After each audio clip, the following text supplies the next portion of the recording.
Welcome to the Champions Roundtable. I'm joined here by, well, 4 of our champions. We got Mezzy and Roy, got Fame and Flit. Wow. And Yanko. We have a champion named Yanko as well. Thank you. First of all, I guess I'm going to start with you guys really quick just because on some level, probably the unlikeliest of champions we have in this stage. I felt like the conversation that you guys were having in the Legend stage was like we've kind of achieved our goals. You know, we got to top 16. That's kind of where we had set the bar. Everything after this is gravy. And you still went on to just destroy everyone and get here.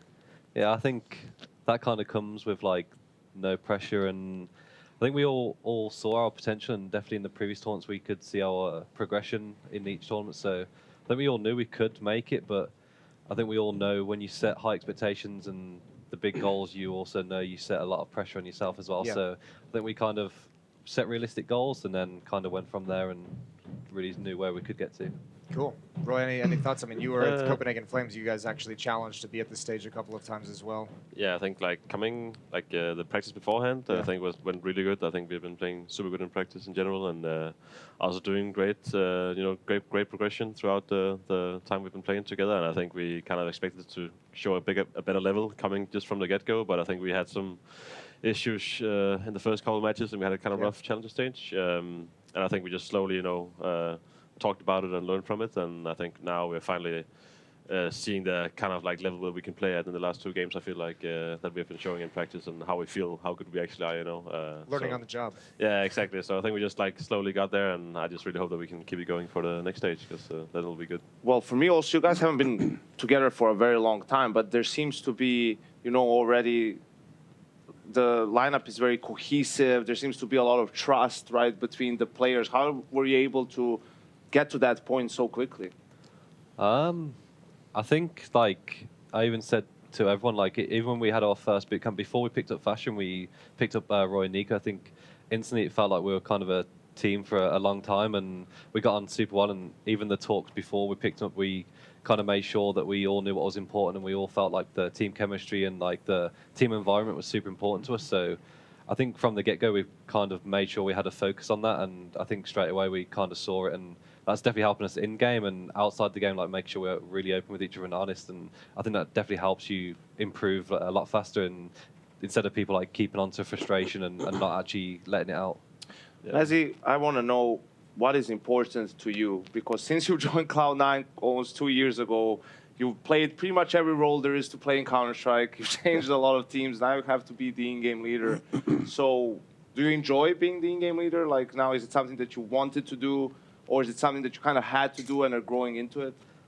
Something definitely I wanted to do, because I think, like I said, I've been playing quite a few different roles, and for me, it's like it's a new challenge, and it kind of added some extra motivation for me, and kind of like I knew exactly if we got the right players that I could definitely do the role to a good level. And obviously, it's always a work in progress. Even with the top IGLs now, it's like it's always going to be rough, and especially in the meta at the moment, the CT sides are like really hard to play against. So a lot of rough T sides, and I think there's always a lot of responsibility. But for me, it was always something I wanted to do, and saw it as a new challenge. And we just need to make sure we had the right players to actually, for me to be able to perform as an IGL and not focus too much on micromanaging and so on. I think we've got a good mix at the moment where we can have a lot of players like Roy who can second call and take a lot of initiative. For you guys, the conversation's like the exact opposite. You guys were kind of expected to be a top 8 team. One thing that's unique about you guys is, do you feel that you guys get like a lack of appreciation for the kind of Counter-Strike you guys play? You're labeled as kind of a boring team, a slow team, a team that saves. When you hear those comments publicly, are you just like, screw these guys? Yeah. Yeah.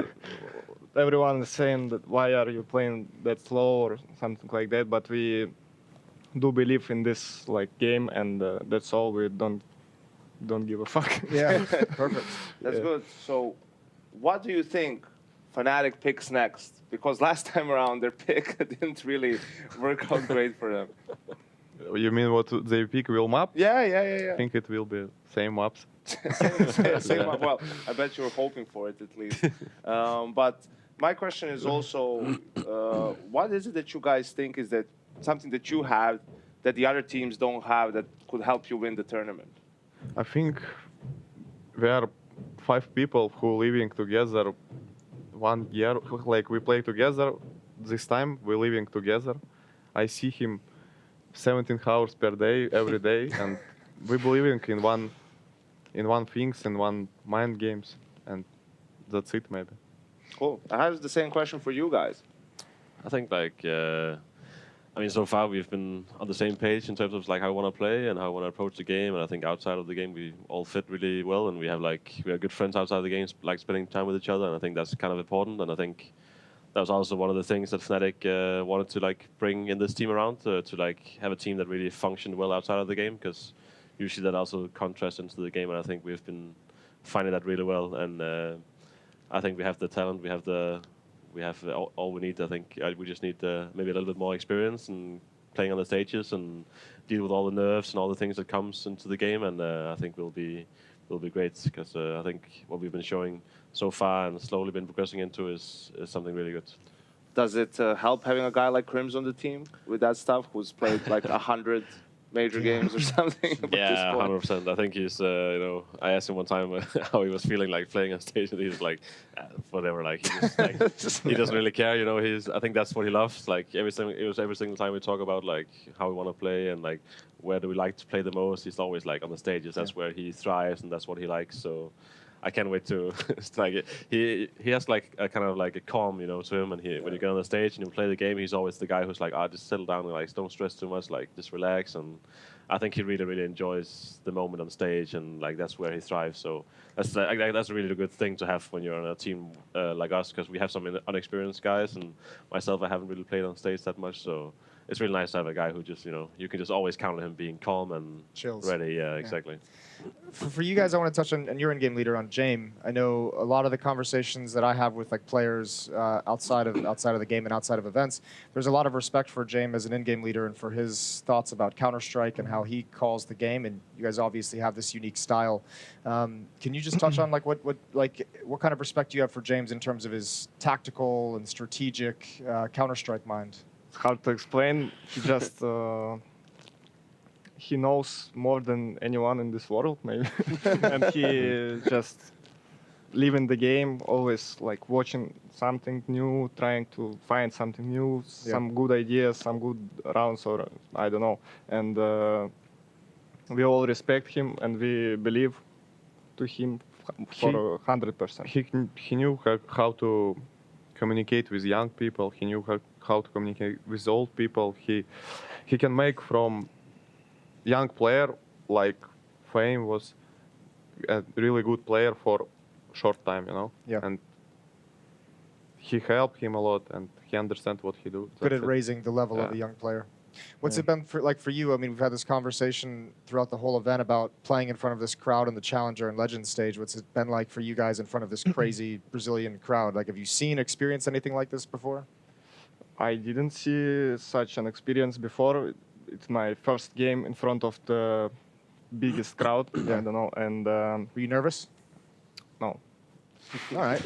And it was really cool. I liked it, and just excited to play in front of like 15,000 people. 15, yeah. Yes. Looking forward Yeah. to play in front of them. You guys played a couple of games on the stage, like the 9Z game, obviously, to go through against a hostile crowd, so to speak. Like, was it difficult?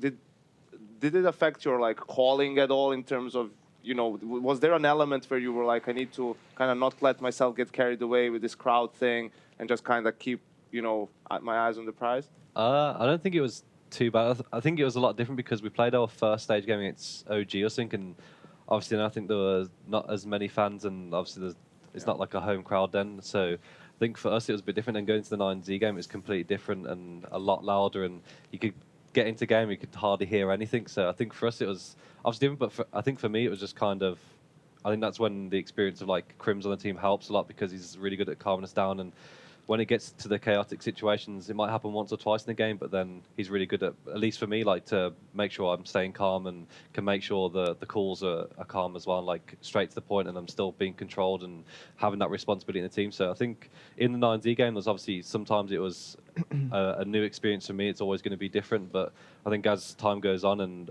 as the rounds went on in that game, at least it felt a lot more comfortable for me, at least.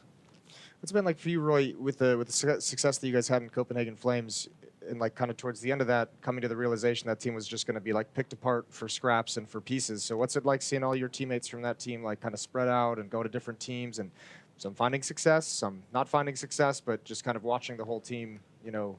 I mean, I love all the guys. We had a really, really great time, and of course, it was kind of sad that we couldn't stay together. There was like different things to it, and I wanted to try something new as well and experience something new. And I also wanted to stay with the guys, but there was just some things that just didn't make it work, you know. So I'm just really happy to see everyone like doing really well, because like obviously we almost, I think all four of us was in the legend stage actually, except for Huxi, and I think of course I felt really bad for Huxi, and I've talked to him a lot. Like also talking to him here, like he's a really good friend of mine, like outside the game, so I talk with him a lot, and of course I was very sad not to be able to like talk to him here at the event, but that's just how it is, Counter-Strike sometimes. But I mean, I think it feels great to see everyone thrive, and it's so nice as well when we hit the events that we can, like, we're all really good friends and we like to see each other and talk to each other, so it feels really good. But yeah, of course it's a bit sad that we couldn't stay together, but I'm really happy to be in this team as well, because I think we just click so much, like so well. It's of course something different because we speak English and there's like other cultures and stuff, but also that's like an exciting thing. And I'm also happy to have Nico, of course. It makes it a little bit easier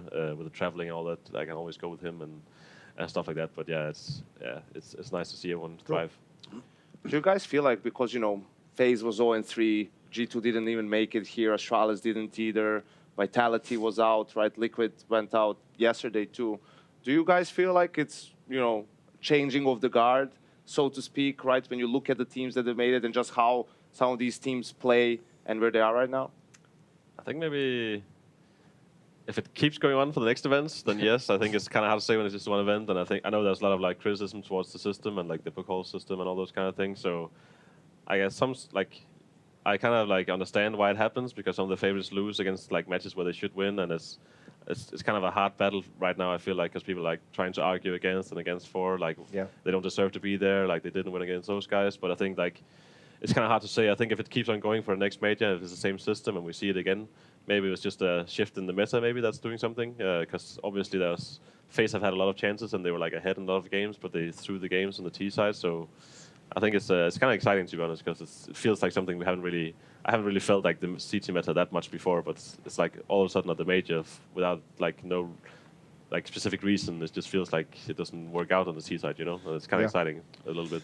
Well, maybe not changing of the guard, but definitely CIS Counter-Strike still reigns supreme. 4 teams in the playoffs here at the Rio Major. So what is it that, in your guys' opinion, that CIS teams maybe have in common, or that style of Counter-Strike that is being so successful right now? First of all, we all are really proud of this result of CIS region, that 4 teams in the playoffs. And what can I say? Why? Maybe it's nice, like puzzle of experience and young players in these teams, like outsiders. Cloud9 are just I don't take, because they're playing 2 or 3 years together, like 4 people. And Hobbit came very young, or very experienced player, I mean, and he brought some of his experience and teach the guys. Spirit, Chopper is very experienced player. We all respect him in CIS, and we all knew those young guys, and they're nice guys as well. And Navi, of course, what can I say? Yeah, but it's nice. Everyone respects CIS now. Is there more young talent in CIS that we haven't seen yet? When you guys are playing back home in the region and everything, do you like, are there players where you're just like, these guys are going to be 2 years from now, they're going to be crazy? We don't know really, but we have like a lot of CS schools in our region, a lot of coaches who support young people, and they progressive in day to day, and I think we will see a lot. Okay, cool. How about with you guys? I mean, what's this been like? You said like a shift in the meta at all. What's it been like catching up? Because I know when we talked to teams like Liquid, they mentioned they had to do like a huge, like Yakinder comes in and they have to basically just kind of rely on him to kind of completely revamp their style. So have you guys felt like this whole shift where you have to almost learn a different way of playing than what you experienced in the past 3 years or so, like pretty much out of the online era? Maybe not so much a like completely different style, but I think teams have probably spent so much time looking at other teams and anti-ing other teams and kind of missed looking at themselves so much. And I think it's the same for us now. I think teams are spending so much time anti-stratting, and I think sometimes you just have to focus so much on yourselves. And I think sometimes if you focus so much on other teams, you lose your own style and lose your own identity. And I think that's kind of what's happened. I think especially on a lot of the rough tee sides for a lot of teams. So I think not so much a style, but more like kind of taking back more to basics and foundations and focusing more on yourselves as a team and not so much on other teams, because obviously you can always take ideas and take new rounds and so on, but there's never going to be so much like longevity in that, because there's always been teams in the past that have new rounds for a tournament and then you can't do it constantly because of the schedule and so on. Yeah. So I think it's just more about focusing on yourself as a team instead of so much on other teams, because I think teams now are so good at like kind of focused on themselves and like making sure they're not doing the same things over and over. So I think it's always hard to look at them, and you have to focus so much on yourself as a team and making sure you're not doing the same stuff. So I think also there's been like, at least with me and Hooksy, I think we kind of felt that we were on the right path in some way, because we were like really hard to read, and we wanted to have like everyone on the team needs to have responsibility, where I think like back in the days it was more like one leader, in-game leader, who had a lot of like responsibilities and micromanaging and like leading everything and controlling everything. And I think we're kind of slowly shifting away a little bit from that, where all individuals on the team kind of had their responsibilities to be able to call around or mid-round call or like, just do something on the fly. Because I think if you do that, then everyone has their own way of like switching things up, and you like, become really hard to read. And I think just as soon as you're like really hard to read and everyone has responsibility, I think that's when you're like really becoming a good team. And I think that's what we're seeing now slowly, because I feel like teams are like, and players as well are just becoming better and better. And They're I think so like, good now. yeah, The bottom and is like, raised. yeah, exactly. So I think that's what you need on a team right now to become really good. Well, to talk about your guys' matchup a little bit, you already played the game in the Challenger stage, right? The 2-1 game. So I want to know how difficult or annoying is it to play against outsiders, like with the amount of saving. Because on the T side, for you as an in-game leader, like every round, if there's one op and one M4 in play, that's like a gun round, even if it's 3 pistols. So how much strain does that put on you to constantly have to, come up with another thing and another gun round, and that they're always playing the percentages? yeah, I think there's never like a point where obviously you can never relax in a game, but there's never a round where there's an eco. Yeah, there's 5 blocks. I think when we played the Mirage game, it was a 16-14, and it felt like the last 5 rounds, I think they saved 3 guns every single round. It was like we're up against a gun round every single time. And obviously then it's like, it feels good because you're starting to win rounds, but then you always know the next round's always going to be a buy round. And like I say, you always got to make sure you're making the right call and making sure you're not becoming too readable. And like I said, I think it's always really tough when you're going up against these guys, because it is obviously really annoying when they've got guns every single round, because like I said, there's never a point where you can go, okay, the Rico now we can, especially against the saved off, especially against the saved off as well. It's like, it becomes really tough, and it's obviously a lot different to any other team. So and when you save 3 guns and maybe they have like 2 bad guns, it's like sometimes the save guns do something a bit different as well. So it's like you got to take in a lot more factors than just a normal gun round. So it becomes a lot more difficult to play against.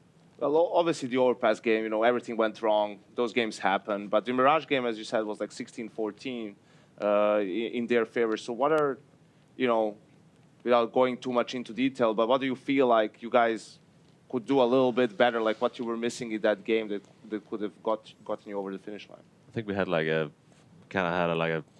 bad idea, like coming into the game. I think we had like a way we wanted to play, and we didn't really do that. I think there was something that happened in the game, especially in Overpass, that was kind of like, oh, this was not what we expected, or we maybe like were afraid of something that wasn't going to happen. And I think that was just kind of like froze us up, and kind of like we started second guessing ourselves. And when they play a pretty passive game, and when you start like not taking the space when you can do it, and you play slow, then you just end up really in a bad situation, I think.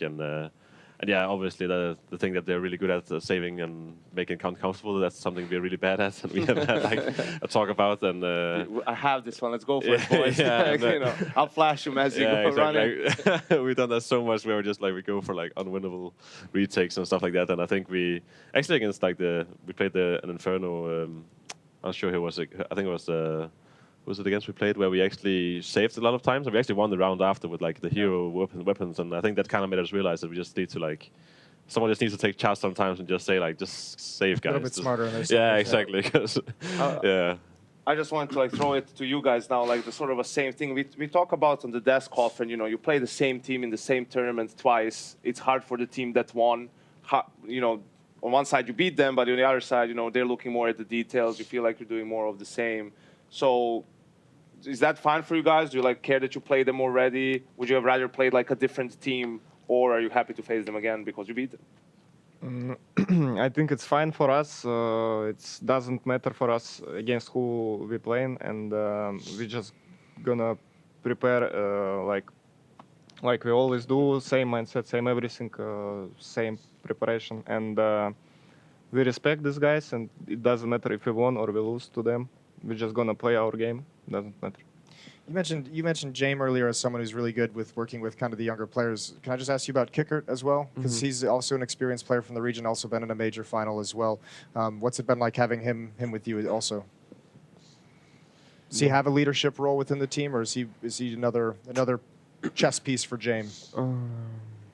I don't know how to explain, but he's experienced, but he helped a lot of to Fame, Norbert, and help to James how to do some rounds, you know, how to do some calls, and he know how to think, how to do his mindset, and before these games, like, and help young people how to think before these games, and he just experience, and he try to give his energy to young people, and that's it.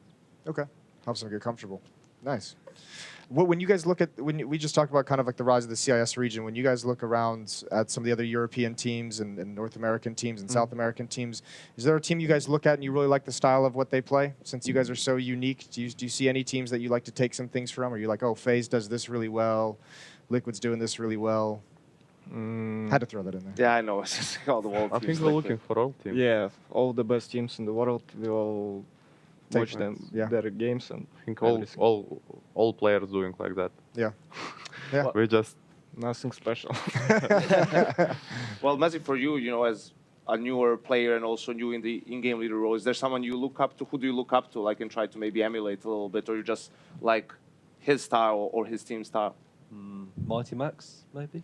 Really? That's no, a troll. You're worse than Jason. No, but I wouldn't say there's one person. I think I kind of like to take experience, obviously, from previous in-game leaders when I've obviously played with Max and Alex and so on, and kind of take some things from them and like what I thought was nice and obviously didn't like in a team. And I think it's the same as like everyone says it. You kind of watch as much as you can and don't base it off too much off one person, because like, so I think so many like players are so good now, they're really good at adapting and reading the game, so you kind of need an answer in a plan A, B and C. So I think for me it's kind of just making sure I can watch as many games and as many different players as I can, because at that point, like I said, I always have at least try and have answers for most things, and obviously sometimes it's hard, but I wouldn't say it's just one person, but I think, like I said, it makes it a lot easier when we've got players like Roy that can also make calls as well, because sometimes you don't have the answers, and like I said, it's just about watching as much CS as you can to make sure you have the ideas. Can I ask about Nikadaz really quick? Because he had a pretty slow start to this tournament. He had a couple games that were a little bit quieter than we're used to seeing from him, but obviously really stepped it up towards the end when you guys actually qualified. Is there a reason like you guys that this event came in and he was a little bit slow? Is it just like a bad start? Was it a rough game plan where he wasn't put in a good position, or is there any particular reason for that?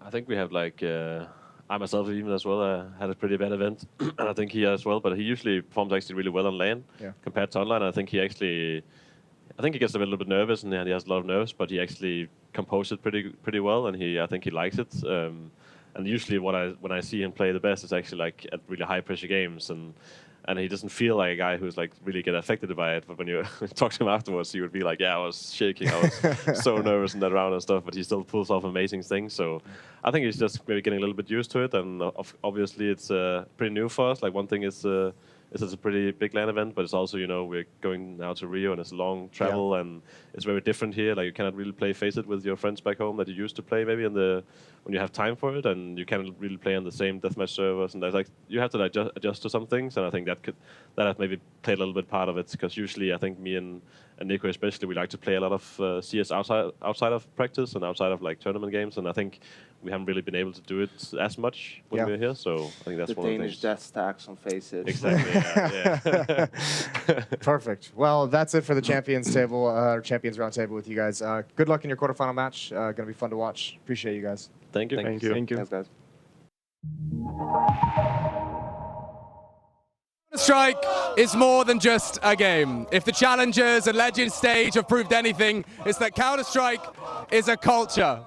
The people gathering here at the arena are here to celebrate it, and I'm sure it's going to be one for the history books. No doubt about it, Banks.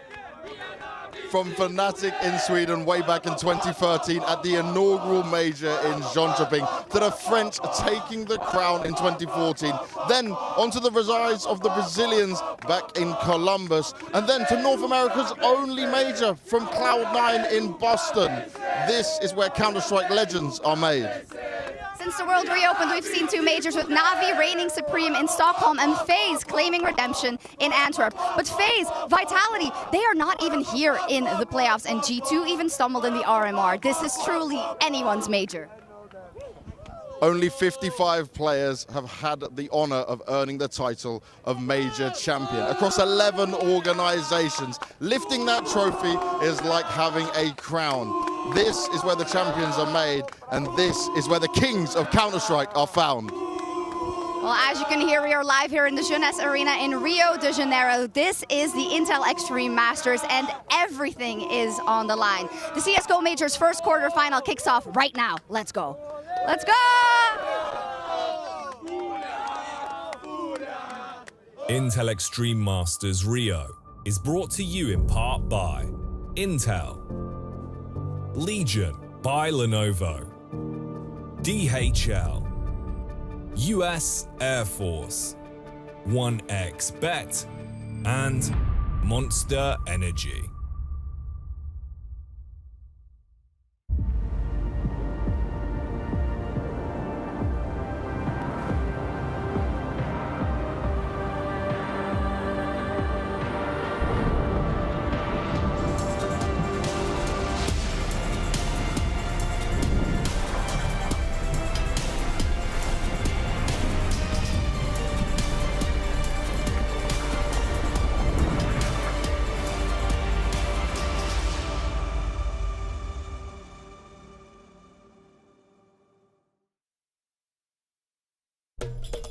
Rio de Janeiro, casa do 18º Major de CSGO. Nós prometemos paixão, fogo e adrenalina. O Brasil trouxe a loucura. E o Counter-Strike abraçou isso.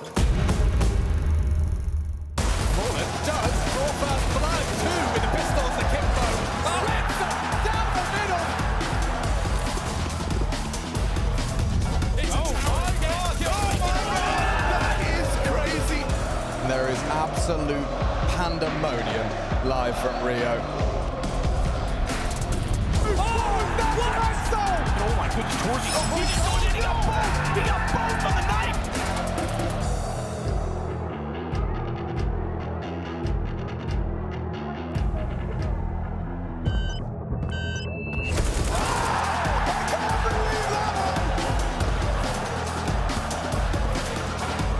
No smoke, comes too late, so he hits his head.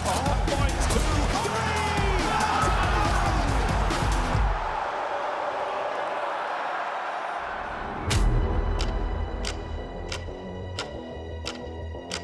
A estrada terminou para alguns, já outros se destacaram ao longo do caminho. Após duras batalhas para decidir os Challengers, era a hora dos Legends se enfrentarem. No way! Best player in the world just styles on taps it. Now he's on the ball, now Molly. And I think it's too late. He can still stick it. He can stick that.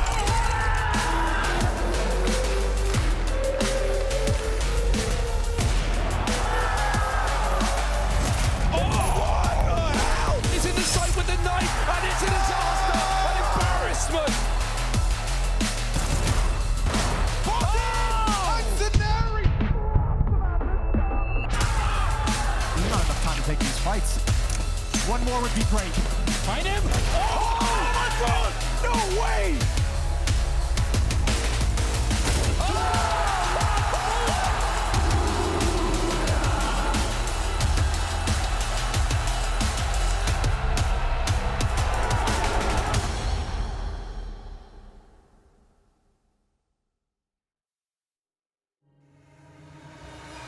Every clutch, every comeback, all the pain, sweat and tears have been leading up to this very moment. The champion stage here for South America's first ever CSGO major. And if you thought the challenges and legend stage were delivering, well, wait until you see what we have in store for the playoffs. Welcome everybody to the Intel Extreme Masters Rio Major 2022. This is where the final home stretch to the ground begins, and it begins here at the 18th CSGO major. We'll be kicking all the action off with Outsiders taking on Fnatic in a rematch for the ages before major debutants Mouse take on Cloud9, who went from strength to strength in that legend stage. Welcome everybody to the desk. My name is Freya Spears. Joining me, two very special guests to be kicking this one off. We of course have Get Right over on the left, Peacemaker in the middle. Gentlemen, it's been an incredible lead up to this very stage. What does it mean to you to be here in the Jeunesse Arena? Well, it means the world to me to be here in Brazil, my home country, in the first ever major held in Brazil.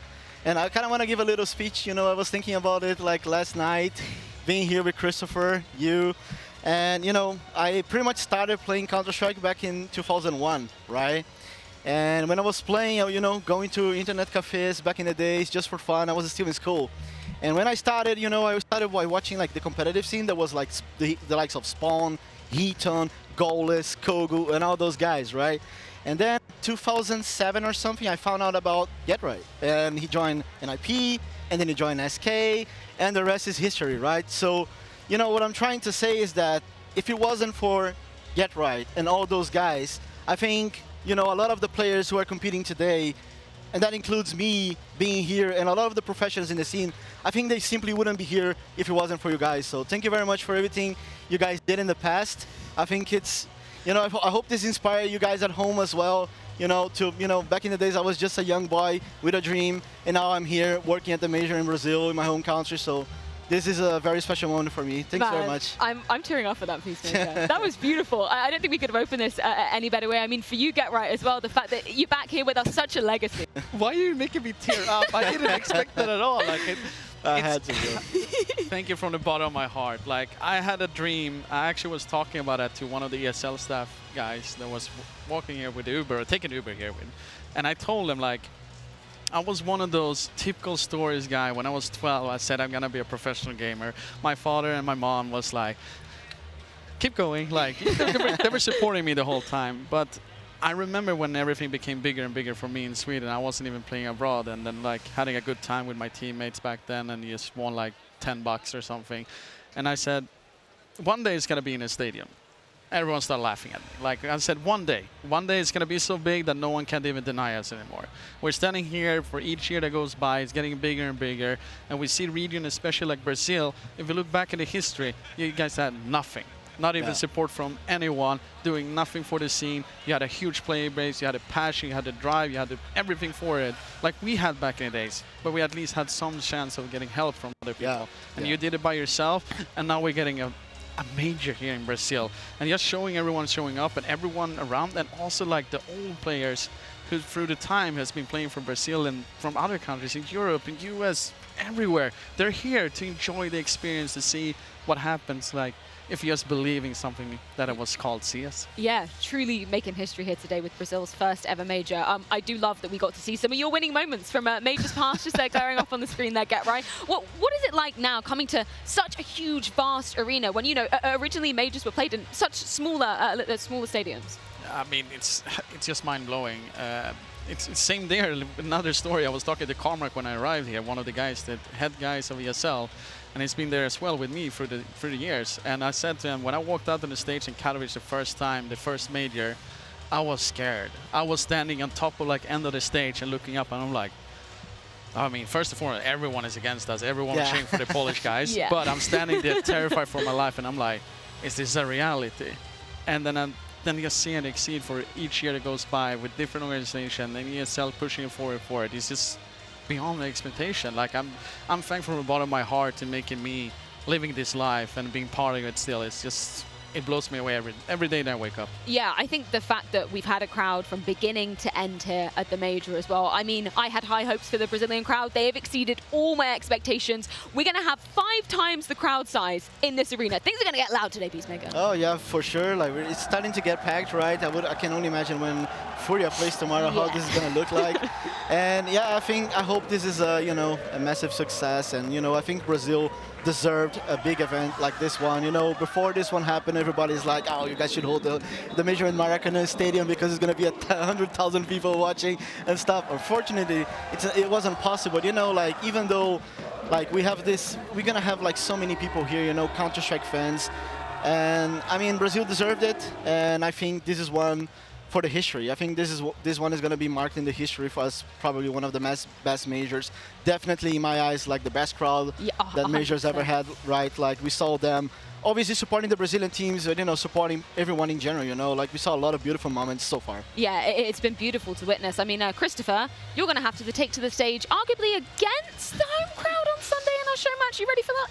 No, I'm not ready for that. No, I'm not ready for that. I know there's so many people looking forward to see that, and especially, me with my old friends and even, enemies on the server sitting next by me to play together with them, which is just a little small dream for me personally. Yeah. And also be playing once again against my Brazilian brothers, like they have always been there from the day one and always been, opening arms for me. So doing it in front from their fans here in Brazil, it's just gonna be an experience that I wanted to go like a movie. It's gonna take 1 minute, it's gonna be like half a second for me. I just want to feel it even more and longer than everyone else. This entire weekend, it's going to be breathtaking, gentlemen. Thank you so much. It's been an absolute pleasure to have you join me up here to open up the show. We're going to check in with our casters, however, to see how they're feeling heading into day 1 of action here at the playoffs.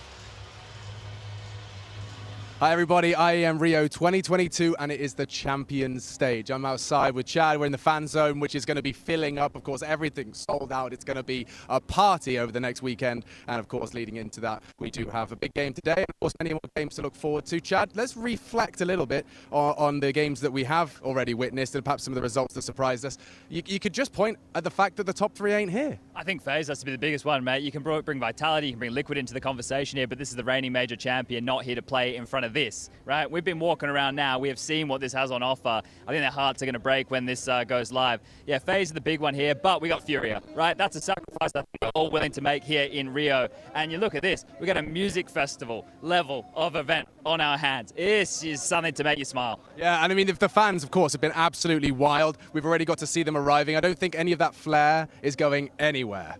Yeah, cheering this morning, mate, in the line, in the queue, just getting into the venue, the smiles on the faces. If you're not here having a good time, what are you doing? This is a Counter-Strike player's dream. Yeah. It's going to be a carnival for sure, and of course there's lots of results that we still just don't know how it's going to go down. Will Furia be played twice? That semi-final not going to be easy up against Na'Vi. In terms of emissions, you've mentioned FaZe. I think another one that bears mentioning is, of course, despite the absence of Imperial, there's a lot of Imperial jerseys. The mark they made when they went overseas and made Brazil's mark a very firm plant of the Brazilian flag in Counter-Strike, it's left ripples that we're still seeing today. Yeah, these people are proud of what their legends have been able to achieve, and right now this could be an opportunity. You mentioned Furia, the passing of the torch, right? This is a chance for Furia now to become the #1 team in Brazil. They are in terms of the world rankings, but in terms of the fans, this could be their time. This could be their time, and it is our time to get this major started. We're slowly making our way closer to that beautiful arena.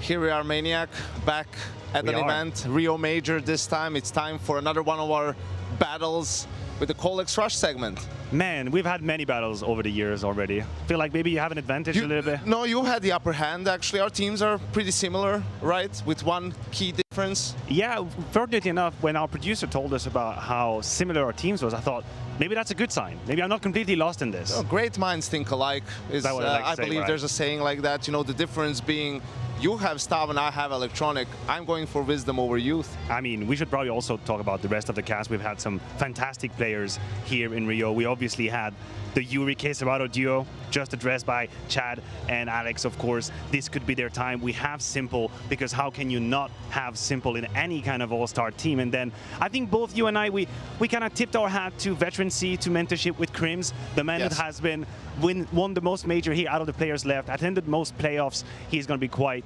needed.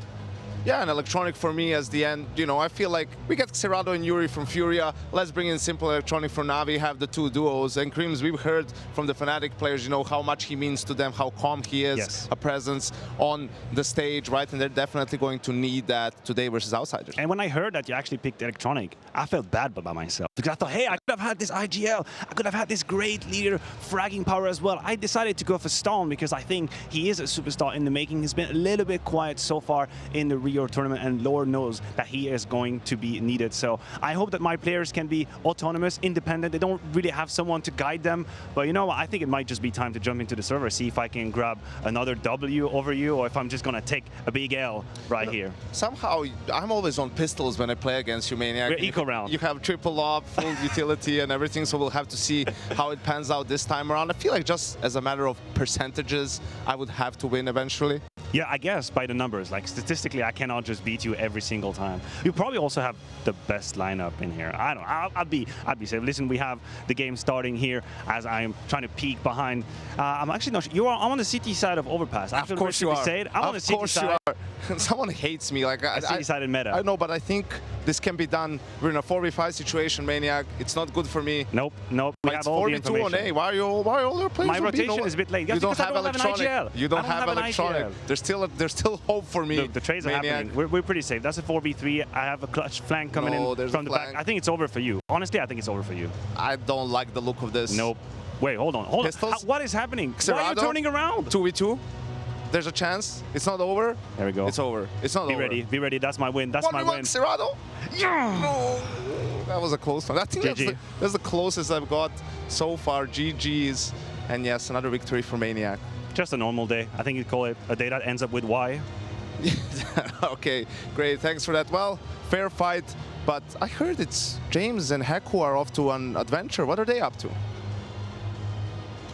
We are here live in this area where all of the partners are, all the fans are as well. I've got Heku to the side of me, and we are so ready for an amazing day of action. Plenty of action here, plenty of fans as well. What are you most looking forward to, Heku? I mean, obviously, I'm really looking forward for the games, but there's a reason why it's called Made of Madness, because like in the arena it's gonna be crazy, and outside of the arena, because during during the previous stages, if we wanted to have some peace, we could go outside. Here, it's only madness, 24/7. And one thing that I've really enjoyed doing, and me and Heku have been running around these players, going to check in with them, going to meet some people as we're going along. We're going to be very active, we're going to be very mobile, grabbing players, grabbing fans, having moments, and enjoying the madness. That's what it's all about, right? It's all about the madness. I'm really looking forward to already catch like some players. Like we're really like so simple, like trying like walking in like as he like owns the place. I mean, there is a reason like for like that attitude, but I mean tomorrow they're gonna play against the crowd favorites. So like let's see if that attitude will stay. Let's see indeed. Let's go back to the desk. Let's keep it moving. Welcome to the madness.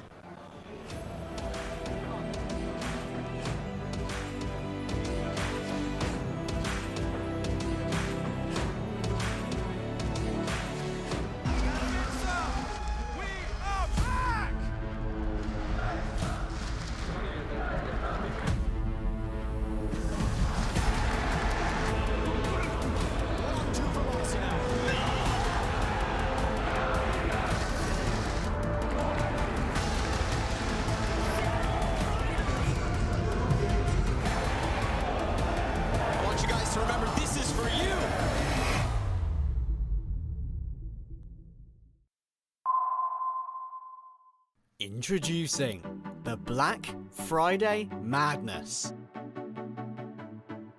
the biggest sale in ESL history.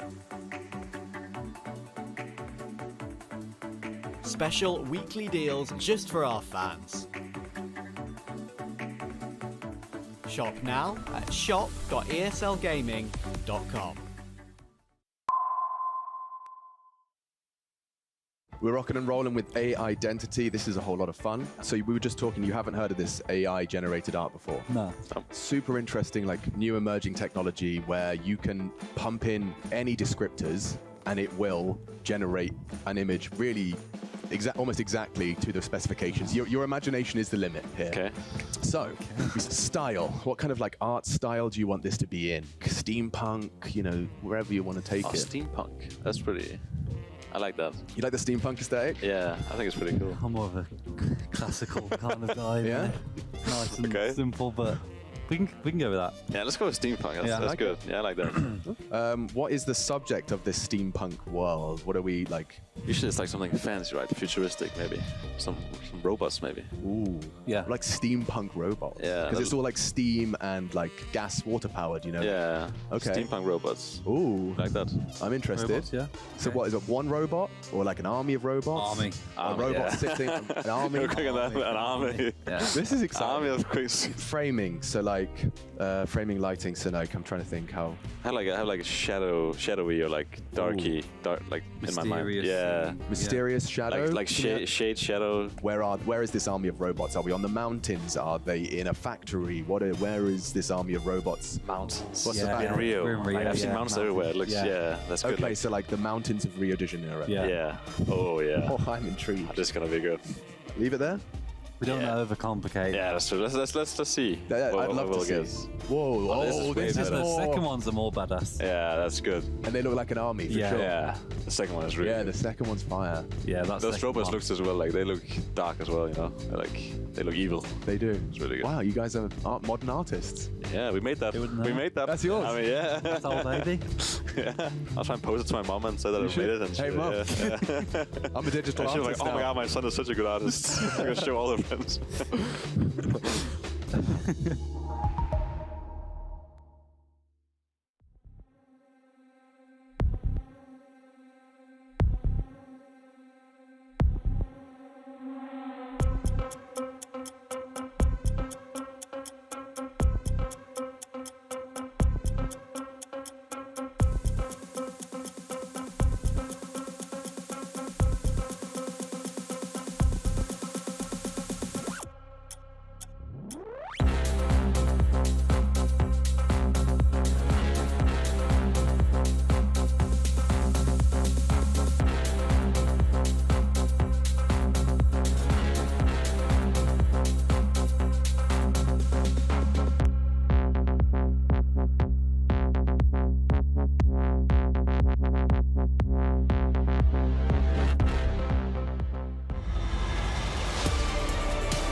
Welcome back, everyone, here to the IEM Major in Rio. We are so close to our first quarterfinal of the playoffs, and I've got Fnatic's coach here, Kita, to talk about the matchup versus Outsiders. Thank you so much for joining me. First off, of course, congratulations for what is already an epic, legendary result for Fnatic. And I've seen some of your players say, oh, well, we've already exceeded our expectations, but how do you keep that balance between already being happy you got it here and dreaming of bigger things?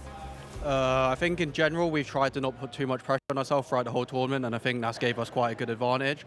But specifically at this point where we really felt that people did feel a sense of accomplishment and we're really happy where we got, we made sure today before the game we had sort of talk.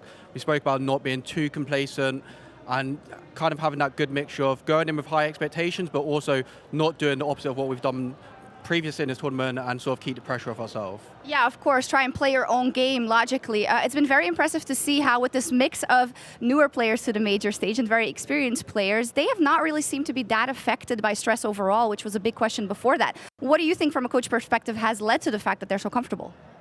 I think the fact that there's the bigger teams that have sort of formed to win championships, such as Vitality and FaZe and Liquid, who have tons of pressure on themselves and probably from the fans and on the players themselves, whereas we've sort of been a newer team that have actually been really struggling and people didn't really expect much from us. So I think we've been able to use that in our favor, and we still do have experienced players such as Fred like Crims that have high expectations, but overall we haven't really put those expectations or pressures on ourselves. We more took it game by game, and yeah, I think this really helped us.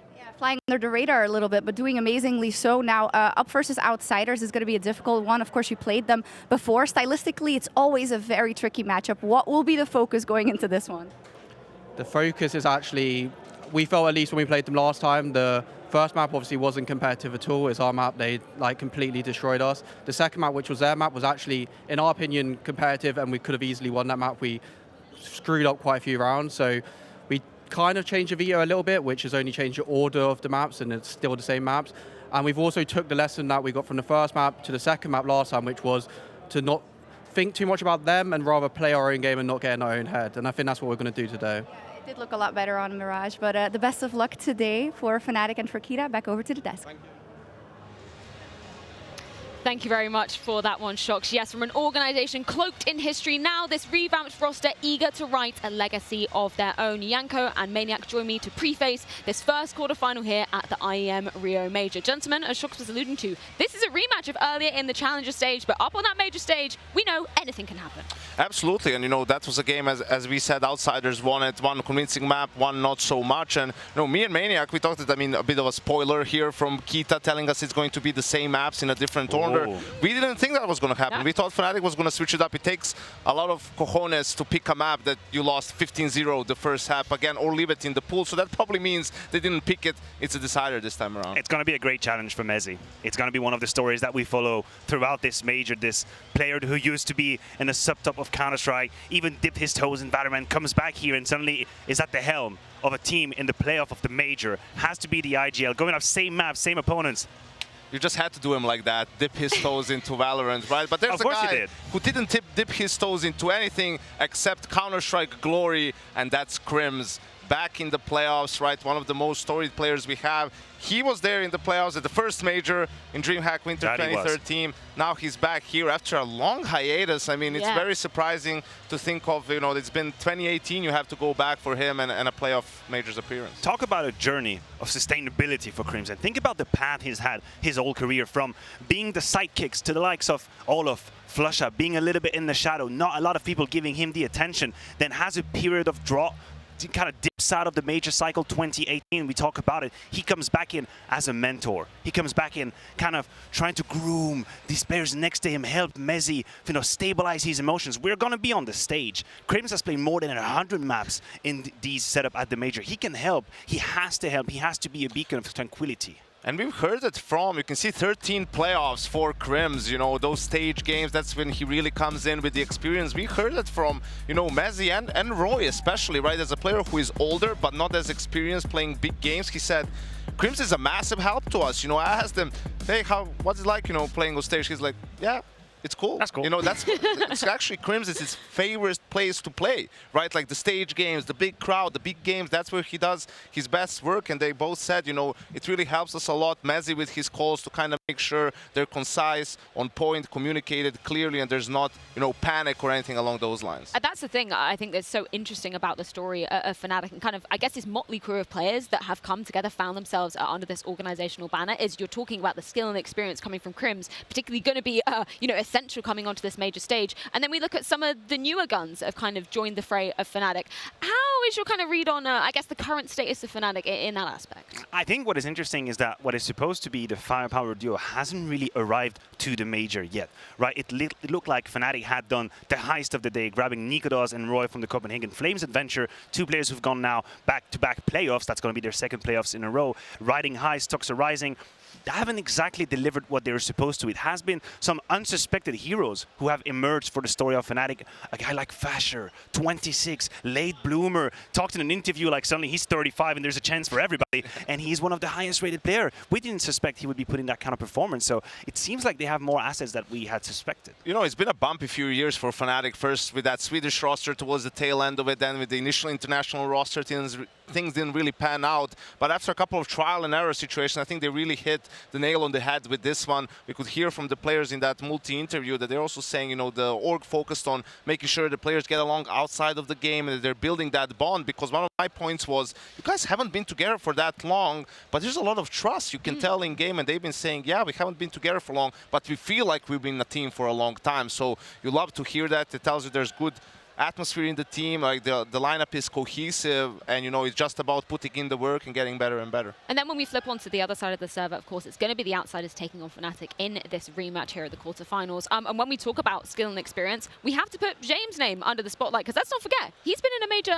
grand final back in Berlin. He absolutely has. You are correct, Freya, but what the emphasis I want to put on is how he's been picking up his level and the quality of Counter-Strike he has displayed. We have a few numbers right up here on screen. The last two major players here tended not exactly delivered what he was supposed to. I think he let himself down, he let his fans down, and he's always been a central piece of the Vanguard at the time, then VP, now Outsiders puzzle, and now he's delivering. Look at far right side, we're talking about 1.30. He's the 5th highest rated player in the major stage of here in Hero, and that in itself is a story for Outsiders. And Outsiders still hasn't lost a best of 3 in this tournament. They were 3-1 in both stages, just losing a best of 1 to Heroic and to Mouse, I think, in the 2 phases, right? But Jaime, I think, probably one of the most underrated players we have now in the scene, simply because, mostly because of the language barrier, I believe. We just don't get to hear a lot from him. But every player that's playing with him or played with him, you ask them about Jaime, the smartest guy in the world, the biggest brain in the world, amazing captain,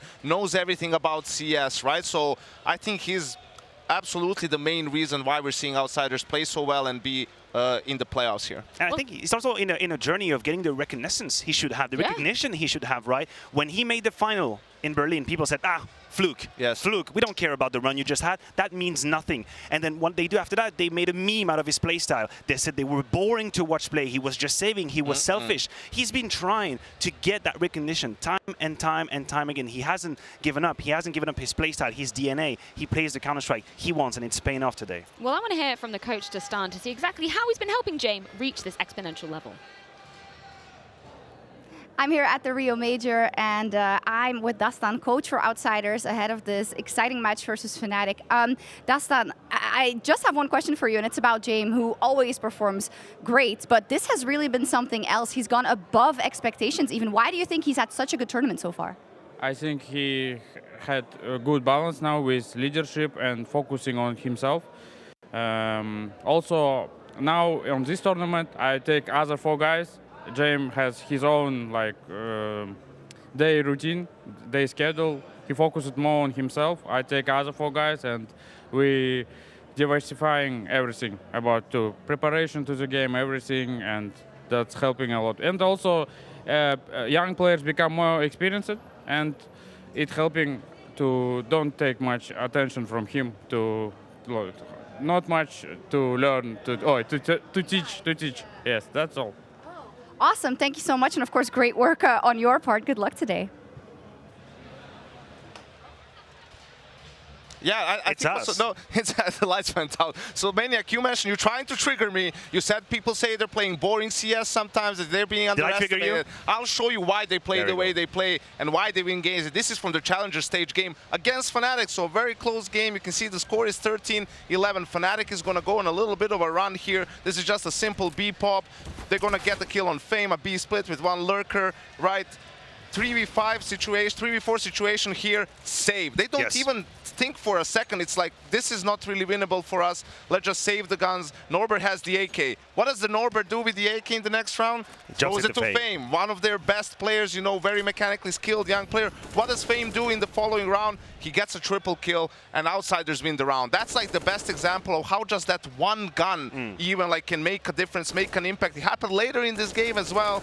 Later on, but that's why they do it, and it works for them. Other team goes for it, lose the round, lose the 16-14 instead of winning 16-14. It's about optimizing. It's about the smallest detail. And sometimes you trade a little bit of fun, a little bit of entertainment. Maybe you want to try this clutch. You want to go for the 3v3, but hell no. You know that you save, you keep your guns, the next round is going to be better. And what does it do as well? The opponent never has an easy round against you. Can you imagine what it is to be the IGL, to be Mezia, to know you're never going to face Glocks, you're never going to face USPs, they're never going to give you that. You have to fight all the way to 16, and that's what they do. Well, we can see the vetoes coming up here on screen. Gentlemen, it's kind of how you were expecting the Inferno pick. We were lied to. What was the third map last time around? That could have been Inferno, but they switched the positions. They just switched the order. They picked Inferno like we thought they would do. Yes, exactly. We thought that having Overpass as a pick once again would be very, very dicey, you know, considering Outsiders mashed potatoes out of them the first time around. Now it's going to be Inferno. I will have to say, if the results are a little bit so-and-so, Jaime, I think, knows how to play Inferno. It's been a house for him for a long, long time. VP at the time, so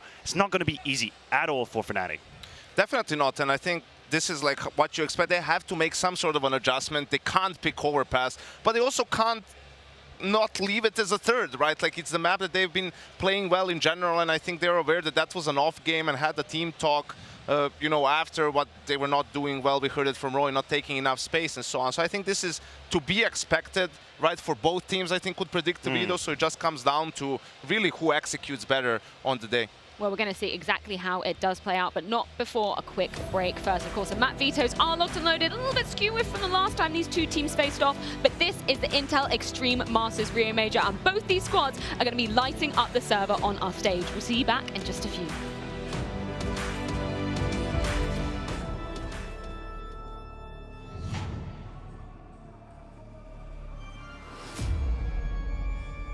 Yeah.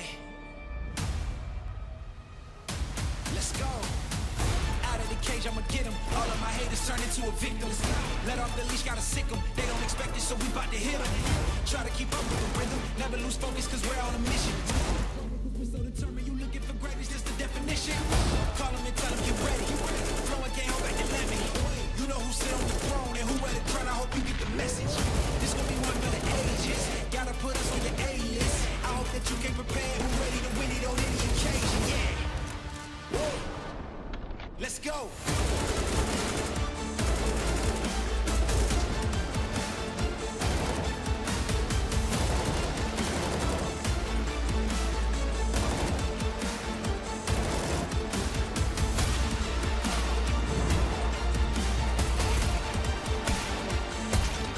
Alu, 32 kills to his name's gonna add another one. Alu with 2. This could be all 0 for Liquid. 20 seconds left. Alu 4. Ends have done it. They pulled off the upset. That is massive. What's next? He's walking around and just walking in a stacked Wonderland. Yeah, right. Last man standing device. That draws speed. He's jumping and shooting. He gets one more kill. Looking for it. He's got him hunted down. Time is up. Oh my God. Scarrow, are you going to be kidding me? We break all the rules with a defiance. We got it all from the small to the giant. Put on a show when it's electrifying. Guaranteed to show and prove. Ain't no competition, we can't lose. We got the hits coming summer to summer. 365 got the magic and wonder. Stay on top, we're never going under. Hey, whichever way you choose, yeah, it's going down and we won't lose. We won't lose. I promise we won't lose. Let's go. Woo. We won't lose. Hey, whichever way you choose, it's going down and we won't lose.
Rio de Janeiro, casa do 18º Major de CSGO.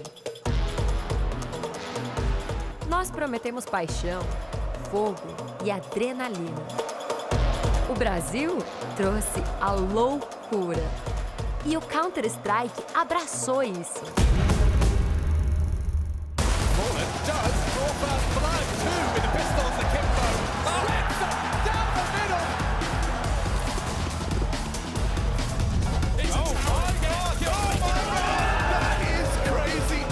There is absolute pandemonium live from Rio.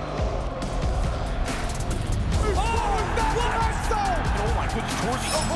He got both! He got both on the knife!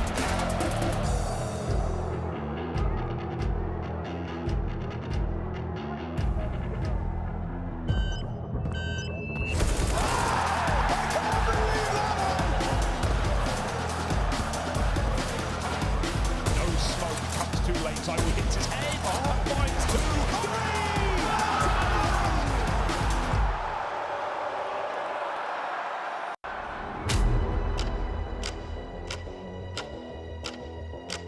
A estrada terminou para alguns, já outros se destacaram ao longo do caminho. Após duras batalhas para decidir os Challengers, era a hora dos Legends se enfrentarem. No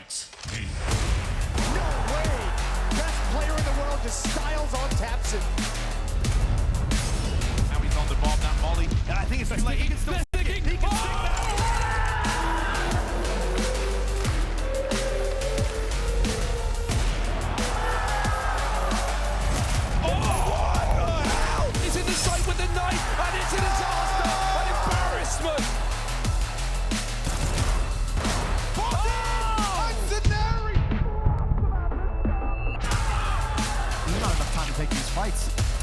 One more would be great.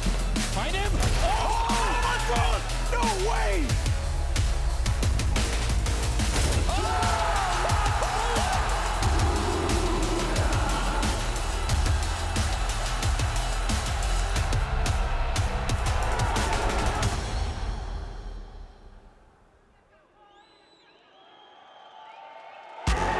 Com o nosso top 8 decidido, a jornada até o Rio, a jornada até a Jonés, agora está completa.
O sonho que todos nós sonhamos juntos e que por fim se tornou realidade. Estou falando do primeiro Major do Brasil! Acreditem, eles já entenderam e eles vão entender. E a gente tem mais 4 dias para mostrar para eles quem tá contente faz muito barulho! Aqui na Jonés Arena e faz barulho até a FanFest escutar! Eu sou a Nive Stefan e é uma honra gigantesca estar aqui com vocês hoje, não só como sua apresentadora, mas também como torcedora, assim como todos vocês. Nós vamos dar início a Champions Legends e a gente começou aqui, a gente vai ter Outsiders versus Fnatic, Mouse versus Cloud9 e amanhã a gente vai ter Spirit versus Heroic e que mais? Será que eu tô esquecendo alguma coisa? Quem vai jogar contra a Nave amanhã? Então vamos dar início às nossas partidas. Vou começar chamando aqui os 2 times iniciantes e eu vou falar pra vocês, eu quero que vocês me ajudem a mostrar pra eles toda a hospitalidade do povo brasileiro. Façam muito barulho como eles nunca ouviram na vida para Outside!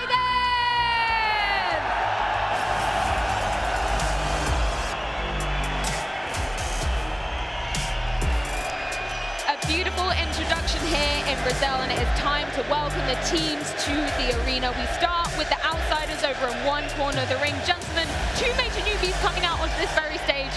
The nerves, but the excitement must also be exponential. Two rookies indeed. We see here Norbert leading the charge. He's got the flag on it. He's embracing the moment. Has to be one of the keys being a rookie.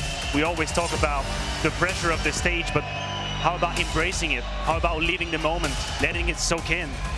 Absolutely. This is all you've been playing for. This is all the hours of practice, everything, all the hard work leads to this, to just be able to enjoy the moment. Yeah, and what a moment it is walking out into this arena. The fact that, you know, James, Kicker, we were saying they've experienced this major stage, but it's time to welcome our second team to the stage.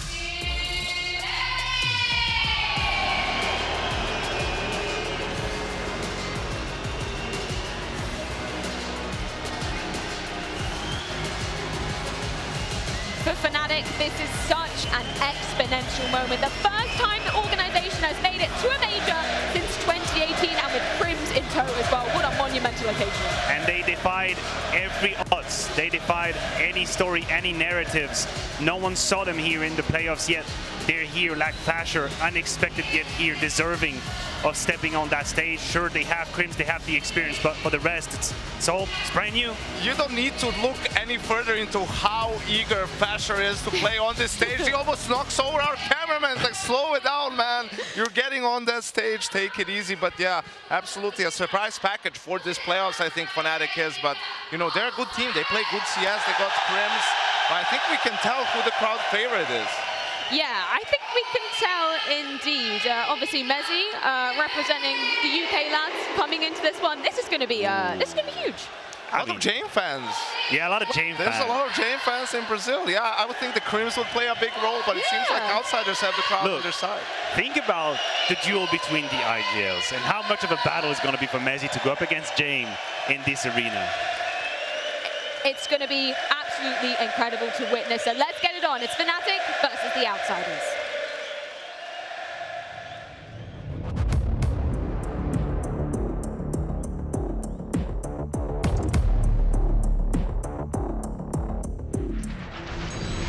We just achieved one of our big goals. It's a massive relief. Everyone's just super happy and focused. Their whole combinations of roles and everything is just really set. All of them are extremely smart and sharp players, and Shiro is having an amazing tournament. Makes them a dangerous team. Shiro holds it.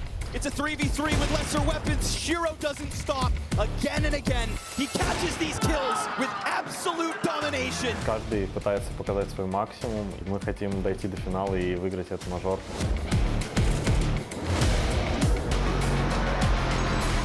Они как команда очень хорошо себя показывают на этом турнире. Ты не ожидаешь, что они сделают, и как отдельно, как каждый игрок. We just have to respect our opponent. We're aware of how strong they are. We're not gonna give them any chance.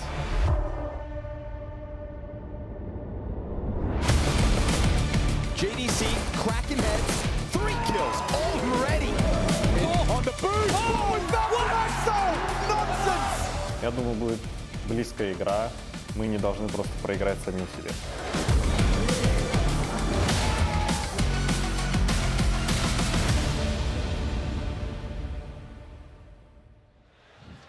Both teams fighting tooth and nail to get here for the outsiders, only together as a squad, a full 5 for 5 months. Fnatic, even less so, just 3 months together. What an exponential achievement to just make it on this major stage. You're absolutely correct. Of course, we saw Cloud9. I'm also eager to see them, but that's going to be later down the road. I've been waiting for them sitting on that stage, but we have a game on our hands, Yanko. Outsiders, Fnatic.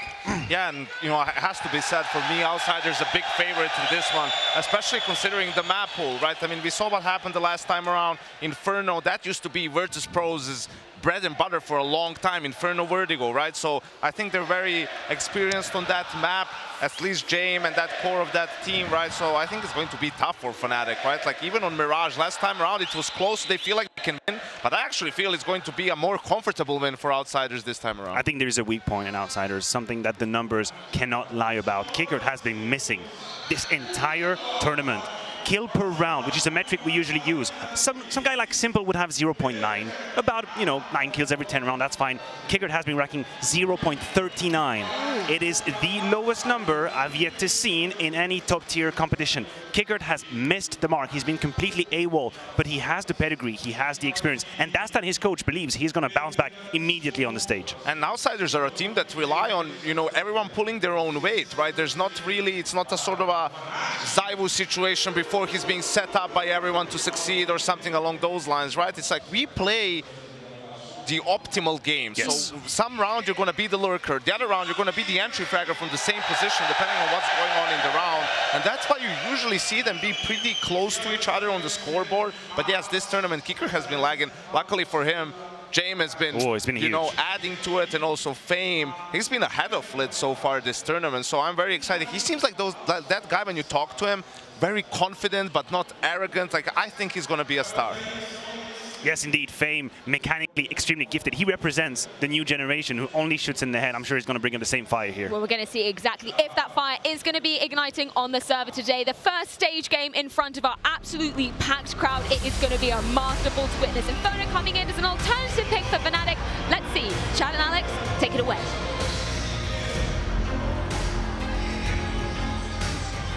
The scene is set. Outsiders, Fnatic, and the opening game of the playoffs for IEM Rio.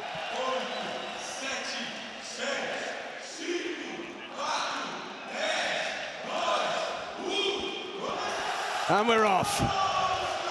Outsiders starting on the defense, Fnatic on the attack. And a lot of util for Mezzy and Nikados. Let's see what they go choose to apply it. Lots of posturing towards This is very quick. Straight up the guts. Straight in towards the side here, James. This is a complete retake setup. James going to take the fight. Has to concede, has to give them the space. They're coming through mid to B. This is a disaster. Yeah, and already Fame 2, sharp as he has been, straight to the head of Fnatic. They didn't even have to leave spawn.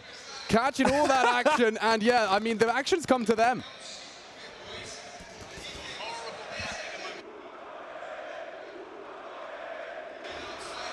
All right, well, bomb down CT Arch. I could not actually think of a bigger nightmare on the CT side, or the T side. The CT side, this is a dream for the bomb to be down that deep, that entrenched, as the kills are going to keep coming. Sure, Mezzy may get one. It's just Nikados. He has all the space. He's actually at least deciphered the fact that they completely were bamboozled on the pistol round. And if he can get anything done here, a couple of kills, a little bit of damage, he's going to make the best of a bad situation. Okay, Nikados. Good luck, have fun, mate. Walking on in, and perfectly played by Outsiders. You're not getting out of there. You will not. That's a third for Fame. Straight out of the gates, one of the newest names on Outsiders, and not phased at all by the state of affairs. I'm going to be honest here, right? That entire round is down to the fact that Fnatic made, and they didn't know this, the worst possible call into Outsiders CT setup. Like, catch this on your screen. Whoa. This is a shooting gallery, and they can't even realize what they're up against, because it was a 4-man B-star, a complete A retake. So either that's a genius call or Outsiders got very, very lucky here. Walking away with an extremely clean first round. And you mentioned Fame, yeah, the death touched on him. His first major ever, and that's one way to make your debut on the stage. Interesting choice. 4 SMGs for their second round CT buy. Now, it is up against Glock, so good chance that everyone's going to get a $600 kill. There's Kicker and Fame combining to repel this assault. Fame could be getting his 6th if it's not Kicker to steal it, and everyone pocketing cash. All of those frags go into those SMGs. One death means Fame will likely find himself a nice rifle, and everything balances out, but it does definitely favor Fnatic into our third. I think the key here is James able to get into the AWP quite quickly. Okay. So look, those bonus weapons that you're talking about, it's not really the end of the world to be having that carried through. Well, once you know that this full buy round from Fnatic is not quite full, right? We're talking almost full. It's going to lack a couple of key pieces of utility here, as you can see. Well, I can see, and hopefully you can trust me, as a timeout taken extremely early here. And this is premeditated from Dustin, right? Taking the timeout onto the third round, going into what is first, quote-unquote, the first gun round or bonus for Outsiders here. And this is very, very curious, right? With these SMGs, it's not too difficult to take banana control. You're happy to throw your body on the line. You can stay very mobile. The AWP for James is also something that might not be expected here, right? It's the third round of the game. and the AWP's already coming out. So we'll be keeping our eyes on where the in-game leader, the big brain of Outsiders, wants to take it. He is one to be feared, Chad. He is definitely so. Definitely one to be feared. And Jame for now posts up and at least has a glance towards middle for any early plays. Fnatic, I advise you take your time. And that's actually going to be a deep CT smoke towards Banana. Well, they've already smoked off long as well. So trying to exchange map control here. Now, Jame just standing at the ready with that HE in hand. Masks his drop off, Roy, with a break of glass. That's nerdy and lovely, but at the moment, just staying very nimble are the defense. They're just waiting and baiting out as much as they can. Don't forget, very limited resources when it comes to flashbangs too. Yeah. I mean, what are you supposed to be doing with that? Well, one of the keys that you might be able to get away with here if you just wait out the utility and Banana. This is wild. This is, look, I need to talk about what's going on the radar here. It's been highlighted by Rushley here. Kicker now gambling all the way over. Okay. Well, maybe not gambling. He's on a retrieval mission. He's picked up some util, but no, they are. They're gambling. This is wild. Completely stacked over towards the A site. Banana given up. Time now sub 1 minute. They can just waltz into B for free. This is some crazy Counter-Strike out the gates. They're going to get in and get the bomb down. Now in they go, and yeah, Kickit has called over the cavalry here. Sure, Fame, Norbert, Jame, they're all starting to trundle over. Some damage done over the top of the smoke there. The bomb's gone down and we have a 5-on-5 retake. This is an insane first gun round. Well, that's certainly not gone to plan, has it? They're going to save. Well, we talked about it. The desk discussed it. I think Yanko used the word optimal Counter-Strike. Now, oh, that's a death. Sure, Kickit is going to lose something. I don't think I've ever seen a game of Counter-Strike style like this before. This is very strange. Yeah, okay, this is interesting. And you can see that immediately Outsiders realize, especially upon the loss of Kickit, that they just have to up and leave. Respect it. Go for another bite of the same cherry into the next round of play. But what a find for Fnatic. That is a gift. That is an absolute gift. An unguarded bomb site. A free round on the bank, and that's Fnatic's first. No resistance, just the path of least resistance. Look at this, walking in. You can see the break point. As Kicker starts spraying the smoke, I think Fasher and Roy are like, wait a second. Yeah, look, wait a second. But it's not strange on a bonus round to have somebody attempting to approach it, playing retake, right, and gambling. But they've taken risks on the pistol rounds, and now here into the third. Now, we've spoke about the type of play, and well, we're going to focus in on this AWP, quite aggressive here from Jame. Posting up down mid. It's just going to be a slow and by the book game out of Fnatic here. They're not in a rush. That's going to be the easiest round, or maybe one of the easiest rounds they'll be getting the entire time. Okay, late with the Banana take through the smoke. Nikodos and Fasher. They get to establish control for almost free here again. Jame, the pendulum swinging between the sites. The AWP is going to rotate over. You can see Fame there holding onto a slither gap. Now that Jame will tuck into that line, it's all good in the hood. The AWP might be the first to make a crash and a bang towards the top Banana here. Yeah. You can see that with the flash cock, Kickit might call for this. Now would be perfect. Fasher's got the pin pull. James coming too. Fight on Banana and no one home. Good reaction out of Fnatic. They will not give them an inch as Outsiders look to take the mile. Roy postured on towards that boiler room. Does need to err on the side of caution. Norbert up on that balcony. Flip to react. Counter smoke deployed. Flames extinguished. He's done that by design, and now still this crossfire. Fame's actually disrespected that library smoke. He's come straight through. And another frag to the good. Flip with a triple on the defense. Only one man, and he's Mezzy, half health. Good luck. He will get swung on. Woo, nice headshot. Still on the sight lies Fame. Jame would have to miss a shot, and he's not in the mood. Immediately back in control, the Outsiders. So far, just either remarkable rotations here from Outsiders or premonition that I haven't seen any time before. They're reading this game very, very well at this stage. Now a timeout is going to be called, and this is going to be the Fnatic side. Kitty gets a chance to get on the mic, but this is it. Flit, you get a good example here early, the impact of this individual who's kind of had to fill the shoes of Yakinda since he left, right? More in terms of the role within the team, being one of the most impactful riflers. And just a textbook example as well of that preemptive smoke. You play that on pit, Flit was safe to play around it himself. They threw a molly, did nothing, and he leaves with a triple kill and a round for the squad. Now, I think one of the things that you'd be wanting to discuss here in this timeout, if Yakinda, is, look, these first few rounds of the game have been strange. Let's forget about those. They've made some stacks that have caught us off guard, and we've walked straight into them. but it's still very, very early on. About to get into round number 5. Fnatic can muster a buy, sure.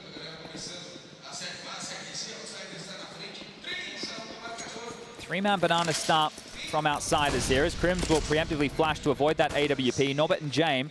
And James' AWP is in a different place yet again. This time posted up in towards apartments, ready to strike down Roy or Crims if they overstep the mark. But you can see Fnatic right now are doing a very, very standard default. This is the start you'd want, right? You wait out the CT utility, you take the space back, you force them off the lines of sight. But right now it feels like outsiders are a step or two ahead of them with how they're channeling them across the map.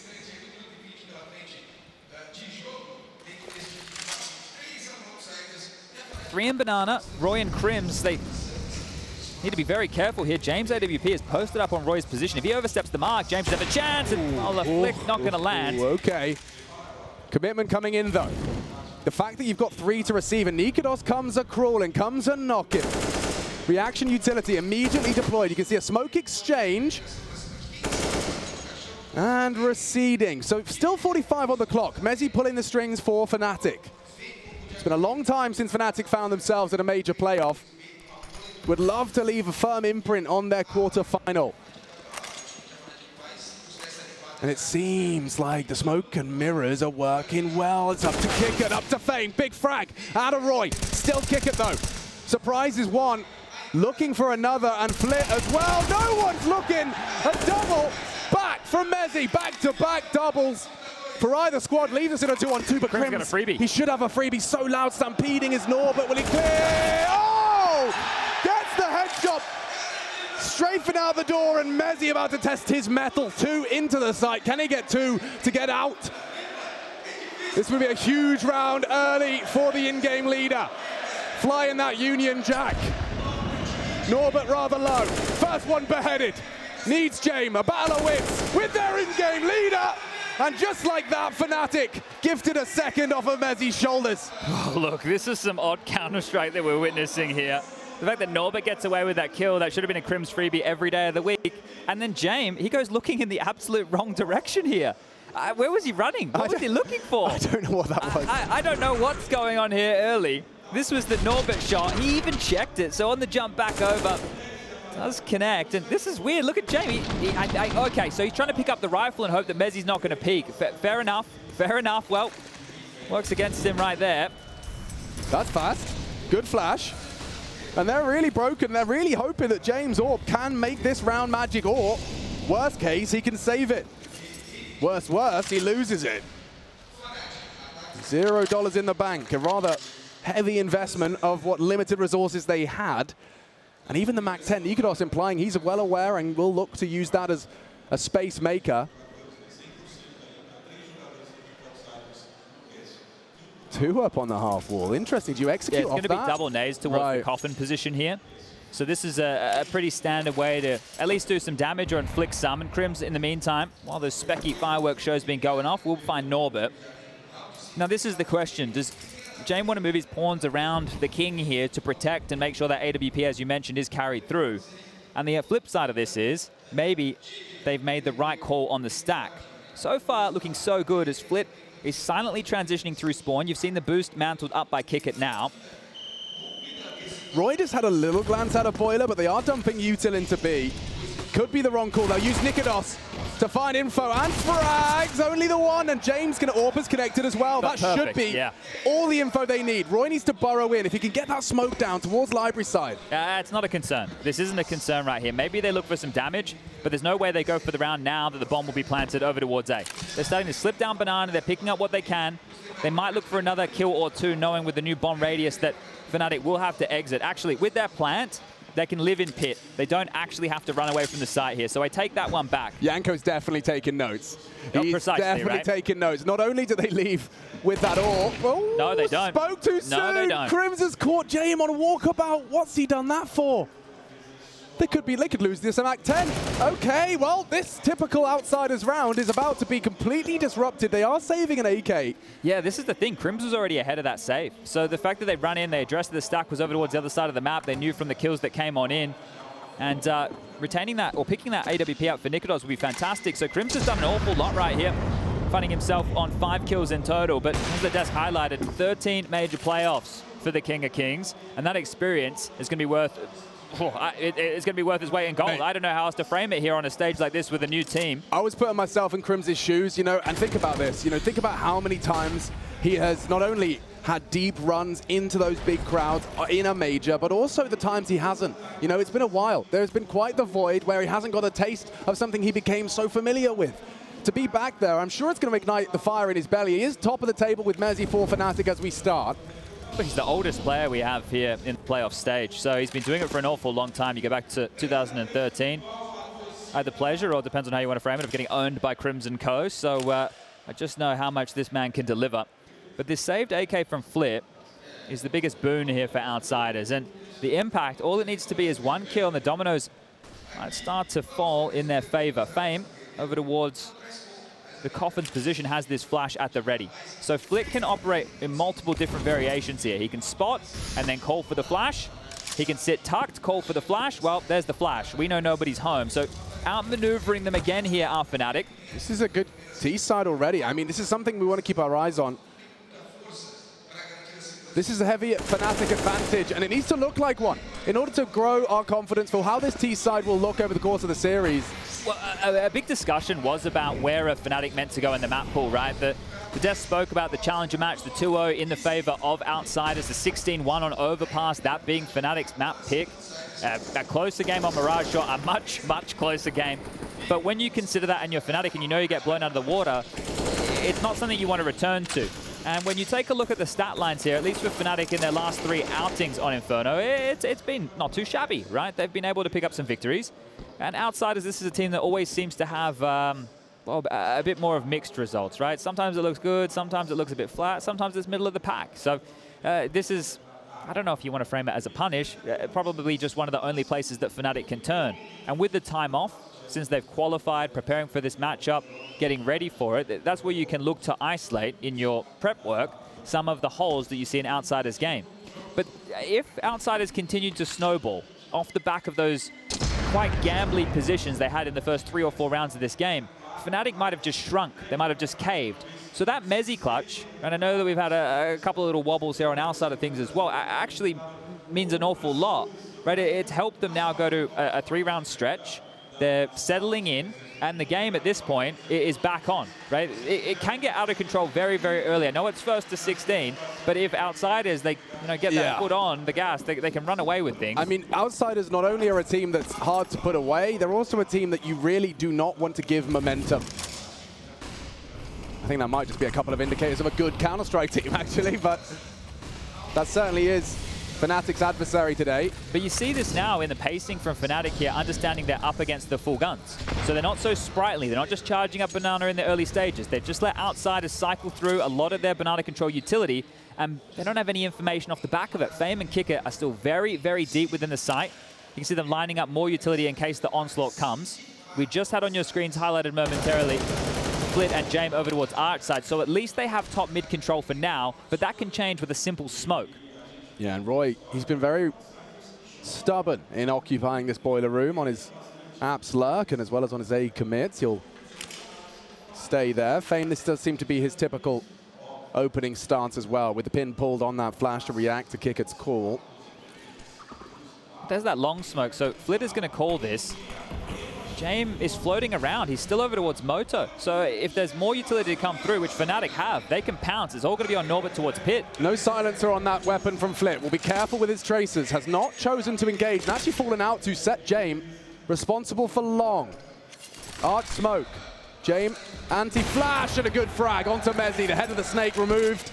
Fnatic writhing in agony, or not, as the T-side AWP connects. Nikodos gives him space. James refuses to surrender. Needs another hard-fought Fasher with a double. Time. And still into the site. 15 seconds they need to force this fight. Nikodos time, and Crims will frag. It's Fame for the final. Lovely from Outsiders, just playing that trading game. James does an awful lot on the AWP. Fasher giving it everything he had back into the site. But yeah, it comes down to just a single person alive. So much respect is being shown from both teams here. That's one thing that I'm noting within the early stages as far as Fnatic's default goes, and then Outsiders in terms of the space that they're fighting for. You can see this 30 seconds as the second wave of utility that's coming over for that commit comes through. And at that point, Outsiders are all rotating over. They understand it has to be that A finish.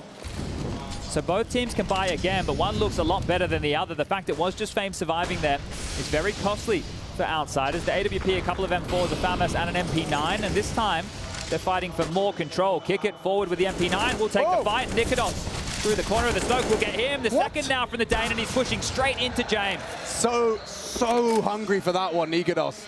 Feeling himself, and Roy the same. He actually flatlines Flit. Norbert is so vulnerable. If they can lock off this rotate. Crims, Roy, trying to find the hidey hole of the solo A defense right now, but from behind comes the James on the library line. Late on that smoke is Crims. Still got to do with Norbert. Oh, they don't have it. No smoke on it. James is always going to be a problem here, and just sticking out under the smoke. Norbert contributes. That is perfect. What a defense out of Outsiders. Cool. The reaction from Fnatic was brilliant. It was by the book. It's the understanding of the AWP being over towards that B site. You know that you can stretch your legs over towards long. You're not going to be fighting an AWP towards Moto, towards the arch position, towards library, and that means you can run it down. So Roy had a very good reaction there. But you're bang on. The fact that there's no smoke, it's the little details that denied Fnatic this chance. And Norbert, he didn't have to do a lot. Just sit, wait in the pit. The rotation will come over, and you grab yourself another. And Kicker getting extremely fired up about things here early. And Dustin even wants them to take another timeout. So this is the first half of play where it's just a one-round game. And they're already 2 timeouts down. So curious there. I think this is the platform that they're building themselves here to not run away with the half. Fnatic have already done a good job to secure 4. Especially considering that pistol looked one-way traffic. I mean, they lost those... Look, that's a coin toss. Yeah. That is a coin toss. You've just decided, you've played chicken and you didn't know that you were in that game. Whilst I agree and completely understand, it is for that T rounds. You know, winning that T pistol means an awful lot in the current state of affair. And Fnatic have still managed to accrue 4 without that leg up, without that stepping stone. Charging, pedal to the metal, into the MP9. Oh my God, so many frags in the opening. Fasha meets James. Only Roy, and only 12 HP, so this is over in the blink of an eye, at the drop of a hat, and frag. 10 for James, 3 in the round from Fame. Outsiders make short work of Fnatic. You look at this, you got Fame with 11, James with 10 kills, and Flit with 9, right? These are the 3 individuals that you want to be online. Kicker, once we get to that second half, and I'm sure it gets a little bit dicier, I know the desk touched on the fact that he hasn't been having the best stats, but I think this type of environment is where we can see him get back to his old tricks. Now that was just a light investment there from Fnatic to guarantee Outsiders their 6th, but this is the recipe for success right now. If Outsiders can continue finding the frags, especially on these individuals, getting him to run away. Crowd control utility, very standard. Deep smoke down banana. Incendiary, as you see there, just burning towards the balcony, and that really slows down the default towards Halls and Boiler, and because of that, Fnatic are forced into this banana control. 3 of them congregated right now, waiting on the fate of this smoke. One of their own design, and more utility limp forward just to stall them out and rot this clock. Now look at this, they've got 3 smokes, a molly and a flash to execute in towards B against Kickit and Fame. And that's quite deep with a gap. This is scary. Yeah, and Kickit's gonna try and punish on that gap to sneak it off. So he exchanges fire. Certainly favors the silencer. Not off the flash though. Roy into the site. James limited. Fame got a little slither, and Roy Smoko Vision with the 1 HP to spare has got the frag necessary. And it should lead to a save. Yeah, this is Outsiders we're talking about. Why would you run into a 3 versus 5 and lose all of those resources for naught? Instead, just looking to contain. The fact that they've still got Crims parked up top mid as well, I don't know how that will translate. Don't forget, Crims has already denied one of James' AWP saves. That's all right. They're happy just to hold on to this if they can. But the framing of this game in terms of the details of what everybody's used to, you have to emphasize different details when Outsiders are in the server, right? You're talking about this hunt and that kill from Crims a little bit earlier, as you just highlighted. It's very important into removing that booby trap from potential rounds. So they will be allowed to hold on to 3, but that's by virtue of the fact Fnatic need to start building a bit of a bank here for the tail end of this first half. So they'll keep all 5 alive. They'll be happy with that one there. And you can just see how much utility is used in Banana. Neither team really braving it. Neither team really wants to fight for that info. It's more just showing a bit of leg, right? It's posturing. There's no hard commit to look for the frags, but this was very tidy from Roy. Yeah, that second frag is just all the marbles. That's the site, that's the round. And 5 already under their belt. Fnatic have shown a strong face in our opening. Full guns across the board. Who will make that move first? 3 up second mid. This is a different face from Fnatic again. This is going to be explosive onto A here. Norbert and Flint, you better batten down the hatches, boys. Good timing on the flames. That will be heard. A little lick to the toes. Norbert tucked and alone. And forced back. Top mid is theirs. Fnatic. Very quick to this. Look at that. Boxed in. Kicker's pushing all the way. Fully wrapping. They're coming through mid as well. Kicker's going to get a free kill here. Oh dear. Nikodos unprepared. Someone has to take that fight. 3 of them will. But the AWP is there as well. Fnatic in a cage now. Mid to B is the best call here, but James can still get back towards the site. Mezzi and Krim's trying to play ahead of this. He's so aware. There's so much time, though. They need to take a bit of a break right here. Have a breather, Fnatic. Allow the game to come to you for a moment, because if Mezzi rounds this corner into the AWP, yeah, James scoped up in time. There's no way past this. So 3A or the Time Lord on B. They're hunting them all across the map here, Outsiders. Flit and Fame are about to pick mid. Fasha's not looking. Back turn dead. So proactive here from Outsiders. Initially, they were reactive. Now that they don't know where the info is, just staying on their feet, on their toes, constantly moving and condemned to CT spawn. This is the misery of Fnatic. A cruel role reversal. And just walking into James. He's so wise to your tricks. The wily Coyote profits. It's 7 for Outsiders off the back of a banana push. You don't get to see that profit in that way all too often. Well, here's how that information worked. They had the AWP boosted over towards the half wall in Banana, and traditionally we've seen Fnatic fighting forward and fighting through. There was nobody home. As you mentioned, the lick of the flames top mid, so you already know somebody's close. The util coming, it was guaranteed that they were going to be popping up towards that top mid position, and they were. So really well done from Outsiders there on the rotations, and the fact that they punished with that push. They're reading the game extremely well at this juncture, and I know it's only a 2-round game, but in the rounds where Outsiders have been able to pick them up, you can't, well, ride it out here, right? You have to be delighted by these type of moves in this type of an environment. All right, well, timeout taken from Fnatic this time. I think both teams have exhausted 2 in the first half, so 4 in total. Had 2 minutes worth of timeouts and chit-chats. Off to the races. It's 3 players towards second mid again here. So Nikodos has been part of the banana control in a lot of these different occasions. This is telling they still want to try and pressure A. It didn't work last round, but let's see if we can find the gap this time. It's the same setup. They boosted the AWP again in banana. It's not going to be Groundhog Day, though, surely. Looks like it. Same play, same strat. Not the same reaction out of the CTs. Library smoke, a late one. Fame eliminates Mezzi. Until his team, and flip rounds the corner, bloodshed. It's all blue on brown. 1 back from Fasha, but the damage is done. Only Krims and the Dutchman trying to overcome the odds. Up and over on the hay bales. Norbert far too restrained to give you anything. Flame can flash from here. And he does the dance on the bales. Smoke, and a plan. That's not bad out of Fasha. They'd love a frag back, and in those 2-4. And Krims has already met his fate. Fasha with 4 to find on this graveyard position. Bomb ticking, sure, but Outsiders will not let this go. He did way more than that. James having fun with them, playing with his food. He's up to 13 already, as the Outsiders look to close out this CT half convincingly. It doesn't feel like an 8-5 half at all. Not at all, right? You think about the first round that Fnatic picked up, they walked into an empty P side, and classic Outsiders, they saved, right? You understand why. We've spoken about it to death here, but maybe that's part of why, looking at how this has unfolded, it feels like Outsiders are dominating. The scoreboard obviously tells a different story. And if Fnatic here in the final 2 can break through and get an 8-7, it's very, very competitive. But there's just a feeling of how Outsiders, the space they're giving them and the way that they rotate back through it, it's just like that. delightful to watch. Not for Fascia fans. No, well, that's JM Airlines. Very cruel. Takes that mid peak. He hasn't done that at all. And of course, Fascia exposed just as he leaves the staircase. Going through his traditional procedures. Every time Fnatic feel like they want to step forward as well, there's a key piece of utility just to stall it out for a moment's notice. Nikodos has made it over here, and he has this flash. Now, it did look like they wanted to go for a Halls pop. That might have to change here because Apartments has been smoked off. And if they want to go a little bit quicker, they might need to use it mid. Got a slight sinking feeling. This is James long to hold.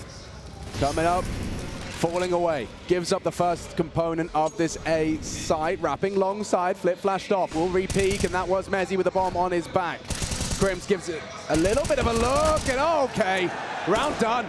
Double out of Flit, a tap out of the 8K of Norbert. And Fnatic's half buy does very little. Nothing to be celebrated. No bomb plant, no frag, and no hope for Roy. 9 already. Next to the outsider's name, could find 10, but Fnatic will have the opportunity with all of the utility, or at least the majority of it, couple of emissions. But look, this just could be me, right? It's the first stage match. We're just settling in. Does it feel fast from Fnatic? It didn't in the beginning. I was talking about the respect, I was talking about the defaults, but the last few, they've tried to be a lot more direct, and every time they've taken that space, outsiders have had their number. So do you go back to that slower default, where you were getting a bit more of a mixed bag of results, or do you try something a bit pacey? This is more standard, right? Fascia and Nikodos ready as a unit to take control, but James, it's found a bit of aggression for a moment's notice.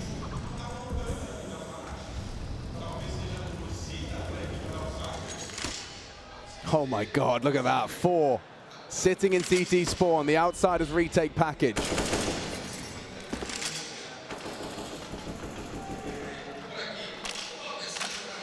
I can't believe how comfortable outsiders are playing at a minute 20 on the clock with almost no info. It's like they know what's coming. And again, the util, just this space to be taken, is deployed. And they have a whole lot more where that came from. Kickit basically has a full bag. He's limped the defensive smoke forward. When you see that type of smoke early, it might lure you into a B execute, right? Because they don't have any space. You can pop on the fade of the smoke. You can apply a lot of pressure here. Jousting for top mid. Crimson Roy have got what the boss wants. They have that space. They forced Jane back, but they're actually being baited into a trap. There are 3 players on the B site here, and Kickit still has a smoke to deal with any Molotovs. This elevated crossfire, incredibly hard to break without pinpoint util, and the last nade is about to be thrown. They're going to have to do this dry.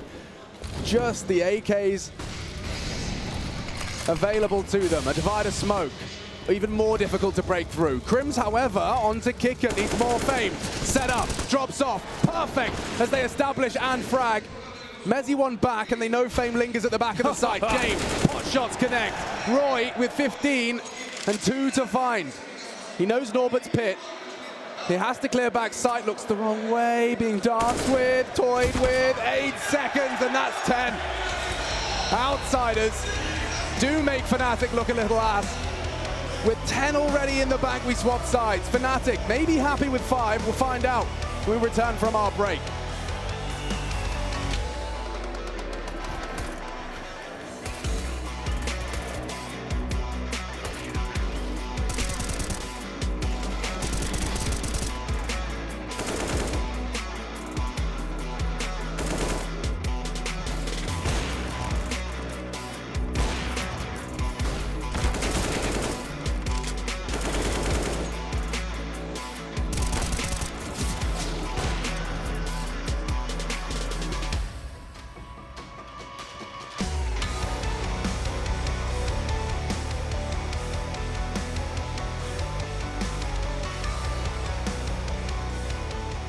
Well, we had a chance to ask some of the fans who they thought is going to win today between Fnatic and Outsiders, so let's take a look. Who's gonna win, Outsiders or Fnatic? Outsiders, go Jamie! You are a guy, man! Outsiders, Jamie. I love you, Jamie. Brasil love you, Jamie. Brasil te ama, Jamie. Brasil te ama. É nóis, Jamie. Brasil te ama. Obrigado, Vamos, Jamie. Outsider! Outsiders. Outsiders. Fnatic, let's go, Creams! Fnatic. Outsiders, game time. Absolutely outsiders. Outsiders. James gonna smash all them. Outsiders, Jamie time. Jamie time. Outsiders! Let's go, Jamie! Yeah! Outsiders. Jamie! Let's go, Jamie! Come on, man! Yes, Fnatic. Outsiders!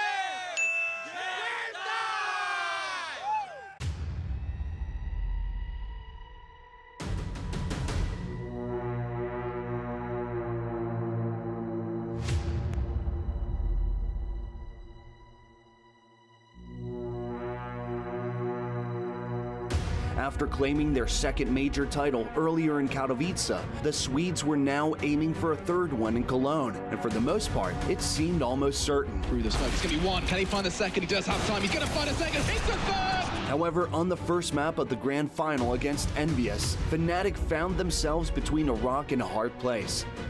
Time was running out, but in their time of need, Krim stood up to the challenge and opened his team a path to victory. You saw MBK, he's going full on. He's just ready to pounce on through, and why would they slow down? There's the flash, that's going to catch Krims out. They're going to push on through. MBK gets one, but Krims with a spray down. He gets himself the triple, and Fnatic are not done yet. Can you believe it?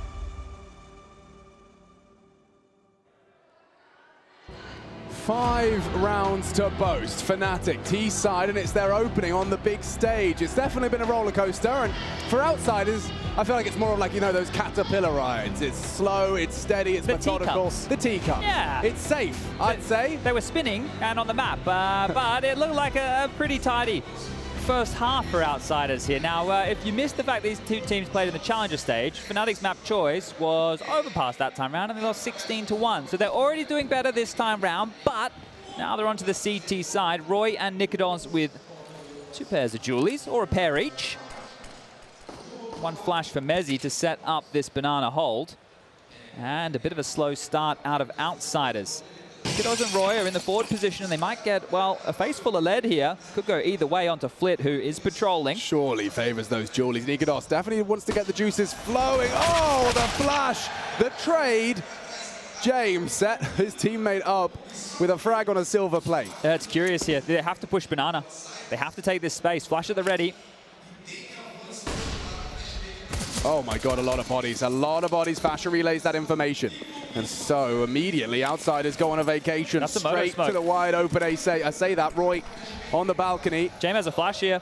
He's already had one perfect flash. Is he really anticipating this? Roy turns it. It does fit. A quick headshot. Tracks Norbert on the drop down. It's Kicker. They can't find it. Okay. Mezzi and Roy. Problem solved. Triple out of the Julies. Fnatic will take an immediate CT round right out of the gates. Okay, well, they'll exchange pistols here. It wasn't as much of a car crash as outsiders CT stack, but both teams understood what a forward apartment setup means. Right, as soon as that was rumbled, you could see James there just keeping them standing in the base of banana. I think they wanted to get moving towards top mid a little bit quicker here because they thought in that case there's going to be a stack towards B, and they were right. But Roy and Mezzi coming through the smoke, putting his life on the line there, Mezzi, right? He knew that he had to push through and hopefully catch them on a bit of a timing there, and that was fantastic, as we will see outsiders take a full eco other than Flitz Deagle. Now he's just going to try and beeline this straight up mid and look for a head.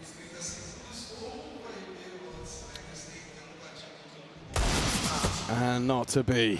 Nikodos will farm up. This is good for the confidence. You know, you joke, you laugh, you jeer, but we all know that sometimes you just have to remind yourself the crosshair works. This is good for Nikodos to start to get into a bit of form in this second half as well. He's up to 5 kills now, which means he only had 3 within that first half of play. So it's good that he is happy to take these fights. You need to get him online, especially as the primary AWP player going up against James on the other side of the server here. And Fame's also been in good form.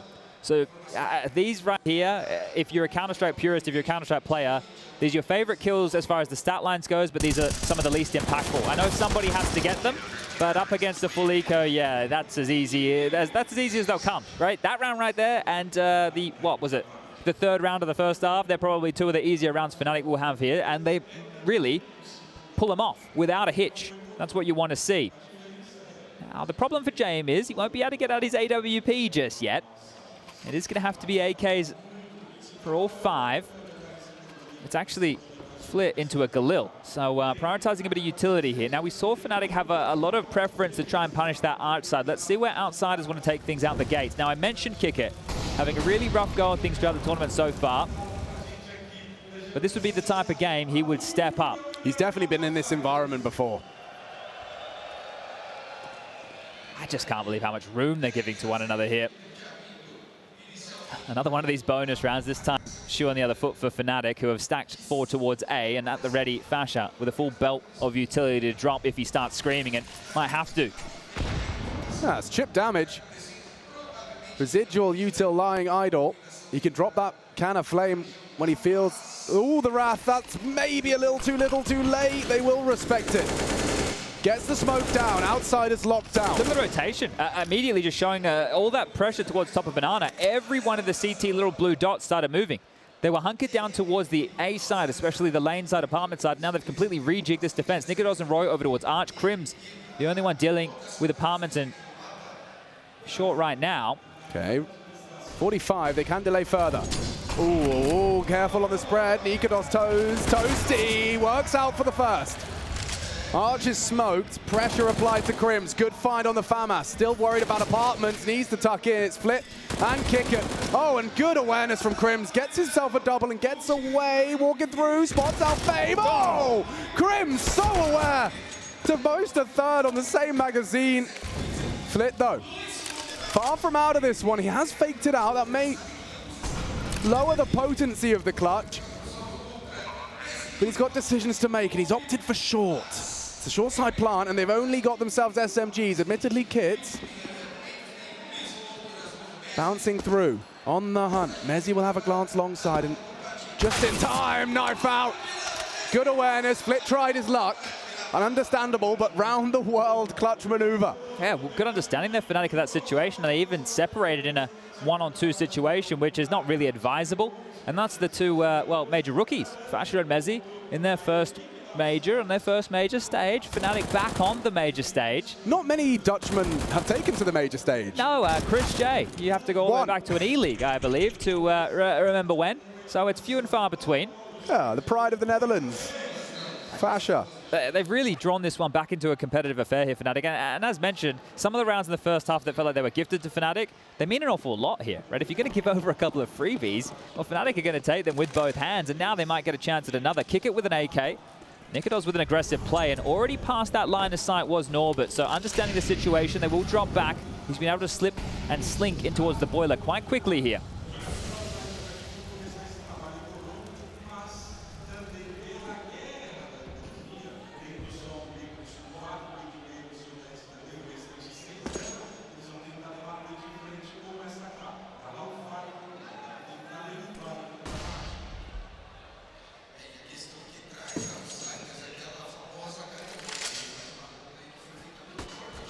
Oh, okay. Kick it. He just stepped a little toe past the line. Nikodos.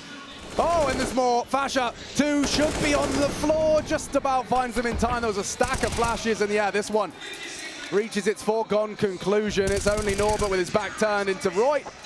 And Fnatic will close that gap. A single round now separating the teams, and outsiders still on that 10 mark. It was a 10-5 half. Fnatic have known that metric's been set. Wow, Lamb of God and Rage Against the Machine. Some exquisite music taste. Power couple. Yeah, definitely. This one here, just very easy to handle. And the only way forward would have been if Kick-It was able to get the pick there. But just trying to swing into it dry. Nikodos' AWP waiting to receive. It's always difficult to know when you should be getting worried for outsiders. But so far, without a blemish on the record for Fnatic, maybe outsiders need to find themselves something, but this could get away from them quickly, and we swiftly move on to map number 2. Flit. Oh, Roy, if he tries to head back. Oh, don't worry about back. It's forward into the fight. Oh, and he gets out. The containment utility from Crims actually enables Roy to get that frag onto Norbert and get away. Favors Fnatic now. Can Outsiders do anything to throw a wrench into the system? Mezzi just posturing for that retake utility. It was one single flash. Yeah, you're hoping maybe an overstep. They start spamming. They take an AWP shot. You go, oh, okay, we know a little bit more information in what's in Banana. 60-second mark. We will get one of those smokes deployed. I'm counting 2 residual. Only one of which is on B. Crims has this towards Pit. And he might get hot under the collar because James does have a molly, but James still top Banana here. So do they want to show presence towards A and then drop back to the Time Lord himself? It doesn't look like it. I think James is going to try and sell the B play. Interesting. Yeah, he has utility to do so. You can see Crims playing a reaction smoke. It worked so well for Flit, and actually dropping it at 30 seconds, that's banging. Would only leave them 10 if they wait out for the fade. He can play around that for apps and short. Roy close, jumping, good flash. Going to be swung on here. Roy and Crims about to be flustered, and already one back. Bomb on the floor for 15. He needs to stop that retrieve. Crims playing a good game on Pit. Ready for Flit. 9 seconds, no bomb. Still no frag out of Crims. They have got time to get it down with a second to spare. Pit to support James. A 2-on-2. A battle of wits as Fasha beheads the Time Lord. And Flit needs to do a lot from Pit not to be. High impact on that retake. Fasha holding his nerve, and those frags are starting to spread out rather evenly for Fnatic. To see him up to 10, joins Crims, Roy, and Mezzi in the double digits, as you'd hope. Again, though, it's Mezzi and Fasha up against Flit in a 1-on-2 situation, and they handle it. They handle it quite easily here, so really well done. Not too much pressure in that environment, and a timeout to be called to the third of Outsiders being burnt, going into what could be another gun round. They definitely all have over that 4K mark, so AKs with util available, but they haven't been able to break through just yet. So 5 on the trot. Just full focus. Full focus on the center of that stage. You're going to be very confident if you're Fnatic as well and you pick up this map and then you move into Mirage, which last time round was extremely close. Extremely close. We're talking 16-14 close. You don't get much closer than that unless you make it to overtime. So Outsiders will buy, but what are the marching orders here from Darstan? What's the change? Let's find out.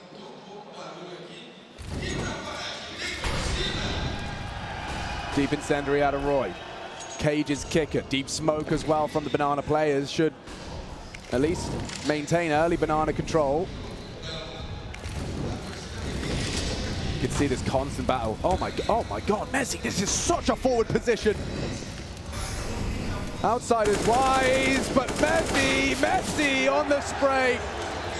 That had to be clean. What an opportunity, what a gamble now. They're coming into the A domain, 3 through the apartments, but Crims has been so good and that smoke says no. I don't know why you'd want to be testing Crims time and time again, but fair enough. He's so comfortable. Yeah, they won't get the opportunity to.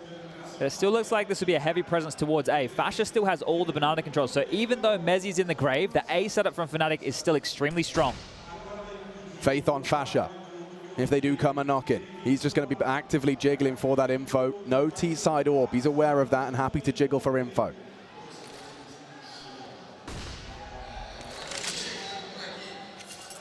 Last game plan. Fame's been given a different strat. They come back to B. Yeah, it looks like it, but the bomb is here. He just wants to take that info away from Fasha. He can smoke when he feels the brunt of the force. They've actually just dropped it now. They started to rotate away. Nikodos is pulled CT. him off. It's going to be on Crims here. Again, they test the king of kings. Crims, a legend of the major circuit, back on the playoff stage. 3 to find, and already just the one. Norbert puts him on his ass. Tough fight, tracking difficult. Norbert will find his 6th frag and a likely round to just Nikodos and Fasha. That rotate off, and that's the power of the Outsiders. Their first T round, and it is by virtue of just pulling the CTs away. As they execute, missed shot out of Nikodos. James gets the info. I wonder how much of a hunt. He doesn't seem too interested. Doesn't have much cash in the bank. And he hasn't even sent the hounds out up through Banana here, so they're just going to hold on to what they have, but that at least secures the fact that it's going to be the save. some information here. Now, there is a lot of residual cash for the likes of Mezi, Fasha, Nikodos. There shouldn't be too many issues getting guns into the hands of Roy and Crims. But just as we tie things up 10-10, you start to question, do outsiders have anything to offer us? Well, of course they do. I'll take the lead back here. First T round posted on the board, and 11-10. It's just toying with these rotations. There's been an awful lot of this from both sides. And Crims, just as he's starting to move forward, you can see he was on that balcony position. He takes the step off, and that's exactly as they round the corner. And that's a little bit unfortunate there. That app smoke as well, you saw it delay them, but it did almost lead to that rotation. It was by virtue of that smoke, that delay, that Fame ended up galloping over to B and forcing what was a over-rotation out of Fnatic. So well played by Outsiders, rather stereotypical first T round from them. And Norbert to get the credit as well with 2 kills of his own design. This is such a mind game between both of these teams, especially with when we're seeing the timeouts taken. Another one here right back from Kita. You can see him being quite active there in the conversation. So trying to prep them for how Outsiders are looking to future solve this puzzle. This is how...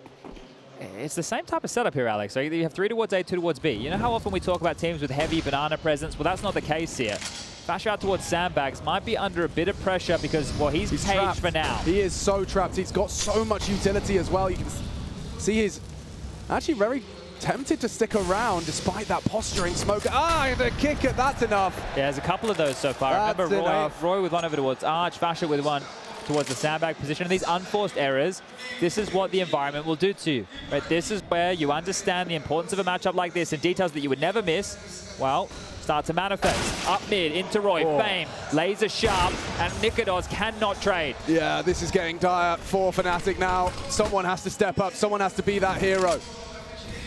Mezi and Fasher called upon from B. Spray, straight through the smoke. Norbert, brilliant. Crims, dead. Outsiders just pulling teeth of Fnatic. One back, great, but that reveals Fasher. And Nikodos has no hope against Jame on the AK. Speaking of no, well, no space for Fasher right now. He's going to run back towards B to save, but look at Kick It. He is already in the construction position. There is no way Fasher is ready for this at all. You're about to be dead meat, knife out, you are gone. Kick It denies the save, and that is a huge round. Wow, and they've done it in back-to-back rounds. Fnatic, we talked about their timeouts, of course. I think, is it still 2 remaining? Have I missed one?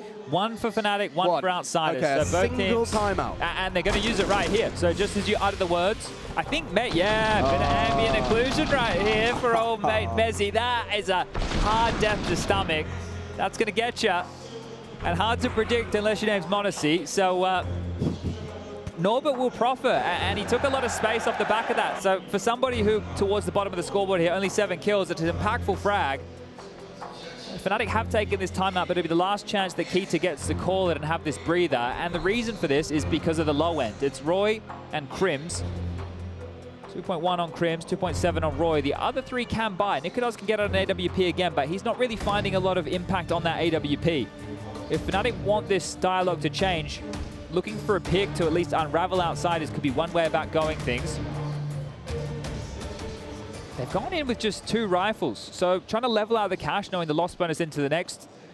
Let's see if Fasher and Nikodos can put themselves in the right place at the right time.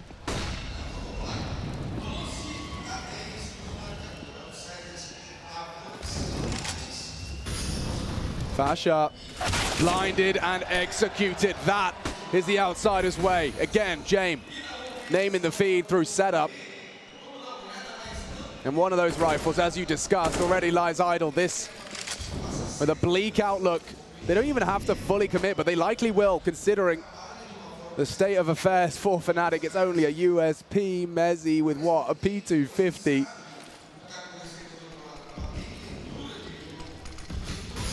And a barrage of util just starting this process of elimination, and eliminated is Roy.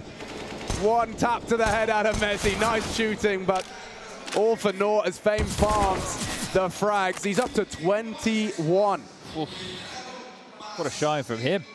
Look, that type of a round, I'm just questioning the thought process there of having that M4 stranded towards the sandbag position. He didn't even really get a chance to fight, did poor Fasher, so That is going to hurt them down the track here.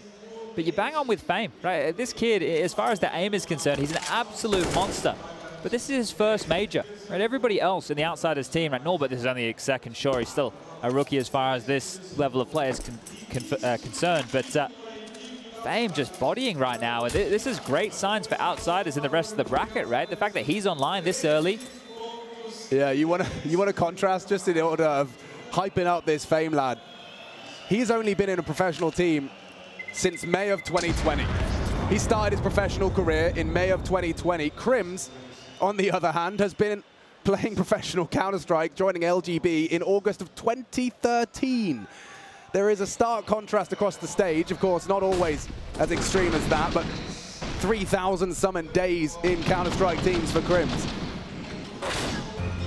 At least on record. Fame, though, the one at the top of the scoreboard. And 12 goes 13 Outsiders. That's 3 consecutive and out of timeouts. Are they out of luck? In fact, getting his last chance on the microphone now. It is Outsiders. Dastan wants to cash in his final timeout and using it efficiently.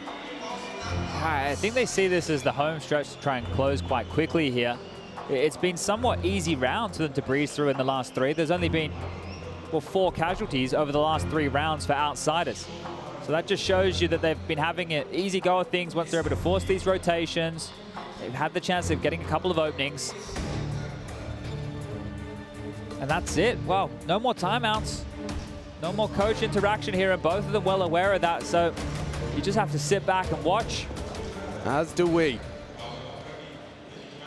2 zoom bangers across the server. See who can use that to more effectiveness. Typical nade exchange. Kicker wants a deep molly. Now Fasha's thought better of his forward position this time, and rightfully so. You can see the nade would have landed square on the jaw. Fasha does have his retake smoke cocked, and the incendiary package. Well timed. Impossible to deny, but a counter smoke to sow the seeds of doubt. Well, they're going to have to worry about that for 20 seconds, so there's a couple of choices Outsiders have here. Just sit back, wait, and then take it and assume that they won't push forward and play behind that. Yeah. Exactly. Exactly that. That is the reaction you were looking for if you're Outsiders. Because Fnatic don't know what lies on the other side of that smoke. It's all, well, a mystery as they have Mezzi trying to be a bit of a juggler over towards spawn here. By the time he gets back, it should be starting to fade, so the redeploy immediately. But think about this. That'll be starting to fade at about the 40-second mark. So you have to take stock of what does Fasha have to his name, a flash. Mezzi with an incendiary, a HE. And that's a lot of info there as well. The AWP shot as soon as they hear the extinguish. So maybe being able to put this one together are Outsiders as they turn their attention. They will execute B here. And the molly from Flint's so 5D as well, because the smoke puts him in the dark. Mezzi desperate to hold on to this. Counter flash. Flames on the floor. Subside now as they look to mount up as they come in as a full 4-man unit. One and done from Fasha. Sight is theirs, playing for the retake. Mezzi there, but the whole squad's not coming. The whole squad still on A as Fnatic, aware of what this commitment would have meant and would mean. They are starting to canter over to investigate, see if that AWP can find anything on. Well, you can see Jame actually posted up, and Crims knocked down. Is that the beginning of the end of this round? Yeah, it seems to be the case. Well, Mezzi has to try and get out. CT smoke has faded here, and well, he needs to be able to dip all the way back, and they could try and kill him on the cross. Kick it activated now. Norbert, Fame, they're aware they're going to take this fight. Mezzi will get one for his life, but Fame again continues. Another headshot for him. 22 and counting. Textbook. This is such a performance from Fame. You're not looking to him as a name, right? You go to Jam and kick it immediately. We've all spoken about this experience. Then you go to Flit. You give Fame and you give Norbert an opportunity to have at least an off game for the first map. At least let them settle in here.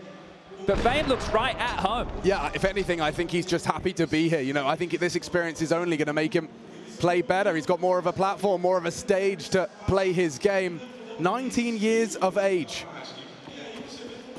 Fame joins a legendary roster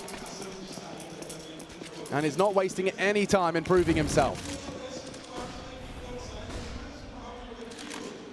Fnatic left wanting. This round has to be blue in the feed. Cannot be one-way traffic. just keep returning to some of the rounds that Fnatic have won here, and you consider how this half started. Pistol, conversions, deal with the first few gun rounds, and then as soon as Outsiders break through, as other dams broken, and the Floodwater now starting to consume the village that is Fnatic, they have everything needed again, right? It's not like they're lacking utility, but just the moves from Outsiders are trumping in certain scenarios here. Those exchanges, we talk about the chessboard, right? The way that information, utility, the scissor, paper, rock of a smoke and a molly. There's a lot of details there, but so far for Outsiders, they're understanding the situation, and this is because they're happy to play mega late Counter-Strike. They always seem quite cool. We haven't seen them get too flustered here. Yeah, different approach in the setup.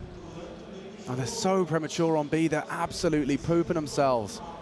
Dropping one ways as they're heading A. Nikodos might repel the invaders on that one. Incendiary forces them into brackets. That's the bomb committed to A. 30-second mark. Roy, Nikodos, more out of the AWP. The Danes combine for a round-winning 3 kills. And with that bomb on the floor, it's mission accomplished. Okay, well, they're going to concede here. James waiting for this push from Mezzi. Flit over towards the boiler room. No need to hunt here if you're Fnatic. You walk into this, well, you might lose your life. James will find the shot. Mezzi understands the situation now. But you're right, over towards B, they dropped out that utility, and if it was going to be the B play, they would have been in a lot of trouble. But there's a lot of mind games here, right, that we, unfortunately, aren't familiar with, right? If they drop that smoke, maybe the Outsiders think, okay, we don't want to go here, we're expecting more bodies. There's so many little details to this. Yeah, it's just, I mean, we've seen multiple CT rounds where those CT smokes are being baited out. Outsiders are getting what they want. You know what I'm saying? Yeah, they're getting so much pressure, right? And that pressure might not just be by what Outsiders are putting in the server. This is intangible of the environment as well. Yeah. But Outsiders have enough for another buy. No dramas there. James still has 9K, right? So this is why you're going to see him retain that AWP. He might become a vending machine soon. Yes. Miss Molly. Talk about that environment, Chad. This nades right into Nikodos's. Ouch, just shy. More to come. Nikodos stubborn. He wants this frag. He's waited a long time for it, and he gets away with it. Gap on that. Kickit unwilling to commit. The Flames will deter, but how does Flick get that one? Roy on the quad, knocked out. And the 3 versus 4, favoring Fnatic, but regrouping now. You can see James got pace in mind. Smoke towards CT. Communication fast. Looking to frolic into Nikodos and Fasha. Close quarters AWPing. He needs more. On the big green. Fasha to support. Second orange is hidey hole. Fashion only able to support with nades. And okay, another out of Nikodos. Alone on the site now. Can he really be Fnatic's hero? Kickert swings out for a frag that does facilitate a plant. Going for it safe. James thinks it through. And Mezzi's been spotted on the close of the gap. They need this one. A single flashbang. Mezzi wants to crawl, see what he can get for free, and then that flash can head into the site. They've gone for a close coffin crossfire. Mezzi and Crims, that was the flash, and that was the chance. Opportunity slipping through their fingers. Outsiders in touching distance of 15. Mezzi on bomb, looking for James. Fake and a frag. Wow, what a headshot. He has to hold. Back exposed, and Kicker can play the time. Look at that, cool as a cucumber as he gets the clutch. Outsiders up to 15. Poised. Perfect. You can question the stats from Kickit during the Legend stage, during the Challenger stage. The fact that he hasn't had to do that work is testament to when he does. This is where he feels more comfortable. And Kickit here, he does the job, he gets the space. The in-game leader says, hey, I won't save, thank you very much. The bomb goes down, but then Kickit has to do all the hard work. He's been here once, he's here again. A slight smile out of Crims, and yeah, he'd certainly be smiling if they could post 4 in a row. Feels like Outsiders are just hitting their flow now. Flash to the face, Nikodos, screen bright white.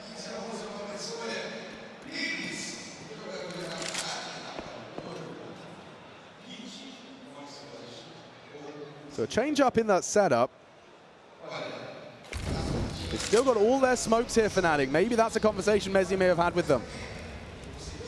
You can force these boys into a number disadvantage, then those smokes worth their weight in gold. Here they come. Nikodos does not miss his first. Counter util in, smoke still not up, and so Outsiders invited into this B bomb site.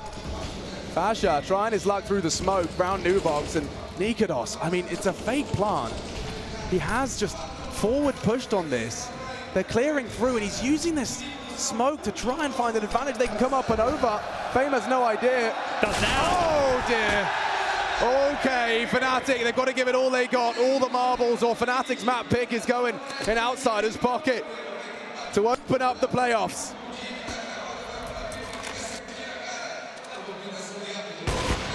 James spotted on Nubox, still 5 to find. They're burrowed into every nook and cranny of this B-bomb site, and they're getting nothing but hot lead. Another dead, one back, and Mezzi's trying everything he can. James secures it. Rio loves it. Outsiders, the fan favorites, 1-0 up in convincing fashion.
still spells a bitter end. 16-11 for the Outsiders, one up in this quarterfinal series as they steal away their opponent's map pick. And gentlemen, this was a display of the classic optimizing, efficient style of Counter-Strike that got Outsiders to this very arena. It's a clinic from Jame. Jame is the hero of this first map. For me, the story is quite clear.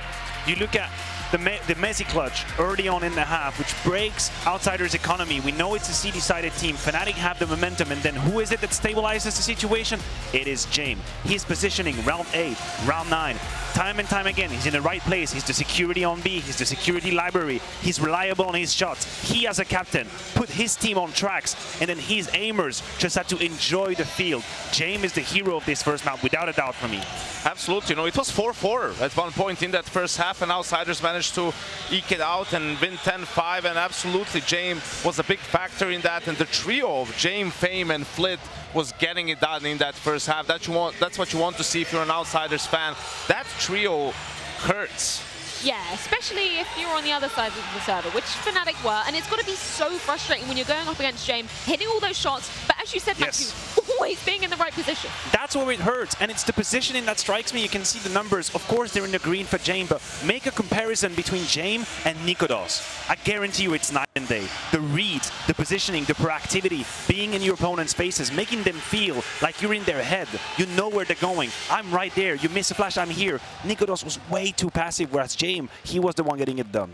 And listen, Fnatic wasn't playing bad CS, you know, in this game. I think this was a very good game of CS, but it's details, it's small things, right? We saw them try to change up the pace towards the tail end of that first half, right? But they just, a couple of times, you're just rushing things just a tiny bit. Yeah, let's bring up a particular moment from that first half, because as you were saying, give Outsiders an inch, they'll certainly take a mile. Well, yeah, here they're trying to, you know, do a sort of a fast A split, right? But you can see Fame, he's the third A player, and there's a smoke coming in. They show up before the smoke, he gets a kill, right? So here you just wait for the smoke to pop, and then you peek. He's the third guy, so right now they would have been in a 5v2 situation. He throws the molly in front of him. Look what Fleet does. He has the advantage, peeking behind it, gets the second kill, and all of a sudden the round is falling apart completely for Fnatic. If they wait for that smoke to pop, they're 5v2 against the other two defenders. If they execute properly, that's an amazing situation to be in, right? But because of that, one after one, kills fall apart, and it looks like a terrible call when it's not. And it can be very defeating for a team, because you know that you're never going to get this round back. If you're the IGL, if you're Messi, how can you not be frustrated? You have the right call, you have the right read, but the execute is botched, and just like that, your whole attack just crumbles because someone not waited for a smoke. That's the highest level of Counter-Strike. Before we do jump into that second half, I do want to give some props to Fame as well. You already alluded to him, but the first time here on a major playoff stage, great performance from him. I mean, his first sort of a full year playing Tier 1 CS, playing LANs, playing the major, right? And look at the performance that he's had so far, and definitely carried himself well. Had a lot of important kills too.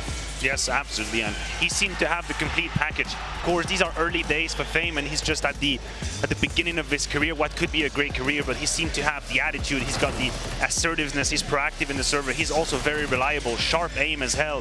Who at this age can just show up on the stage and just nail people down the way he's doing it? That seems to be an incredible finding for Outsiders. Yeah, definitely impressive from Fame showing up here in the first map of this series. Then we switch on over to the second half. Fnatic get 5 in a row. I'm thinking, you know, maybe they're coming back into this, but then the pivot point happened. Funnily enough, the first gun round, almost the same thing happened. They were gambling towards A. Two Outsiders just didn't push through the smoke on B. That allowed Fnatic to gain some momentum, but Outsiders, they stayed true to their game. This is like, they lost 5 rounds in a row. It's 10-10. Here, Messi fails the spray on Kickert a little bit, so not in a 5v4 situation, and it's going to be a sort of a weak B fake, right? They know Fnatic has banana control, they flash the player out, there's going to be just a smoke for CT, and now Outsider is actually finishing the round on A with about 20 seconds left. Roy bites, he bites on the fake, he moves into library towards B, here's the trade with Crims, who's the A anchor. You can see the smoke, this is Roy coming through the smoke because he's out of position, he bit on that fake, he's coming back, that's Outsiders being patient, executing with 20 seconds left, and Roy maybe kind of, you know, it's easy to say when you look at it this way, but in a 4 or 5 situation, you're feeling maybe, if it's B, if I go now, we can win the round. If it's A, even if I stay, we're probably, you know, screwed, but that's an example of outsiders just doing their own thing. Playing the percentages, playing the good Counter-Strike. I think something that Fnatic missed in this first map is the ability to turn rounds around. You know, have a move. You're a 4v5, you feel uncomfortable, go for information. Make a play, have a gamble. Hey, take a page from the outsider's book. Stack a bomb site. Don't try and be everywhere. You stretch yourself thin, you're never going to hold it with the defense. That's what Roy is doing in this round. Have to make a choice. You save, you can save if you have to, but they never really fall back into any round. This is a game where outsiders won 16-11. They were 15-12 down in opening kills, right? So they managed to do more with less sometimes than Fnatic, just missing out on a little bit, and yeah, close game otherwise. Yeah, of course, a crushing loss for Fnatic on their map pick, no less. But let's check in with Banks, because he had the chance to catch up with Fnatic after that map. I was able to catch up with Mezzy just as he was coming off the stage. He gave me a few words and he said he felt like he had a few more chances in that game and they should have done better. It should have been closer than what they allowed it, but outside looking so good. Now going into Mirage, it's outsider's pick. He expected it. Obviously it was 16-14 last time around, but he believes this time they've got a different game plan. They've got some better knowledge. As long as they don't get a slow start, they should be able to get it done. Let's see. Thank you very much for that update, Banks. Yeah, I mean, just looking at Mezzy as an in-game leader, this is the single biggest stage he has ever been on as an IGL in his life. The pressure must be exponential for him. It must be, but I have to say, I feel like both teams played well. They didn't seem to be overwhelmed by the atmosphere, the stage or anything, so that's good to see. But yeah, probably still some nerves are in play, and maybe for Fnatic, you know, outsiders just did everything a little bit better than them, right? Like played a little bit better individually, a little bit better team play, decision making, and so forth. So if there were nerves involved and they've shaken that off now coming into Mirage, they still have a chance. I still think Nikodos hasn't provided enough for what he is supposed to, the role he's supposed to have in this game, and kind of the piece of the puzzle. I thought he was a little too passive. I didn't think he brought any security to Mezzy, and that's what your sniper is supposed to do for you. He's supposed to either make an area safe where you can trust them, or turn around situations because he can be a little proactive and go for that peak. I thought Nikodos waited for the game to come to him, and this is a stage game. It's not going to happen. You have to put yourself out there, you have to go and you have to seize the game. You can't just wait. This first map, for me, was a flop. Has to bounce back on Mirage. Yeah, let's talk about Mirage, because as James aptly said, last time around, 16-14, an incredibly close loss for Fnatic going down in that challenger stage. For you, Janko, where were kind of maybe the holes in that game plan beforehand? I think for Fnatic, just a couple of situations where, you know, they went for rounds that were very, very few percentage that you can win a round, right? In a 3v5, they're still kind of lurking around the side and trying to do something. And we saw what outsiders will do. They'll just run away and save the guns, right? So you gave yourself basically less opportunities to win, right? I think they need to play the percentages a little bit better when it comes to that. And I think also they lost 1 or 2 rounds, so like a half buy or an eco, right? You really can't lose those in such a big game. Any thoughts from you, Maniac, on this second map? I think outsiders are set. I think they have all they need, honestly. If you look at the triangle of doom of Flit, Jame, and Fame, these will be the 3 players who will be activated towards the mid side of the map. We know how important this is.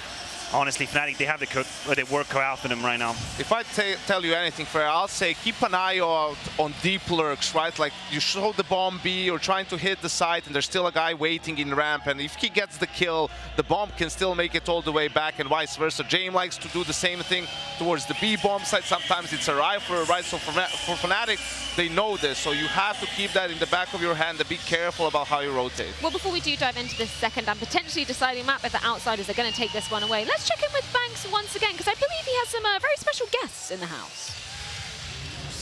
The Kings of Brazil are here, who are going to be trying to be the Kings of the Major. My man, Drop, how you feeling? Feeling good? Yeah, I'm feeling amazing. Feeling amazing. Look at that, a smile on his face as well. Oh, Yuri, I've come to bother you a little bit. How you doing? Fine, and you? This crowd, man, special day? Sorry? Special day. Yes, we're our first day here. Yep. Just knowing the place. Let's see. Let's see, bro. Love. Oh, it's my man. How you doing? Oh, good, oh, good. You had a nice couple of days? Yeah. Practicing and chilling and getting ready. Getting ready. Is there anything that can prepare you for this, though? I don't think. We are ready to play. We are ready. And this crowd, though, right? We've obviously seen it in the Rio Centro. Absolutely amazing. How do I prepare as a human being for this, what I'm going to feel? You don't? You've never been to a major in Brazil, so you don't. Oh, man. So we're going to see the biggest party in CSGO. Yeah, it's going to be crazy. Thank you, bro. Yeah. The party atmosphere is certainly already starting. Love that Fury have come just to soak up the atmosphere here in the Jeunesse Arena. But for Fnatic, this is do or die time, and it comes down to their opponent's map pick of Mirage. Outsiders taking this in a very narrow 16-14 last time around. Let's see if Fnatic can turn the tides.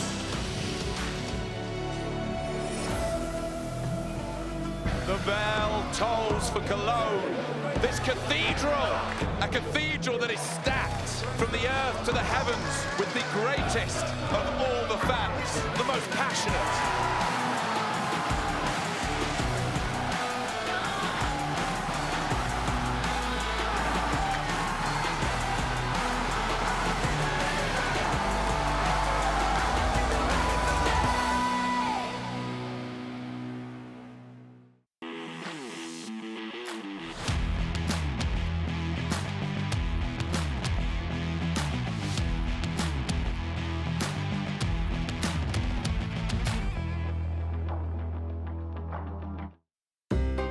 We have Mezzy and Roy waiting in the wings for some hard-hitting, antagonistic questions. What's Roy going to be most aggravated by? Rog, Rock, Roj? Okay. He doesn't like that one. How can we inflame Roy about age? I think we can connect it to his past in Mad Lions, because he was not happy with his performance there. Okay. I think that will get to him. You performed... like shit. Like shit. That's nice. Was that because you were already... in an age crisis. In an age crisis. See, this is the material we need. Thank you, Grim. Old as well. He doesn't eat like vegetables or like fruit or anything. Like if you eat a banana next to him, he's going crazy. A crippling fear of vegetables. Would you be a better CS player if you ate your greens? We don't need the context of the fruits, just if we have a random coconut in the room with us, perhaps some magic will be made. I mean... yeah. I always think that getting names wrong are good, so let's call him Messi. How does it feel to be the second best UK game leader? Oh, wow. Mighty Max. Yeah, Okay. That was a spicy one. He's a perfect human being. He's just a He bit boring. He's a bit of like the Truman Show. He's like an NPC. Yeah. I think it's going to be beautiful. Is it all in here? We're ready. Oh, here's trouble. Just take that. And here are your questions. The rest, buddy, is on you. Roy J, you performed like shit in Mad Lions. Was this because you were having an age crisis? I think back then I was 26, 27, and when you look at the other star players from other teams, then they're usually 18 or 19. Yeah. So I guess I was in a different place in my life. I had like an injury back then as well in Mad Lions. I think that was more like why it's gone downhill a little bit. Roy J, you have a crippling fear of vegetables. That's true. That's true. Yeah. Would you be a better CS player if you ate your greens? Oof. That's a good question. We are learning today. Like if some guy sits next to me and he eats a banana, I'm getting full triggers. Really? Yeah, I can't deal with it. The touching it in general and like, yeah, I can't eat any of it. Interesting. Yeah. So, Messi, how does it feel to be the second best British in-game leader? Max. Yeah, I mean... yeah, the mighty Max. I beat some IGL, so if I'm second to Max, it's fine. Yeah? Yeah, I'll take that. You are famous for being infuriatingly boring. You are a literal NPC. How do you respond? That's good. My dad would say the same thing as well, so... It's true. Yeah, it's true. Oh, he's leaning. What's inside? It's a coconut. It's a coconut, apparently. Really? And that ends hard-hitting journalism. What a joy. What a pleasure. Give a round of applause to Roger for leaning into the coconut, actively facing his fears.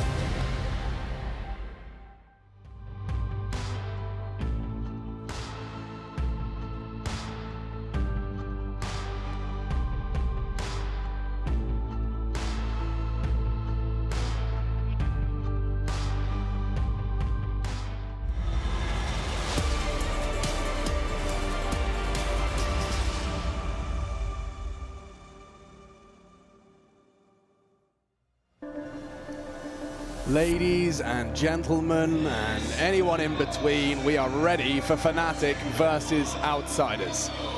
The first map, Outsiders, as broken down on the desk, definitely had Fnatic's number, looking like a rigid squad in this playoffs, and looking like the same squad that was qualifying for this stage of the competition. I got Chad Birchall with me, you may know him as Sponge. And it is the battle of these two. You know, in terms of in-game leadership, it's James pulling the strings for many a year. Mezzi just moving into in-game leadership, 6 months under his belt, and now he's got to call a good T side in that second half. For now, it's Outsiders. James the one to pull the strings of this attack. Second map, Mirage. And we don't normally get this opportunity, but in the same tournament only 9 days ago, these two teams went toe-to-toe on Mirage, 16-14 in favor of the Outsiders, their map choice. And this pistol is looking somewhat similar. Last time round, they did a B execute with a smoke and a flash. This time round, the fight from Fnatic is coming. Fasher to investigate. Yeah, he's got a lot on his plate, though, if he doesn't tuck in. And he's going, looking! Great headshot out of Crims. They don't reveal the stack. Was that a lurk? Crims considers. Fasher set up as well. And Crims, he's looking sharp. He's ready. And waiting for that frag. They're trying to cut noise, hope that the seeds of doubt are sown, but doesn't look like Fnatic are too interested. They've got a jiggle on CT for Info A. Yeah, James is heading all the way back around the world right now just to make sure that there hasn't been any aggressive maneuvers, and he wants to search out for some info. So right now, Norbert, Fame, and Flit just needs to be like statues, do not move. Smart. So Flit's jiggling mid as well. So as long as James clears out A, they'll have the peace of mind that nothing's untoward has gone on with CT aggression. Yeah, but the push towards B is coming. So CT aggression in the face of Norbert any moment. Yeah, he needs this fight. And Crosshair, bang on the money. Back from Fasher. Fame gives Outsiders the leg up. But James now is just walking in towards A. This couldn't be more perfect on the timing. This is accidental. They didn't expect that fight to come, but the door wide open for James right now to walk on water straight in towards that A site. The bomb can pivot back. And Nikodos is left on B. Roy joined him, and Mezzi, well, he's realized the penny's dropped. The commit is not there, but look at all this space. The vent, he's all that not broken. So much information to work with now. Oh boy, Mezzi. One's already deep across. He is going to have a little glimpse of Flit's head and another ramp. Now he knows. Bomb, A, Roy, called upon. James still the unknown entity as that bomb goes down. Easy as can be. They're making it so difficult for Fnatic to have a voice in this round. That P250, good for these long-range engage. Fires off a warning shot. Fame still hanging around those triple boxes. Repositioning into the side though is one. Still no frag back. Lots of damage. Mezzi good onto Fame. Flit. Problems for him, but James, the last man standing is Flit. And they will get a smoke on the bomb. Nikodos has the kit, but he's so low, and Roy will bodyguard just in time on that defuse. And Fnatic will take another pistol, a 2-1 split so far. They've been pretty decent in the retake, just reflected what happened on Inferno. There was a couple of scenarios over towards A on that CT side when they did have that run of 5 out the gates from the pistol and conversion, where they were able to retake, right? It was pretty tidy. But this round here really could have gotten out of control. It looked picture perfect. Here's the kill from Roy onto Jane right there, and I think maybe he didn't consider a person coming through jungle. Remember, we said that vent wasn't broken. Roy came up through the vent room in towards window. So potentially circumventing the sound cube, but Flit will be the one to get out the AK-47. Now on a patrol is Flit. Kicker, the $0 Glock no armor, a product of it. And that's when you're really hoping that Flit can find you something, right? The Dusk have spoken about this a lot. It's Outsiders doing a lot with a little. Yeah, and Kicker with a Sanji cosplay. It's in his honor. An ode to Sanji. Careful, Nikodos. He's playing with fire here. Oh, and it's only a Tech 9, but now another rifle falls into enemy hands. He's going to be punching his monitor. Yeah, and Maniac was just talking about Nikodos and taking the fight to them. Well, maybe a little bit overzealous in a situation like that. It looked like Roy wanted to sweep out window, but thinks better when his teammate, his fallen comrade, is in the grave. And I mean, even on this bite, with a player on a Glock, Outsiders feel like they have got their finger on the pulse. Well, this is the thing. He doesn't need to stay on a Glock for too much longer if Norbert's feeling generous. He can actually drop that across. So that conversation hasn't been had. The flames at the feet. Norbert still searching. Oh, this is going to have to be a brilliant hold. They've got 2 here. That's the one positive for Fnatic right now. Yeah, Mezzi's going to have a tall task ahead of him with just the FAMAS. I mean, good luck. Have fun. Jane, no fun for him. Pull it back. Mezzi handles 2. needs to find a third on that USP. Kick it though, kicks up a fuss into the site. Crims can end the round on the next frag. It's Roy to provide the support, puts that bomb on the floor, and only Flit Barrel does nothing to help him. Crims will post it, and they do manage to swat away the outsiders. Yeah, losing an opening pick like that so early in middle, and then Mezzi standing tall for 2 on that B bomb site. Fantastic work from him. And the fact they didn't over-rotate, we've seen a bit of that, right? Them getting caught out of position. Well, that wasn't the case this time round. Battening down the hatches, grabbing their second, and that is one of the difference makers right here from the first time these two teams went toe-to-toe on this very map. Outsiders won the pistol, Fnatic won the force by back, but then Outsiders, well, they started to put them in that washing machine. So it will be a buy for everybody. Kick it will have a Tech 9 here, but if he wields it like Norbert, it could be good for a kill. Molly top mid box, the extinguish means Roy, oh, I think he knows no one's crossed just yet, so just considering the top mid pressure from Flit and Fame.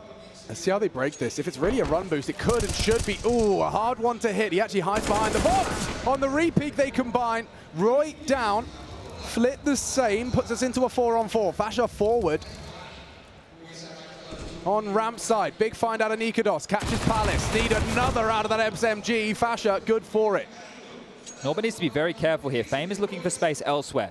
So Outsiders in this mid-round are looking for any room. The path of least resistance for Fame is over towards B, as Mezzi will respond to this. This is the fight that could determine if this falls for Fnatic or Outsiders. Spotted from Fame, a headshot, of course. Perfect, and now look at him leaping to take the space. He knows exactly the state of play. Bounces off of Nikados. He knows, and Nikados puts his crosshair right on Fame. Leaves just Norbert. Dropped into the site, Nikados a forward position. They might just pass each other. Oh, spots a glimpse of him. That information goes both ways, or not. Nikados flattened. Crims in the 1v1. Now, will experience prevail in this one? Already 2 frags for Norbert. This would be a very high impact round to put Outsiders straight on the board. Crims a smoke, no kit. Walking in now, an interesting plant spot. Crims seems aware. And post. Oh, what a shot!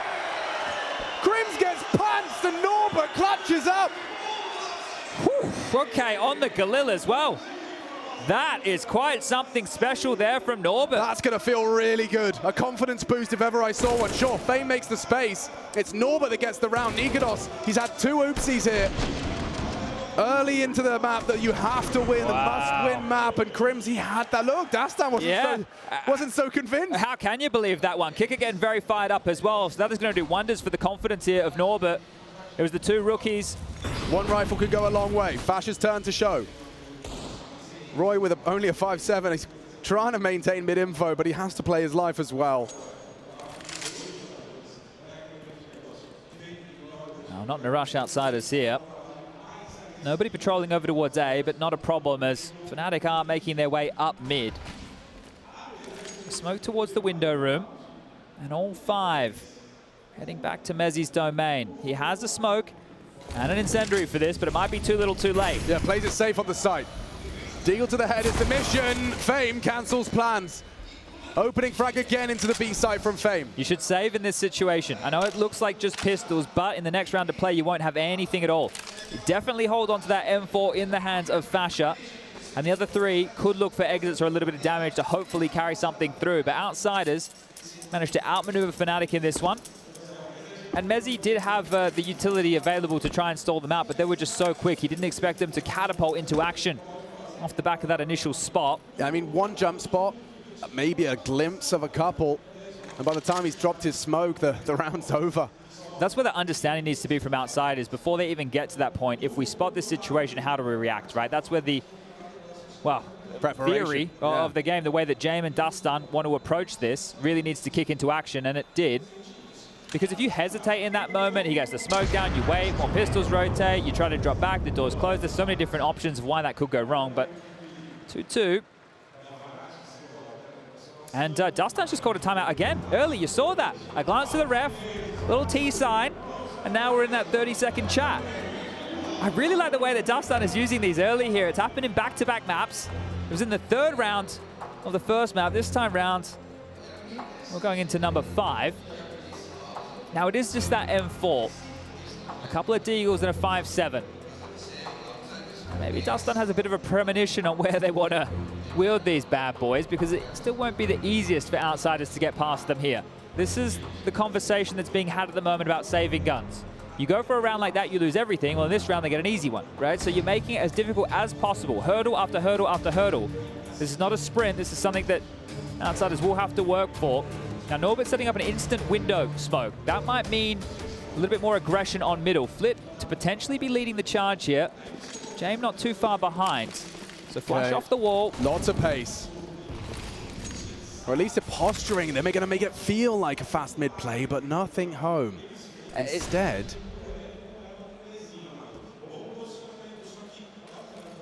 I guess if there was any utility hoping for that reaction, this boost towards short, that's going to be one of the keys on the clear. And Fame might get a chance as he comes up through the underpass, right? I don't think you'll spot him there if he jumps on the bench. Might actually come down to Flit if he saunters forward. And now that that boost has been dismantled, it's no longer a concern. I was talking to Mouse Sports coach Cyclone, just wanted to hear his opinion on outsiders, and his summary was similar to a lot of the great minds watching this brilliant game, just saying that this is a team where every round is hard work. Nothing comes easy against outsiders, including a save rifle. Oh, attempt. Great shot onto Nikados. A third death. Sours the mood. How does that not find lethality? Fame. Our connector pays a little bit of a price for the bomb to be planted. One back from that M4. Fnatic really no hopes in this one, despite Roy being burrowed in that palace. Unless Mezzi's USP can be upgraded into an AK, James not going to overstep the mark. No, it doesn't have to here. They have everybody where they need them. And, well, Fasha has been spotted out now, tagged down to 5. And, oh, yeah, he gets 1 for his troubles. So something for Roy. That's going to look good in the kill feed, sure. But outsiders will take the lead, and we finally have the weapons getting purchased up. No James AWP just yet, and this is it. Look at the space. They lurk through the smoke. Flick comes up. Fame comes out the other side to even get it from his POV, and the gray screen, he's getting tagged. So, okay. As soon as he was getting hit, he pulled that trigger. May as well, really. You either go down or you get that frag. Roy out the window. Nikados was there to support. Different look out of the outsiders now. You can see already they're just posturing in Palace. Fasha's just jumped up for info. Suddenly they're all on the site. He's screaming for help, screaming for backup. They are already in. So early. Down goes the AWP without any impact. Another gray screen moment for Fnatic. The Dutchman quaking in his boots here on CT. Good luck, mate. The bomb planted as James already investigating the other side of the map. There's such a walk in the park. Big one back. And a big scalp to take. Fame taken out of the proceedings. Outsiders set up for this bomb. Ticking away. Another head taken away as Norbert. He's having a game here on Mirage. An incredible clutch. Now builds upon it with a double to send Fnatic packing. And Fasha's stuck in spawn right here. Norbert's actually thrown a Molotov to slow his retreat. He does get into CT. Mezzi, sure, he's trying to save as well here. But it is Fasha to hold on to his life. Norbert might put his on the line. Flitz here, James here, Kickett's here. They want to remove this, though. Don't want to allow them to carry multiple rifles through, and even flashes to deal with this final member. Completely blind, absolutely dismantled. Flit. Whew, it's just like Inferno. I mean, your fate is sealed. What are you supposed to do? A double flash as well in case he's anti for the first. Just pinpoint perfect punishment. And outsiders already with 40 rounds in the bank. Who needs a pistol? Straight out of the gates with 40 rounds. And Norbert to thank Fame as well. These newer names added to the outsiders and do not seem to, in any capacity, be affected by the stage, by the environment. And look, if we continue to reflect to that game that happened during the Challenger stage, Fame and Norbert were at the top of the scoreboard for the server, right? It was a 16-14 game. Fame had 33 kills. Norbert had 17, but that's a big performance from Norbert here. He's one of the more supportive elements in the team. And one of the keys as well to this Outsiders roster being so scary is I think out of the 40 players we had remaining, they had 4 in the top 20 as far as opening exchanges go. Wow. Yeah, so that's not a bad stat line to have. Now, Norbert down the bottom, but he never usually is involved in those type of forays.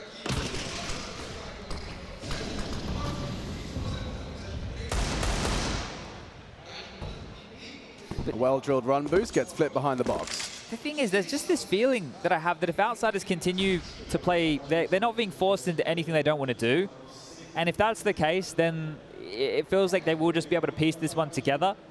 And even if we go deep, even if Fnatic get out there in the waters of 14-14, you're still going to favor Outsiders. So unless Fnatic can make a statement and go on a massive run and completely silence this team, the dialogue is that Outsiders could be running away with a quick 2-0 here to start off the day, to start off the quarterfinals.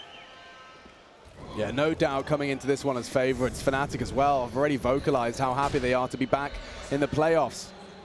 Ooh, it gets the info on the jump. That's big out of Flit, better out of Roy. Will find himself a weapon for his troubles, but it's A and Nikados just vulnerable and unarmored Deagle. Palace to worry about, already pressuring the site. Nikados does well onto Norbert, an immediate knee-jerk trade. You can't get past Fame. And maybe you can if Mezzy. Oh, nearly an opportunity to make it interesting. Still, if that Deagle connects, there's legs. The bomb down default. Roy still on short, long range on the AK, hoping for a Hail Mary on the cross. But they don't need to now. Bomb is down. Hard work is done. Jame will worm his way back to establish a crossfire sandwich in default. This nade could be good. Brilliant. Okay. Kicker catches. James to come up clutch. Fnatic need this round. James the one to deny. If he can get one. That's both of them. Outsiders call upon the wizard for some magic. They're just taking it in turns to clutch. Even when it looks like it's getting close, Outsiders deny. They say no, no, no. And look at this, trading. It is just against the pistols. That nade makes it seem possible. It's a default plan. Jame understands he cannot let them get across to the site. And Fame getting fired up about that one. Big round right there from the Outsiders. We might have something quick on the table here, Alex. Kicker's in with the MAC-10. He could have bought an AK. This might just be a B-rush. Just when Fnatic are down, they look to kick him even further. It's only Mezzy here. Into the mud. Mezzy alone. Has Merriman got anything left? Flashed and executed already, Fnatic. The woes get worse. You got to call it off. You have to save. You can't get into a round like this. Smokes, flashes, mollies. There's no way in. Look at this. B bomb site. You thought it was yours, but only for about 15 seconds. Man, they're calling a perfect game here. They're making Fnatic look silly, outsmarted, outwitted, and outplayed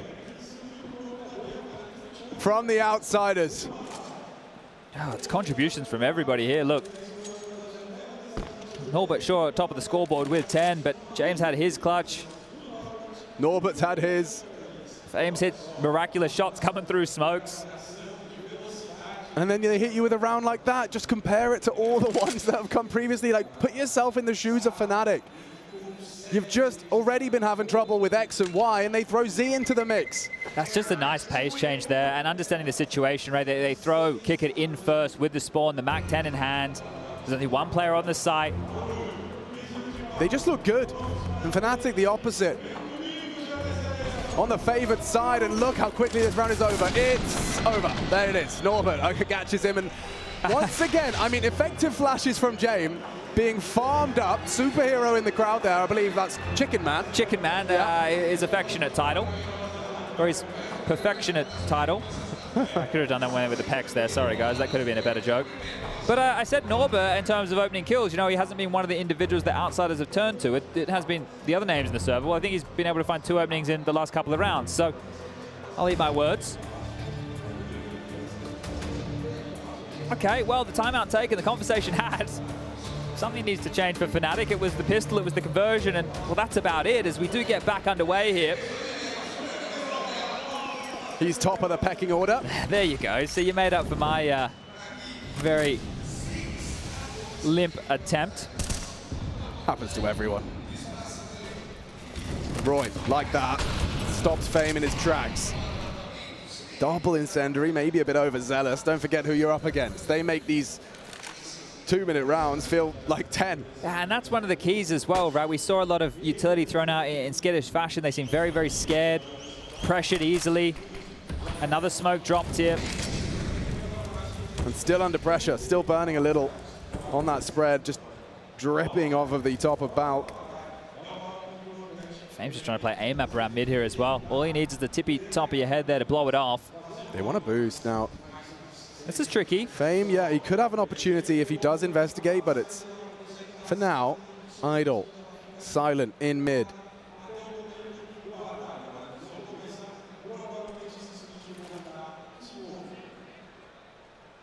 They're worried about everything, Fnatic. No direct answers as Windows re-smoked.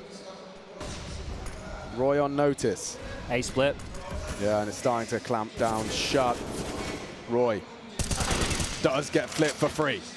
Through the smoke, plays the angles well. Still finding frags. Wow, straight to Palace. Long range from Roy. Nikados, perfect weapon for the job, but again, the flash is brilliant.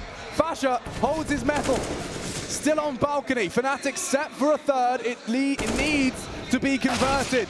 And Mezzi takes a leap in that direction. Double to close. Fnatic up to 3 outsiders. That's the first time we've seen their T-side intentions not manifest. Yeah, not getting away with that space they were looking for. So the gimmick play through the smoke, just caught off guard by Roy. And the fact he double ups there is brilliant. That shot straight towards Palace. Perfect play. Now, there's no dramas for outsiders in the buy department. Things have been going wonderfully for them. The 6 were on the trot. It's finally been broken now. And curiously, again, James just happy to operate with this AK. So wait until that change comes out. They're looking to do something similar, but this time with a bit more pace behind it. Quicker now towards Connector. Same strat, quicker pace. Fame already tries to throw some bullets into Connector and actually will occupy it as Crims gets info on Flit. And already this is Fasher under a lot of scrutiny. Burning out now. Decisions to be made. Split second decision making and multiple hunting him. Fame from the stairs. Good for it. Nikados, he's got to worry about kick it as well. His head could be exposed. Roy trying to help with taps of his own, but look at Flit. Set for it. A double into jungle. Hope wanes as the shot goes away. Crims does find Fame. And Flit just about gets away. Now he wants to plant safe. It's been spotted. Could get banged. Doesn't. Missed shot. Won't get another opportunity. As kick it's going around the world. It's a good plan for it. He's going to catch Crims off guard. There's no way Crims expects this. Oh, Nikados spotting out Flit towards ramp side. Waiting for Crims. Crims is about to get completely caught. Oh, he works it out. And now they can isolate.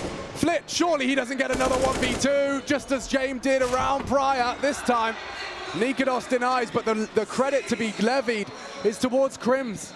Never mind the awareness on kick, it may have hurt him.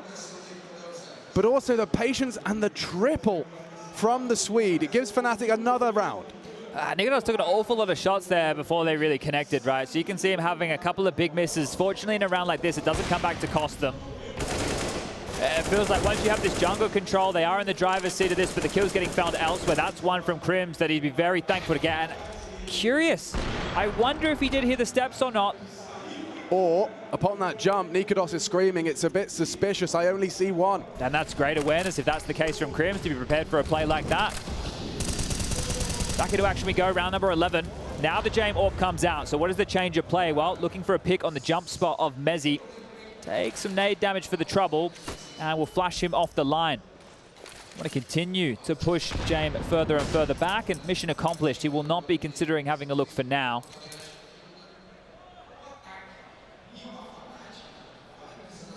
They get such liberties in middle. Look at the way Flit's walking through this.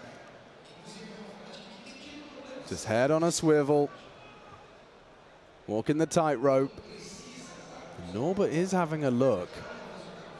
He's looking for toes. Not yet exposed, but so close on the other side. It's Norbert to clear, and oh, the elbow there, Mezzi. Can he get away? Kickert still in a position to trade. He's low HP. Good frag back. Crims still hitting his shots. Mezzi will meet James, but that's the flank. It's the flank that everything. Nikados gets his eye to the scope in time. All right, that's more like it from Nikados right there. The awareness on that kill. Very, very tidy stuff. And now as they make their way back towards A, Fasher with a heads-up play of his own. Takes an awful lot of room, and James being noisy. Fasher will hear these steps. Nikados will be back just in time to take this duel.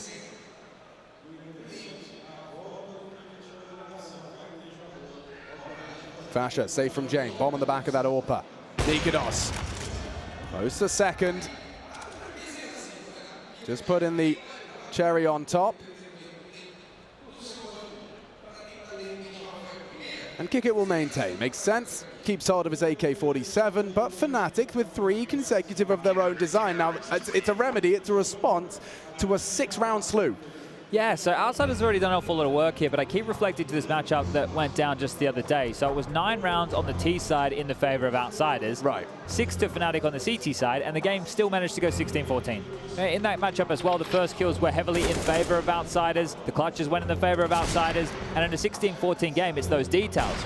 So let's just talk about the bigger picture here. If Fnatic can draw this one back and make sure that it's not another 9-6 half against them on the defensive side of things, then they could be set for success here and take us to the third of Overpass to look for that revenge from the 16-1.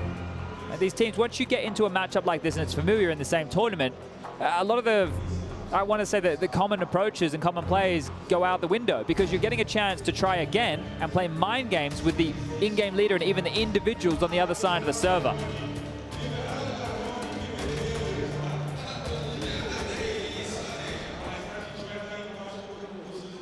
Into our 12th round, second map, first quarter-final of IEM Rio 2022. Out mid is Flit.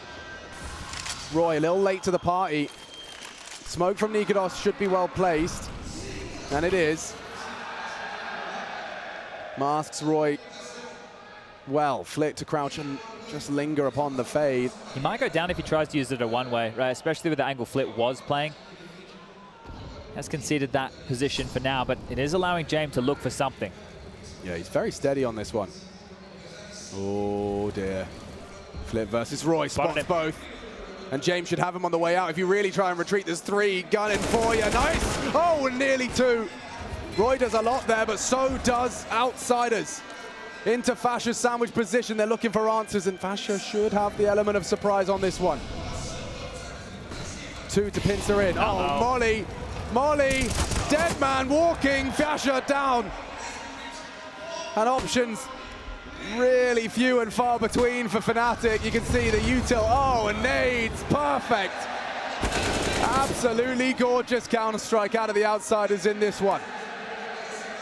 Crims is great. Can he prove it? Chip damage onto Norbert.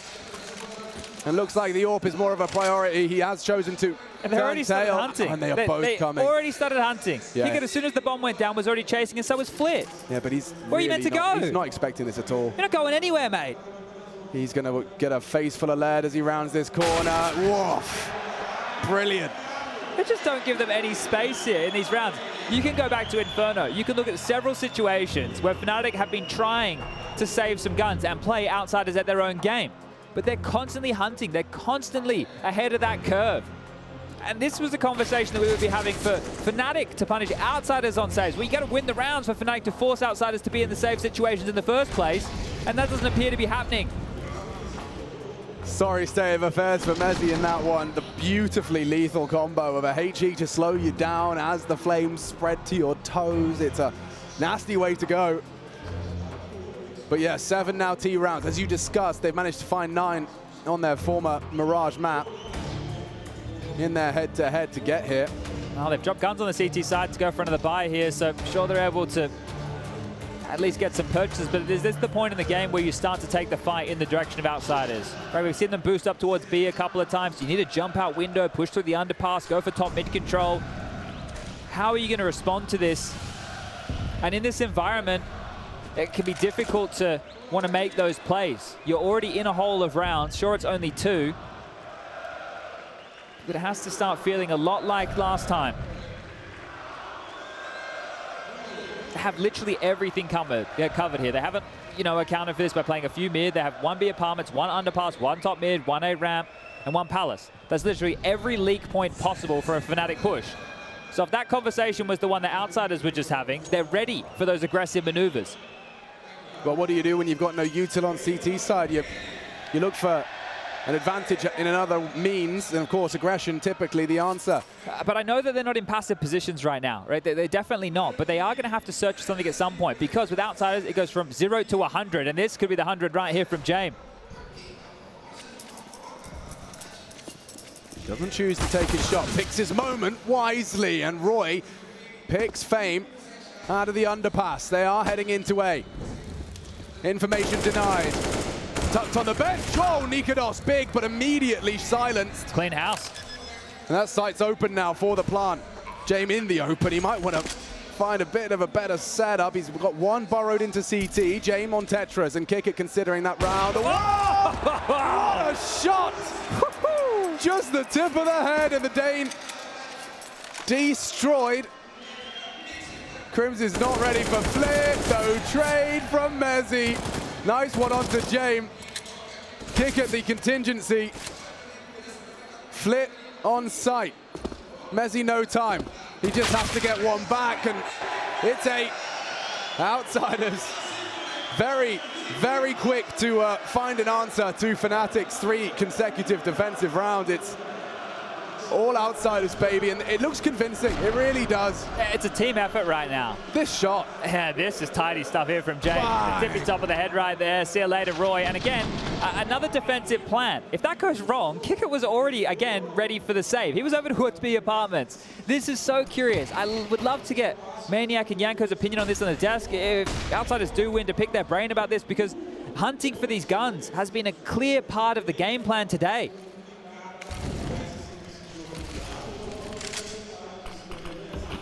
Well, it's 5 to equals 5, yeah. You know? Well, only takes 1 to turn the tide of battle. James had a little glance. Roy has vision again.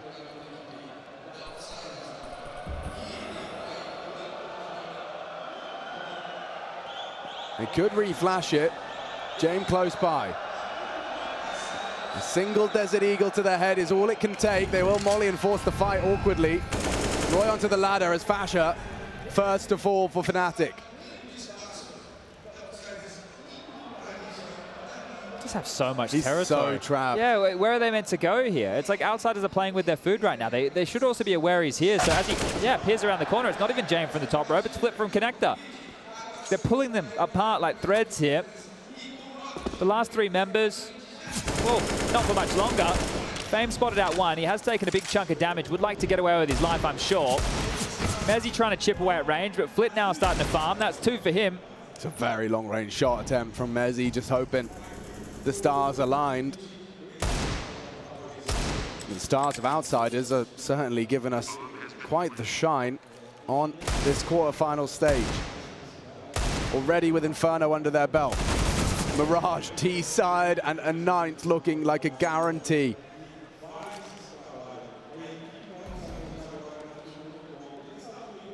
You cannot underestimate this team. They've plugged new names, but it's the same system. And it's such a stranglehold against them. Oh, 1 back. Stops it from being a perfect round, but Flip there immediately. Stopping any retrievals or saves. Fnatic all sent back to spawn. This is rough. This is rough. Again, they're having fun at least. A lot of love in the building. I have a similar feeling as to what I had over there on Inferno, right? Yeah. It was a situation where, sure, the scoreline looks close, but it's the type of rounds that Outsiders are winning that make it feel like Fnatic are being suffocated. Maybe they're given an opportunity to win around here, there, or everywhere. As that missed window smoke is a slight gift, a slight opportunity to maybe work with here. You can call mid completely clear. It doesn't mean anything right now just because of the pace of Outsiders. What are you going to do with that? Hey, they're not mid now, but they're normally not anywhere until about 30 to 45 seconds. So yeah, who cares? Your 0 to 100 is exactly the framing. Wow, he tries his luck. Fame. Caught out by Crims on that elevated position. Flit unable or unwilling to trade. Alone on top mid this time, and he's responsible for that bomb. So if Crims comes looking, this is a fight that could really turn the tide. Perfectly found. Roy on window, Flit, ooh, catches a bullet to the dome. Helmet saves him.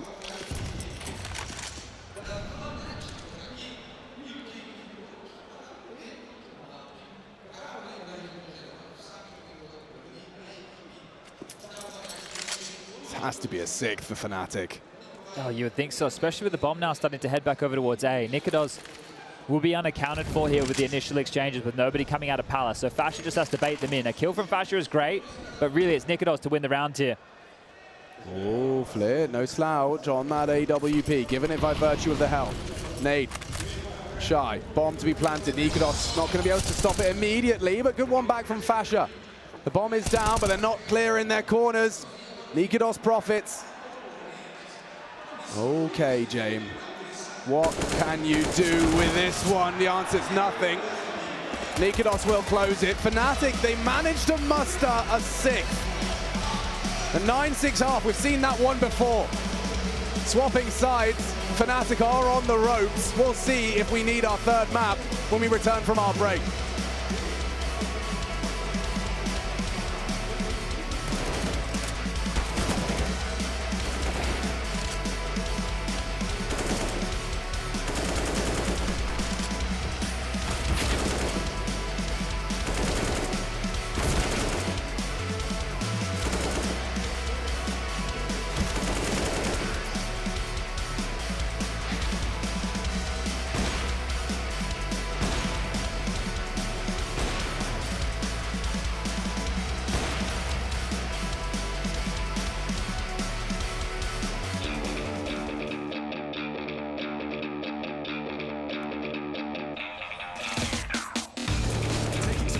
Taking some aggression. No way, Anthony! How are you doing it? How does it look so easy?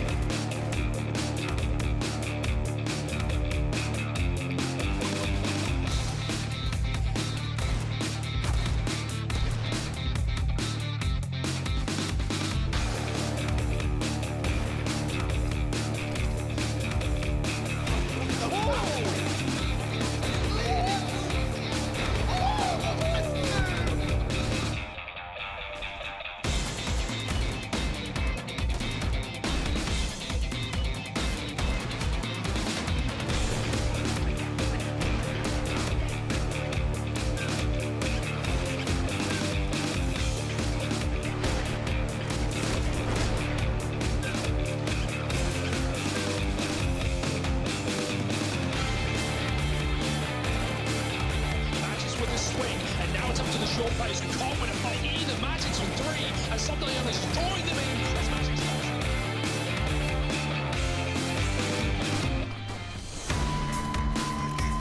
He might even find him. Scopes him through the smoke. I'm losing my mind. And Jigsaw, he wants more. He takes him, follows the power. Valley.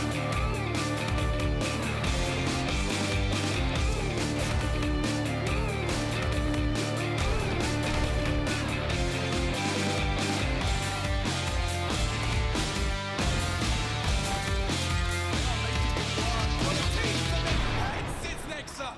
Magnificent stuff.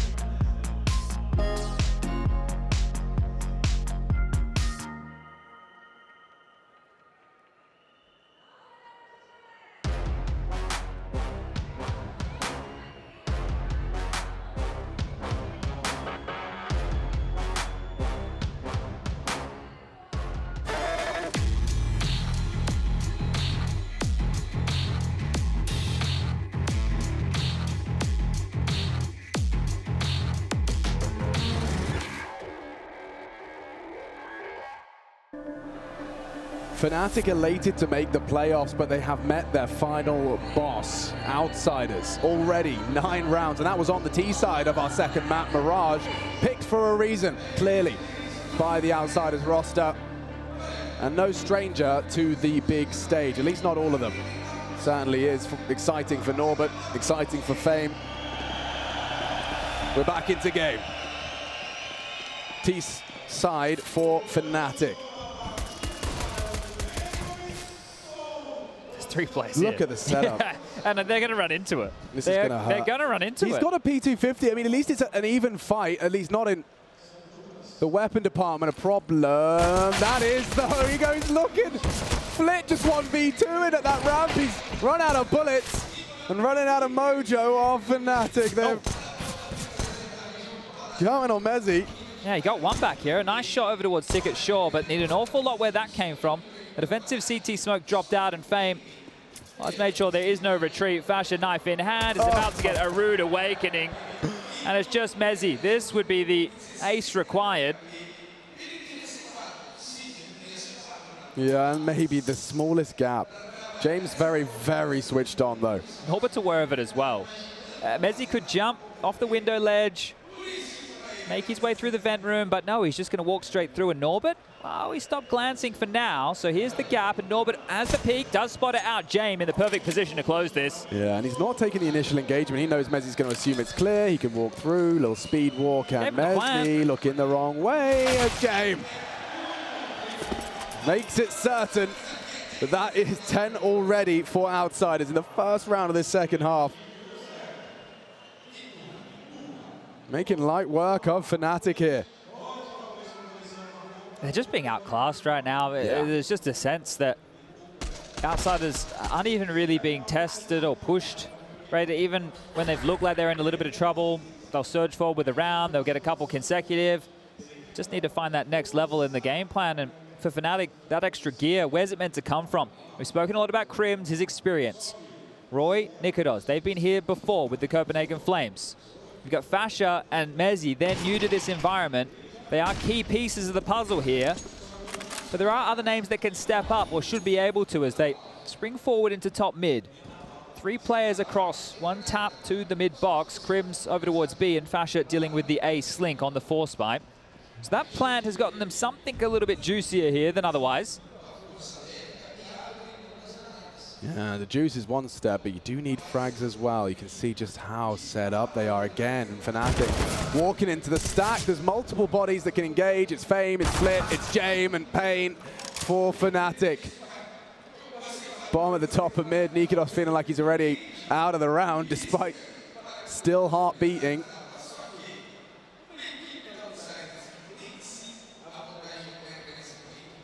And a deflating arrival for Crims. By the time he gets to those fights, he's already lost 2 teammates.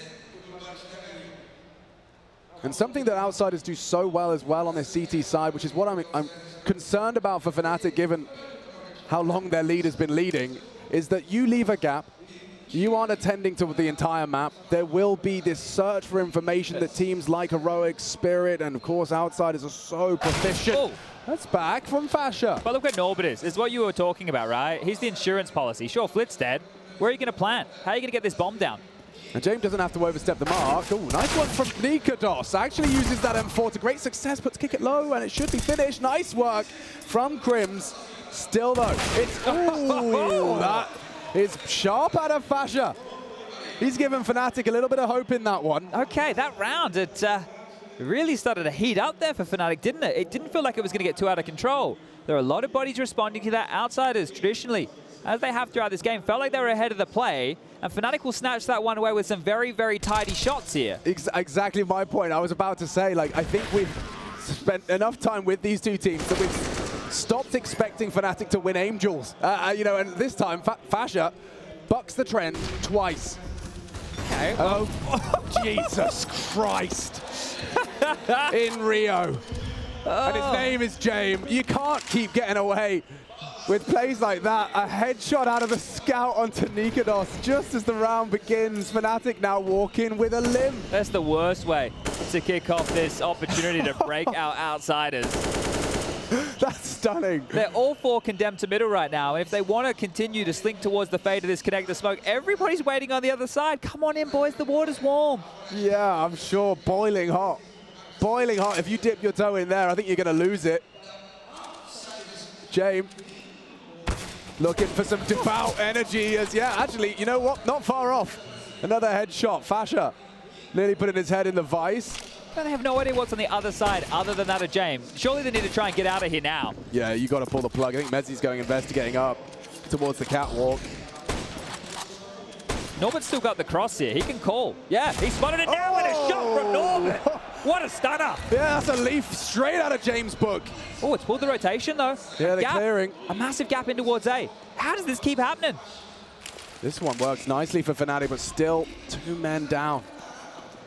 Got to get that bomb down because CTs are working this out too. Roy, late to the plant. Very late. More damage out of that scout. Puts it on a silver platter for the collection. Kick it. Has he got a deagle in him? No is the answer. Crim's the one to hand it to him. 3 on 3. Flit playing the waiting game. I don't know how hard they're going to clear this. Fasha's looking and whoa, another headshot. Outsiders are so good at making these rounds hurt, and it has to be Crims. So low and so much time. Fame 19 up against Crims, and he's got him. He's got his number. Fnatic falter, an attempt at the recovery. It looks like the Outsiders are just too damn good.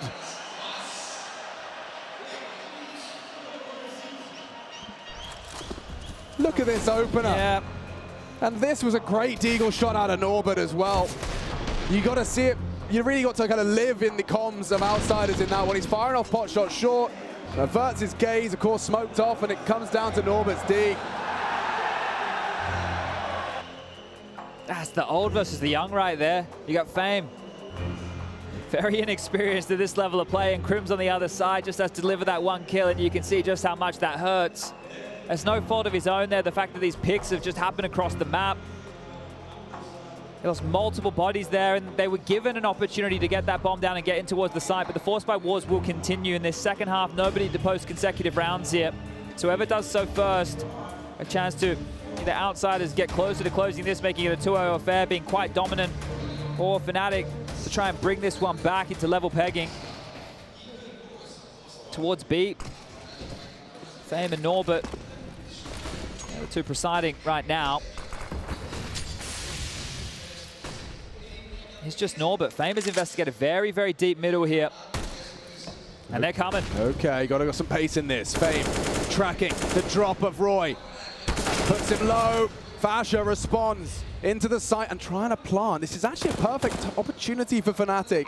They're in, but there's so many here from outside. It's trying to close back in. Kick it onto Crims. Norbert likely to find Fasha, and now only two members of Fnatic to stop that defuse. It's not going to be easy. Good angle and headshot from behind, though. Nikodos has to be responsible for this. And he spotted out Flit. He needs this duel. Deagle VM4 and exposed to James now. Mezzi trapped. 3 encroaching, tapping heads. 2 to run him down. James easy got that one. And there is a kit in play. Kick it onto it in time. Fnatic, they're getting opportunities, but every single time Outsiders have the remedy. They know. It's one of the closer rounds, really, with how they went back and forth, the trading from either side, the bomb down, the time starting to become a bit of an issue here. They got that bomb down in 3 of the 4 rounds we've played so far. And that is a positive again, right? Sure, it's going to keep their cash at a level where they can get something, a few upgrades. It won't be the full investment behind it, but it's not going to be an easy round for Outsiders by any means. You can see those upgrades coming through now. It's not very threatening. Yeah, there's something to work with. Still a nugget of hope here for Fnatic fans. They are going to try and turn their attention towards Kickett's bomb site of A, but mid's being called clear. Flit already rotates over. They're going to have multiple bodies here, and Flit opens up the account. Yeah, and it's going to close it too. Crims on the bench position, nearly gets Flit before Fame will save, and 13 already inscribed next to Outsider's name. A semi-final, a couple of rounds away.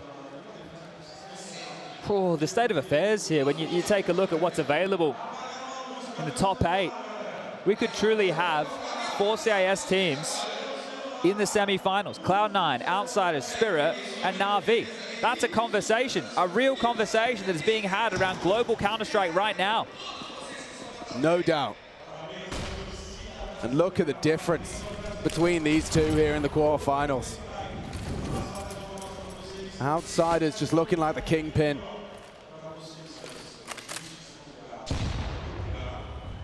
Two this time, Mezzi and Crims.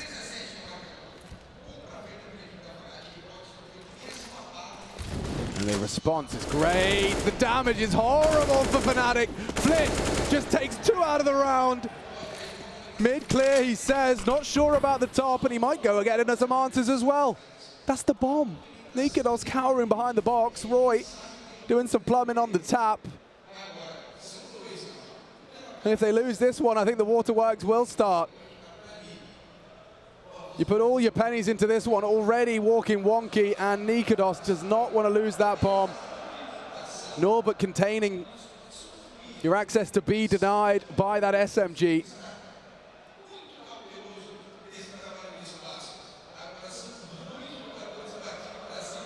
If Norbert even gets one, Fnatic's hopes will truly fade. And he's done it. No! How? How? Okay, Outsiders walk in the park, chat. The birds are singing, the sun is shining, and the semi is coming. This is dominant stuff from Outsiders now.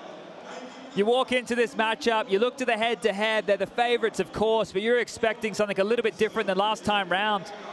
You're Fnatic, you get a chance, you get to dissect the demos, you get to see where you want to take this. Your map choice falls by the wayside, and now back into a game we're extremely close last time. How does he get two?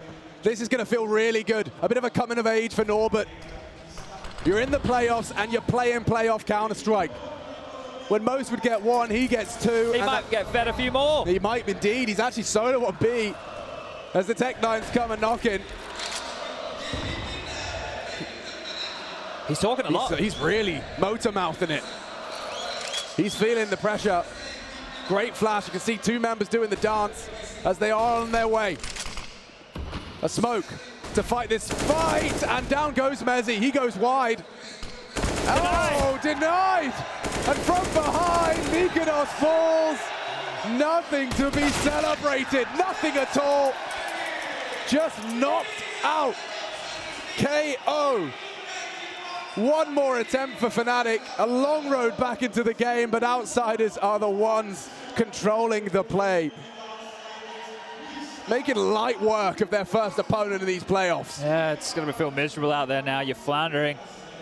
What are you meant to do if you're Fnatic? Nothing seems to be working. Outsiders are taking fights in awkward positions. They're taking all the space. They are not just one step ahead of you here today. They've lapped you right now. Yeah, it's a 1-2 step and a 1-2 punch. Nikonos onto Fame. A nice scalp to post, but they are very hard pressed to find a second. Flit playing with the smoke and playing with his food. He knows Mezzi's coming through, and a nice frag back. He's going through. Nice catch. Nikonos should be traded. Oh, wow. Transfer onto James. Roy good for the headshot as well. Those individual duels have come through from Fnatic. Kick it. Gets himself out of the window. Will it allow him to surprise Roy under the smoke? They didn't take the space. They knew where he was. Crim's doubted going in towards B because Kickit, he didn't show himself. They look scared. They look very, very scared, and Kickit is reading the play here. Oh. Stat lines haven't been great, but he can win this right here, right now, 1-on-3. A clutch for the semi-finals. Go on then. Let's see if you've got it. Kickit second guessing it now. Investigating B as they arrive on A. Kickit trying to piece this together. As are Fnatic. Look how scared they are. So timid. They have no idea where he's gotten off to, and they're about to announce their presence. Fasher thinking better of that. Continuing to play contact here. He's coming for you. Fnatic. A nervous wreck as Kickit looks to wreck house. It's Fasher to defend their honor. We will see 8. Virtue of Nikonos, a nice 3-piece. Yeah, that was tidy, especially the third on towards the top of the stairs right there. You can see he's fed up of getting dictated to, wanted to take the action towards mid. He opened up on Fame, continued to push forward towards Connector, catches Flit off guard in the timing, and then the third shot's a bit of a specky. So a tidy round, an impressive round, but only their second round here in this second half. It's very awkward here. Of course, he's going to make this one onto Flair, who has absolutely no idea that's possible, but this is the third that we were just highlighting here, and as he mantles up, he's got 2 fights with the transfer across. That's very, very nice onto James. And Kickit has a real shot in this. But this is a nice fight from Fasher to get up to his 11th kill. I mean, I'll tell you now, if Mezzi manages to call 7 straight rounds on T-Side Mirage, yeah, I would certainly be breaking my vocal range, but this is Outsiders' game. It's Outsiders' Mirage. Fnatic are just temporarily visiting.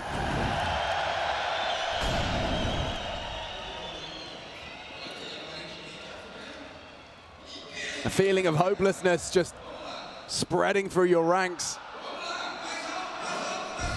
Every single trick in the book to find a favorable opening. Outsiders, if they find it, it could be the beginning of the end here. Nade, well timed, chips away on Crims. More nade damage. Still not a single enemy spotted for Fnatic, as that CT smoke denies an opportunity into the short position. Window fading, and frags found. An equivalent exchange leaves us in a 4-on-4, 60 seconds. Roy and Nikodos come knocking on Norbert's door. This is the fight. Forward position. Again, Norbert passes the test. Playing a good game here. His own smoke facilitates a reposition. Crim's now vulnerable on that gap. Roy tapping away.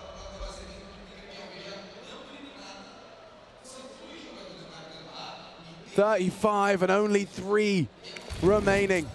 Shows face on B. They're so separated. They're so separated. How are you meant to win this? James, he's in the market with the AWP. They have to get past him. Roy goes down. No, it's Crims. It's Crim going down. They're into the site. Only one last hope here, and his name is Roy. Outsiders, 13 seconds. They can stop this alone. James doesn't need any help. The flash was good, but they're coming for you. And Outsiders make it look like a walk in the park. In their opening playoff game, Fnatic quick to exit the game and the tournament. Back-to-back in the head-to-head, same tournament, same result, 2-0 again. 4 straight maps they've faced Fnatic on here, and they've just been able to wipe the floor with them. This is dominant stuff from Outsiders, and a great way for the likes of Fame and Norbert to grace the major stage. Rio giving them a lot of love, and understandably so. A well-played game, and getting to see some of those newer names, Norbert, Fame, that is priceless. An experience like that, they'll have another chance in the semi-final now. We of course don't know their opponent, Cloud9 or Mouse. An opportunity to see that. A little later today, we'll find out who the Outsiders will next play. But yeah, as expected, business conducted by the Outsiders. Fnatic eliminated. And we'll be breaking it down at the desk, I'm sure. So happy that we won. Oh, that's good. Wow, did you win Inferno? Were you expecting this pick? Yeah, actually, only I expected this from my team, and my team trusted that, oh, Kicker has 9 good feeling for it, and we were ready for it. Yeah, it was a good pick. Well, your team has the economy and the gameplay so structured and organized. How did you get this? I don't know, we just had a good game plan against them, we expected everything, and this is how it went, we won. Oh, that's good. And how about the Brazilian crowd? Because they are cheering for you, you know? Oh my God, I'm so happy because here is Brazilian crowd and they're cheering for us. Guys, thank you. Vamos, Brasil! Eu perguntei para ele qual que ele estava achando da torcida brasileira e que vocês estavam torcendo para ele. Ele falou que ele está muito feliz e falou, vamos, Brasil! Muito bom! Thank you ever so much. Congratulations once again and have the best of luck. Thank you. See you guys. See you.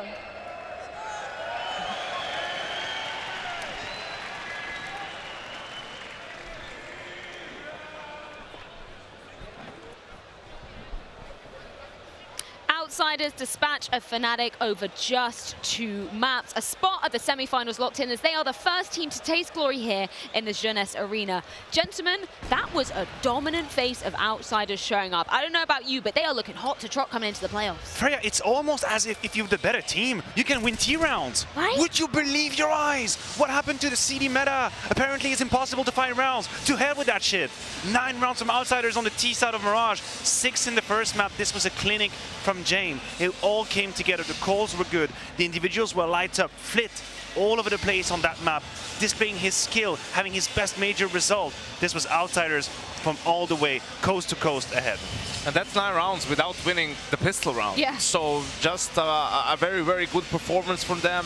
A lot of, default play, what you would expect, but also some spice from them in the middle there. I think people who keep calling them boring and saying they're one-dimensional, those people are either not watching the games or they just don't know anything about CS, because Outsiders are playing probably their best Counter-Strike in a long time, and some of the best Counter-Strike out of all teams. I mean, that's why they're the first team to book a spot in the semifinal. Yeah, and there were a plethora of different looks coming out from the Outsiders as well. I do want to throw it back all the way to the beginning as you were pre-facing Yanko, obviously not picking up that pistol round. But then you looked into your crystal ball in the pre-match segment and you were saying, you know, look out for those lurks. Fnatic should have been keeping an eye out. Yeah, they just love to do it, right? And we have another round, another example of early Outsiders applying pressure towards A, right? But there's always this guy towards the B bomb site, you know? But in this particular one, this was against the Halberd. Yeah, absolutely. We have here. That's one of the clutches that really, really hurts if you're a Fnatic, because you had a way back into this round. I mean, it's complicated now. It's a 2 versus 2. The nade is great. That's the kill. From that moment on, they don't really know where James is. He's going to play it to perfection, looking for kills. And this is where it hurts. This is where, mentally speaking, you are in the bin if you're a Fnatic. You've just lost your 5th round. It's a type of round that is really hurtful emotionally. What does James do right after that? He knows Messi in a hard time. He calls a B rush. And I guarantee you that this is not a coincidence. You have just hurt your opponents. You're banking on the fact that they won't be completely ready to handle the first situation, and it perfectly works. Look at this free entry. It's like butter.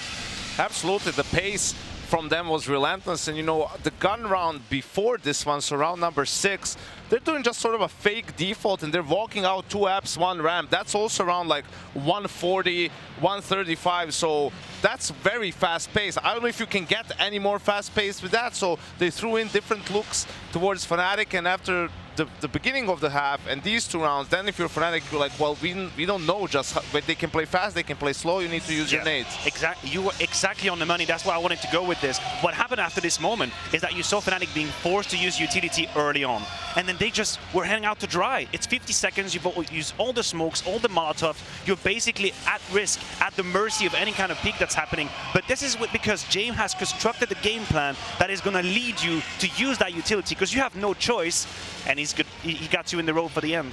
I think that's the really exciting thing about kind of, I guess, the evolution of Outsiders as well, because coming off the player break, we had noted that they had been bringing out that more pacey style. It wasn't just saving all the time, it wasn't just running down the clock. And I think, Yanko, that could be a difference maker in terms of the variety of looks they're able to show here at the Major. Absolutely. Listen, I'm a Outsiders fan, right? But I won't sit here and say they're the best team in the world. I will compare it, though. You go back to 2021, and Na'Vi, they had a sort of a change in their... We were also like looking at them and maybe being a bit too slow at times, right? And you know, they had this, or even in 2020, had this like sort of conscious change of speeding things up and adding that extra flavor to their style, and that's what really propelled them into contender status and being really consistent. So I think Outsiders finally figured it out. Initially, it was just in half buys, you know, and round with pistols, which makes more sense, right? You're more prone to winning them if you do that, but now they started doing it in gun rounds, and they become more unpredictable, more difficult to read. It's also excellent recruitments. I mean, we have to talk about it. When they made the Flit Sanji change right before Stockholm, a lot of people got a little bit offended by it. We knew Sanji had like a huge sympathy capital for the people out there in the community. We pointed out the fingers, say, you think he's a scapegoat? Actually, Flit was an excellent signing, and Flit is turning out to be this complete package of a player who's got the game sense, he's got the skill, he's got the whole pack. That was great. And who I blame for that? I blame the casters for that, because they're, oh, so bad for Sanji, he's always dropping guns, and you know, why do you get rid of him? You look at Outsiders' style, it's a style where everyone has to contribute, right? Like, that can't be, if you're doing that, then you're not good enough to be on that team. We need to find someone better. I mean, I can't remember the last time there was a bigger like difference in skill in terms of change than Flit for Sanji, right? Like, because Flit is more of a star player. He had an amazing series, and it was him, James, and Fame leading the way. And let's flip on over to that second half, because things, for a moment, did get a little bit back and forth. Obviously, Outsiders taking the pistol, Fnatic stopping that conversion. But then Outsiders, they totally answer that. Yeah, and you're thinking maybe just Fnatic can get some momentum going. Maybe this is not over yet, right? So we go into the round here. Of course, James immediately goes for that top con pick, gets the kill with a flash assist, then Norbert with the second one. You know, in a 5v3 situation, Fnatic still does a good job of sort of, you know, making it competitive, like getting the bomb down, even having like an advantage, but they were just outmaneuvered. It was Fame in the end in a 1v2 situation, managing to take out Crims, really, ultimately the most experienced player taken down by a rookie, right? And you feel like after Fnatic loses this round, and then it's really over, you know, like it really stifled any potential comeback. And what we don't see in that clip as well is that after the opening pick from Outsiders, they actually make the wrong call. They gamble on the B stack. They think that Fnatic is all funneling towards Catwalk, but they don't get flustered when they realize, damn it, we screwed the pooch. That's not where they're going. They stay calm. This is where you would see a lot of teams just completely stifled, rush towards the A side, give away free kills. For Outsiders, it's just everything is under control. We're 5v3. We're going to play the trade, the mathematics, and they end up to the clutch. Yeah, cool, calm, collected equates to a decisive win for Outsiders in, of course, this quarter-final series. And the man of the hour, James, has a few words for us after that victory. He sure does. I'm standing by here with James and also Heku to assist in the translation. First up, congratulations, amazing victory, making it to the semifinals. It's the second time you actually met Fnatic. Why do you think you match up so well versus them specifically? Я думаю, что мап-пул очень хороший для нас. У нас по картам есть некое преимущество, и мы это показали только что.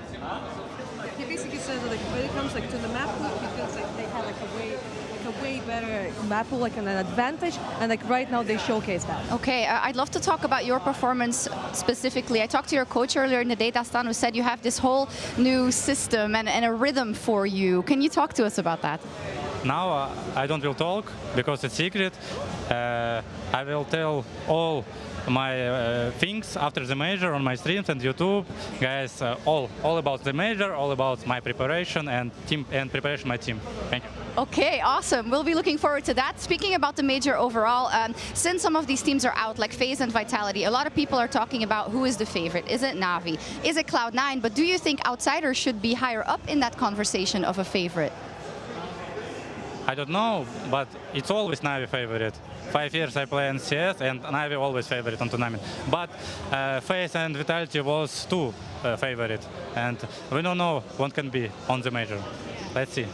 I think that's a clear message. I also would like to ask you about some of your newer players, or the players who have not had as much experience on this stage, like Fame, like Norbert. They had a fantastic game. How do you as a leader feel about how they are developing?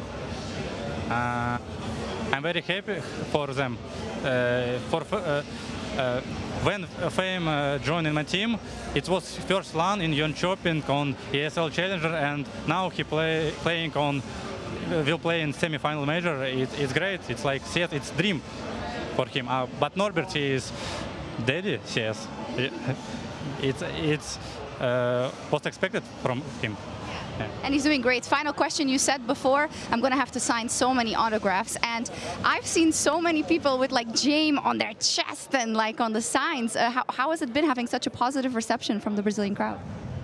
I don't know. I love Brazil and Brazil love me. And I expect, how you said, so many people right now want my autograph, my signs and picture. And I will do this because it's my job too.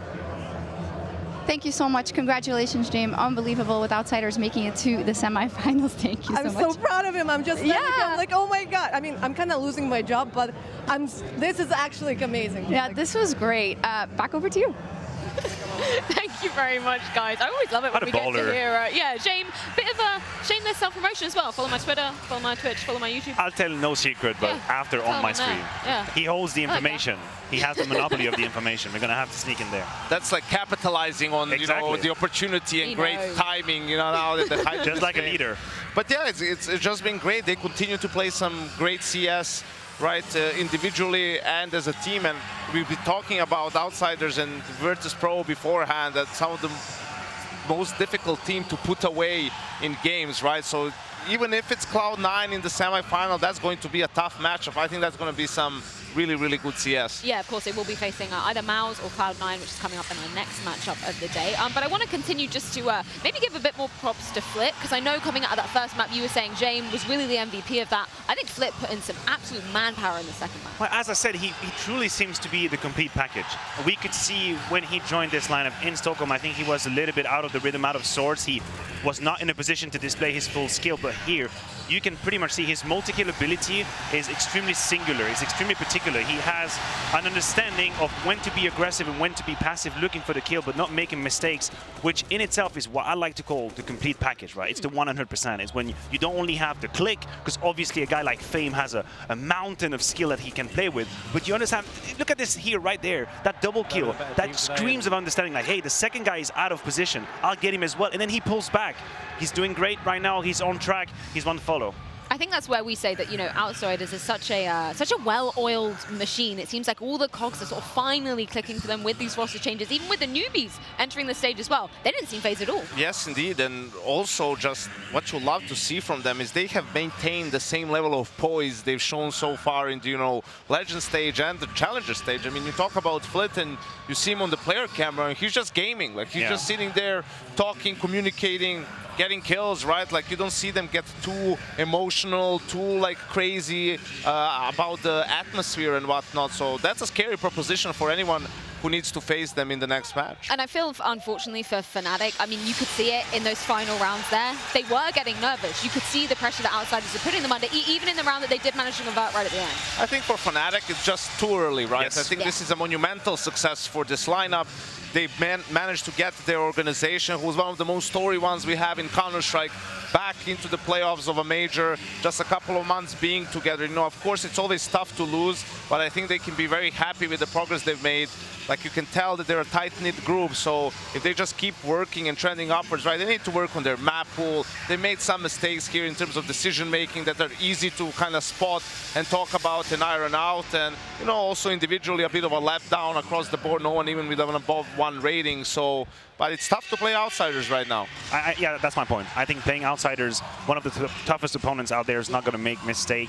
Fnatic didn't really have anyone who stepped up and made the game easier than it was. And I think it's needed at any stage of competition, having someone that's kind of able to rob around, like Daylight Robbery, a multi-kill, turn things around. And for an IGL, it helps you just get back in it. Who is going to win us a bullshit round? Like, who's going to go out and do a Zaiwu 1v3 or a simple, like, you know, double kill, triple kill with the AWP or something like that, right? Like, I think they're still trying to figure that out themselves, and sooner or later someone or a couple of players will have to step up and they'll have to know who do they turn to in some of those key moments. I think it had to be the Copenhagen Flames duo. Yeah. I think in the structure, in how this team is built, the blueprint is that Roy is supposed to be the tip of the spear individual on the T side, making crazy plays like he did in Flames, and Nikodo is supposed to be splashy. They haven't delivered that in the playoffs. Not to take anything away from their Challenger or Legend stage. They've been here, they made it to the stage, but that duo did not deliver what they were supposed to in order to advance to the next step. Yeah, despite losing out to the Outsiders, definitely not a performance to be ashamed of here from the side of Fnatic. But we do have our UK representative himself, it's Mezzy, with Banks for a few words before his departure.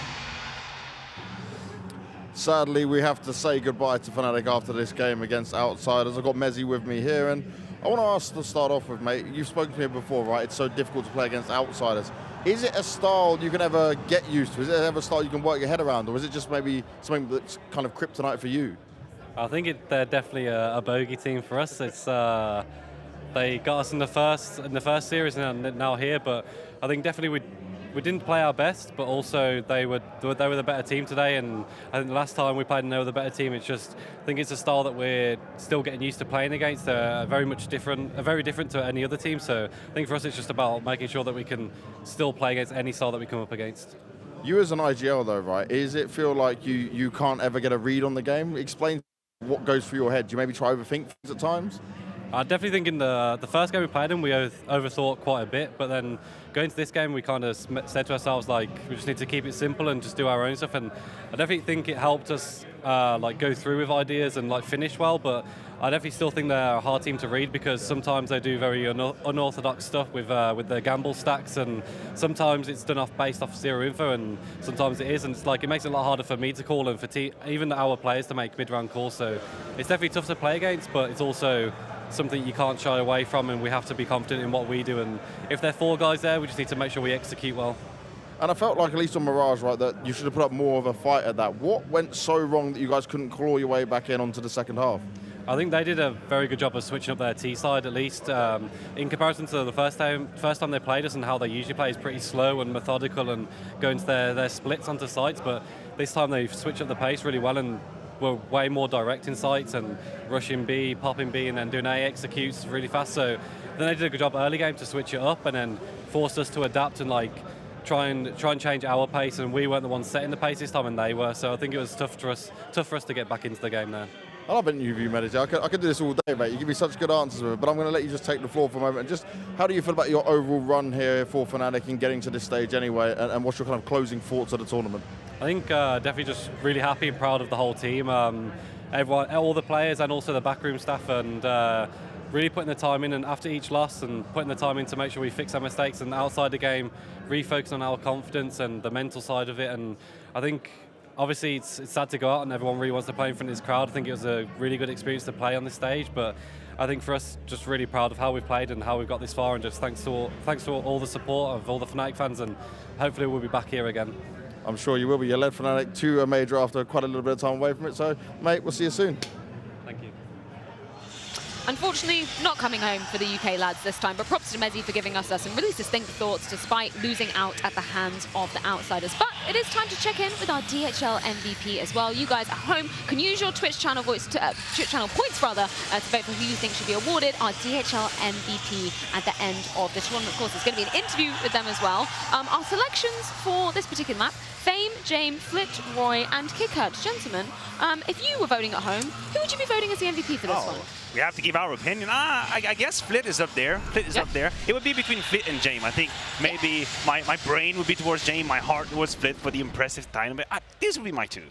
Well, you're the stats guy, Maniac, and you know the stats say Flit. So there we go. There you have the answers. There's that. Simple life. I think by the time they get to the grand final, we'll have a bigger body of work. Yes. So then we'll get closer to knowing which Outsiders player will be the DHL MVP of the real major. There you go. We have you on tape now. You have them as potentially taking the trophy here. I don't want to put you under the bus. Yeah, if they play anyone else but Na'Vi, they will win. Yeah, they will win. 100% Yanko prediction. Yes. You've heard it here first. Doesn't do a fantasy team, but does on desk predictions. I can respect that. Yeah, of course, as we're progressing out from the tournament, there will be more names added into the mix as well as we move on to our second quarterfinal of the day two. But gentlemen, I just want to round out the thoughts of Fnatic, because I think we can kind of tie this one in a bow, saying they exceeded our expectations. They actually exceeded their own expectation. In an interview with Roy earlier on, even making it to the Legend stage, he was saying that was our goal coming into it. There's going to be a learning curve and a learning process. Some of the words we've heard from Mezzy are spot on.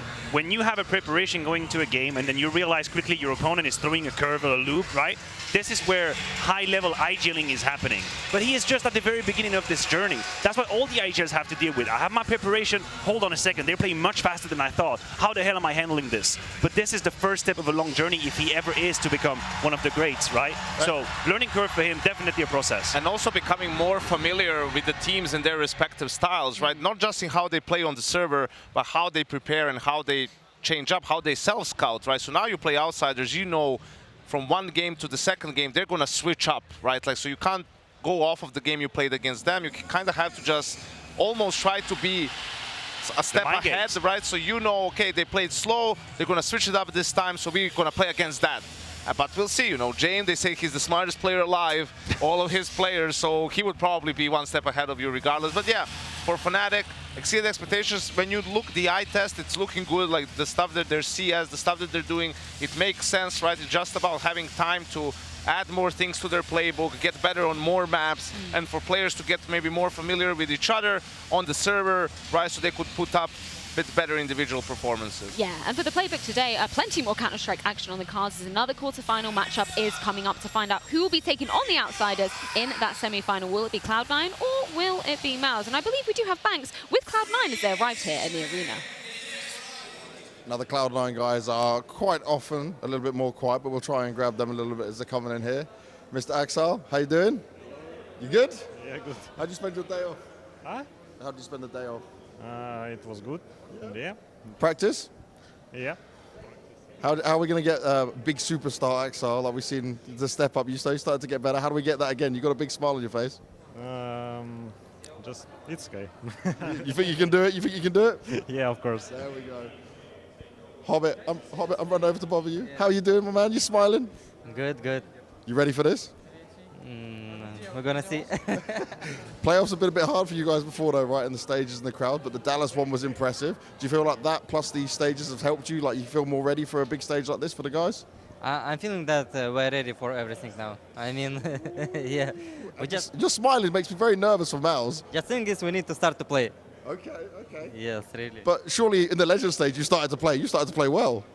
Yeah, because we started to feel the tournament. That's the main thing. We had 3 days off, so we'll see. Did it bad for us or not? We'll see. Because 3 day off, it's a lot. I mean, you're losing the feeling of tournament. So we will see. What did you do in the 3 days off? Chilling, playing, enjoying of Brazil. There you go. That's what it's about. Thank you very much, Hobbit. Nafani, I'm coming to talk to you. How are you doing, Mr. Superstar in-game leader? Not superstar, but in-game leader. Yeah, I'm good, as always. When you win this major, Superstar in-game leader? We'll see. We'll see. Now, you had a lot of fun with that crowd we had in Rio Centro, right? I see you get animated, you get hyped up.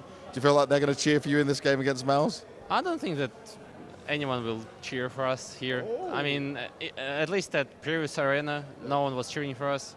I mean, maybe a few people, but overall, not so many. So we don't have any extra pressure, let's say.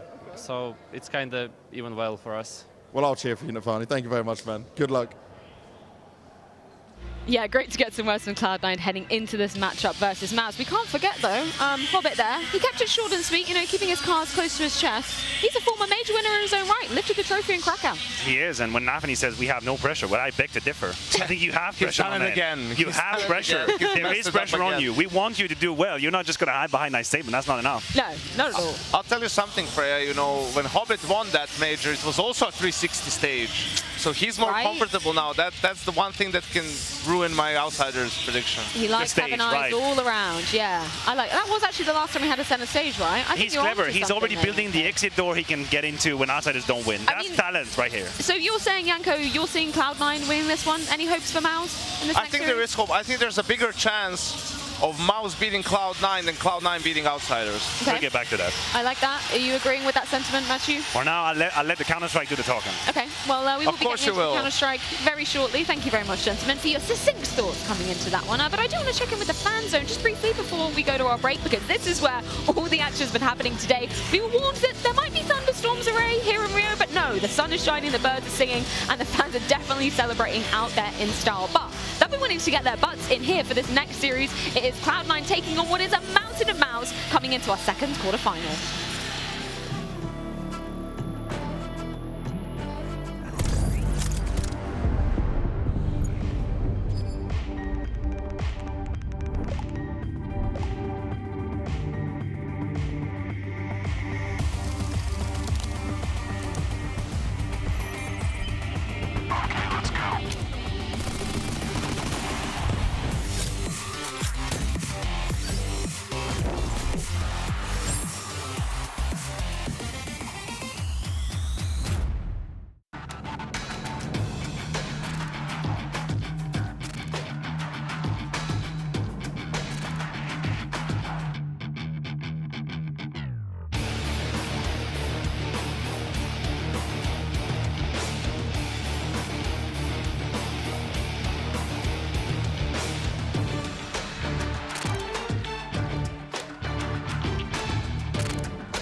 Welcome everybody to our Champions Rounds Table discussion. Myself, Freya Spears, and Launders have got some very special guests joining us. Of course, Frozen, JDC from the side of Mouse, Hobbit and Nafani from Cloud9.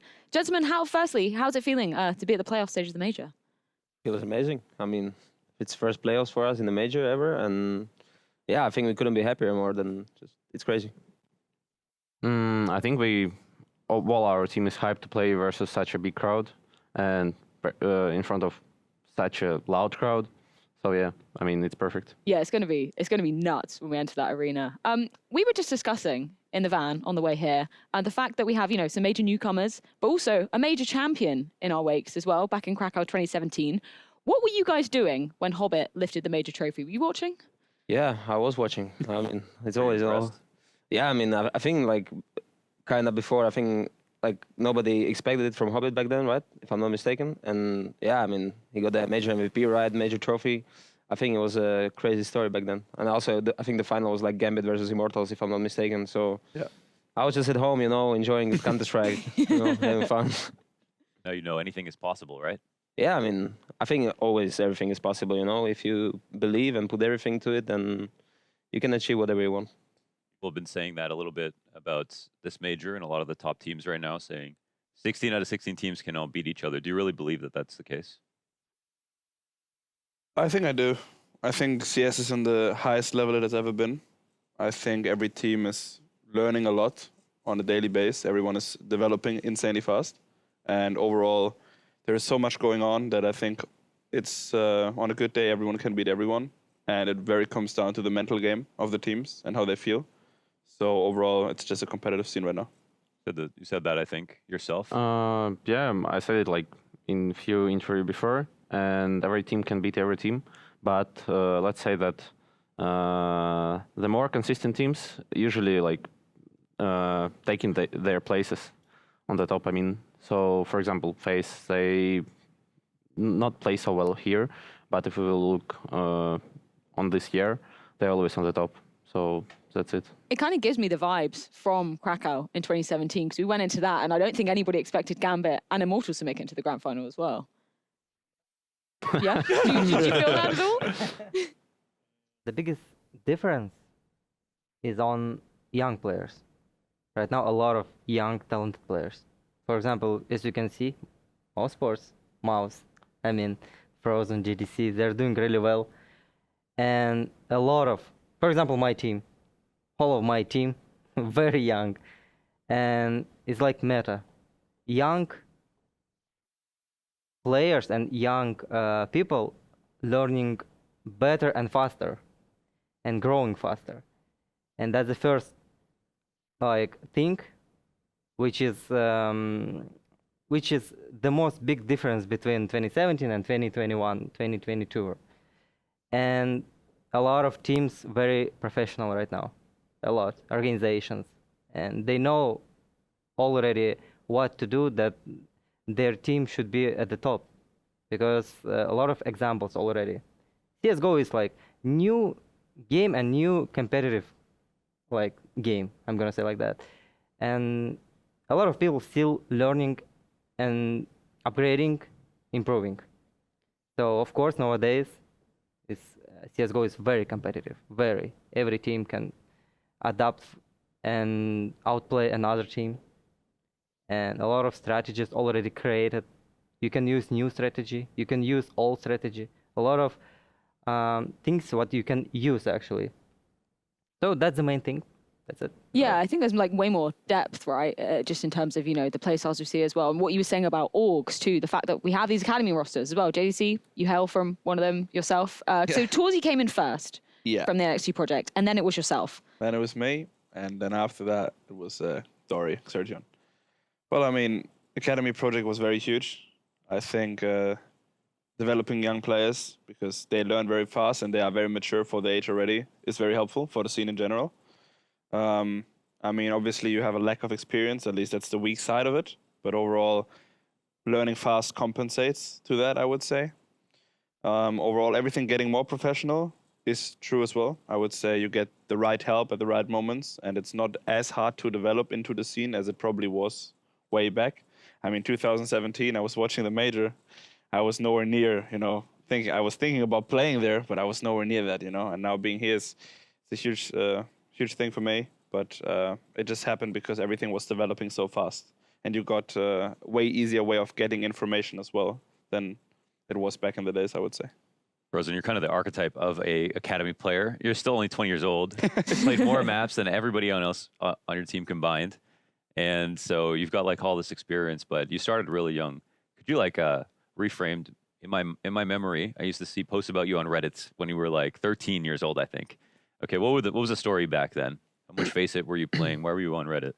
Well, I think the story comes when I was, I don't know, as you say, 12, 13, I started running FACEIT, premium, getting, back then I was just playing for skins. I mean, if you placed good on FACEIT, you will get some nice skins.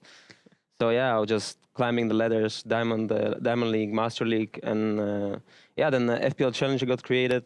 I think that was one of the things that helped me a lot back then. even though I mean FPL was already there, but I think back then you couldn't really qualify there. You could only get invited. So yeah, I mean I was just grinding, you know. I got invited to FPL Challenger, and there I saw basically an opportunity to get known more, and it was always my dream to play with the like top players. So yeah, I was playing Face It at the same time. I was having teams already in 1.6 when I was 8 years old, you know. 8 years old. Yes, I mean I was. Your feet aren't even touching the ground. Yes, exactly. And yeah, I mean I think that's kind of one thing about me that I always, even though I was playing a lot of packs, I was always in the teams. So it was kind of easy for me, even though when I was 16, I already knew what is needed for the team, you know. So yeah, I mean I was grinding, playing in the teams at the same time, and you know just getting better every day. And I mean I think it was harder back then when there was no WePlay for me. Yeah. So I mean now this version of your roster, of course, this is the first top 8s for you since like first of 2 top 8s at majors for the Mousesports organization as a whole. But now with this team, like you know, you played Kerrigan, Rops. You know, a lot of people have come and gone through Mousesports. You never had that stability, like one roster that really makes a lot of sense that's going forward. But you guys feel like you're kind of there right now. So do you feel like this is the best kind of roster version of the roster that you played with? I would say so. I mean, this team, it feels completely different than other lineups that I've been to. It feels like we're, you know, one unit. We got we got each other's back no matter what. Somebody has a bad game, doesn't really matter. Like we know, like you look left, you look right. You know, there's your homie next to you, and yeah, I mean, yeah, we just have each other's back, and I think that's one thing that is like very good about us. You know, like we are just a one unit, and we are in this together, no matter what. And Nefne, I have a question for you. You, as well as the Gambit youngsters roster, come up together and flip the main roster. Kind of similar stories, which is kind of cool. But you haven't even been playing for that long, right? So when you started, could you talk about what your come up was like with the roster, how you guys found each other, and So first of all, it was kind of like 20 players who wants to be in Gambit youngsters, and Finn was like choosing which one he wants to in his lineup. And as far as I remember, the first 2 players was Supra and Shiro. So I was playing with Shiro like 3 years already before Gambit youngsters, and he knew that what kind of player I am, and that's the main reason I believe why I was in Gambit youngsters, because first time I was tested in another position, and seems like Blade or Finn said, seems like this guy is not so well. And then they tested the other players, and they choose me. And the first like 2 months we played with even 3 different players, because the first one was Wag Bannett, and second one was he just don't have a passport to attend the Copenhagen Games. Oh, no. Nice story. Yes. And the third one was Axel. He was in the main lineup, but they have some struggle with lineup, so he just was like a stand-in for first tournament. And after that, it was just feeling when, as Frozen said, we just feel that we have like the homie have our back. And I mean, the whole our lineup was feeling great, but we didn't have like experienced guy who will teach us how we should communicate in the game. The Hobbit was the guy who just told us that what is let's say be sure that you will win your next game, and you should not care about like what will happen after that. And I mean, he bring us a lot of experience. And also we should mention Groove, because he gave us a lot. I mean, the whole our structure, the whole our play style, it's more about not only about like Finn, that's more about like Groove and Finn. They communicate a lot. They make, I mean, great job. And if we will say about like how we became like from Gambit youngsters to Gambit, it's more about them because they make a great work, and I'm here because of them. So that's it. I remember like how much of a grind it was for you guys. You were kind of attending pretty much every tournament you could get your hands on, all the DreamHack Opens. You were always there grinding it out. For you, Hobbit, kind of going from, you know, formerly winning a major with a completely different looking roster, then to going to playing with a lot of younger guys. What was that experience like for you? I mean, first of all, it was really different.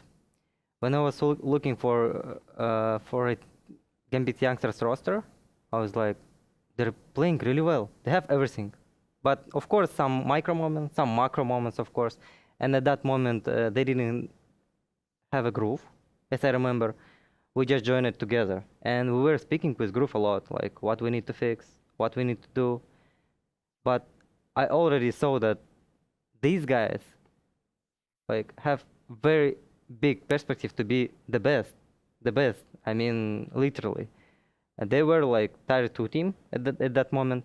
But I have been on like on top of level, but it was just once, just a couple of tournaments, not long time, but I saw it, how to be there and what you need to have to be there. I came to Gambit youngsters, I was like, they have everything. We just need to play, believe, we just need some confidence, experience, time, that's it. Nothing special. A lot of people just saying experience about me, for example. Experience. Of course, I'm adding something, but in total, they're just amazing.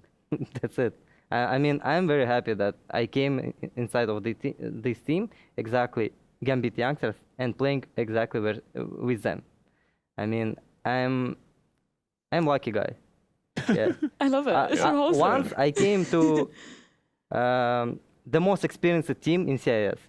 It was Adrian, Doja, Mo, and Zeus. Yeah. Now I came the most perspective guys who have a lot of talent, motivation, everything. I mean, of course, I'm lucky guy. Well, you speaking of things that you need to fix at the roster, you guys have had a arduous kind of challenger stage and a legend stage. You guys fought everybody, and a really, really difficult legend stage as well. But one thing that stood out is both the contrast between great CT sides and a really tough T sides in the current meta. Is there anything that you can learn from Mao's NXT Mao's about how to improve on these T sides? Yep. I will try to. I mean, the Mao's T side very aggressive. The first of all. And they're doing really good headshots, the first of all. Yes. Talking about you. Yes, of course, they have like structure, tactics, but the first of all, they're playing individually good. So nowadays, CSGO is all about CT meta just because of M4 silencer. It's overpowered, especially on tournaments. Say it louder for the people in the back. It's overpowered. You're playing online tournaments, you can even hear from where the guy is shooting to you. Here, zero chance. You're just, someone's shooting me, okay, I'm gonna die. You're not giving info because you do not understand from where. So it's overpowered. A lot of noise, crowd, and M4 silencer. No, it's no chance. Of course, it's city-sided. I want to reiterate, you put on our Volvo Please ladder, buff the A1S. Get this kid out. Get this kid out of here. I just want to see if it makes you mad when you read it, then you know we're on to something. Okay, but I also want to ask you, okay, well, sorry, I want to ask Mao's now, because, you know, you've got the T sides figured out, but they have the comebacks figured out, okay? What can you learn from Cloud9 about how to pull off miraculous, enormous comebacks under high-pressure situations? You want me to answer that, yeah? I mean, I can add something to that, maybe later. Yeah, I mean, I think, first of all, the biggest aspect of a comeback is the mental game, in my eyes. I think you can never make a comeback if you don't believe. Overall, I think staying calm when you are down that hard in an important game is very important as well. I think as well you need to rely on what you've practiced and what you've worked for the whole time, because in those moments, the only thing that can help you is what you have studied for the preparation in a way, right? In general, great teams make great things happen. And if you believe you're a great team, you can make great comebacks. So I think you just have to fight for every round and don't look at the score, don't look at the stats, don't look at anything. Just give everything you have every round. And if it's enough, it will pay. And if it's not, you will learn. Did you feel that? Oh, sorry. Is he lying, or did he get anything wrong there? I would just add to that. I mean, you cannot look at the score, like you're losing 11-4, 12-3. Of course, like there's so many rounds that you need to get, but you just need to take it round by round, literally. And don't, as he said, don't even look at the score. Like, just believe, and it's gonna pay off at one point. Yeah. Actually, the main thing, you should be calm, and that's it. Actually, I don't even remember in which scores we come back. So yeah, it was almost all of them. Yeah. I even knew that it was comeback only from social media. After the game, I was like, okay, we did come back, okay, again. Oh, really? Well. Nice. It always was at CT side, as far as I remember. I'm not sure, but as far as I remember, it was always at CT side. And here's we again can say about M4, which is so overpowered. If you knew how you can realize it, it's so easy. Did you feel that in terms of, I guess you guys kind of had inverse kind of challenges, Legend stage run. Obviously, you guys were just 1 best of 3 from elimination back in that challenger stage, whereas for you guys went through 3-0, but coming into Legends, obviously, you went to the 3rd and final map in the final game you could have possibly been playing to qualify for that playoff stage. Did you ever feel those moments of pressure in that moment? I didn't. No? Mirage? Oh, Mirage? No, Mirage. Not really, to be honest. Even though it was like 8-0 or 8-1 or whatever the score was, like, again, like, if we just taking it round by round, you win one round, you just gotta stay calm. Yeah. That is it, basically. It doesn't matter what the score says. As far as you don't lose to yourself in your head, then you're always in the match. It's easy to say that when you get your ass carried by Dexter, though, isn't it? To be fair, if they came B, we were ready with my boy. But these guys, they just kept coming late. You want to mess with my boy Dexter, he's going to let them know. Yeah. I think something that struck me after your guys' win was, you had one of the most emotional reactions to qualifying for the playoffs. Most of you guys were in tears. It was a really beautiful moment to be witnessing on the broadcast. How emotional would you say that you guys are kind of as a team? Do you let those emotions ever get the better of you? I don't think we let emotions get the better of us. Okay. I think it's important to have emotions. I think it's important to control emotions. Emotions should not take the better of you in any sentence. You should never be afraid. You should never feel down or whatever. You should always be focused and calm. But you as well need to know when to celebrate and when to be happy.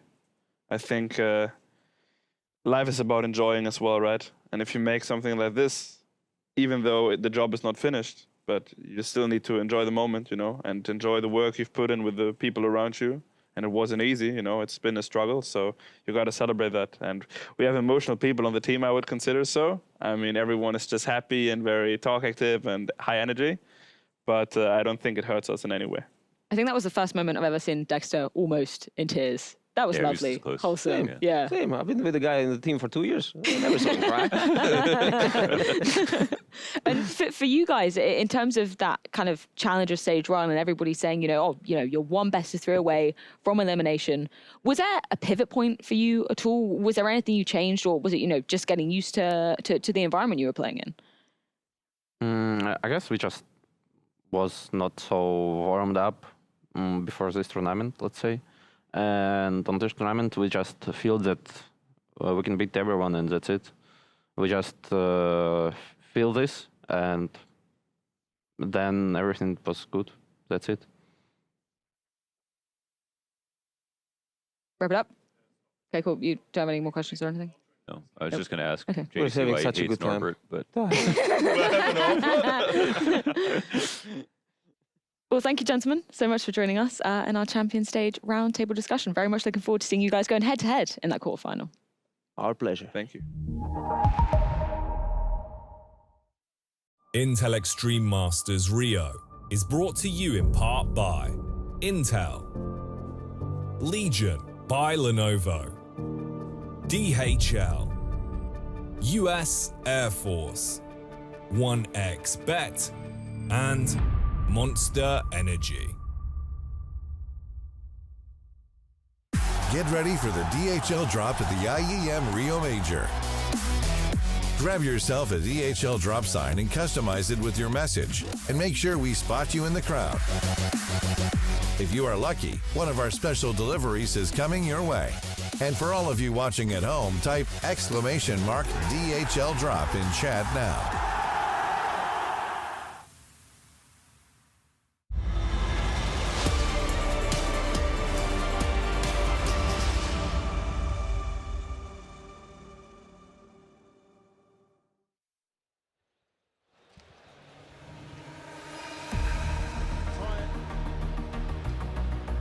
We have got some of the guys by the side of me here who are going to be delivering the DHL drop.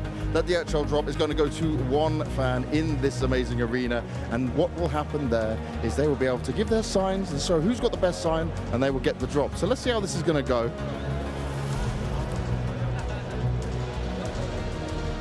Time for them to go and go hunting. Here we go. We're going to get their signs up. They're all happy and cheering, that's for sure. There we go. A lot of people, we're looking for these signs. All right, we got some signs. What are we looking at? What have we got?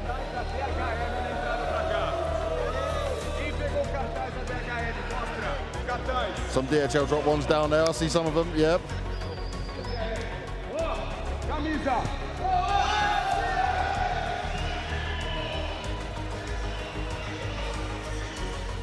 So many things to discuss, so many things to unpack, but unfortunately for any of those that thought about having a downer of a day, it's time to rock and reel. That's right, baby. We have finally arrived at the biggest stage that Rio has to offer for Counter-Strike within the confines of the IEM Major. And boy, have we signed up at a perfect time. Cloud9 Mouse in a quarterfinal. Tomorrow we got some more quarterfinals coming your way. But as it stands, the place is starting to take a little bit more shape.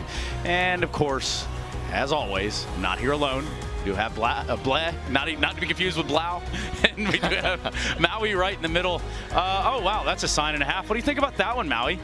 ESIC is a joke? Wow, Maui, Wow. that's really forward of you. I can't believe you'd say that. Just read it out live. I love it. I mean, I think that a lot of us can agree on that, but I think that they're doing their best. Yeah, you know, it is an important thing, but obviously to change discussion and we steer clear of that road altogether, there's a few things to grab onto here. We just heard a big, long interview between the two teams, the two representatives from the two teams. There were a lot of noise in there about the noise itself and the silencers, this, that, and the other. Does it itch you a little bit, Maui? The silencers? Just the, meta. The combination of the crowd noise and the silencer together. Oh, yeah. It's actually an interesting juxtaposition that you have a gun that's going to be mowing down 3 people and the crowd is going to be cheering louder than it, Bleh. That's kind of crazy, right? And here's the thing. Unless you're here on the stage, you really can't really feel how loud this crowd can get. And I completely agree with them. You can barely hear anything, just looking left, right, and center. And next thing you know, you're dead, Trace. Yeah, it does kind of end up being like that. Again, this is a quarterfinal. It's our first day within this arena itself. We've been in arena for the duration, and I can assure you that it's not going to get any quieter. I promise you that much. Isn't that right, Maui? The energy throughout the Challenger stage, Legend stage, rocked a couple of the teams. You could see that there were some just uncharacteristic comebacks, some chokes. The energy was electric. But here, even though it's not maybe packed completely yet, I know tomorrow, this place, I don't know if it'll have a roof after tomorrow's games. Absolutely. I mean, I'm looking forward to tomorrow. At the same time, you can't deny the level of competition we're going to be seeing here today. Cloud9, Mouse, man, it's a story in its own. Also, we saw a crazy result earlier. Outsiders looking so clinical as well. Yeah, they really did the damn thing, but or Fnatic didn't. It just depends how you want to spin it. There's a couple narratives you could grab onto right there, but obviously we're going to start with our quarterfinal, Cloud9 being in the talking points, and in doing so, they've had quite the road. Isn't that right, Maui Snake? Yes, we can see Cloud9's results for the year. A lot of these are the big LAN tournaments since all the way back to Stockholm last year, and it's just all over the place. There's no real trend here. There's not really anything you're going to take from this Bleh and say that they're improving, they're getting worse. It's just, you don't know what you're getting with Cloud9, and that's basically how I'm painting the picture for them. When it comes to big moments, when it comes to elimination games, this team has shown inconsistency, despite the fact that day to day, they can play some of the best CSGO in the world, but when there is an arena in front of them, surrounding them actually at this venue, then You don't know what you're going to get. I'm going to throw a bit of a caveat to that particular graphic we saw there, right? That PGL Stockholm Major semifinals, that's their second LAN ever as a unit.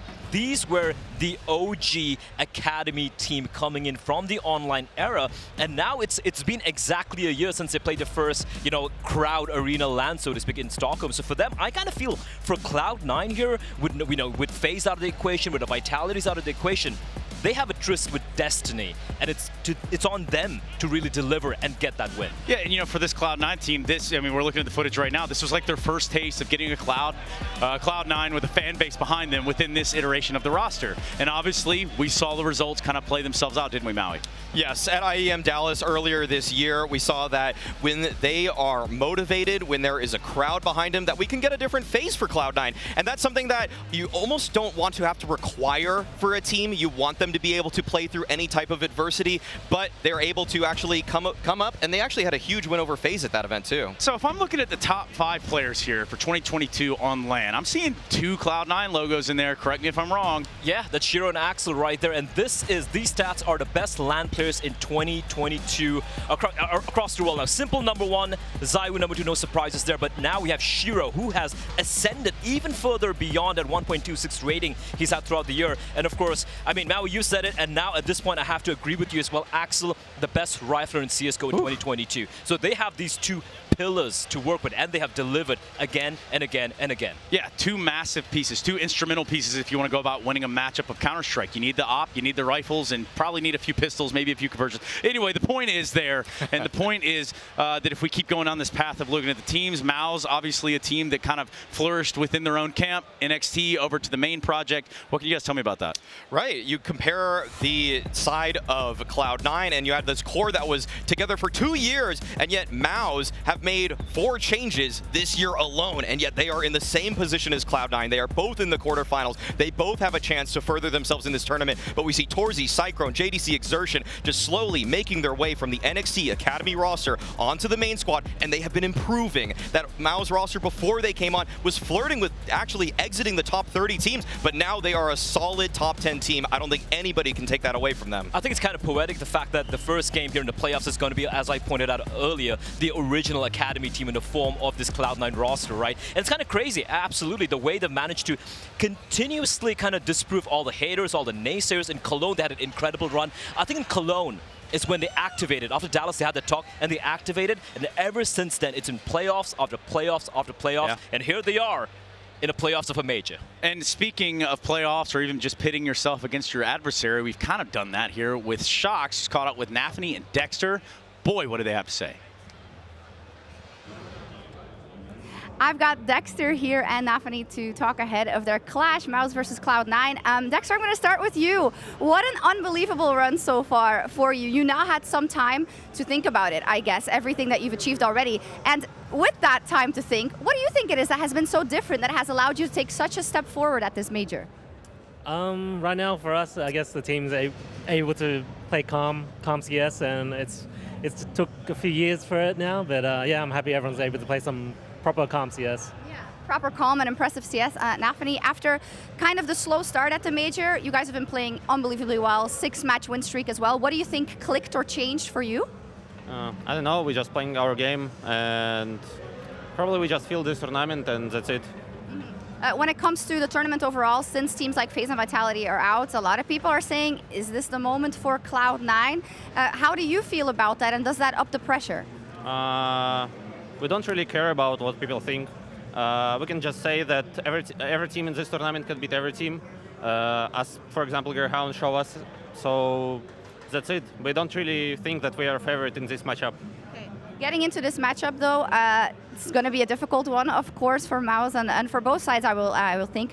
What is the edge you have going into this matchup, knowing that they might not be used to playing you?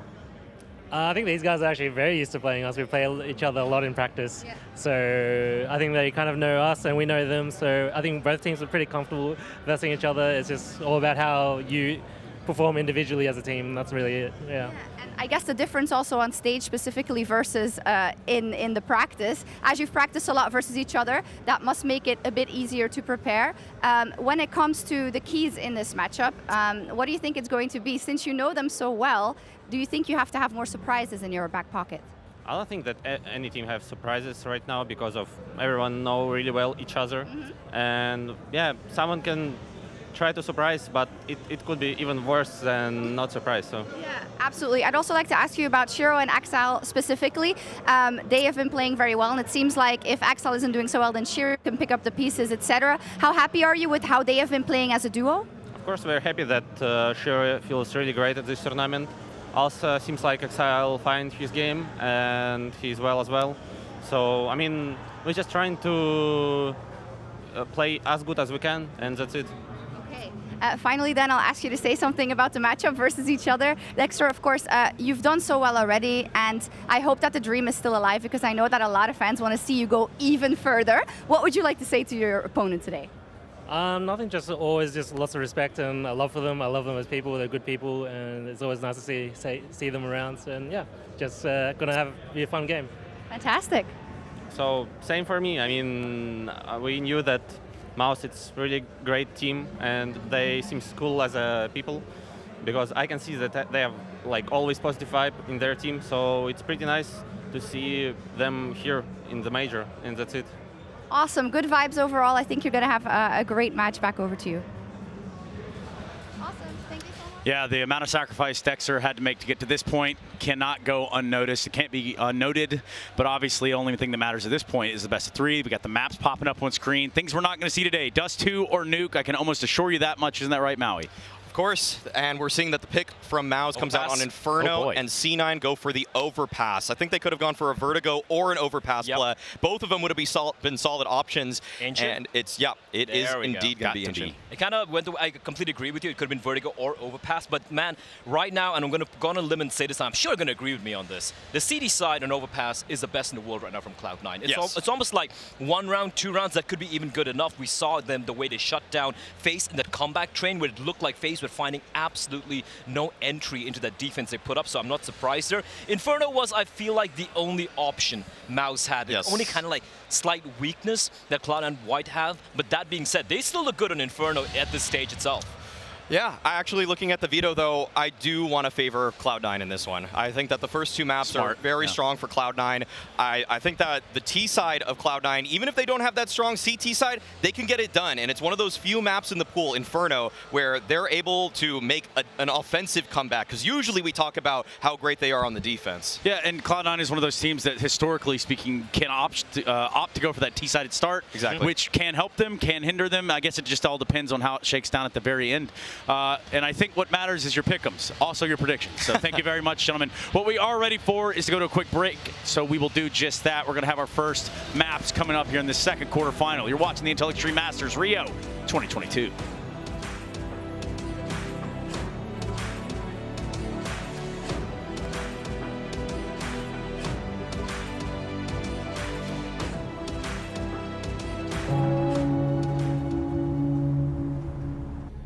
Bless me, Father, for I have sinned.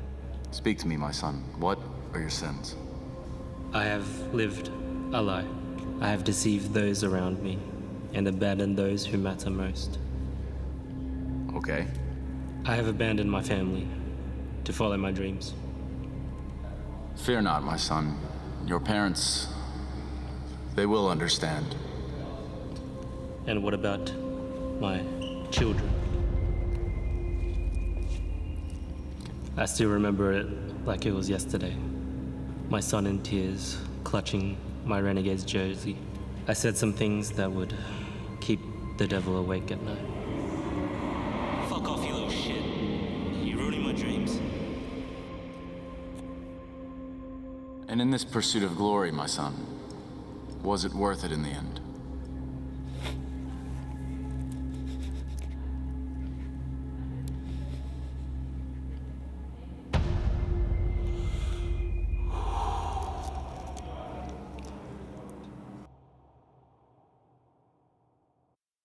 We're just a few moments away from going on that stage. I've come to annoy the guys a little bit. Torzy, how you feeling, man, after your superstar performances? I'm feeling excited to go on the stage, and I just can't wait to have fun there, you know. Yeah. Have fun even against Cloud9? Yeah, for sure. JDC, big old stage out there. What do you think of it? What do I think of it? I mean, we live for this moment, right? So overall, I'm just happy to be here, and we're just gonna give the best we have. So it's a great show. Do you think Cloud9 should be scared of your rifle core? I think everyone should be scared of everyone, but they should, yeah. I like it, I like it. Daddy Dexter over here. Now, you took matters into your own hands on that final map to get you to this stage. You're gonna need to pull that off against the Cloud9 boys, or are you just gonna roll through?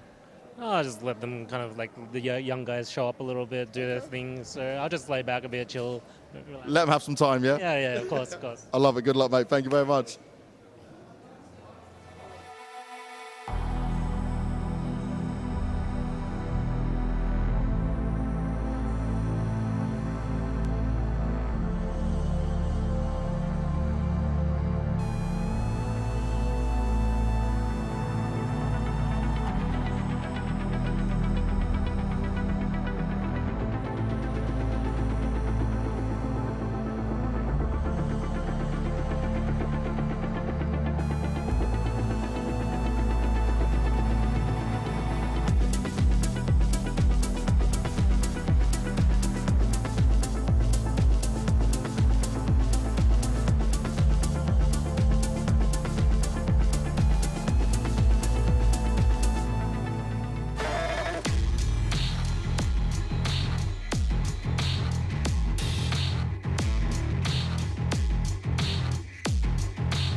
Estamos de volta!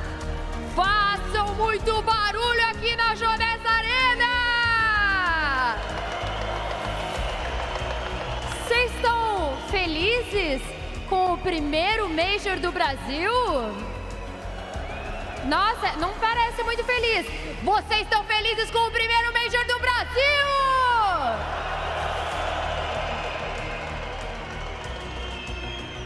Assim que eu gosto. A gente já tem o nosso primeiro semifinalista decidido. Outsiders avançou aqui mais um passo na nossa competição. E agora a gente vai ter mais um confronto para decidir o nosso próximo semifinalista. Então eu vou pedir mais uma vez que vocês me ajudem com toda aquela energia que a gente gosta do povo brasileiro para chamar aqui ao palco a equipe da Cloud9!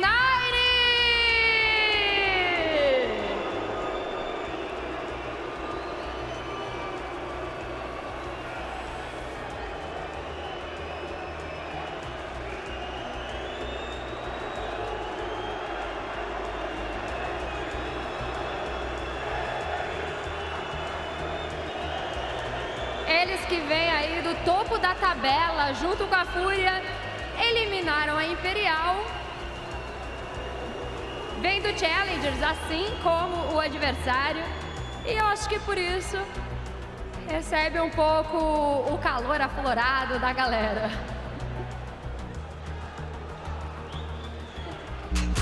E para jogar contra eles, mais uma salva calorosa de palmas para Mouse Esportes!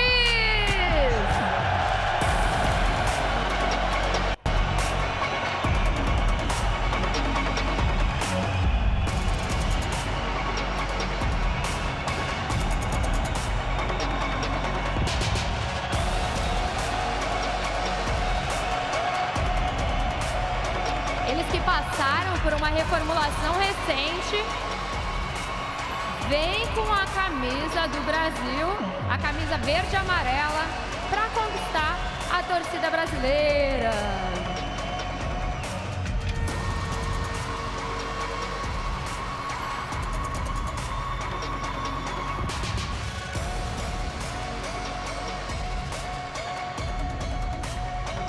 Sejam bem-vindos, times no palco. Quero saber de vocês. Yep, that's right. We got them on the stage. We're ready to go, and it does look like a quarterfinal is just about ready to happen. So we've got Inferno, we've got Overpass, we've got Ancient, and most importantly, we've got only one team to go through at this point. So let's get the party started.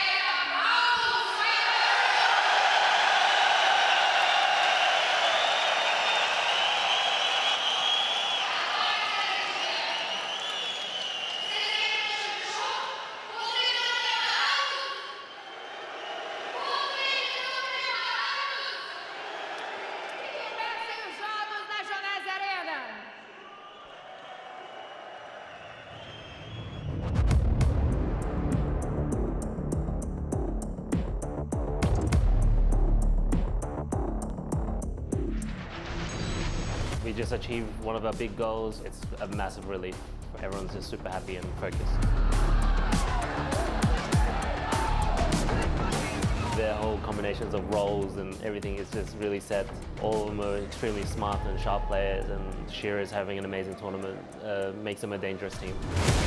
Shiro holds it. It's a 3v3 with lesser weapons. Shiro doesn't stop again and again. He catches these kills with absolute domination. Каждый пытается показать свой максимум, и мы хотим дойти до финала и выиграть этот мажор.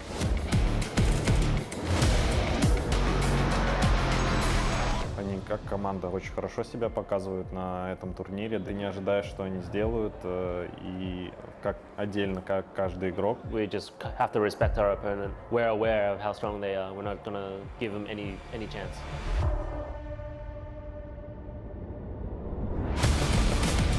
JDC cracking heads, 3 kills already. On the boost. Oh, that's so nonsense. Я думаю, будет близкая игра. Мы не должны просто проиграть самим себе.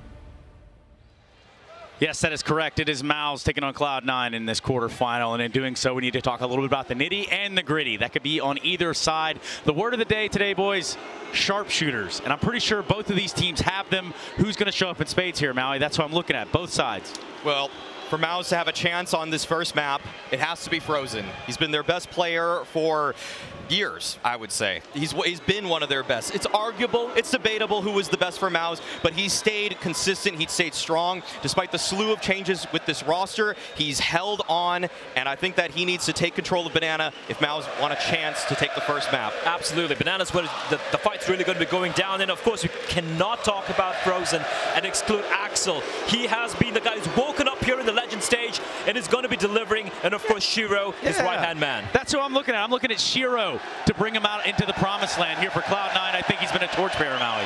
Yes, and we can talk so much about the individuals for Cloud9, how 2 of them are in the top 5, and that is why I put pressure on their leader. That's why I put pressure on Nafany for this game also, because you can have the best tools at your disposal, but if you're not able to beat a team like Mouse, then win. This has to be a time for them. This is a great path for them to make it to the semis, make it to the finals, even make a championship run. I need to see it.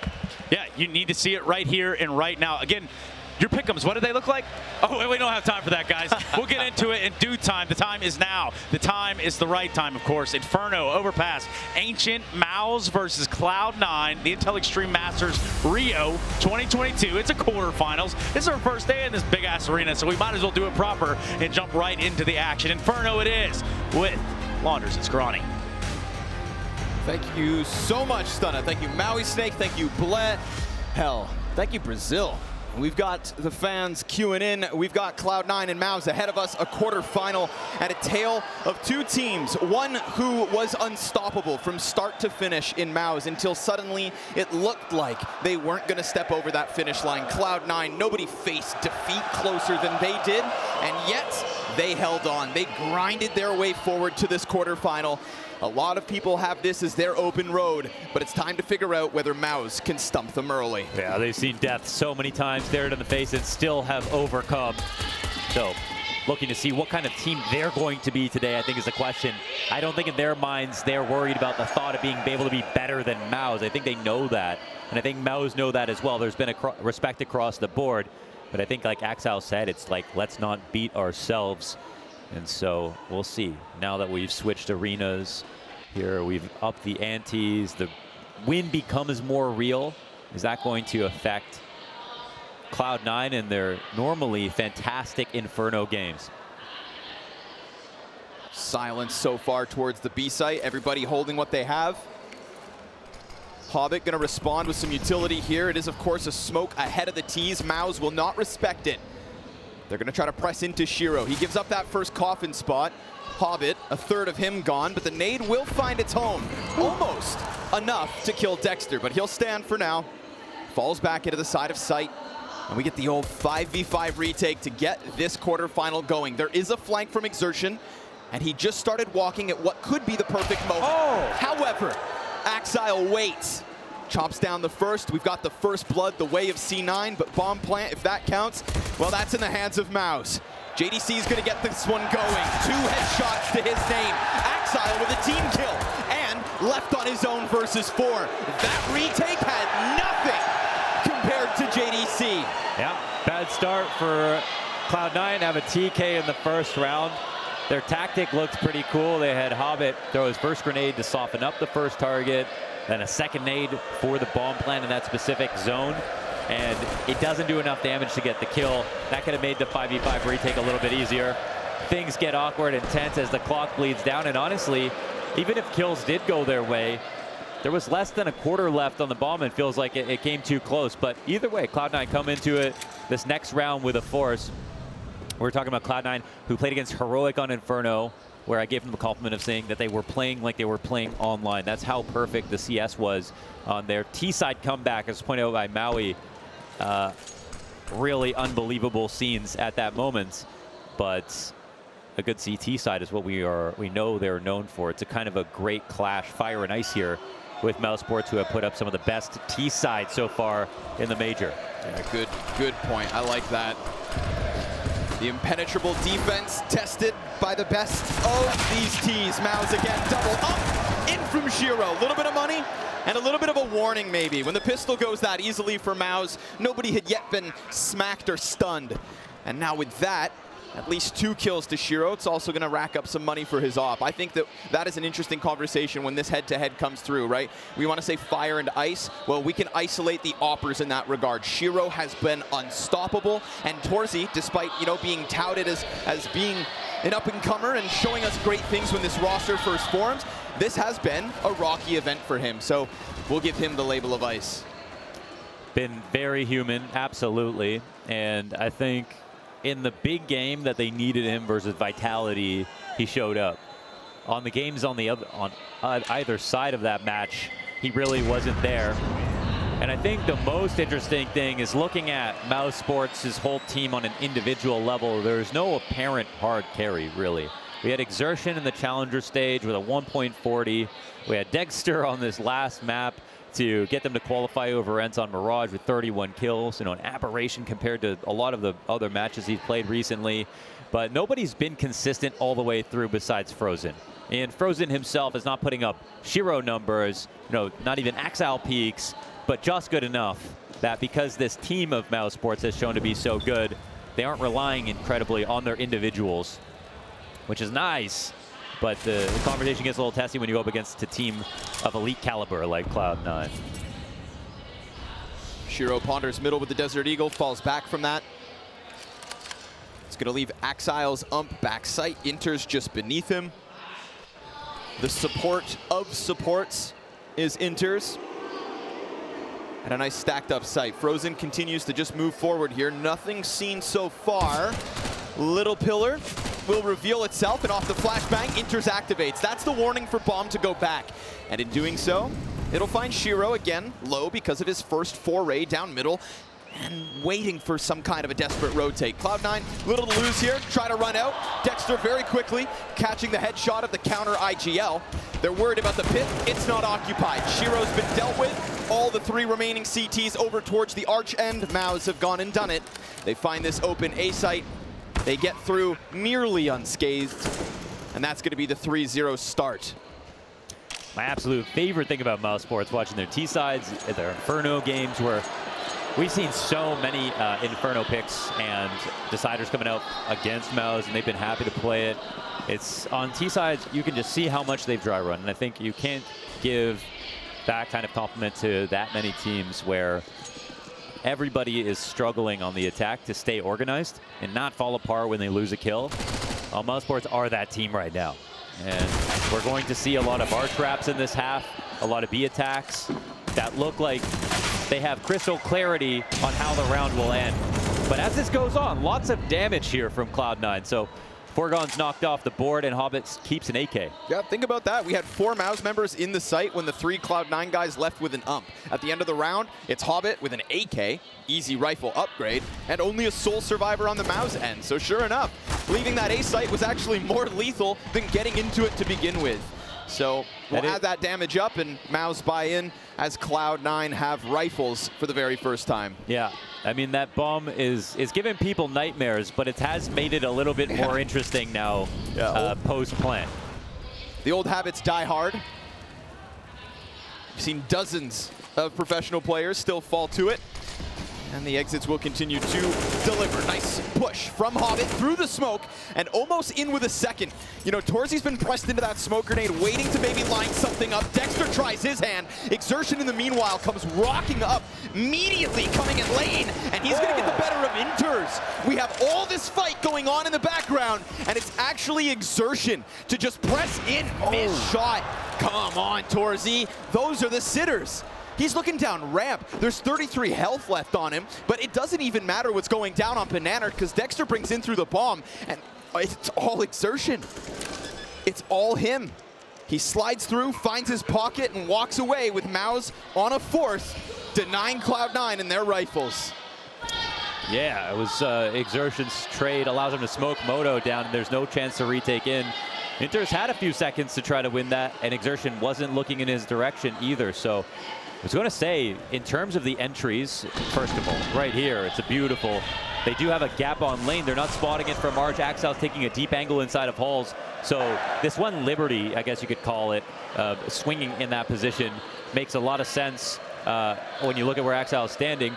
But they must have had a read on the situation. Now, JDC coming out of Halls was one of the coolest things to watch. Funnily enough, they played against Outsiders. I think they lost the map.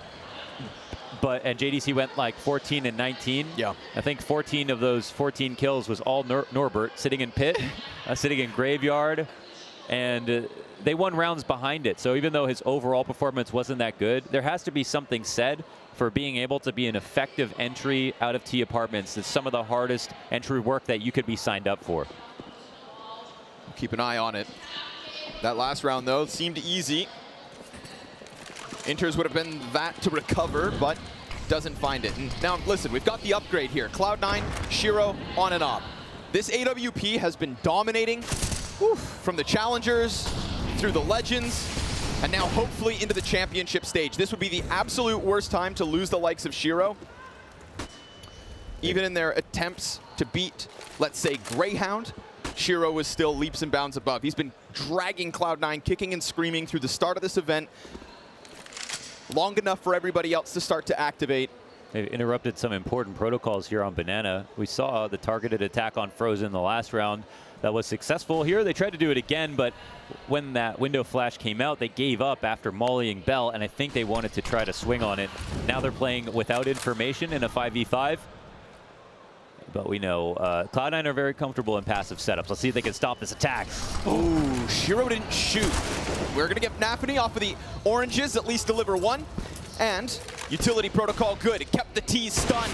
That shot landed. Dexter's wounded. However, still gets the headshot. It's Nafany in with the hold as bomb goes down and the A site completely cleared. So as Shiro gets popped, we have Nafany deliver. And as we were leading up to the championship stage, we had actually a couple of pop-off maps from Nafany.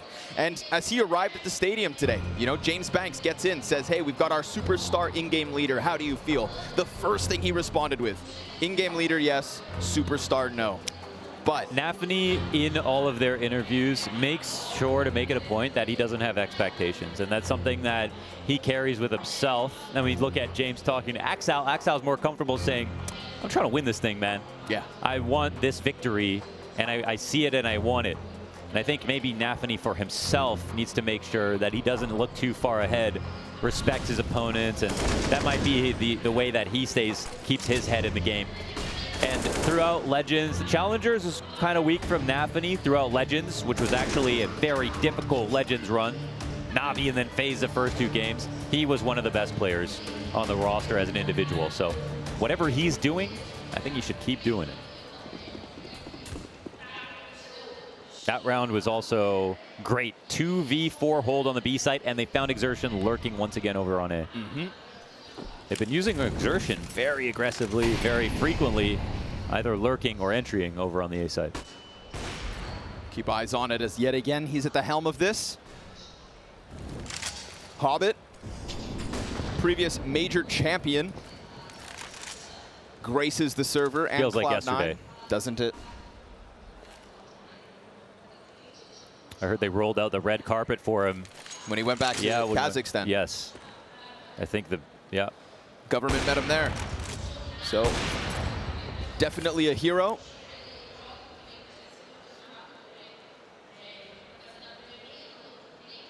JDC, point of contact outside short. We've got nothing on the side of Arch here for C9. It's a pasted setup on the B site. Again, and Exile starts to feel pressure here. Again, versus these CIS lineups, they're so comfortable playing without info, and I don't give anybody else a break, honestly, when I'm casting, but when it comes to teams like Navi and Cloud9, if they go full passive, I know they still have a really good plan or a read.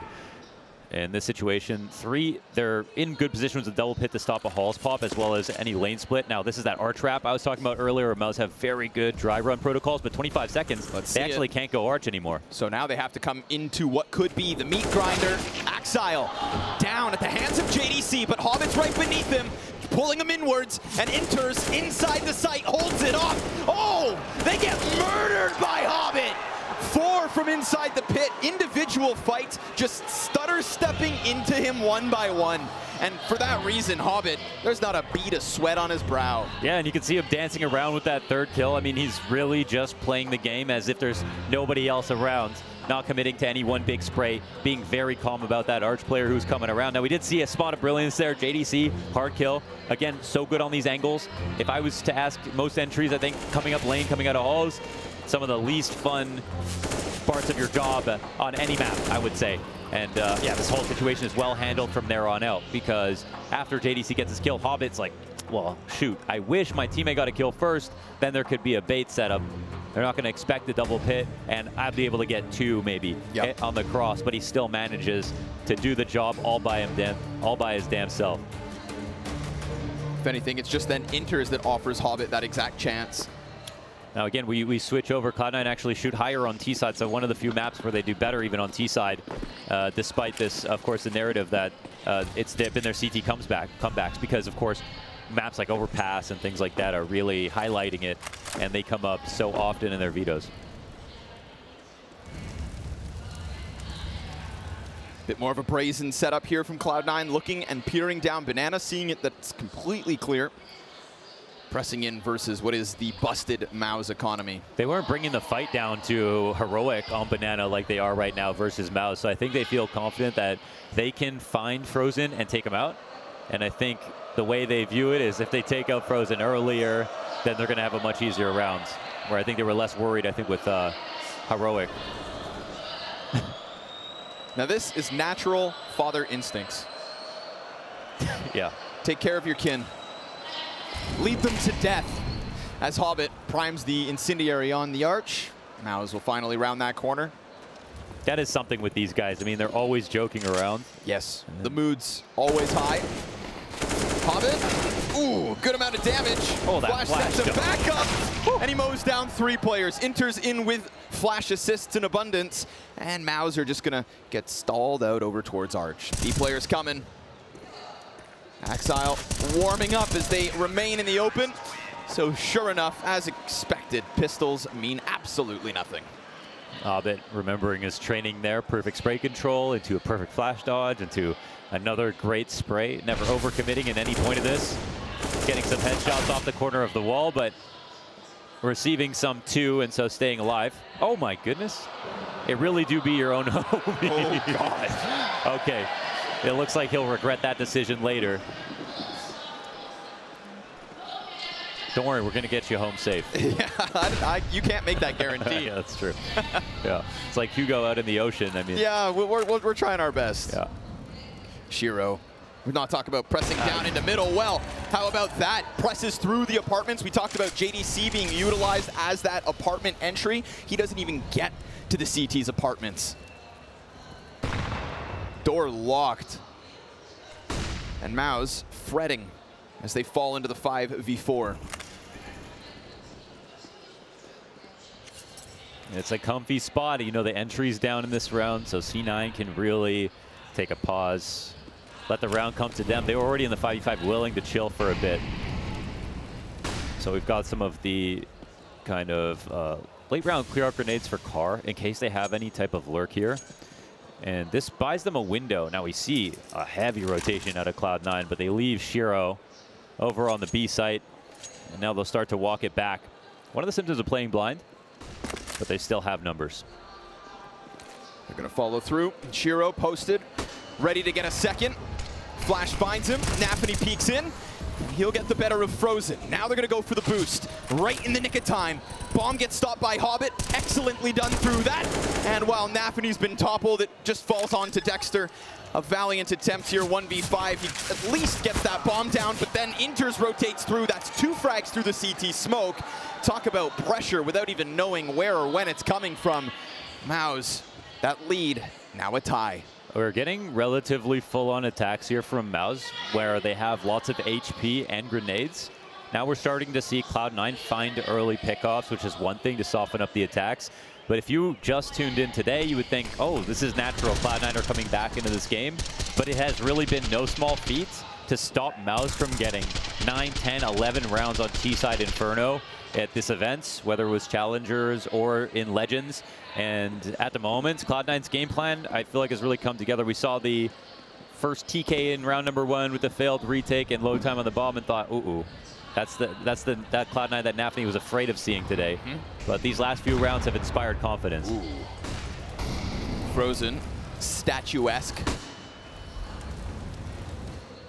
But cracking at the seams after that frag. Got a boost outside.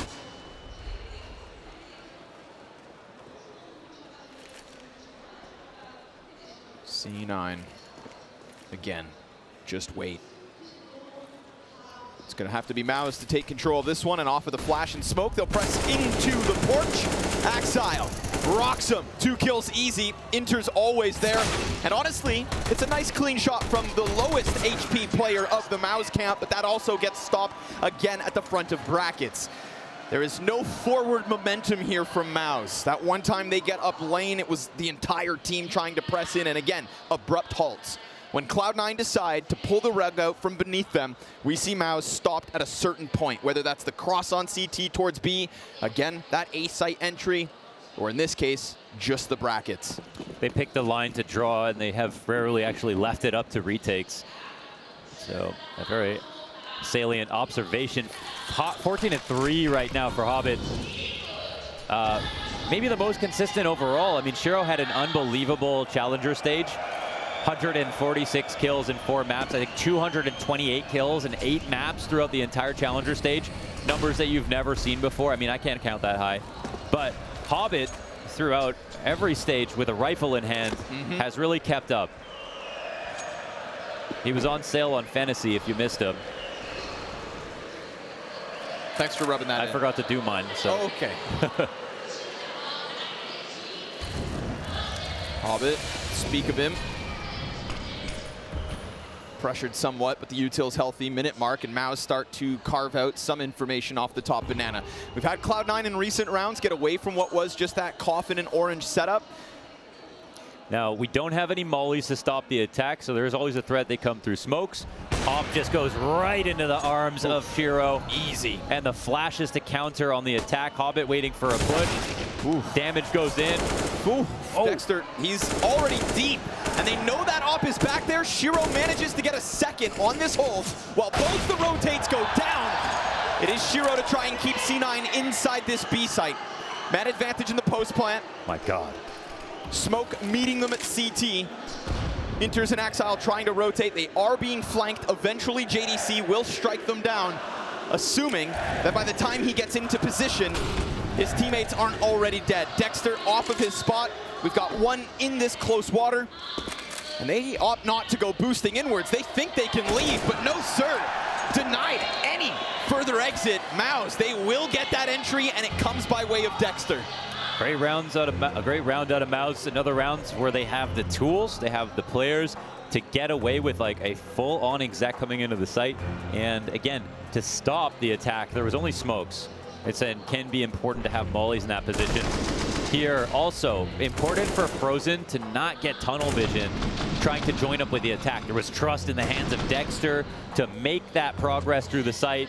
He found his frags, and they had a very late flash for him as he came into the site to make sure they could kill Quad. He could have died in that moment, absolutely. So you better believe that Maus are still going to fight. And even though it's been a little streak from Cloud9, Maus are definitely still in this game. How nice of them to serve up a reminder. Cyclone standing behind them. Kind of one of the coaches that you think must be doing a good job. Right. Coming up from the Maus NXT lineup. Oh, whoa, whoa. Right back at it. Oh, it's deadly. Perfect flash in from Hobbit. Expectant of the wrap from underground. Torzy. See that angle?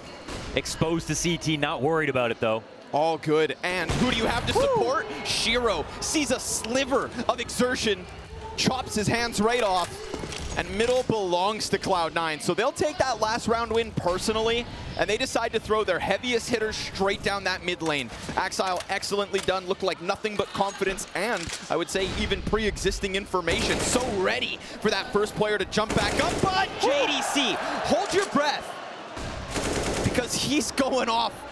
And while he does get those first two, they'll see that open route, envisioning an attempt to entry over at that B site, 2 versus 5, in what was such a confident first fight from C9. There's lots of time as well. C9 are reading this pretty damn well. Enters has his full set of utility and is starting to drop the counter utility as well. Mollies go down back site. Dexter, the hero of last round. JDC with the 2 entries now. What can they do? Ooh, not cross for free. That much apparent. And Nafany's going to go ahead and lock in those last 2 kills. So listen, props to JDC, bringing it back and making us think it's possible even. He's so sharp on these T sides. In the first 10 rounds, that one looked done. It was a good effort for sure. Starting to wrap the half now, and I think another compliment to C9 for having so many different tempos. You know, the confidence from Axile as well to take that deep angle on underpass after killing the player holding from spawn. Just a perfect read on the default and what he actually has to be worried about, and not just simply covering all options. That's, of course, a sign of a great game plan. And so, well, C9, they started off slow. They got a feel for their opponent.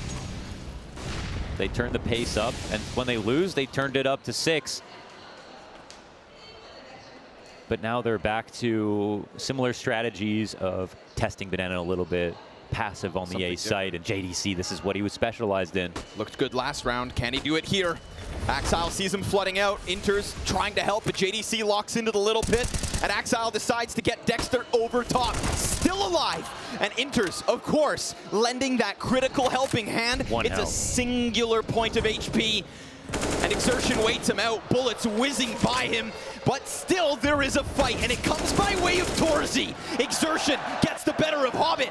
1 HP was not enough to keep that one going, but Inters is pinned in the corner. counter being spammed in from lane. They've managed to crack it open, but they have to cross.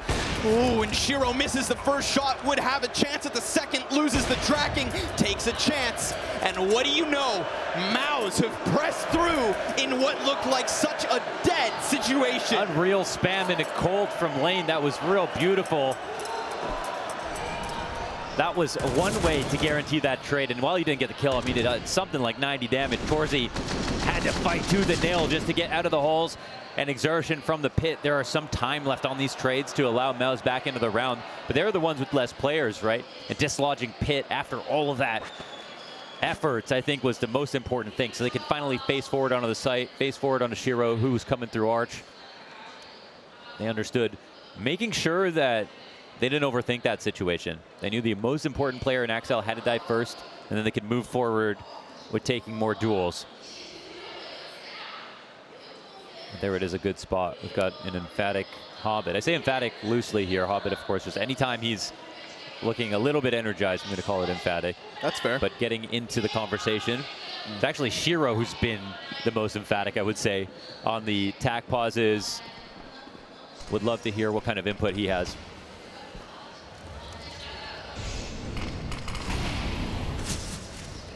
Nafany trying to press forward. He's in the right position. Window. Just a matter of hitting it. Oh, just a matter. And it gets taken away from him. Luckily, Shiro's set up there to trade it, but this could just transition Maus into a more aggressive A-hit. And when they hit this site, they tend to succeed. Inter's predictably in the same position. Hobbit decides to get hella aggressive. And all the while, we start to get that arch wrap. But look at your mini-map. CT surrounding this setup.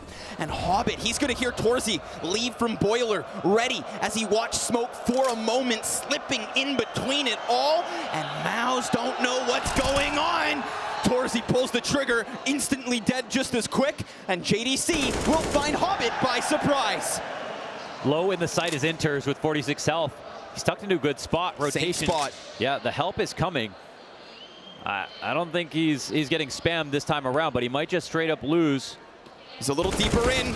He gets the best of JDC. Dexter's going to burn him out of the open. But you always have to be worried about that op, and Inters doesn't move. Dexter straight up gets the kill. Shiro's going to start to round back around short. Dexter, gun in hands, but back turn. And with that chance, Shiro will not miss. He strikes him down to give Cloud9 that 7-6 advantage. Yeah, that's well done from Shiro. It's another pretty precarious spot here for Cloud9, even with the opening duels in place. Okay, they didn't actually get it this time around, but you saw at the bottom of logs right there, they're sitting to wait for them to come through the smoke and dodge the flash and set themselves up for the perfect kill. And it still doesn't come their way, but Shiro finds the refrags. Shiro has been consistent. Shiro's hitting the hard shots. And this round belongs to him, I want to say.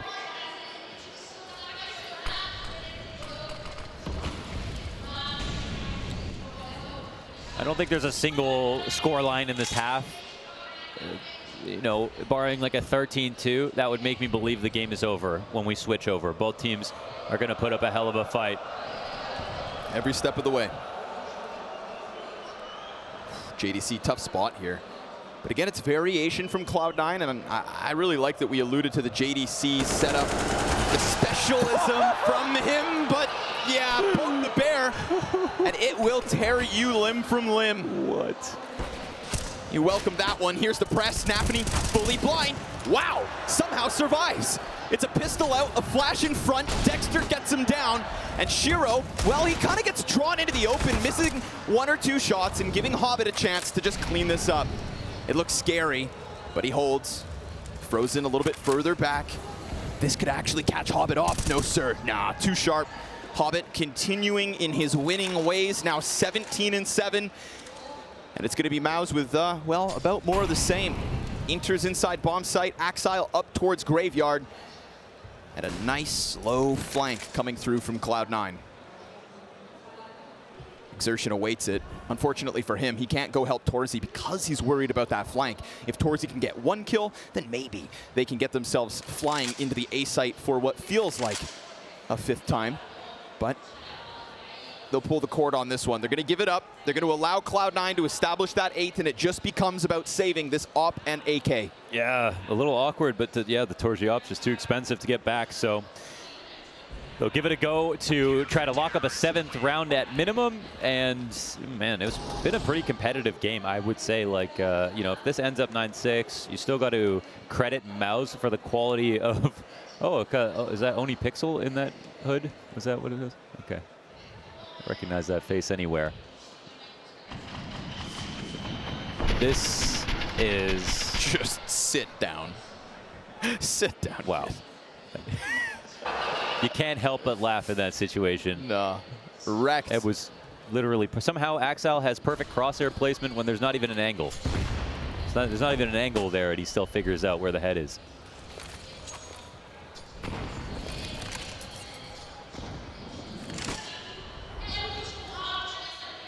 Little bargain by for Mouse to close out the 15th. Already again with some presence inside brackets. We've got Axile up in apartments. And JDC, you know, we give him credit where it's due. Played great, exceeded expectations even, but I think that last round is really just a sign of things that could come. If once we swap sides, it's more of that. Minute left in this offense here from Mouse. Can't forget, they put 4 rounds up before Cloud9 got any. And then Rifles really turned the tail of this one. Nafany right now is getting a lot of free play off of this spot on the half wall, and they're still setting up to get him back. Mauser obviously is too smart to let this go for free, but with so much time burned, Mauser getting shut out of the idea of taking the beast. I think Nafany is smiling internally right now at the information gain. Oh my God, with the swing! Oh, old M4A1S would get it. But he finds that pocket, and it feels like just because he was given all that space, that little, you know, sanctuary towards top banana, no wonder he gets comfortable enough to slide out and to chop them down. Would have been a 3-player mowdown, and now Axile feeling as though he can go forward as he damn well pleases. Ah, that A site's actually wide open for the taking, and what could have been a clean entry versus Hobbit would have led Frozen in. Instead, it's the burden bearer to take it. 19 kills, 7 deaths from Hobbit, and an excellent CT side from Cloud9. That is what we've come to expect from them. Let's see what they can offer on the offense.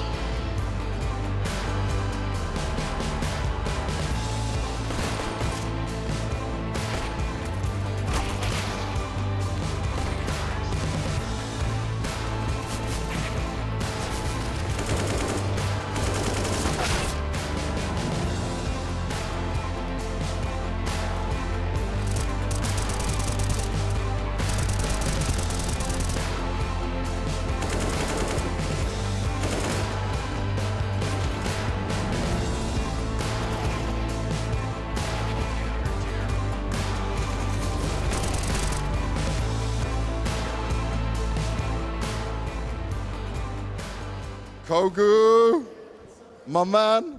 How are you? I'm good, I'm good. How are you, superstar? I'm drinking a little bit, watching the games. I'm gonna chill, but actually I might have to go to my sponsor job, so I'm rushing a little bit. But what do you think so far of having our major in Brazil, man? You're a legend from the Brazilian scene. I bet you've wanted this for so long. This is the first time that I go for a major, like on CSGO. Like it's never inside and never outside, and it's crazy. The crowd here in Brazil is totally different from everywhere. People like scream like crazy. They don't stop.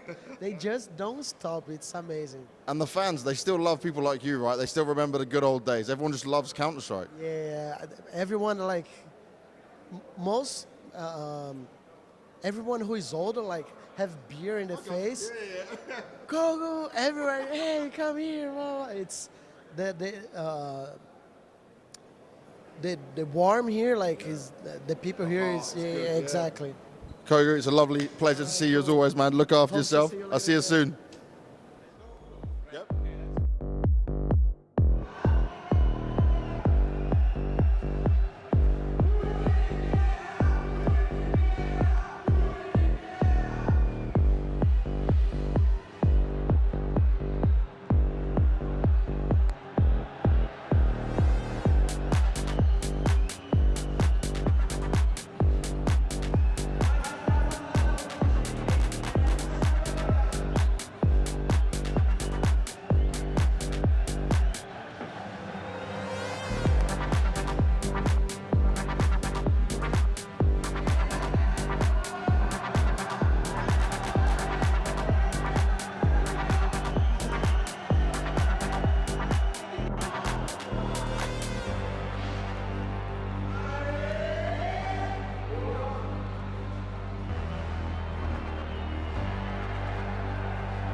It's a stellar CT side from Cloud9, exactly what we would have expected coming into this series.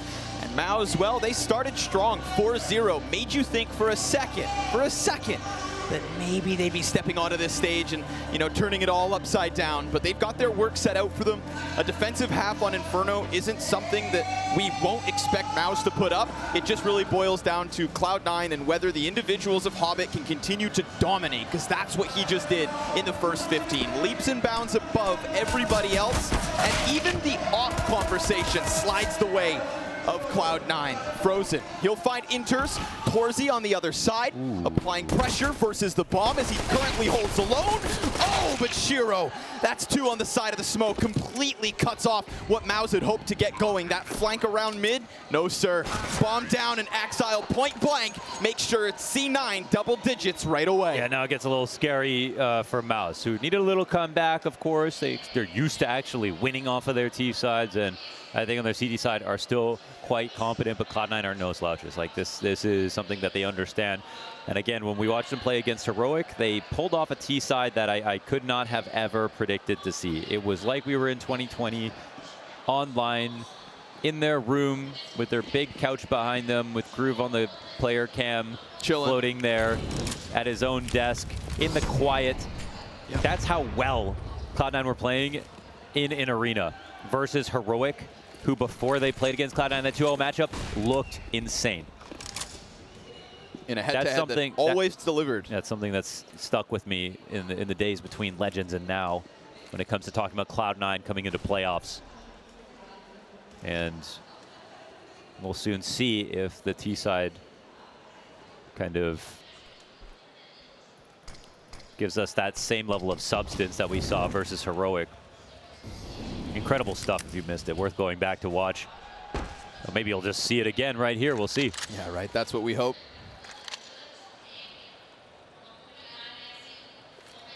Current B setup's nothing but Frozen.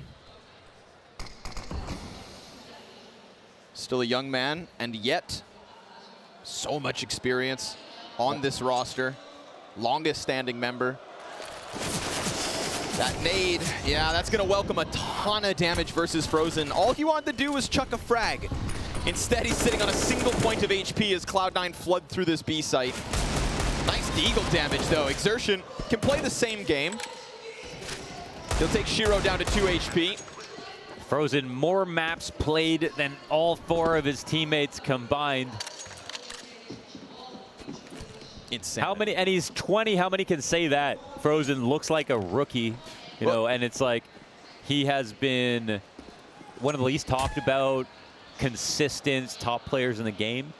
And that's partially because he's never had a team good enough to give him a spot in the top 20. Your team has to be good enough, even if you are good enough. And Mouse Sports have always donated their not donate. I mean, they got some money from it. They try to stay cash positive, giving away players to other teams. They've seen Nico, they've seen Kerrigan, they've seen Rops, they've seen Chris J. Lots of great players in history have come through Mouse Sports, but they've all also left. And Frozen, as the last kind of remnant of one of the major lineups that was the most consistent carry, has stuck on as a player who was just like Rops. He didn't get as much attention as Rops did because of the FPL accusations that Rops was cheating, all of that stuff. But Frozen just quietly chugged along as a player who, as was talked about in our interview before the game started, you know, he was grinding through FPL. Egoless. Diamond to Masters when he was 12 years old. Yeah. He's a phenom. He is a phenom. And this year, I mean, I think we're almost certainly going to get him in the top 20. He's been great. Right now, I mean, maybe a weird time to talk about it. 8-13. But if they come back on the CT side, you better believe it's going to have a lot to do with them. So far, Mouse, again, this is just the recycled buy of the last round, so we call it a freebie. Couldn't stop C9 from pressing into that B site. Not with Frozen. So little HP so quickly. C9 will make you sweat. They will press into all different positions. Your utility will be gone, and you wouldn't have seen a soul before all of a sudden all hell breaks loose. And right now, it's looking like Archside's going to be that battleground. Torzy, a talking point. Nice tracking. And he gets away with it, plus some damage onto Nafany. He's going to go right back in. Second servings, but he turns his back to Nafany, and Shiro had already got back around the corner. Dexter fired his feet. It's going to leave a man inside sight isolated. JDC, what can you offer?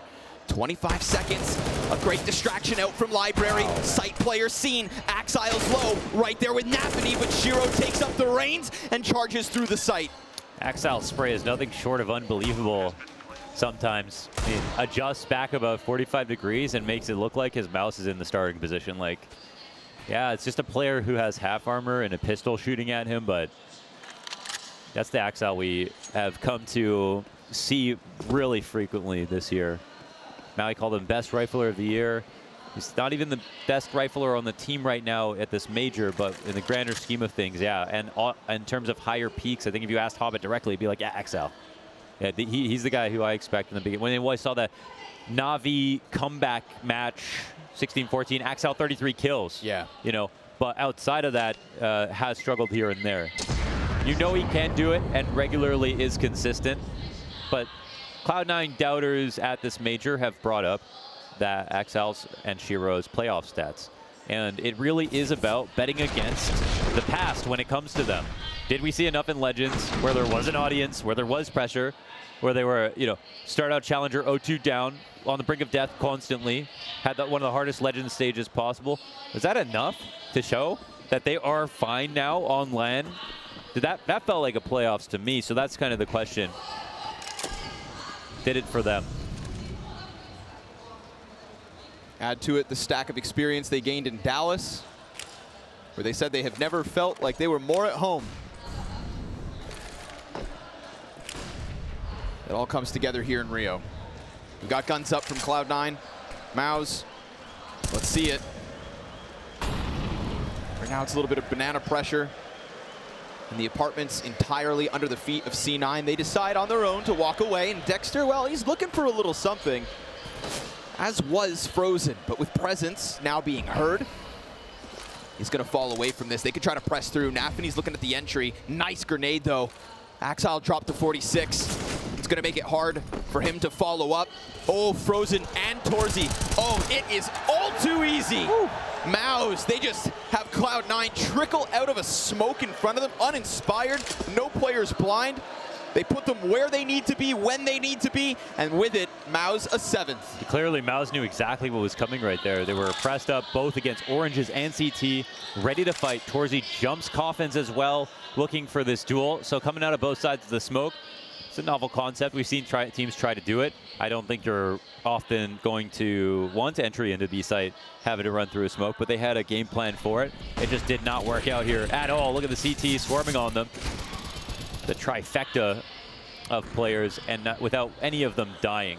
There's no way to kind of make dealing with that crossfire any easier. So one player enters, saves an AK with enough money to buy on everybody else for Cloud9, and they've still got this 5-round lead in the game. So I think no sweat off the brow. Nice on Cloud9, sorry, nice on Mouse Sports, most importantly for holding utility, using it at the right time. Looked like all the internal timings on that last round was just all Mouse. There's a life here on the CT side. That much we know. That's what one round win can tell us. There it is, the pulse. Oh, that's a married to the game moment right there. Okay. Respect. Yeah. Just a little fun. They were both in on it. And look who's in on Banana. Frozen. He's getting Snoopy here. He was the guy on the attack, trying to do the same thing. And Axile's close up here. Oh my God, Dexter. Let's go. My God. Finds Hobbit trying to just prance around the mid setup. Frozen very much stuck in behind sandbags.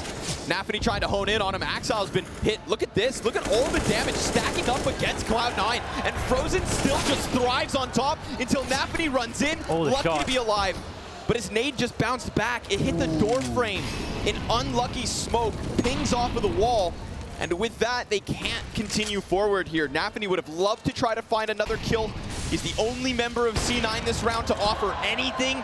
And that utility bombardment on Banana was the demise of Cloud9 in round 20. Gotta appreciate that little one-way smoke that Frozen throws in front of the sandbags. Gets up on top of it, doesn't get 2 kills, of course. Nafany's the one to find the trades, but they made that very hard to approach him. And the smoke missing is one thing, but we also had Torzy miss a very easy shot. He had a great setup for that attack coming through CT spawn. Felt like he was going to win that round straight off. And it kicks off right here with Dexter in the hard angle. Nafany playing well is an important storyline here for Cloud9. Oh, there we go. Redemption. There we go. It was all a ruse. It's all scripted here in Rio. Honestly, with Cloud9... We got Furia into playoffs 3-0. You think that was an accident? No. We got Cloud9 being beaten by Greyhound and then not dropping a map yet. To kind of set up the old Cloud9. Exactly. Yeah. Exactly. You don't have to miss the old Cloud9 anymore. They're back. Straight to the go, Cloud9. There it is, Shiro. Italian Shiro. Yeah. Coming in with the comms. Look at him go. Red beans and ravioli, Shiro. Talk to them. Into the double fist bump. You berate them, and then you build them back up again. Shiro, the foundation of Cloud9's firepower throughout this event. Again, just never before seen consistency. I think he's a Chad as well. Trying to take him to a whole new level. Trying to prove that Cloud9 can do it at majors. In Antwerp, they fell in a spectacularly unexpected fashion. Redemption in Rio thus far. Dexter, love it. Gets aggressive, plays into the apartments. He's got players right outside, but they have seen him. So Dexter knows when a game is too dangerous. And he starts to peel himself away. But shadow spotted, Hobbit, easy, gonna gun him down. He's trying to reach for that M4. And sure enough, adds it here to the collection of rifles. Cloud9 will swing in round 21. Yeah. Shiro didn't see anybody. Now it's about adding time to the clock. They picked up a gun where they didn't know if they would find one. This kill, oh man, mousesports. This is their map pick. They just won a great round and a couple of rounds here on CT to make this comeback.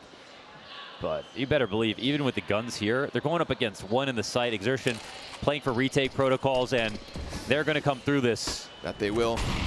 This time with a smoke in front, but at least the incendiary holds them back for a couple extra seconds. It allows Frozen to add himself and really sets up Exertion to shine. Quick trade back from Hobbit. Oh, they waited. Another gun goes down. Stalled and stuttered. And still they follow through. No one in CT to nade the plant. mousesports, one of the highest retake percentages, the highest retake percentage of any team here at the Major. Well, let's see it. Inter still standing on the ledge. Axile pressed into the pit. Hobbit showing nothing as Shiro continues to hold flank. There will not be a CT from this direction. JDC takes it into his own hands, gets wrecked by Hobbit as he finally decides to emerge from back sight. And while Torzy's connecting shots at this point, they're all coming at him. 2 hit, and Shiro, well, he'll push C9 over the edge into that 13-8 realm. But can we say it again? Hobbit, every time they need him, steps up from behind quad, gets himself, again, a little buffer, 22 and 12. Yeah, and just his Tech 9 frag, not only the opening kill, the closing frag, or one of them, and just hunting down this gun is too much. It's way too much to give up on an anti-eco. This is tough sledding for Mouse. It really did start to, I feel like, win some confidence back and scare Cloud9 a little bit. But after a round like that, 13-8 now, it suddenly feels like it's Cloud9's game to lose once again. Now the CTs will call a timeout. They've actually got some calculating to do because they have money, but there are going to be some concessions. Poor Exertion here on just an MP9. The out from Torzy hasn't been, that actually had a couple of rounds. It's just that he takes a high percentage of shots and he still manages to have a big round in there, but he's not hitting all of them and he's missing some easy ones. So it makes him hard to kind of figure out whether or not he's doing enough. Quite a great team around him. So this team isn't all about the op like he thought it would be when Torzy joined the team. And that much is cool. Yeah, that kind of was like the trailer for Torzy when he first joined. That's what we all came to expect. It's what we got as well, to be fair, right? A few months of just excellent play.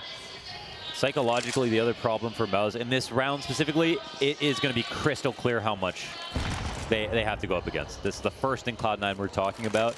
They know if they win this round, it's like almost literally match point. So if they weren't sweating enough already, I mean, they're going to have to take a shower after this round because you know they're going to squeeze it for everything that it's worth. And that means trying to even get as many kills as possible, even if they lose.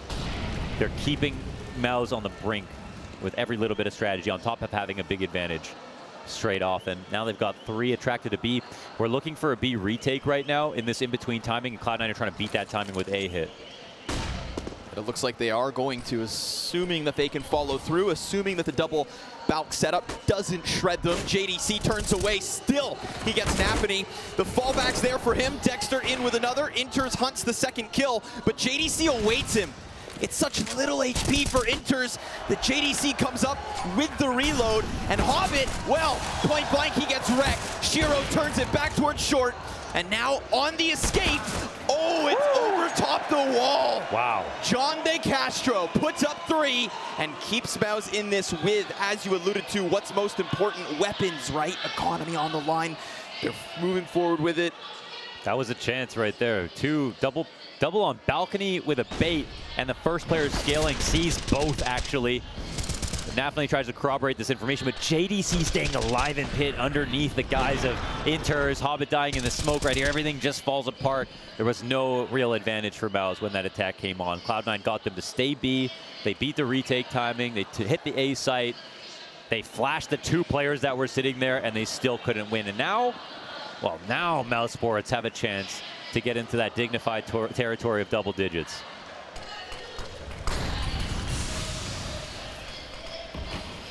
A couple of flashbangs for Axile.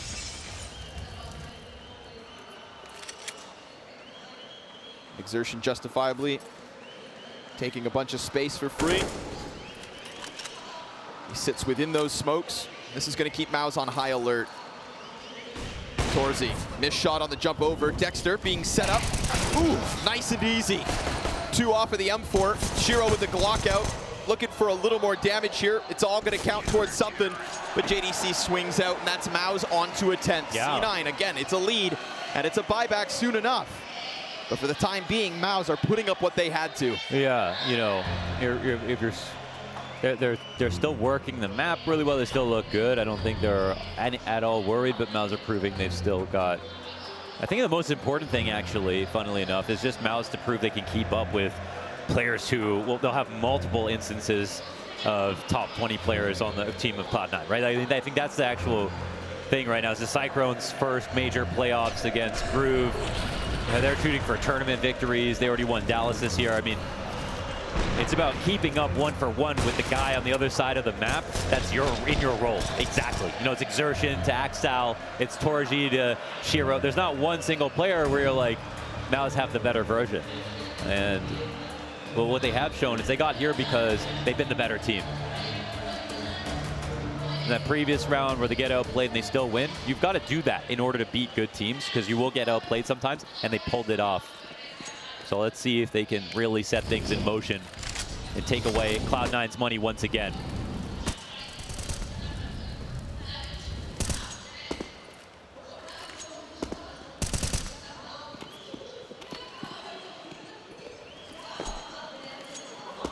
Deadly rifle combo. Exertion and Frozen playing around Banana, but again, Cloud9 just sit on the other end of it.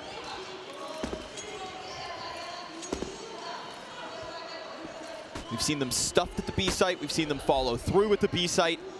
It boils down to how much health they have as they get to the front of it and whether that closest support is in position. Frozen already moving back over.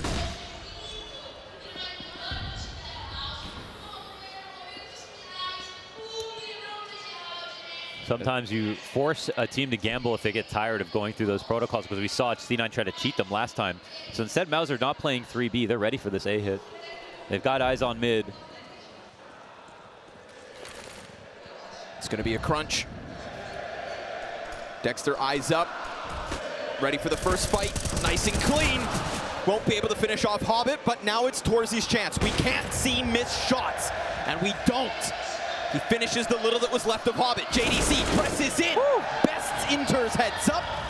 And with 25 seconds, they're going to try to get into the bomb site. Axile has not been given a target. Torzy decides to take the initiative, and Shiro simply has to walk away. Good call here from Mouse. Perfect position. Even though Dexter goes 1 for 1, he gets the info. Torzy stays alive on lane, deep angle. They're waiting for the fight. They're not trying to peel back and go for retakes and wait for rotation, so you have to appreciate that. Mouse knew what they were signing up for. And it wasn't the strongest defense to kick things off, but it was good enough. And that final molly getting missed on top of the halls to make sure that JDC can't get back out is what just ends the attack completely. Good moves here from Torzy. Easy one here on Axel, not letting him be the aggressor. And it is a 2-round game. With nothing but an AK in the hands of Shiro. That's got to feel good. Oh, nice headshot. Woo, what a trade. Actually, exertion. Wow, I don't even know how he did that. Kept it clinically clean. Smoke down again, keep him staved off, keep him starving here for anything. There's no rifles, there's no armor. Oh, but not everybody needs it. Hobbit, hell of a shot. Nafany just runs around the corner, tries to grab the gun instead. And that'll be one member of Mao's reconfirmed. But seeing as it's JDC, who tends to lend himself to apartments, I think it makes absolute sense for Cloud9 to try and press through here. They don't have a flash to get out from pit, so JDC should, emphasis, should be able to just sit in that bomb site. But as he goes for the reload, that's when they start to trickle out. C9 have found timing. Hobbit again. Double deagle. What a round. And exertion, well, now he's met by smoke. This was Shiro with an armored AK and the rest of Cloud9 with nothing. Not again. Not for 14. Mouse have to think about this. Gap on the smoke, but no mistakes right now. They can come into the site. They're going for it, and Axile's just waiting for the jump up. That's all he anticipates. It's all he wants. He is staring at the sky, praying. And now, oh, he jumps at the same time. Exertion's weapon simply better. He's going to pick up the kill. We've got this push in. We've got a smoke. We've got cover. But we've also got Hobbit, and leave it to him to hold the burden of all. There he is. He stands taller than anybody else and shreds them one after another. 4 kills on an unarmored deagle to put C9 on 14. Posterized with a $700 gun. Wow. So many targets pinned to the wall. But we're talking about 3 shots, 4 shots straight up. Hobbit hits 27, Cloud9 hit 14. And Mouse hit the brink of defeat, at least emotionally. They're throwing it all in on this round.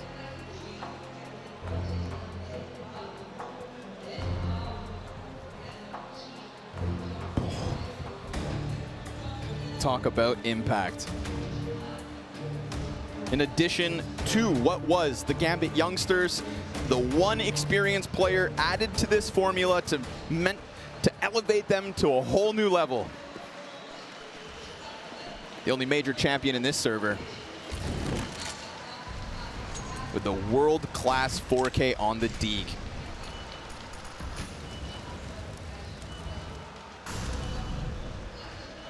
Now still working with pieces. MP9 Famas, double M4 Op, and C9 maybe having felt what was once an open balcony. They're going to try to find that timing again. It worked out wonderfully last attempt. Dexter's MP9 is being helped out by JDC, but Dexter's dead, and JDC still looking to hang on, won't be able to. Not with Hobbit firing that sharp. Another headshot comes through, and a bomb plant now inevitable. We've got this press in from middle. Exertion trying to puff his chest, trying to serve up the distraction, so maybe timing can lend its hand to Frozen, to Torzy, to Maus. But silently they scuttle away, back to underneath the floorboards. At this point, all they want is safety, and Cloud9 have broken through that A site yet again. 15 locked in, and 4 map points on Inferno. Oh, all the halls pop right there, and that's Maus' full investment. I mean, something changed. Hobbit hit that 27th frag, that Deagle round into the next. A very clean and fast call. It's not thorough. They don't work too much map control. They just go for it, and Nafany out front. They take pit. CTs get flustered, and Cloud9 are about to win Maus' map pick.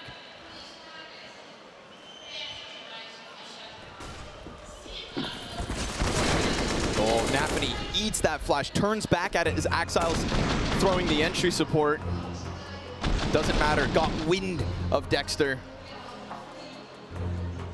And the AK graced him with a headshot. Last timeout called here from Maus. Whether they win this round or not, Cyclone no longer having any chances to just pump those brakes. The buy's gonna be abysmal. Yeah, they can try to predict what Cloud9 want to do, but they've had so much variety in the way that they've attacked. It'll be proved to be difficult, I think, if they figure this out. They got the money for Torzy's favorite gun. That's something.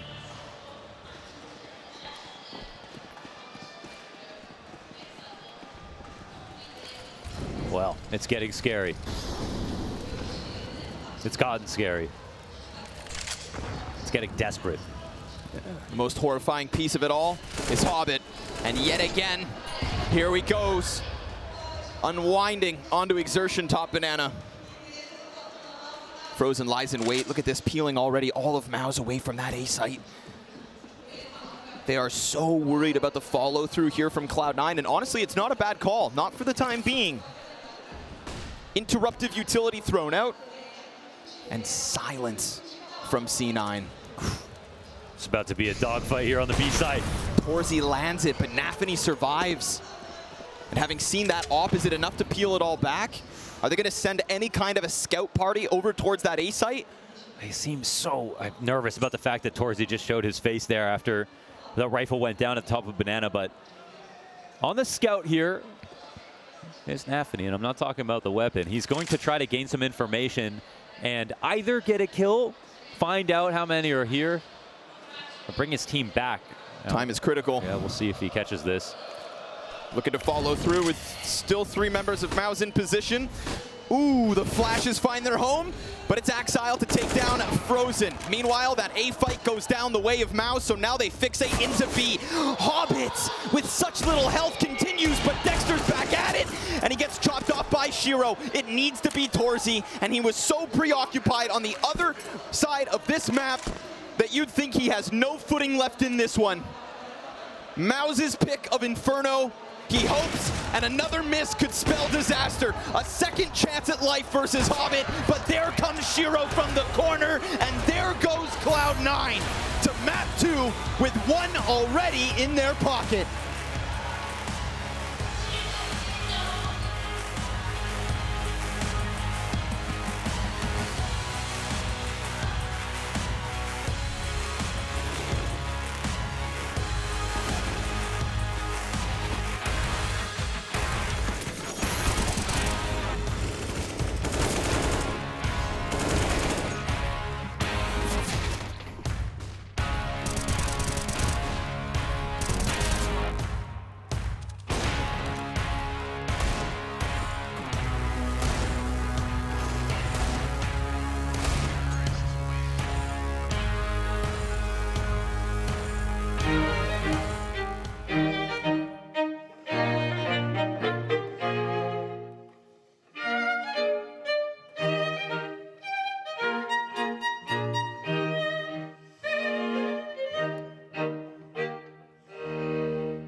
Must be sad being frozen, carrying this dead garbage team all the time.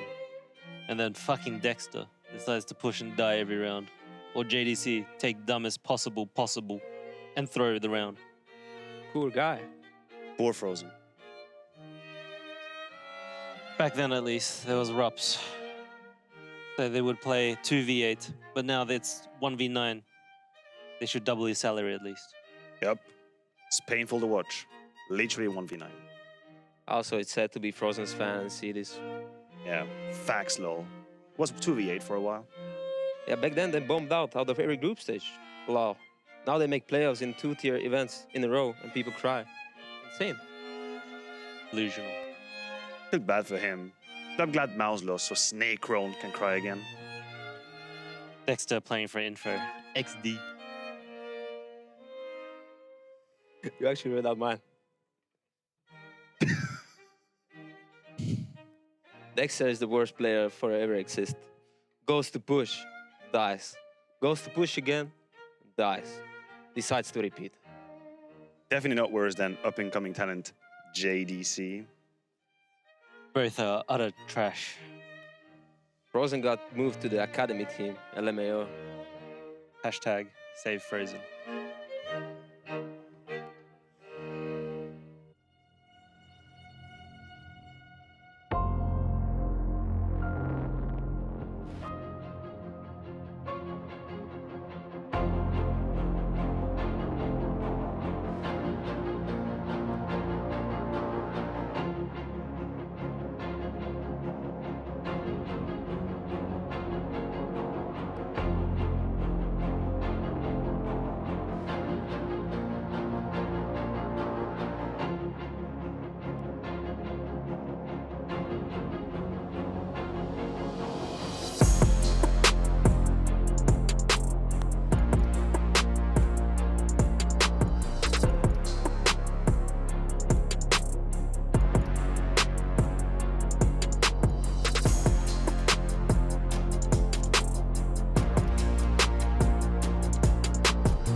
Mal's pick Inferno, but it's Cloud9 that pick up the check, and they do ultimately grab this map. And of course, that sets them up nicely as we jump into Overpass, but not before we get the opportunity to break it all down for you all. Welcome back to the Intel Extreme Masters. We're at a major, everybody. It's just the quarterfinals, and the place is starting to fill out just a little bit more than it was just a little while ago. And that can only be attested to one thing: the common dislike of Cloud9 by this fan group here in attendance today. 16-11 kind of speaks for itself. This was a little bit strugglesome for the side of Mouse, and I'm pretty sure that's evident, Maui. After the first 4 rounds, I don't think Cloud9 looked back in this game. They were well in control. They got the nerves out of the way, the jitters, the crowd roaring at them, booing them actually as they were getting on the stage. Yeah. They were able to piece it together, and then we started to see it coming together, that great, excellent, fundamental Counter-Strike that Cloud9 has patented.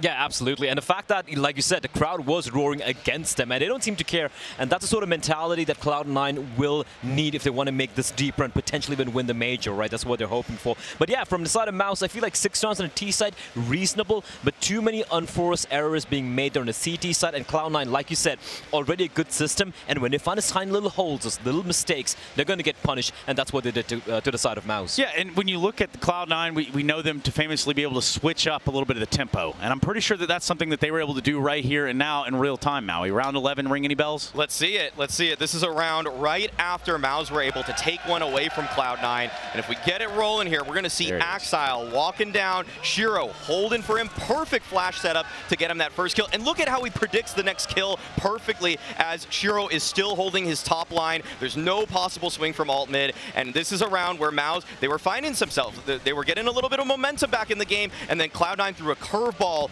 right in their faces, Blair. Yeah, this is absolutely what you love to see, right? Cloud9 not really necessarily known for these sort of aggro plays down mid. They don't really throw this, but they're like, all right, Mao's making this competitive. They're getting a lot of space, and let's put a fear of God in them, and that's what they did in that particular round. Yeah, and you know, if you go on to grab this for Cloud9, you think about them ultimately having to slow it down a little bit because there was a little bit of a ball rolling there in the Mouse camp, but it wasn't enough to push them over the edge, Blair. Yeah, absolutely not. And I think you go back to the second half there, you can see the nerves start to play. Some of the plays coming in from the side of Mouse were getting punished. We actually have a round we can probably talk about just to bring it up. I believe it is round with 21, which was just the pistols from the side of Mouse. So what you're saying is Dexter pushing for info. Yeah, he pushes for info, that's fine, right? But the timing we found from Hobbit here, and Dexter completely unaware, there's no one right next to him, Apps is completely open, he sees a shadow, he gets a kill. Now bear in mind, there's just one AK and an AWP in play for the side of Cloud9. Now they have 3 rifles, the flashbang comes in, and I know they're trying to prevent his push from taking place in Exertion. He needs a multi-kill, but he finds one, and then a trade by Hobbit with that picked up M4 through the smoke, rounds done, back at home. That was just another, I mean, that was backbreaking. That's basically how I'm going to frame this one. I think Mao's right then probably knew they were outgunned. They had a chance to bring that back, but losing to pistols, you can't accept that if you're Mao's in this situation. How deflating is that in that moment? I mean, we talk often about, you know, not converting, losing to pistols, but if you're a new viewer, how important are rounds like that? I mean, the thing is, with Mao's in this game, they already were having a difficult time winning gun rounds. They were already finding themselves falling behind. I mean, 4 of their 11 rounds that they found were just off the back of them winning the pistol at the beginning of the entire game. And so they're slowly finding their way back. I mean, I think they were down 6-11 or something like that. And if you're just going to get just trounced like that in that fashion, you just start to feel that the firepower now lies with your opponents too. Yeah, it's something to grab onto. It's something tangible. But of course, tangible would be taking an L on the first map of this quarterfinal, which is what Mao's found themselves doing. We're going to get checking with Banks.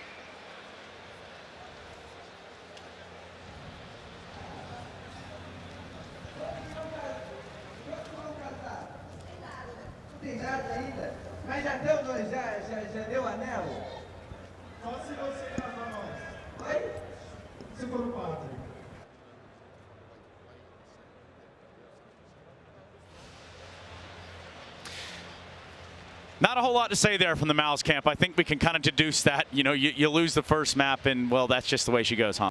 I mean, this is where, you know, you show what you're really made of, right? Dexter, as the IGL, he needs to really dig in deep. Look, it's not like Overpass is an impossible fortress to breach for the side of Mouse. I feel like if they're able to put up a pretty solid defense, they can potentially minimize the number of rounds that Cloud9 can get, right? At the moment Cloud9 get 3 or maybe more rounds, I feel like that's a done deal. They need to just start off with guns a-blazing and not allow an inch, at least starting off on the CT side here. Yeah, I mean, for Overpass, it is a map that, for a multitude of reasons, you're going to need everybody on deck, all hands on deck affair. For the side of Mouseports, let me just ask you before we get too far into this, Maui, what do they need to do to get back or even stay in the series whatsoever? Well, I do need them to play better. I need Torzy to play better because Maus, they've had a slew of excellent oppers in their history with this team. They've had Oscar, but I'm going to tell you right now, he ain't walking through that door, Blev. We're not getting Oscar coming through that door. Woxic ain't walking through that door. Chris J? We're not getting Prime Chris J walking through that door, Blev. It's not coming. I need Torzy to step up right now. So, I mean, you look at that. Are we going to go as far as to say liability? I would call him a liability, but this is a time when he's really supposed to shine. This is where, you know, he needs his puberty to hit. He needs to become a man in the server. Show it. And just take people down. Show it. Show what he got, you know? Yeah, I guess that's one way to put it. It's so eloquently put, I can't even really top that if I tried. For Overpass, tell me what the viewer should be looking for at home, Maui. If you're a new viewer, you just got here, this is your first major, you just did your pick 'em, you're like, oh, well, I just put Mouse to go ahead of Cloud9. What was I thinking? What do they need to be looking for? What you have to expect for this one is Cloud9 to methodically break down the map. They are so meticulous. The way Cloud9 moves on this map, it's like you're watching a storm cloud slowly moving towards you, slowly encroaching. And what I need to see from Mouse, I need to see some combating going on. I need them to actually reach into that storm and actually try to disrupt it, or else it's game over. Cloud9, if they are close to that bomb site, they will breach it with no regard for human life. Oh, absolutely. If they're going to be playing turtle up, just playing defense, they're going to be completely screwed. One thing I do like is the fact that towards that A bomb side especially, they do play a little bit aggressively towards bathrooms on the CT side. But here's the thing. Be short control. If you're going to give that up to Axel every single time, you are screwed. You need to be a little ballsy. You need to take some gambled risks. If you're going to play it safe by the textbook, you're screwed. And, you know, you talk about Torzy, we often reference an AWP at some point becoming a factor within these games. A map like Overpass does set up Oppers to have a good time or a really awful time, one way or the other, right? You would hope that he's able to navigate these kinds of situations, but it's been tough for Torzy at this tournament. And I think that the way Cloud9 play, it is too disruptive. We have seen Torzy struggle against teams like Outsiders, and they play a very similar brand of Counter-Strike to Cloud9. They shut down aggressive Oppers, they use perfect utility when they needed to force them off angles. And so Torzy, he's almost got to play unlike himself completely, and that's why I favor Cloud9 so heavily going into the second map. Yeah, absolutely. And one interesting thing about the CD side, people can probably take a look, is the fact that instead of the IGL usually being the rotator on the CD side, it's actually Frozen, the star of the team, who's playing the rotator role, right? So he's going to be very pivotal if that defense is going to hold. From what we know, Cloud9's going to be bringing in on the T side. Yeah, and for Cloud9, they're no stranger to starting on that T side, so that's what we're going to get a taste of as we jump into Overpass. It is the next, potentially final map for Mouse here at the IEM Rio Major. So we cut to a quick break, we come right back, we go right back into the Counter-Strike, everybody. Don't move unless you're going to get a snack, and make sure you bring enough for all of us, please. It's Rio 2022. We'll be right back.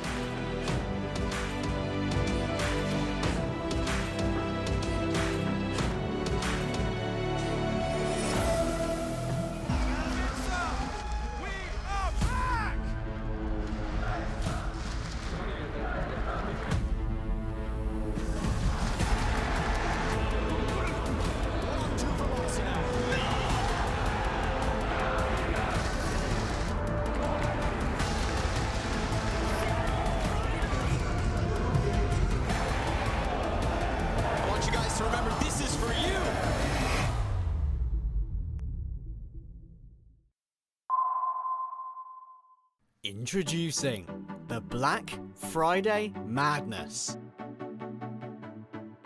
The biggest sale in ESL history. Special weekly deals just for our fans. Shop now at shop.eslgaming.com.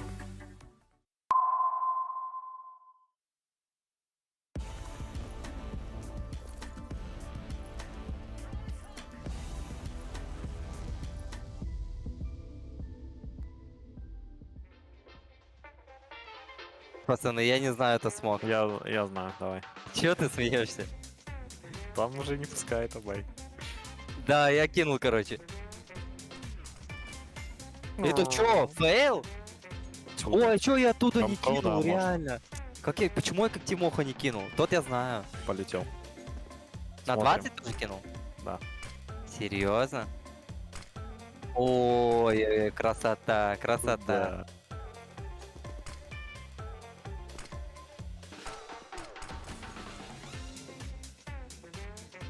О, я тоже знаю.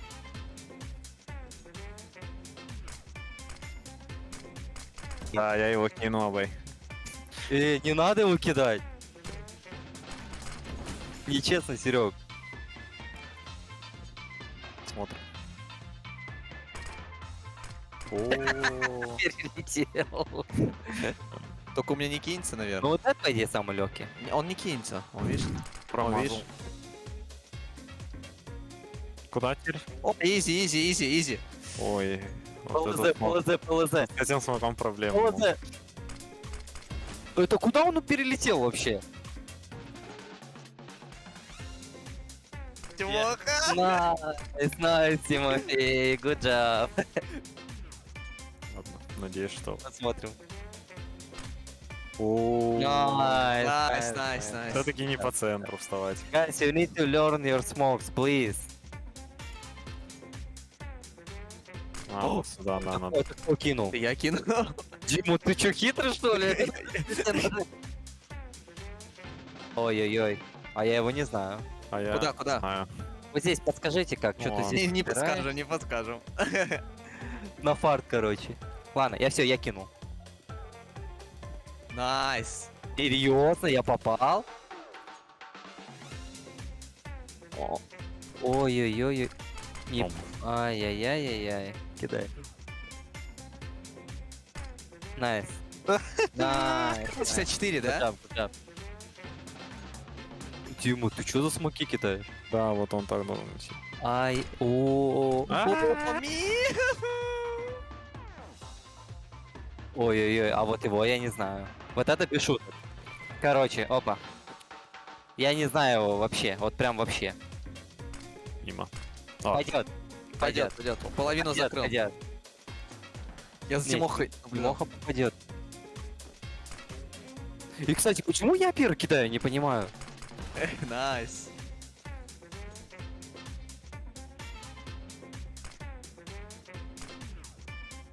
Ты попал?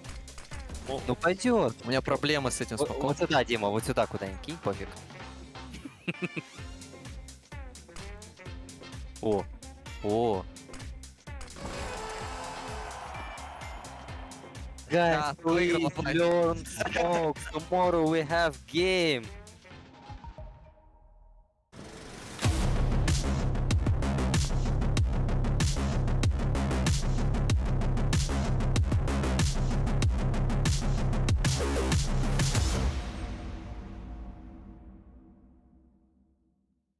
This is the Fan Fest, and this is where I want to spend the rest of my time. This is incredible. Everyone's here. It's like a party for Counter-Strike, living and breathing here in Brazil, and I get to have a bit of fun. Okay, Banks, I see you. I see those moves. He's been working on his slides. And, well, I guess it's a party outside. And inside, we've got hopes and dreams on the line. All right, Cloud9 hoping to make this one their run. Mao's obviously looking to rebound after a loss on Inferno, and we find ourselves on Overpass, Mohan. Overpass between Cloud9 and Mao's. Where do your expectations lie? We've got no real T-side to speak of for Mousesports on this map, but 2-1 in maps, and because they start on CT most typically, as it's not their pick, they've actually shown some comfort, at least on CT. Now for Cloud9, they were able to make that comeback happen versus FaZe Clan on this map. That was kind of the miraculous start to Legends for them. It was 3 rounds on the T side for FaZe Clan, including a pistol and conversion. That's how dominant that CT side was. So that's what the story of this map is going to be about for Cloud9. And then for their T side, it's going to be about figuring out what it is that's holding them back. They love to do a lot more set plays on this map than normal to get through T sides. Now, other teams have actually shown that they can do a little bit better. So I would say that even though Cloud9 have a massive win streak, outside of 1 loss to Liquid, kind of destroy everybody on this map, it's simply because their CT side is just that damn good. So they'll start off on T. We'll see if they can put up a better half than normal, and we'll see what they've learned. Because I've been watching closely at all of their T sides, and as it's kind of iterated versus a lot of these top rosters. And for Mouse, they're trying to beat C9's map pick. It's a great place for Cloud9 to go to end this series. It really does feel that way.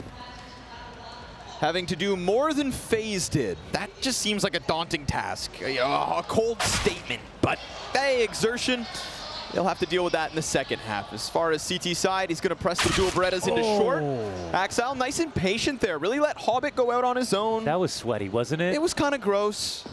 It was kind of dirt nasty. Imagine trying that hard. But, I mean, when you're crawling around in the sewage waters of Overpass, you gotta get nasty. They were actually setting up this same B attack where Hobbit comes in first, entering off a short. Now they have to improvise a bit, but all the pieces are in place. JDC to the left side of Graffiti. Inter's gonna plant that bomb with a nade destined for him. Ooh, the second finds its home. Frozen chucks 2 and gets them both, then boosts. So man advantage here in the hands of Mouse. They try to press forward. It's a gush. That's certainly not going to help Frozen.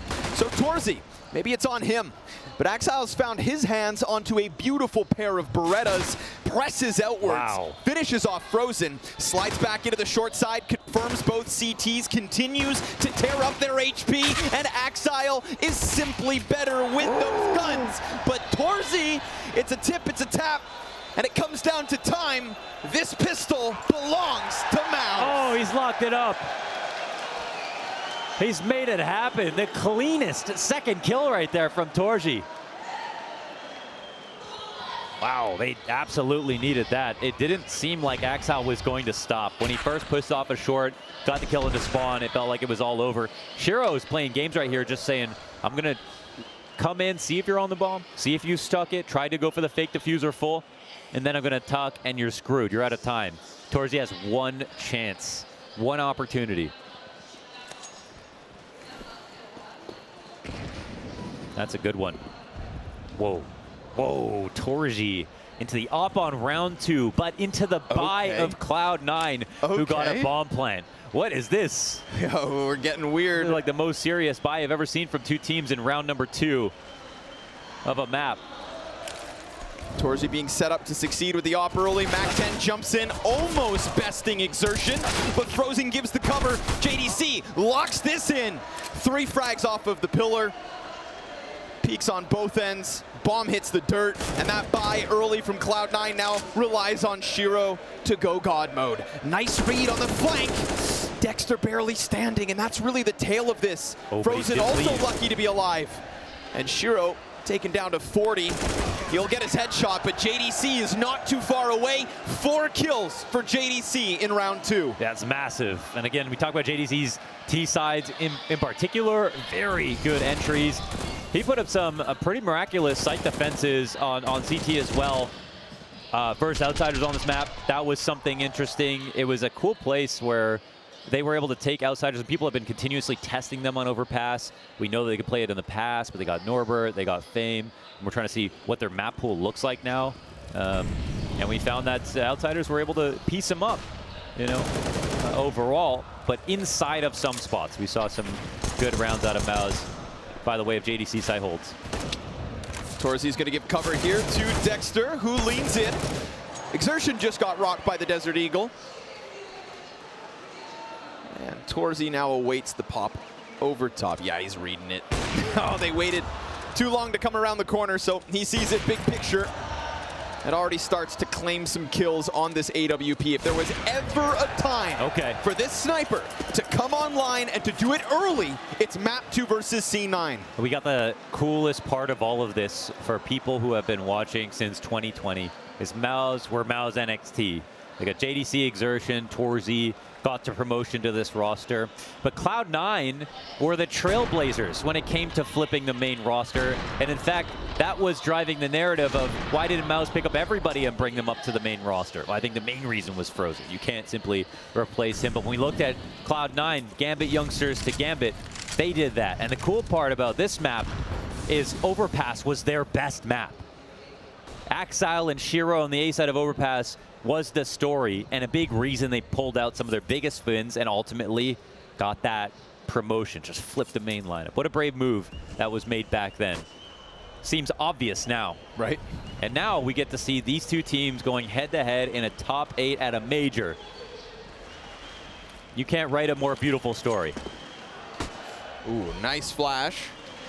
Kept Torzy out of it for multiple seconds. But then Nafany still finds himself slain.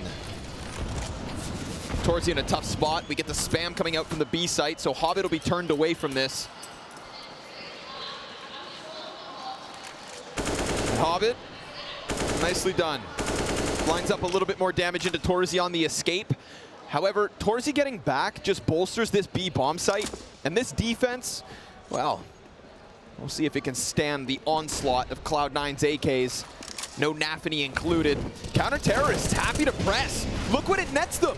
JDC down to 49, but already with a pickup versus Hobbit. And it's not that dominant Hobbit from Inferno that jumps into the server early on within Overpass. 0-4 so far. When we watched the FaZe match, I think the most annoying part was that Cloud9, it felt like we're going to go for contact explodes because that's what would work for them the most, where they struggled in most defaults and stuff on T-side. But then what happened was they didn't do that. They kept trying to default. They threw in very few of those pocket plays, and they ended up losing the half dramatically, right? And they made that giant comeback in the second half, but that doesn't excuse getting 4 rounds in total in the first. And so I wondered, coming into this game, Overpass again, are Cloud9 going to try to kind of chew on granite and make this T side work the way they want it to work, address some of their problems and defaults and prove that they can do it that way? Or are they just going to just jump for what they know has got them through a half in the past? And right now, Mousesports, they look really prepared for that first version of their game. Yeah, to assume that things would just go swimmingly would be a dangerous, dangerous idea. Nice forward position here for Maus. I love everything about it. But the timing, that, well, nearly didn't work out. Exertion still gets the better end of it. A little bit more damage done. Frozen slides out. Woo! And it's 2 clean headshots. But Nafany, oh, he's been spotted. And he just got taken down to 19 HP. Won't be able to find the upgrade you'd think. But still with that flash now has hands on the M4. 3 bullets. 3 bullets. Needs the reload. And knows it. A flash and a desperation jumps across, and now he's going to get pressed in from short. Again, the bullets are simply not here. You cannot kill 2 players with 3 shots. And so Dexter finishes him off to give Maus that 5-0 CT side. It's a clean one, man. That's good. We get staged. First of all, let's just compliment Maus here. The setup's perfect for a B-side attack. They have the 2 players, Monster side, ready for anything to come heavy towards B. But not only that, those guys are imbued with confidence, because on the A side, we've got deep map control. A rifler staged up inside a playground. They've got the top of stairs covered for the rotations. They know it's B until further notice. And Maus and Cloud9 don't go try to push them back. Who's Cyclone gonna kiss? Huh? I think that would be... Taking applications? Yes, I mean, hey, if I was down there. All right. Oh, I like that, Nafany. I like that. Dangerous little game. Just said, we'll see. But nothing nets from it. So we've got Axile, 6 kills. Next up, Shiro 2, and the Cloud9 camp just kind of waiting to get this ball rolling. Maus already ferocious bits of aggression. Look, this is just a couple guns. But Shiro's going to swing for the fences, and as he does so, sets up Axile to at least even this out. These are retrievable guns as well, right? The rest of Maus's pack are nowhere nearby to stop it. So by going for this, and by Shiro hitting what he had to on the scout, you'd think Inters gets an upgrade, maybe. He's still a little passive back by Playground. Exertion's got a great spot. Only his head really popping over. And now Shiro, yeah, he's going to miss the first one, but AK now in hand. Had a chance to leave. It's the long press from Torzy. He's going to blindside Inters every day of the week. Now the question is, can Shiro do the same to him that was just done to Inters moments ago? Torzy yet to die, but in the most vulnerable spot yet. His assistant's coming up the stairs is a bit behind and will turn. Now he'll go down 8-1. Shiro knows where he came from, so he's going to follow into his past. But actually takes a hard right down the bathroom. Exertion would have heard this. Yeah, Shiro. Oh, wait! Okay, Exertion, cold as ice. Jeez. Sits there for a second, because Shiro, and that's what you've got to fear, right? Those moments from Shiro, knows how to clutch. Making this expensive was important. We just had 2-3 players over 10K to start off round number 7, and now they have to rebuy, so it really keeps them in check.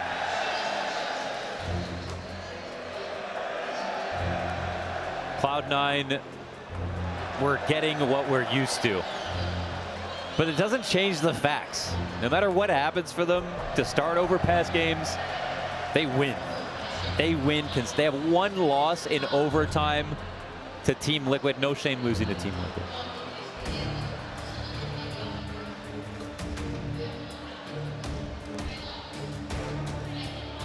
Outside of that, it's their best map by far. 7-1.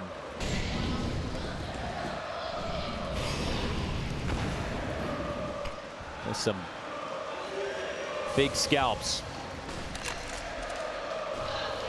All right. Let's see if they try it again. Ooh, missed shot. Let's 2 cross. Op gets spotted, which means now you can just run long. You can't necessarily turn the corner. What? But you do. cheat the clock. What just happened Maybe right Dexter there? tried to wiggle? Oh my God. Maybe he wanted to back up alongside Torzy. I'm not sure, but Shiro slams him against the wall. And Dexter will call from the sidelines. Axile incredibly passive here towards T-Spawn. Frozen thinking about getting into shenanigans. He's going to hear this moving back. Yeah. Oh, Frozen. They're looking. Oh, he finds one. But that's a ton of information, bomb included. And you'd think maybe Axile could actually just put pedal to the metal, sprint this into the B site. Obviously cautious because they just don't know, but that timing was there for the taking. Yeah, and now they have to create a new one, right? If they go too fast here, it's way too obvious 2 CTs will be in place. If they wait a long time, well, they might have not enough time to, oh my God, comfortably. And they're just walking out onto this site. There's 2 on short. Balls. They're actually being held into this by Hobbit as well. One, but not the second. Now Exertion also back turn, so Hobbit pieces it together. There we go. For a second, if Exertion had just kept watching Connector, then he's going to come out anticipating JDC. Oh, and Torzy. Wow. Okay. Parting gift. Keeping those numbers high on this CT side, but Hobbit already going for what will be a clear of this AWP. They want to take them down as C9 establish their first. That was quite a clever call. Now we have seen C9 keep trying to get out Monster. Most of the time, Mousesports are 5v5, 4v5, whatever, and have 2 players on the right side from their perspective on the Monster. When there's that CT setup, you kind of know you're going to win. Like the whole point of the T side is pretty much dislodge those players so you can take Monster, so you can put pressure on the B side. So I think right here the call from Nafany is that op setup, that aggressive A setup, okay. That's one thing. They get a kill with Shiro, a hard one on Dexter, who's supporting in the B site. All right. If they're rotating back, which they might very quickly, well, they still can't get right side Monster. They still can't get into the very good positions to defend B. So why don't we just walk out? But of course, it's not a one-dimensional play. There are still an extra layer here in Hobbit with the well-timed lurk. You know, it's not a selfish lurk right there. It's, he comes out as soon as he gets some info. He tries to get into the mix, and he doesn't let anyone go. Oh, missed Molotov. We see those mistakes. Cloud9 looking rambunctious here. Hobbit feeling better now that he's got kills on the board. And Torzy's going to miss that snapshot down. Doesn't mean he's going to shy away, though. He'll have another chance to deliver if they walk into this crosshair. Oh, what? Shiro! Did that bullet come out of his shoulder? Just bends one around the bathrooms. Jesus. And instantly, just like that last round, they transition into this B hit. Difference being no Frozen deep in connector, no info for Mouse. So what do? They actually evacuate and then go and excavate forward from the A site, finding nothing. No remnants here from Cloud9. Just a bunch of empty-handed archaeologists. Mouse, yeah, quick change of career path. They're gonna run it back down to B. Can they get in time? We've got Heaven Smoke, but we've got Exertion in a prime spot to drop Axile. Big player to take. Still plays around in the swampy, Frozen trying to get in on this, but it's only Nafany to answer. And now the bomb's been taken down again. Exertion is holding his line. And Shiro with Hobbit by his side. Looked like they wanted to leave. Bomb's still down in the open. Look at the damage that's been done. Hobbit's gonna come back into this. It's such little HP. JDC slides forward with another. Shiro, a clutch attempt again. He saw the skin of Frozen, but doesn't have the time. Ooh. What was an open invitation? Because imagine if he gets both those kills. Shiro's not missing shots. It's just about getting chances. Yes, and there he knows, of course, that second player was there. He had an inventory. He had an accurate stock of what was coming. That just, as you mentioned, no time on the clock. Look at this kill, man. Unreal. Unreal attack from Shiro. But he's really let down here. Perfect amount of support, however, from Mouse. They not only have Exertion back pit, as one guy kind of within smokes that can attack and defend, but then they also have the boost in CT spawn above him, and even if it doesn't get the kill right away, that's 2 players who are very close by. That's a scared short player who can't scale on Exertion, and Exertion gets his.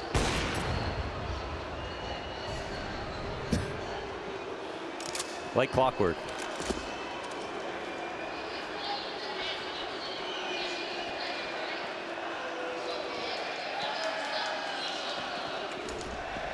Ominous feeling here from Cloud9. There have been Mouse players poking forward, and now that prod's been found. Torzy not swinging with the op, but still hitting shots. Hobbit dropped to 9. Oh, and the nade from downtown. Dexter dunks on him. Nafity gonna use that chance to slide out and take away the front player. 4-4 again. Yeah, that's actually a really clean I mean, they'll happily go 4v4 right now. It's a clean refrag with tempo. But this position from Dexter, it's Big tricky. Chance. Nicely done. Woo! Double off of Frozen Splash. Dexter locks this in, and poor Shiro turned away because it's only 2 HP left over. Axiles Galil with too many targets. Tries his hand at all 3, comes up with nothing. And Shiro will limp away with the AWP. He's already being hunted. This is a clean sweep of the Cloud9 players. Mouse continue a rock-solid defense. Listen, I don't care how consistently Cloud9 can come back on CD side. It will still tilt you every single time you go into a T side on the map. You always win, and you just can't put up a competent attack. They're struggling right now. Can only imagine Mouse Sports have looked at every single demo possible to figure out how to make their life even worse. And as many steps they've taken forward on the map, Mouse knew was coming into the veto. It's clearly been adequately prepared for. The aimers here from Mouse are showing up. And while they themselves can't figure out how to win T rounds, they also have an ostensibly good CT side compared to a lot of others. Hobbit's back and powering up now, but Exertion. Here we go. A little bit more damage done to Axile. Ooh, man, Exertion really wanted to stay out for that fight. If he disengaged, of course, it would still been 4v4, but he didn't feel good about that. And now there's a real opportunity here for Cloud9. We heard that jump back. Ooh, and Torzy doesn't hold it. Did he spot? Oh, no way. He's running back into that. Shiro gets the better. Second re-aggression where you're testing one of the best overpass operas in the game. Take too many chances. Life finds a way. And in this instance, Shiro does it again. So, you know, despite the best efforts of Torzy and what has been some clean kills, we've also seen misses. And in this chance, it's just a presentation of himself on a platter for Shiro to feast. That's no flash on the peak. It's it's a slow re-peak, but it's still a re-peak, right? You're going to the same angle. It's not a more depressed angle. It's not safer. There's no other CT to draw attention. There's no dimension to the attack. Instead, it's a really big risk. And Torzy in the Academy League, he was a risky opper. And he actually was so good, of course. I mean, the level of competition wasn't as high, so it made sense. But he still stood so far above the rest. I think actually because of him on T side. He was very confident at peeking into a CT angle and a CT op. But keeping that same energy on your CT side can really ruin the map for the rest of your team. And I think playing the advantage on the CT side is everything on this map because there are too many to give away.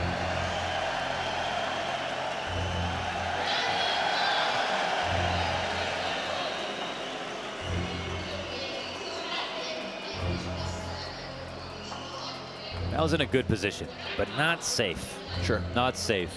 Yeah, there's rumblings of an opening here for C9. And then for anybody with doubts at the current moment, we reiterate, CT side on overpass was phenomenal from C9. The likes of FaZe could barely break through. Couldn't break through. Couldn't break through, yeah. 16-14 loss. Damn, yeah, okay. In the words of Maui Snake, FaZe? Being toxic is a choice.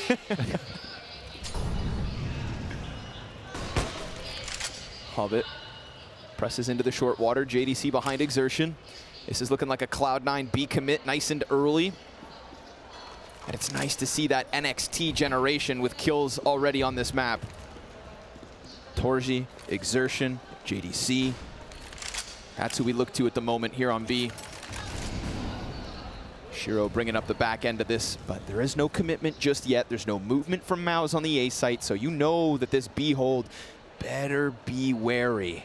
Oh man, it's actually a pretty weak position here for Mouse. They're falling back too. Caught in transition. It's all about the kills though. They do get down into the water. They have the smallest position to hold on with, and it's Exertion at least to catch them off guard. But I mean, just corralled, culled into the corner, nowhere to run, nowhere to hide. Cloud9 beating down from above them. They just did, man advantage, Mouse. They just weren't ready. They just didn't believe it was going to be B. If they were going, if they were transposing into another setup on the B side, another passive one, it could have been better. Of course, getting caught jumping as the entry comes out, a little unlucky. The timing is perfect there for Cloud9. They might have manufactured it. It's hard to say. but if we take a snapshot on that default before anybody trades glances, we have a similar amount of map control for Mouse, but it's more heavily, it's more demanding on the A site. They have 3 slightly more passive positions. They don't have one guy in party like we see on the mini-map right now. They had 2 holding bathrooms, 1 outside of bathrooms as well, and those players are stuck in. I mean, they don't even have a fast rotation downstairs, so no middle of the map control here for Mouse Sports. Lots of emphasis on the 2 players in B, and well, yeah, I definitely get to see her as well. That's funny. But the 2 players in B, they just couldn't put up the defense by themselves. They did in the past.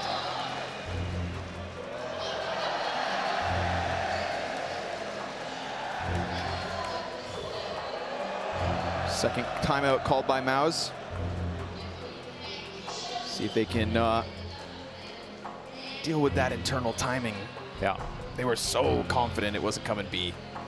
And I like that. I like the Cloud9 follow I wonder what they were going to change to, where they might have had a good positions to change to for sure. And again, Exertion, JDC, they're the ones putting up big numbers on that half of the map. All right. Yeah. Well, the door is ajar. It's ajar. They've got a foot in. Now, Cloud9 want to ask them if they've got a moment to talk about the Lord. Yeah. James, our Lord and Savior. Let's see if they can get on the couch and really make this a meal for Mouse Sports. Going to force Mouse to get a little creative in this, seeing as they're working with the lesser weapons, seeing as utilities 9 non-existent. Oh, it's the Furia crawl. But Frozen has that kit. It's like it's bare bones, but it's a miraculous moment, maybe. Torzy, he's got more where that first one came from, but Inters keeps it clean. No flank. Hobbit at the forefront, 2 USPs, of course, as Frozen tries to scramble inwards, and Hobbit's gonna stuff Exertion in an instant. USP down for the count, bomb planted, Shiro finds Frozen, and JDC, nothing left. It's a Metal Gear Solid call. Snake out the outside of bathrooms, don't alarm anybody, and before it's too late, trap the riflers inside of bathrooms before they can fight back. And again, I call it the Furia play. It's so ironically Furia. It's something that they did a lot on Overpass, where the team that makes so much noise always lets you know what they're doing, but then they're a bit farther than you expect. But somehow, once in a while, we'll do a crawl up through the outside of bathrooms without throwing a single nade. And Nafany likes to make this call as well. I think it's kind of comparable to exactly what we just saw at the B site, right? Much more utility in that case, but it's still just that slip through as the smoke fades. And kind of caught Mouse sleeping. So Cloud9 getting real dirty. So well handled here by Inters as well. Denying the trade, that's the biggest chance. Ooh, glass cannon Torzy. That's what's coming, folks. Might be worth it based on some of the earlier rounds that we saw. That's what's coming. At the same time, a couple of small blemishes on the record here in this first half. Sure. So, but hey, you'll have to clean it up. You've still got to believe in your opper, no matter what. And he has hit some zingers. Yeah. It's just about minimizing those mistakes. Don't flash into the likes of Shiro without assistance. Exertion again. I love when he presses in. But Inters has been hot on the trade. For only 3 kills, that's 2 efficient trades. 1 in bathrooms versus Torzy, and now this here at B. And they made sure to add a layer of insurance when it comes to approaching B. That pistol round, Hobbit, and hot. Nafany peeking out, getting the refrag, or Axile, I should say. These past couple as well. Now, normally it's Axile by himself, lurking out on his own timings. That's how it started. Yeah, here they're planning for the worst, and it's actually, allotting them some interesting mid-round situations. 4v4, long control. They've won the middle of the map. They've won short. No one's pushing Monster because that rarely happens. So the CTs, this will expose their insecurities. They'll look for some info back. They get short water, but they've come up to the A site. Are they late? Let's see. Torzy up to the plate. Sees the util. Nice freebie versus Inters. And gets back around the truck. Axile can't keep it clean enough. And an excellently timed flank here from Dexter. So Shiro's chance to clutch because 3 separate fronts all fall the way of Maus. And with 20 seconds on this clock, Shiro doesn't want to go home empty-handed. He's going to press in, dies immediately to Torzy. What goes around comes around. Maus, stellar defense inside that A site, especially with the connector flank. Torzy unscathed this round and can now buy armor off the back of it. So they trusted him with the no armor buy. Of course, the main weapon that you can go no armor and it can still make sense. He avoids getting naded, he avoids getting flashback and mollied. All of these things could have caused him hellish troubles, but he found his clean opening. They got the info for him over on the B site to know, hey, it's coming to be A in a few seconds, stay sharp, and he is sharp. Dexter, who is this? Hyper aggressive, and he gets the kill inside the playground. Some pressure back from Axile. Torzy on an aisle as Dexter peels away from Long. At least he knows that playground's fully clear. So Torzy confident to stick around. He knows there's nobody breathing down his neck. And then when that shot is missed, okay, washes his hands and walks away. If Cloud9 think they can transition into the B hit, well, they better be ready for what has stopped them before. Flash over top, Hobbit at the front, Axile and him already dead, and this one gets locked down. Oh my god, wait, that smoke that came down at the other end of Monster, was that also thrown by the CT side in anticipation of the B site hit coming out? So when you have the deep smoke on the far end of Monster, it's hard to watch, and so teams will flash and try to come through it. And the reason you do that is so that you have like a lot of time where they can't actually get into the site. It's preventative. It's prophylaxis on the part of the CT side. But I think they threw down an extra smoke at the end so that they ran through a smoke into another one. And even though Hobbit had 2 blind players, they couldn't take the door off the hinges. Couldn't see Jack. And Torzy, okay, fully blind.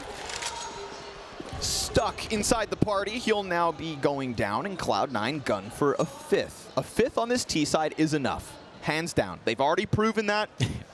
At Axile, well, he's going to get caught out. It's Dexter down beneath him. Always getting into antics. C9 transitioning into the long push. They don't have to worry about that operand position. Remember, every time they press to A, it's generally Torzy. Not this time. We'll have Frozen outside bathrooms. JDC behind the dice. And Maus looking to roll Cloud9 in this 15th. Still a minute, though. You'd be foolish to think Cloud9 are going to force the issue or follow through before they're really prepared and ready to go. At Exertion, since he does have some space, tries to press forward. Again, Inters. Minimal amounts of kill, but it's a good one. It gets back man advantage, presses them closer towards B, opens it as a possibility, and the off goes back. Shiro can sense you, and Dexter dives into the short side, picks up 2 kills, pistol out, and Inters will bring this back. It gets into JDC V2, and if he finds that timing, well, he would have found them by surprise. Instead, Hobbit closes, and Cloud9 take double digits as they kick off what could be a spectacular CT half.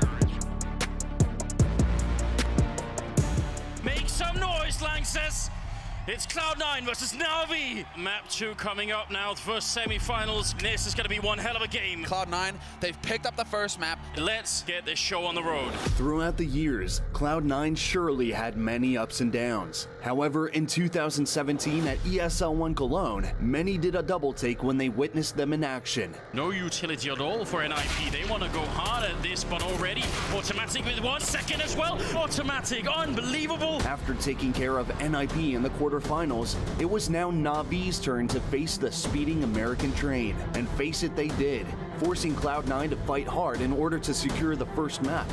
Then, history later repeated itself on Overpass, but initially Nadas Vincere were on the run thanks to one player, and that player was Shroud. Like Skadoodle had actually come out on top there. What a flick coming in. Shroud getting one another headshot. He's tapping away. Shroud.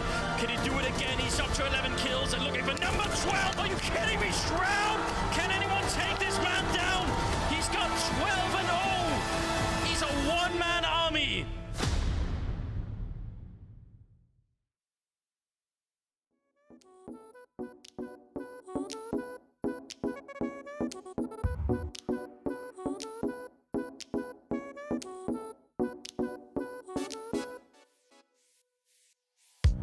I can't explain. I can't explain it. I go insane when we get naked. Hold me down, never let me go. Take me in, I want you to show. Hold me down, never let me go.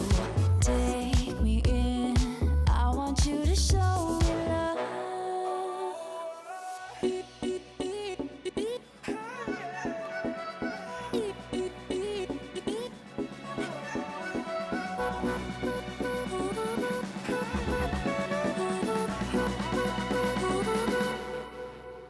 Don't give up on us, don't give up on love. Don't give up on us, don't give up on love.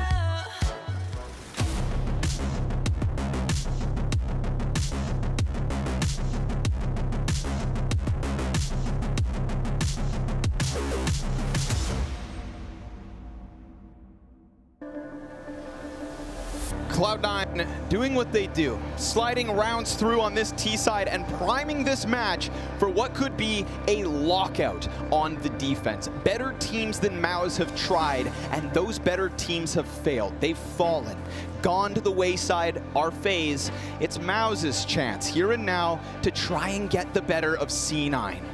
Can they do it? Can they overcome what is meant to be one of Rio's favorites?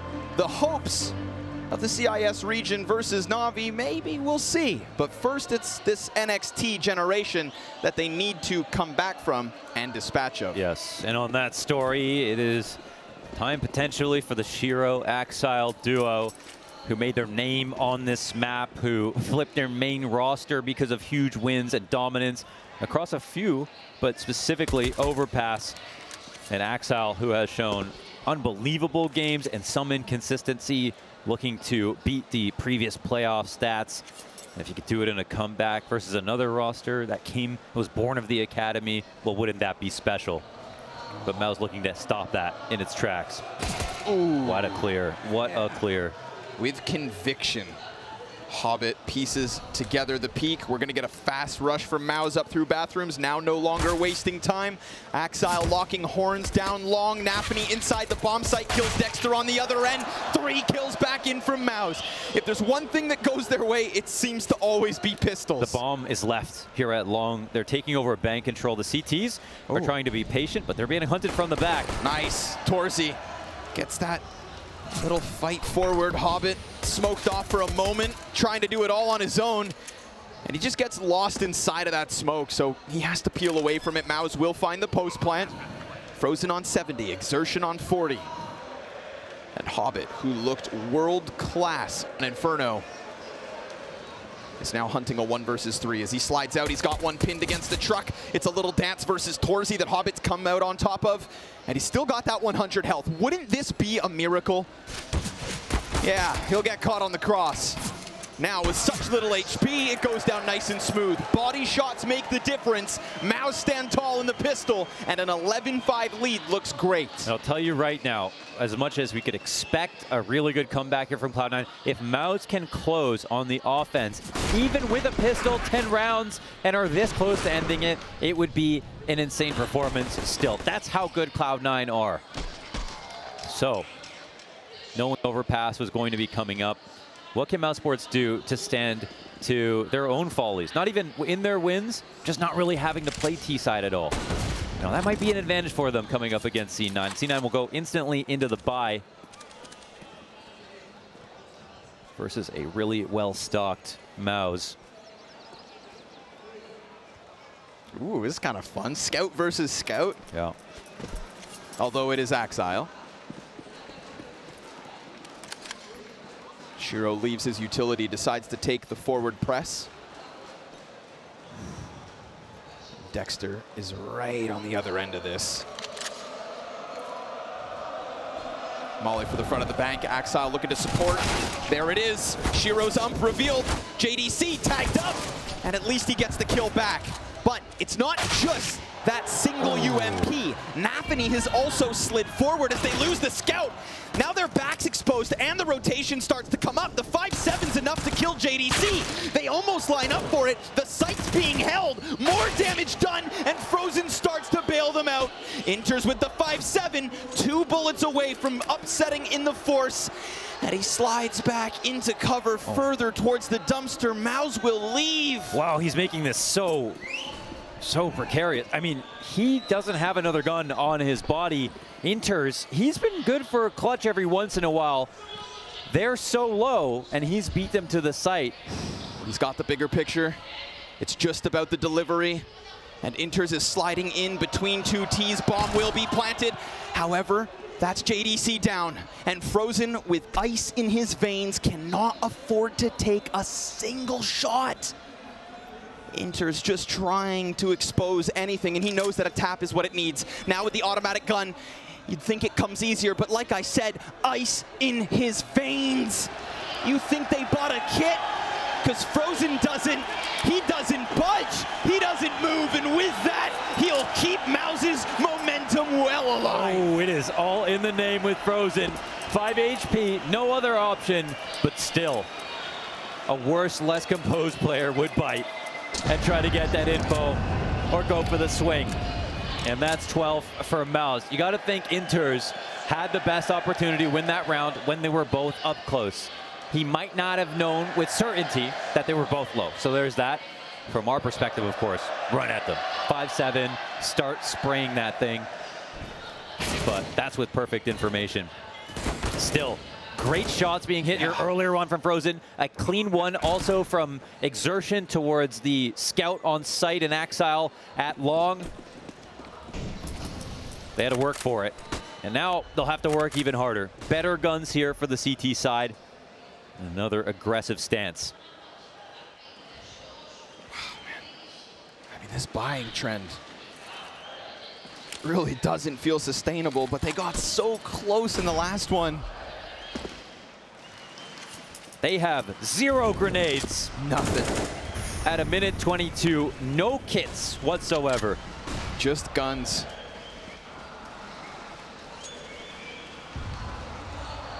Weaponized meat bags. Everything going on over at B is a false flag. There is the bomb with the majority on the A side, moving up in this direction. Dexter trying to sell this fake, walking in, gonna get damage off and a kill. Did you look at that?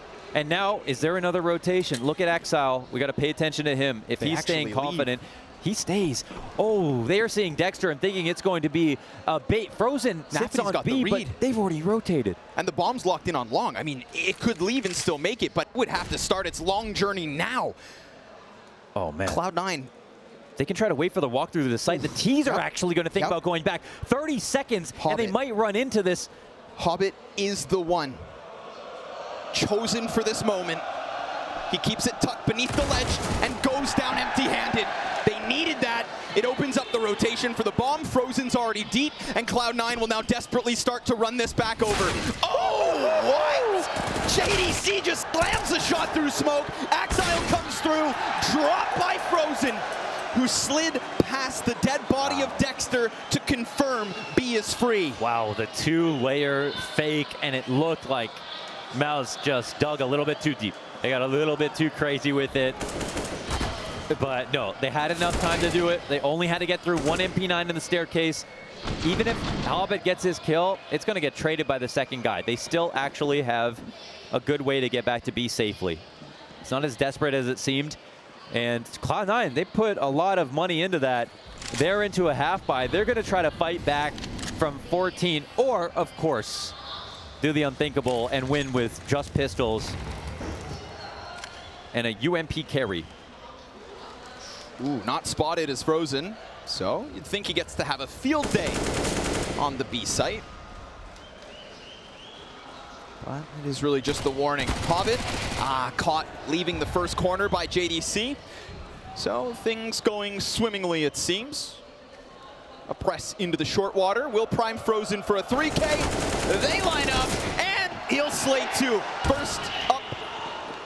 Next up, Inters. Puts an end to that party. Nafany, speaking of parties, slides through smoke.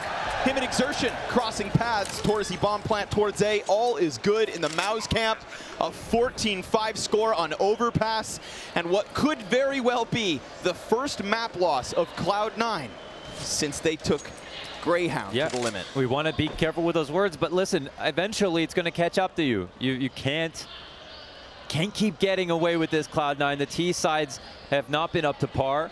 And here with the 5 rounds, no win after the pistol. How many times can they survive this? Well, we'll see. If they could do it again, I mean, they could do it again. You telling me they can do this again? If they could do it again in playoffs. Then what? Well, now, I mean, now there's no reason to try to keep this narrative going of, well, playoffs, well, Legends Age wasn't playoffs, well, the crowd there was small. Like, you know what I mean? None of this stuff is going to matter. And when I talked to Cloud9, you know, they, with a lot of conviction, they said that, Nafany said that after some of those games ended, he didn't even know how bad the half was in the beginning when they made those giant comebacks. He saw people tweeting at them, he saw the posts, he heard people going, oh my God, I can't believe you kept your nerve. And for him, he said he just played it round by round. Hobbit said the most important thing is to simply stay calm. And they've proved that that's not just talk. Sure. So, but well, the problem is, Mouse T sides this event. Yeah. Mouse already in this half. They've been better. Lots of signs that, you know, one small misstep will be exploited by a team like Mouse.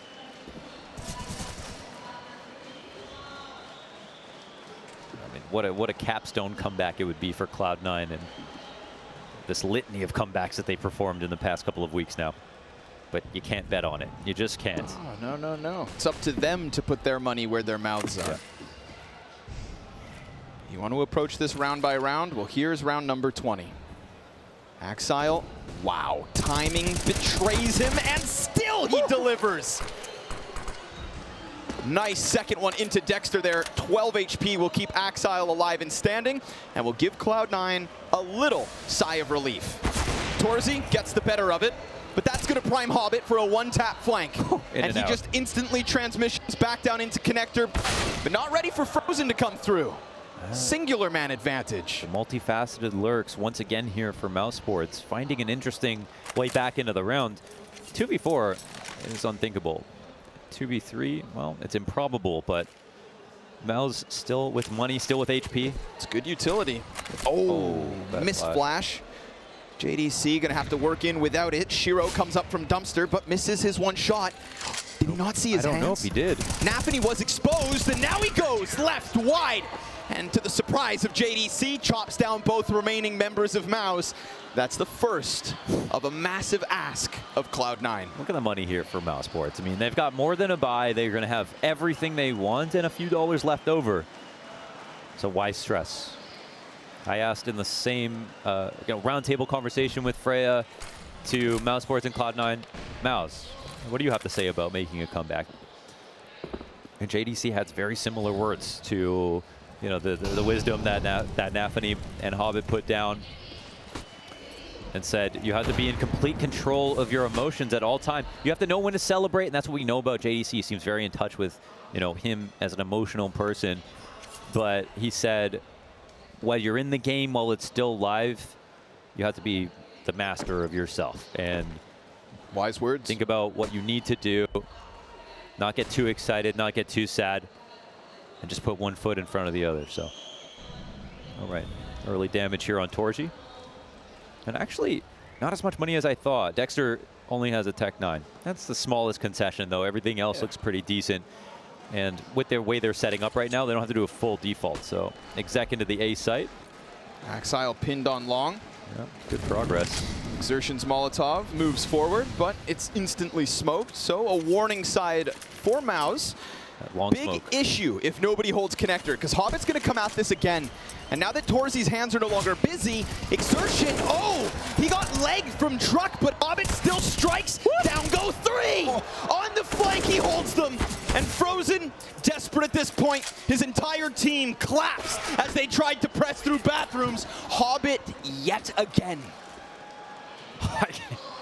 Wow, man, that's an unreal second kill. But the fact that it gets 3, that's one for the ages. Abed had an unreal over 2.0 rating on the Inferno map we just witnessed.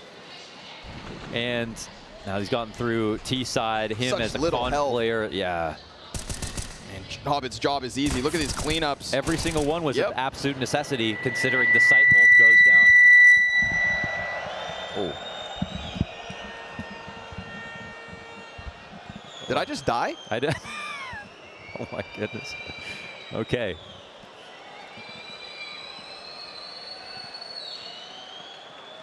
Wow.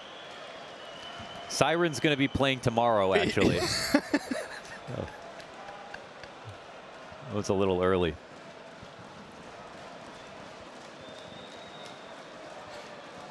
Whew. Who needs coffee? I was gonna say, I never felt so alive. But Cloud9, let's try to get back into what's up.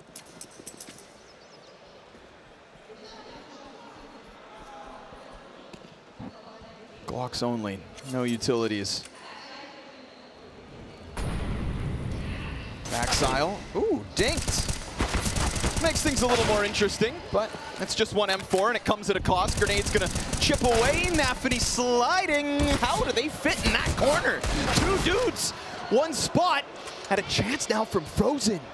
21 and 9. I don't need to remind you of what he's capable of doing when he puts up numbers like that. But of course, it's the insurance policy of C9. Hobbit ends their hopes. I think he had one map where he had 12. Frozen had one map where he had 12 kills. They won the map still. Apart from that, since the beginning of Challengers, hasn't had less than 17 frags on any map. Most of the maps over 20. Unreal consistency. Doing it again right now. And making that round really close to possible. And it really does, you know, harm the money here of Cloud9. But Mouse are pretty much only interested in investing in round wins at this point. I mean, they could try to break the bank of Cloud9. Almost certainly, it's going to be an unreasonable task. They need to try to win 2 kind of full-on rifles. Very decent buys from Cloud9. Anytime they get that close, they're just going to be mad they didn't close it. So, buy in again here for Mouse Sports as they look for a 9th. Finish line is nearby, but there are some pretty tanky linemen defending against the touchdown. What is that shot from Shiro? We've seen some disgusting flick shots from him so far this event. There's nothing quite like a floor bang. And he just snatches Torzi by the neck, slams him to the ground. It'll set up Cloud9's 5v4. AWP trades hands into those of Dexter. That steals just so much power from you in the round. You lose your opera that quickly.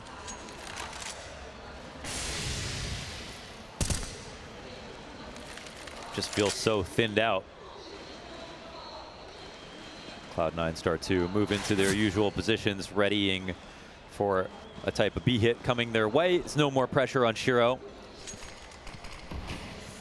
After his first casualty comes so early, such a high-value target in Torji. Damage. Oh, and yeah, they're getting pestered. Yeah, they just, unfortunately, it's a gut-wrenching feeling for Maus. This is one of those positions where you want to be inconspicuous sometimes in CS, but it's not all about going completely unnoticed. Sure. Yeah. Sometimes you just want to improve your position, maintain tension, and let them know you know. It doesn't make their life any easier. And look at the benefits. Interrupted the attack. They're saving in the position where they wanted to execute. And, oh, another opper down. Yeah. Part-time opper, of course. Yeah, forgot that wasn't Torzi and thought, goddamn Hobbit. Dexter just not fast enough on the trigger finger. And so, yes, from the position of attack to the consolation of a save. Oh, Shiro will catch Exertion, so it's only 2 to stand. And they actually can't even get the op back in that spot. So it's just 2 guns carried forward. 3.5K on Exertion. Everyone else with a little less.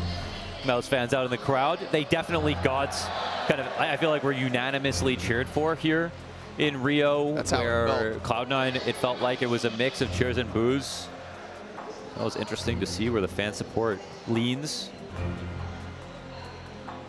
Definitely a blend. Final timeout here from Maus. So if this comeback continues. Awkward, they're forced into the buy because they saved those guns. They don't want to leave anybody behind.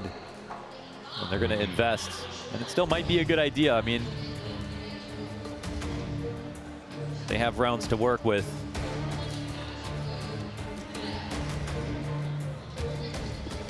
I think Maus's, again, multi-layered lurks have been the clue as to what they feel like is the best way into getting to kill C9. They flanked Hobbit inside a con. That guy has rain terror on them when they haven't known he was about to push.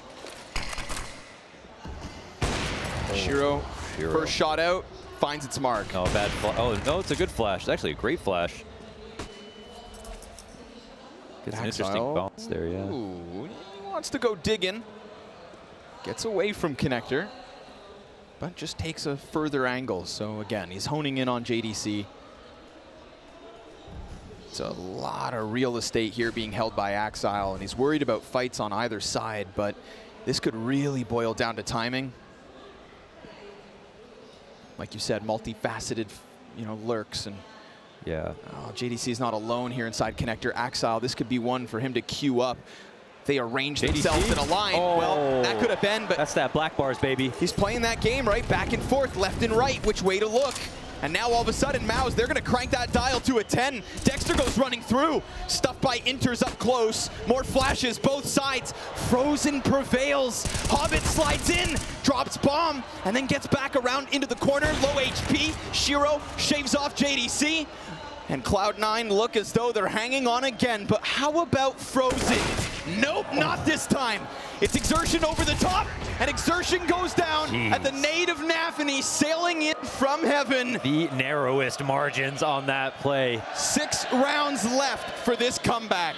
And now we're getting to the territory where you almost might rather be the CT side, and that's a scary prospect here for Mousesports. Now, ironically, I think sometimes you get close in rounds like that because you feel like you have the least amount to lose. Contact explodes, you're willing to scale, you're willing to really swing hard instead of just stutter.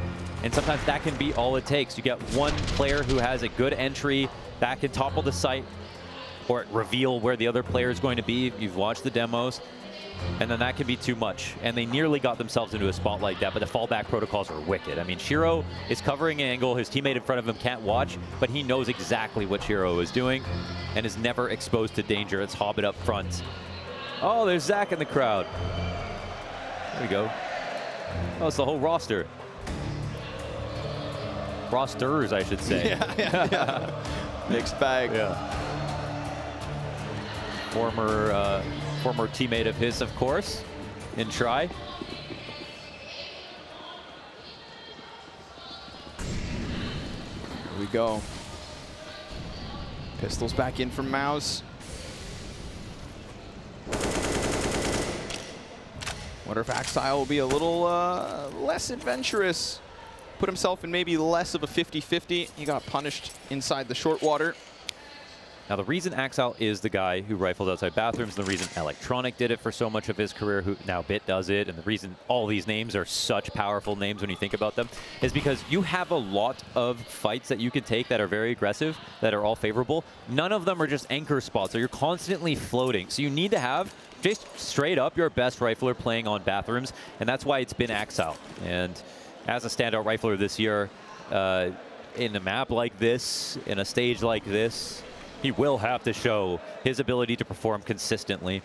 And it's the scariest, but also most fun part about this map. Lots of opportunities to frag, but lots rest on your shoulder, as you typically have 3 on the B side and only an Opera to support you. We can get real close on long. Axile just pressing into the cement. Nafany's gonna get a little closer. Axile goes down for free. Nafany, this smoke is temporary, but it still works.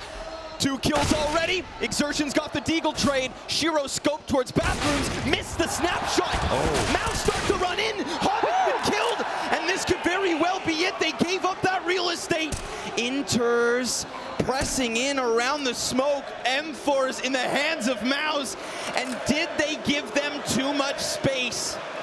Well, or did C9 just give them enough rope to hang themselves? Inters, unbeknownst to Mouse, has gotten up into the bathrooms. Exertion's gonna peek, and there it is, folks! Mouse, 15! It is on a round where they have nothing. Again, they make the space. How they kill Axile, I don't know. And we watched that from Nafany's POV. He has this fantastic spray, almost makes up for the fact that their star rifler in the bathroom dies. But right now, he's having a bad map. It's getting exposed. And look at the shots that come in. Bank shot here. P250 from Torzy. Unreal trade. Lots of chances that C9 could have won. But again, no room to breathe here on this comeback. There are just no rounds to work with. It's Counter-Strike. You are going to lose rounds like that. But if you start 14-4 before you get onto rifles, well, you literally have to play perfect and get lucky. And that last one, they don't find it, but right back into the winning ways. Don't forget, right? They already offered 5 CT round wins in a row. If you don't think they can do this, then you don't know Cloud9. And you haven't watched their tail here in Rio de Janeiro. It has been this every step of the way. Dexter, he finds that timing, but he exposes himself to the heavens, and that's where Hobbit strikes him down. Next up's Torzy versus Shiro, and with bomb dropped, so is this one. Mouse, sure enough, you did it with those pistols, but I wouldn't be shocked if that's just the wake-up call to Cloud9. See if they start to press further forward on the A site. See if they let Mouse get that close to a bomb site again. It's right back to winning ways for the defense. It is, yeah. 0 margin for error now. Mouse Sports, ball is in their court. Sigh of relief that they know Cloud9 have to wake up every round and hear that sound of match point. That's one more advantage, just a little bit of added pressure. But one good rifle, that's kind of what we're looking for right now. Mouse sort of struggling to find that.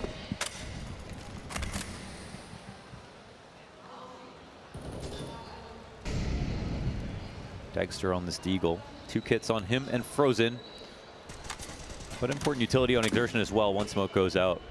Just throwing his kit to clear out bathrooms, push back the Oppers, and try to get the rotations out heavier towards A. You can see the bomb outside of B right now. Mels are clearly interested in hitting the B. Oh my God! What is that? A stunning shot from Torzy. A man advantage Mouse. If that's the kill, that's the reason they close out the map. We have to shut our mouths about Torzy. 20 and 14. And Frozen now. Let that be your fire. Let that be your fuel. Inters out. Nafany offers one. And with it, Mouse decide to pump the brakes and double back because they've got Exertion pressing towards A. Who's ahead of it? It's Axile. Meant to be the star rifle of Cloud9. His struggles in Rio have been apparent, but he saw that barrel, and he'll shut down Exertion. Next up is Dexter and Torzy, and he's got a smoke to work with. They're gonna hone in on this side, dodges the flash, Axile delivers yet another, but Torzy nails another 2. Couple kills left for the Hungarian, looking to feast on this A site. Bomb planted, what a round for him. Nafany presses wide, Torzy dodges and doesn't manage another. Nafany keeps this hope alive. Wow. Wow, we're hitting levels that we just haven't seen from Torzy, but we know exist. Just in this event, I mean, that off-screen flick, that was wasn't in the scope at all inside the B site, right? Just the audible. Dude, that was something insane. I mean, that is what also are these shots? Completely nuts. Crazy. But they don't pull it off. However, Torzy, he gets back onto the op. It's a 3-round game. It's extremely close. It's extremely tense. Mouse don't know they can win. But they clearly have the tools. Oh! Well, okay. Well, one of them gets thrown at Torzy. Yeah, from the highlight reel to the first coffin filled. And Shiro gonna get flashed back. If there was a player pressing into mid, maybe Shiro does get caught, but the escape route very clear. And I think at this point for Cloud9, so is the bigger picture. Dexter again trying to pick up that op, trying to fill a role that he probably doesn't even want to touch. But when Torzy's the first man down, exertion. Oh, Nafany. He wins it from the back, and then they don't know about Axile ahead of it all. Frozen will still catch Hobbit. That's at least a saving grace for Mouse's 28th. A hope and a dream, still very well alive. A tournament life on the line. Map 3 not far away.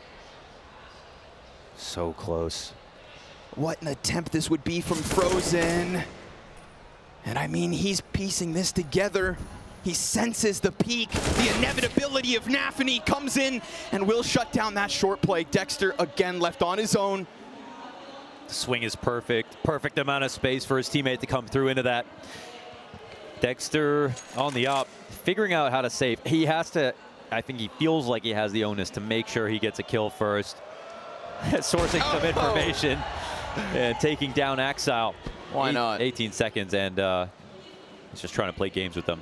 They don't even care about finding him. It's not really relevant. Right now at Cloud9, they are a little bit low, and the map is just a little bit too big. So Cloud9, they get to 13. Torzy fully countered before even get an op shot off. Naded down inside a playground. Well, he's the weakest when he can't shoot back. See if they can make that a consistency. Great to see Nafany. I mean, he's dying a lot, as he does, but he's also getting a lot of really big frags. And his overpass, he's making up for Axile in a lot of spots. Yes, fair point. It's not a good sign for Cloud9 as a whole, but sometimes you need that from that extra player that you don't normally see those performances from. Hobbit wants to get his hands busy.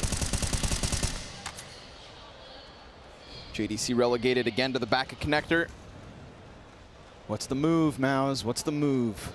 And these rounds, again, they can be the scariest. And because the CTs, no matter what round it is, are encouraged to get a little bit of map control, right? That's the unique part of this map. Well, that means that CTs are often in untradeable positions, even if they have significant advantages in those spots. So we'll see. Constantly updating here on the jump spot. There's room for a headshot if JDC is fast enough, although the approach from stairs, of course, you'd be pretty surprised to see that come through. But here it is again. Yep. Get space for free, explode, commit to a site quickly. The one Let's round see what they try to do. that they picked up outside of those opening 4. Pistols pressing into A. Yep. They're Now, setting up a lurk. With Frozen over towards Monster, I mean, Hobbit on an aisle. Picks up the first one and again. Able to just lock in connector, but there's Frozen, a chance to activate exertion. He's gonna keep him busy up at A. Damage into Axile. More, in fact, on Shiro. And an open B site, so it seems. There's another piece here. There's another in the water. Nafany fully healthed. Frozen barely standing, and Dexter strikes him down. Dexter now the only one with full HP. A mistimed unscope. Is he gonna do it again to push Mouse to map 3? Shiro pistol out, and Dexter delivers!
The unthinkable has happened in Rio. What we thought might just be a 2-0 quick Dunzo Dondada turns into a Mouse picking up overpass, but they had to fight tooth and nail for it every step of the way. And of course, the quarterfinal continues to deliver, and a crowd that is against Cloud9 picking this one up. I want to welcome you back. It's the Intel Extreme Masters. We waited so long and so long to be here in Rio, and boy, are we getting a game today. Gentlemen. Yeah, we are indeed getting a game here, man. And listen, Mouse have already done where a lot of teams have not been able to deny the comeback from the comeback king that are Cloud9. They did what FaZe couldn't, and we're going to map number 3. And they did it with some ecos. They did it with some half-buys, some tough rounds to win against a team that's as well put together as Cloud9 on this one. But I think that Mao showed a lot of resilience in this game. Even though they were ahead, it actually sometimes feels like you're behind when Cloud9 switches to that CT side. I mean, it's as simple as looking at the round timeline, thinking about like, okay, there it is. Here comes Cloud9. They're in the game now. Just flatline. Didn't end up that way. Obviously, having to fight for tooth and nail is no exaggeration, Maui. Right, and we were kind of questioning at the end of that game some of Mao's decisions with using their money, but it actually was those kind of half buys, the save weapons, all of that coming together to actually get Mao's over the finish line. And so they don't need all the nades, they don't need all the guns, they just need one guy to find an entry. Just one man to do one thing, and that's sometimes all it can take to be a difference maker. We can start to look at some of these rounds in depth, in detail. Round 17 rings out. Yeah, this particular round is going to be obviously the force spike coming in. A mistake here from Daddy Dexter, not checking the angle. Shiro gets the kill, and then it gets messy, and then it gets ugly. The smoke battle over here, Shiro gets taken down, but there's so much damage being dealt to the T's where it will eventually come down to a 1 versus 2. You can see, still this player over here is sticking around. A lot of damage being dealt. The final 2 T's left alive are in sub 10 HP, and it's all on Inters in a 1v2. And even if it's a 1v2, he has a real chance of clutching this out. Bomb planted. Look at Frozen.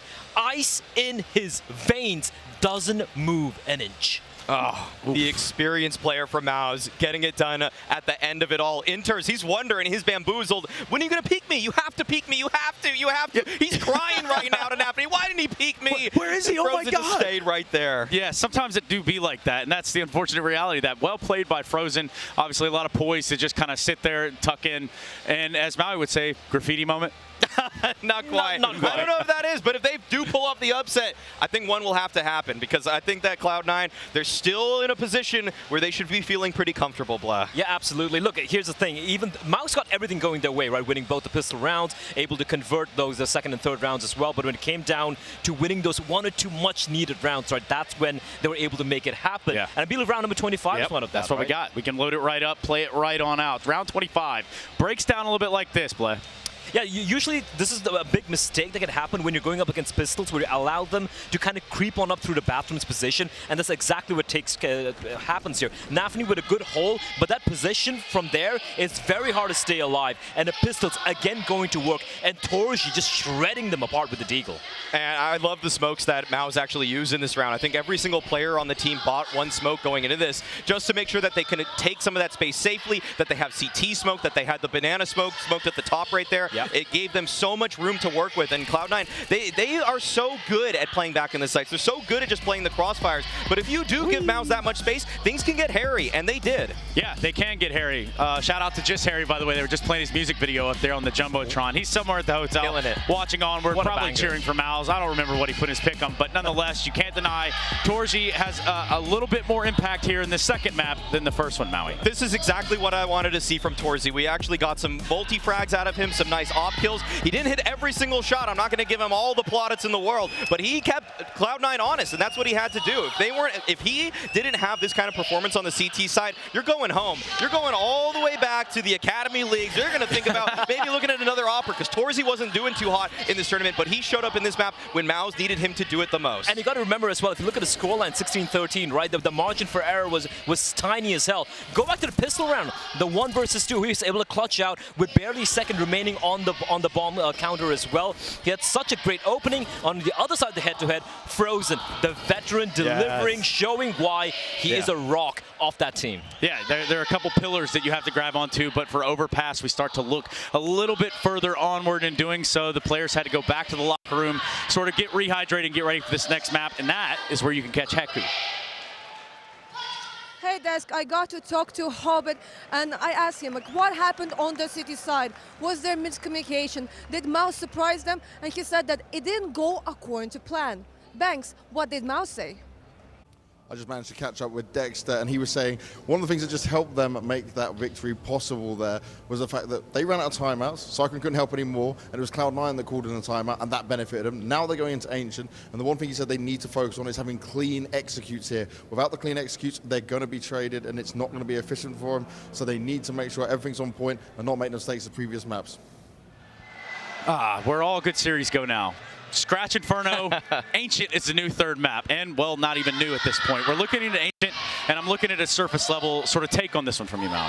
Well, what I want to see is if Nafany can right his team's wrongs, because he's going to be pressured a lot on that B side. And Frozen, the guy that we've been highlighting, he's going to be coming right at him. That's a clash that I think is going to decide a lot of this game. Yeah, absolutely. If you're talking about the strengths of these two teams on this particular map, obviously for Cloud9, it's going to be a CT side. They're a phenomenal defense. For Mouse, the CT side's kind of a little shaky, but a T side, that's where they find a success. The wins they've had recently on Ancient have been starting on a T side and getting off to a crazy start. Yeah, it's something to grab onto. You're also looking at the stats of this series so far. But when we go into Ancient, when we go into a third map where it's essentially back to a BO1, what is the mindset that a team might endure right here, Maui? I think for Mouse, you got to just stay in Cloud9's head. We've seen Cloud9's fragility throughout this year in just constantly. It keeps rearing its ugly head. And if Mouse is able to get them off kilter, get off to that good start that they were able to do, I think this has been 2 good starts in a row, actually, for Mouse on both of these maps. If they're able to do it again on Ancient, you want to put as much pressure on them as soon as possible and make sure that you test guys like Nafany, because we've seen that he sometimes can just crumble under the pressure. Oh, yeah, absolutely. And look, the pressure is on, especially for Hobbit and his men. For Mouse, the fact that they're already in the playoffs is a massive W already. So for them to make it to the semis is almost unthinkable, right? They have no pressure on them right now. They're going for this. All the pressure on Cloud9. They need to deliver. Yeah, that's absolutely right. On the other side of this map, on the other side of this matchup, we look at the outsiders who played earlier, and now one of these teams do get that opportunity to go into the semifinals. But, you know, culminating in Ancient, I'm asking you to put your money where your mouth is. Well, I think that if you want to look on paper, Cloud9 has been the better team. They have such great form right now. They're barely giving up man advantages, but we're starting to just see that that was the first map, Bled, that they have dropped 11 straight. They had won 11 straight maps prior to that one, and finally, Mouse, they smell blood. They make them bleed. They smell blood in the water. They make them bleed. That's Arnie going in for the kill, but at the same time, I feel like this Predator might be a little bit too much. I still feel Cloud9's going to take it on map number 3. Predator, but no Apex. That's right. You're watching Counter-Strike Global Offensive. This is the place to be. The Intel Extreme Masters Rio 2022. It's just the quarterfinals, and ultimately just one map separating these two teams from the semis. We go to a break, and then we come back and figure it all out, baby. We'll BRB.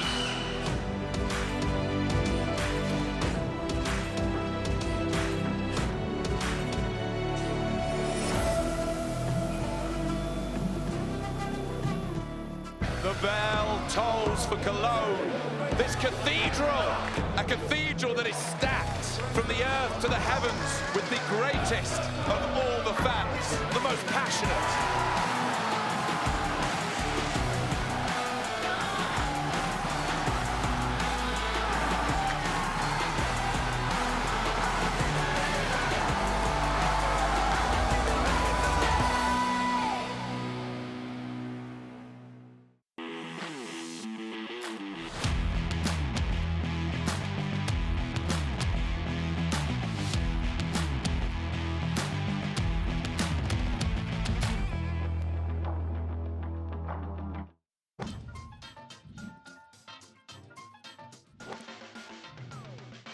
Я ищу. Ну, ищи. Ну, ищи. Ну, найду.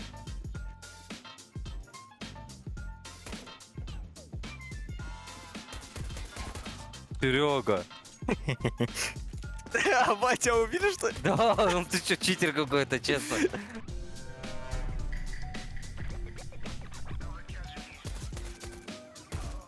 Ты чё, Дима? Я просто это смотрел. You can trash these American noobs. Про нас? А, ты же по этим, по нику, да? Нет. Ты наводишь себе ник, смотришь? Да. Вот Все же понятно. хитрый. Нет, тут не показывают. Вот, здесь что-то не то. Показывает ник. А, вот. Вот, ну это не по нику было, я просто Тимоха, это смотрю, что, что ты был? короче, я это, да, крысичок.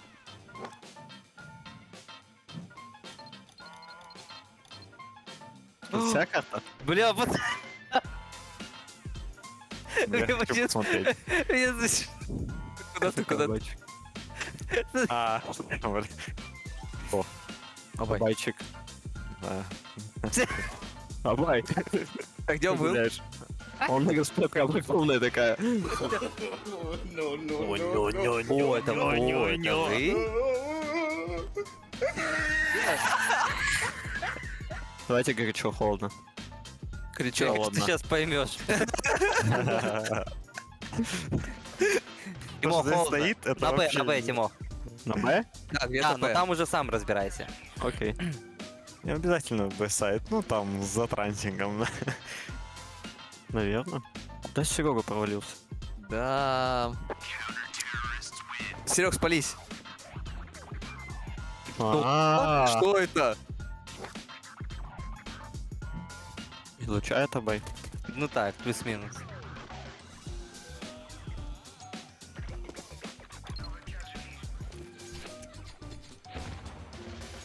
Ты хаешку кинул? Да. Да, то можно покупать. О, привет. Дима, кем был? Кем Я был? какой-то Банка банкой был. какой? А, ты столб? Ой, сори. А, все, понял. Неужели это здесь было? Пиздец.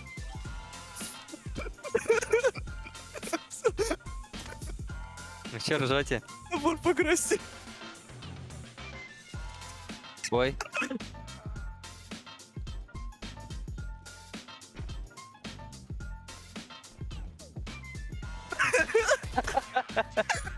Просто не берешь, просто баксы лежат.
Despite Cloud9's best efforts to do what they have since that Greyhound loss, to run back halves over and over, they gave themselves too small a margin of error. 4 opening rounds on that T side from Maus, an absolute struggle to the end, but Dexter breaks through for them when they need him most, and that's the tale of how Maus got here. Dexter, the final map of the Legends stage, rock solid, never before seen performance on European soil, here in Rio that is, and well, he does it again. He does it again. Picks up that op versus European competition and swings inside the B site. So where are we left, Launders? We find ourselves in the murky, muddy waters of Ancient. Yes, and on Ancient, we do have, there's a world where Mousesports win this map, a competent CT side, a very good T side, almost 50% over a lot of maps. Big wins over Ancient, or over ENCE, Fnatic. They lost to Outsiders. They lost to Liquid. So some of the upper tier competition, they're struggling. For Cloud9, they beat FaZe 16-8, Liquid 16-13. They most recently lost to Spirit at the RMR 13-16. We know that at one point last year, Cloud9 were looked at as the Ancient team. I mean, when this map came out as well, these guys showed the most comfort, the most interesting CT setups. Shiro opping through donuts, their B-side holds. They had the ability to take down almost anybody. Right now, they'll start by dropping Exertion. There are still multiple players here in Donut. And Torzi unsuspectingly slides into Shiro. Axile's gonna tap Frozen back.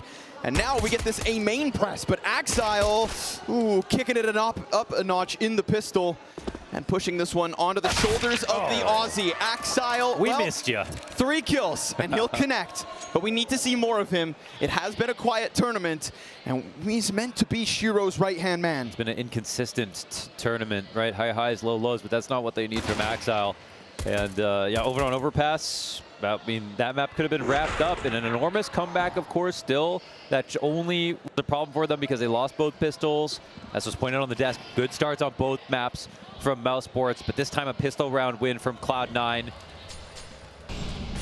You know, if they felt like they could slack in the early part of the game because they still felt like they could win, they got a wake-up call on Overpass, a map that they have beaten so many teams on 7-1 recently.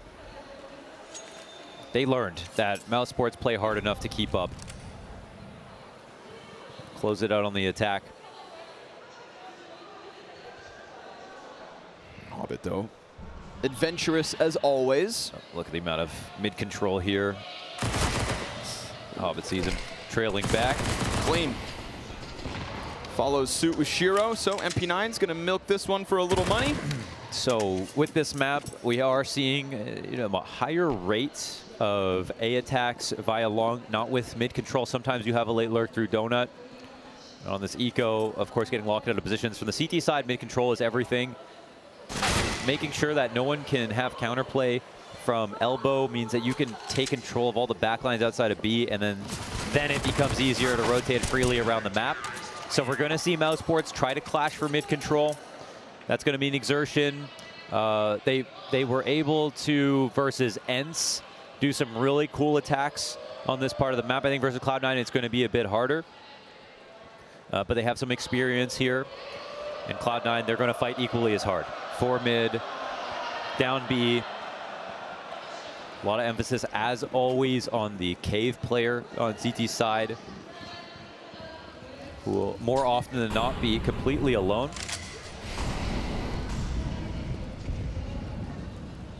Inters will roll up quick with just a silenced M4. Try to lay down some pressure. Certainly feels like the double fakes from Mouse are going to pay off, and already have. They've already proven to do so. Setting up layers early. We see nothing of Cloud9 over towards that A site. But it's not as though they fake much with it, right? Still holding onto the nades. Yeah, they're waiting to see if Cloud9 want to set the tempo, or set the mood with the aggressive pushes, a main control, anything like that. It's a feeler round here for Mousesports, and they are very good at synthesizing the data. Cloud9 gives them nothing. Yep, they've avoided all opponents. Axile will slide into A main eventually. Hobbit shuffling around as well. Peek. Ooh, JDC just took his crosshair off that corner. We're going to get a follow-through from Mouse into the B site by the looks of it, but that's just the looks here. They're selling one to Cloud9. The A defense already peels back. Sitting inside B is Cloud9, wondering where did that assault get off to? It was meant to follow through. Now we have smokes on the side of the site, and Hobbit look to press in. Torzi, oh! He actually gets stopped. Bomb drop, frag over top. Axile wants to go swinging, but holds. And Hobbit, he's going to run them down. Bomb in, and Dexter bounces back up. He's got a little bit of cover. He's got Axile over in the open. Inters and Shiro connect with their kills. And despite that plant going down, Cloud9 come through with a quick and easy retake. Now, there was a number of moments there where clearly Mouse could have caught them off guard. Running through smokes, the rotations out of the site to come back to A. But seriously, that Cloud9 really shot hard there. Won all their trades. Axile in particular. Like, a moment like this kind of makes you feel like you're either going to believe in him or not for the map in these last couple of weeks. And that one over JDC is no small one. JDC very sharp when he has no cover to work with on the AK. He's able to best the M4 more than a lot of people these days. The Cloud9 get off to the 3-0 start. But Mousesports' game plan was very apparent. They felt it out. Right, and promising. They got the rotates in place, yeah. Ooh, Frozen. Gets melted. Yeah. drips as he tries to push up that lane. Exertion. Looking for the deagle kills, but it's Napany with a triple. Just going to make quick work of the pistols and the hopes of Maus to upset. Can't forget, of course, they won a round like that very critically on the T side of Overpass. You know, unlike with Cloud9's other comebacks and strong, not just strong, dominant CT sides on Overpass, this time Maus won the pistol, converted fully for the 4, and they lost one of those freebies. You know, that was something, I think you put it well. You said you have to be, you know, also a little lucky. And Cloud9, they let that luck slip through. Gave Maus the space. And that is what really made it uncharacteristic. Other than that, everything was going swimmingly for C9. But alas, won't happen here, not early on anyways. Guns up for Maus, Torzy with the op. Him and Exertion both hunting their first kills, and Cloud9 slotting in to their CT side. Yeah. Now let's see what version of this T side we're going to get. As mentioned, CT side controlling mid if it's given to them, taking over cave, and then putting pressure on the B guys coming out. That's Inters right now. Gets away with his life, just barely. Does some damage as well. Gets some info, but it's so early. They can't do much with it, of course. Info most relevant when it's fresh, and now Maus can reset while winning the outside of B. This is nice. They'll happily trade, you know, 2/3 of Frozen's bar just to be able to say, okay, we don't have to get nades to retake this part of the map, and it gets the CTs to rotate on the perimeter a little bit more blindly. And it looks like now they can start to clamp down on mid slowly. Minute mark. Great pace here for mousesports. And this is where we'll see an interesting move from Cloud9. Keeping that third player allocated to B. Hobbit thinking about pressing over top. Exertion's managed to get himself that much closer. And Hobbit, yeah, playing a dangerous game with the jump spots, doesn't get punished. Inter sure will. And Napany's got Dexter right back. The IGL hangs on. The bomb site belongs to Maus. 3 sets of feet within it, hunting for the next frag. JDC decides to get aggressive. Napany continues to hold this line. And at least Caves belongs to Cloud9 for now. Napany's still pressured. Hobbit succeeds, and Exertion finally peels him off. But it's little bits of health for Frozen and Exertion. And no clean headshot in from Exertion means Frozen has to concede. They'll take that plant, they'll take 2 kills, but they also take a beating, and Cloud9 find 5. It has to be said, Napany, since the Legend stage, has been incredibly reliable with his rifles. All the positions, all the angles that he's taken, he's mowing people down. He's doing such a good job for the team just as a fragger. This is not just as a rifler. And he saved this round. He really does. He could have been traded out in a couple of spots here, but he denies it. Cloud9 with a 5-0. T timeout here called from mousesports. Maintaining a couple of guns. Looking to put together another buy. And the idea was fine. They had a good enough attack. They even got 1 kill inside of the cave. Dexter denied the trade, but they could have still hit B there. Oh, I see. We see some good stuff here from mousesports that looks like they're very ready to play Ancient versus Cloud9 at the moment.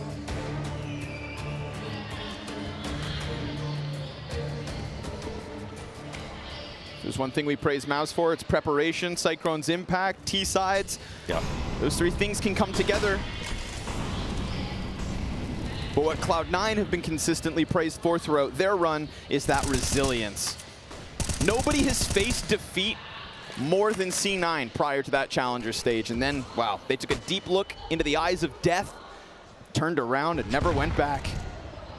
Maus remind them what they look like. Yeah. With that glance on Overpass, but here we are.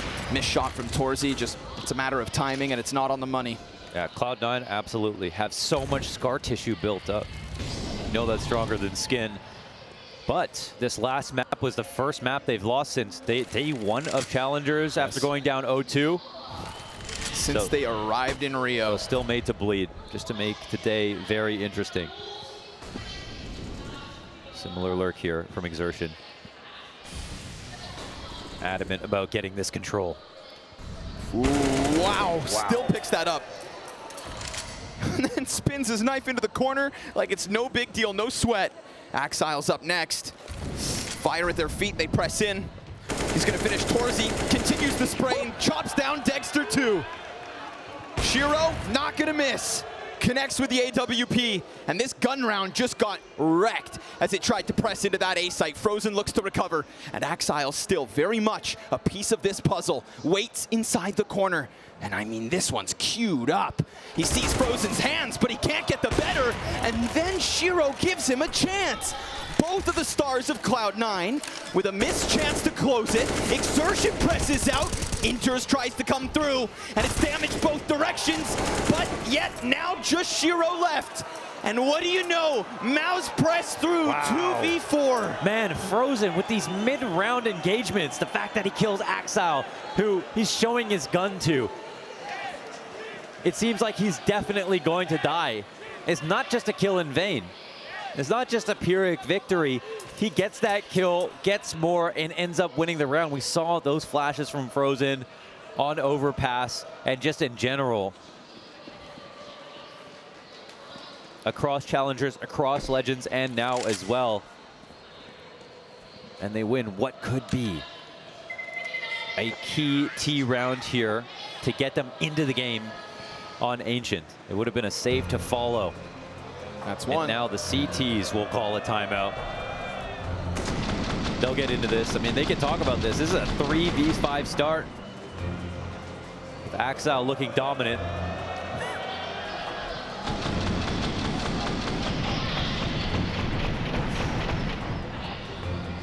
Nice couple kills. Yeah, Dexter shaking. Please, God, no. But just couldn't press into that wall close enough. I mean, that round had the makings of another Cloud9 round win. Yep. It was all there. Yep. Axile, or hell, even Shiro, missed shot as they exit out from Donut. You know, when we go back and look at Overpass, it was Torzy who was giving us those occasional misses. Shiro was stellar. Now that shortcoming leaks into Shiro ever so slightly. And Mouse on the board. Hobbit immediately down to the bottom of mid. Nafany trying to press down ramp. He's got to be cautious. Frozen's close. Oh my God. Smoke out Dexter. He's going to find two. No, excuse me. Torzy actually slides through with the op coverage. Nicely done. Through the doorway.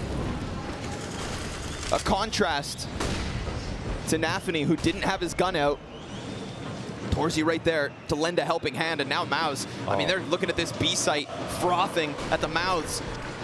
They want it, but it's not actually the bomb. Check out this slip. Axile still here. Oh, he picks up JDC. Exertions in the open, gets the trade. Deep smoke, that's a gone. Gone for good, you'd think. Hobbit's gonna go back towards middle. Frozen sliding into the corner. Yes, he did. Yes, he did. Hobbit locked in. Hobbit hunting, sees it, misses. Oh, and Frozen survives the fight. Wow. And with that, Inters turns back. You must respect Frozen. You must respect Exert. Some of these T entry players, sometimes alone, they don't need any help whatsoever. They are just so sharp with it.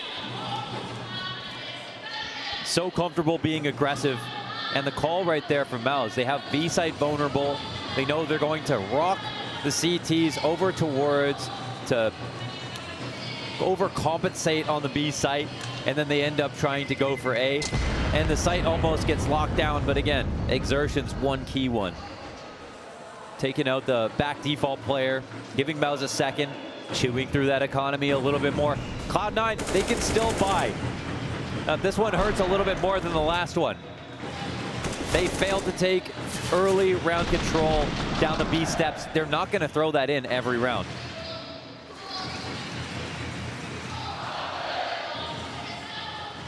Hobbit's stressed about losing that. Yeah, understandably frustrated. You know, he had every advantage he needed to kill Frozen, simply missed the shot. He lands that one, as Shiro or Axile could in the previous. Well, we'd be looking at a potential 7. Instead, Mao's already working on the quota.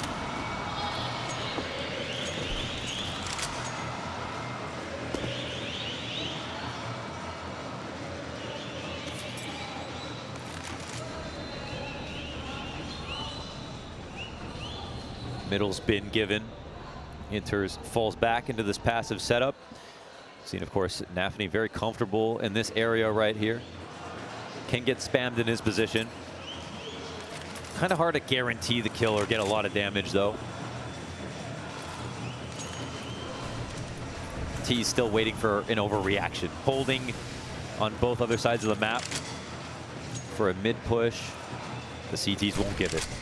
And that's what stylistically does make this difficult for Maus. Cloud9 very comfortable, full passive.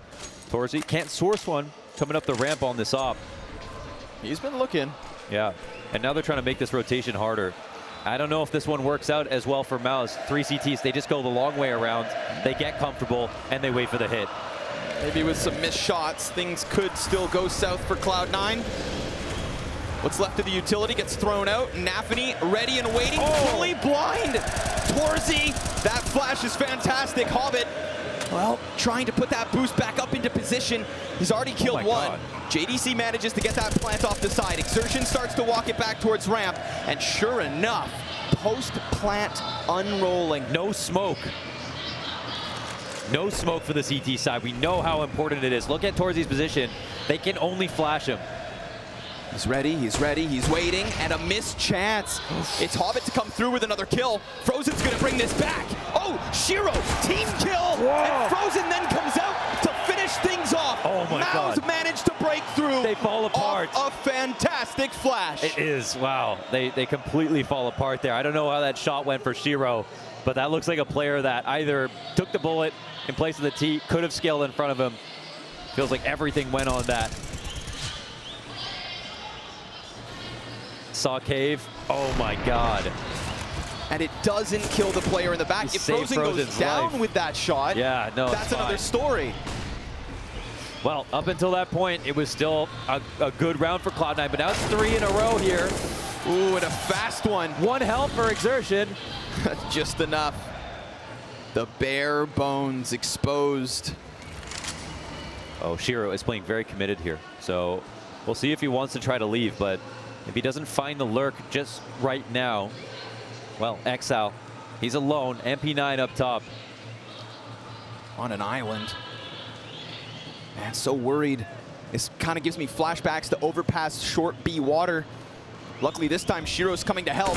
It's up close that JDC bests him.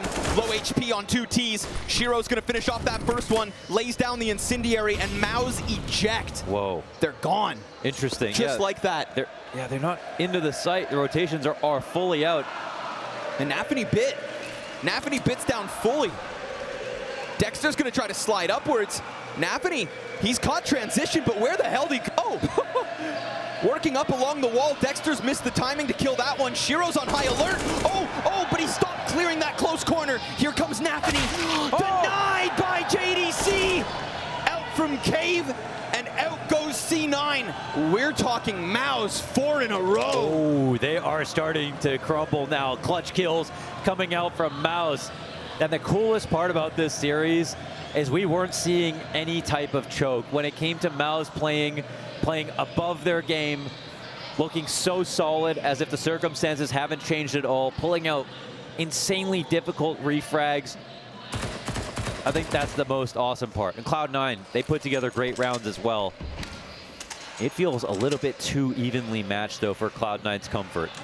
Again, we look back at the last map, first loss for them since the day 1 of Challengers.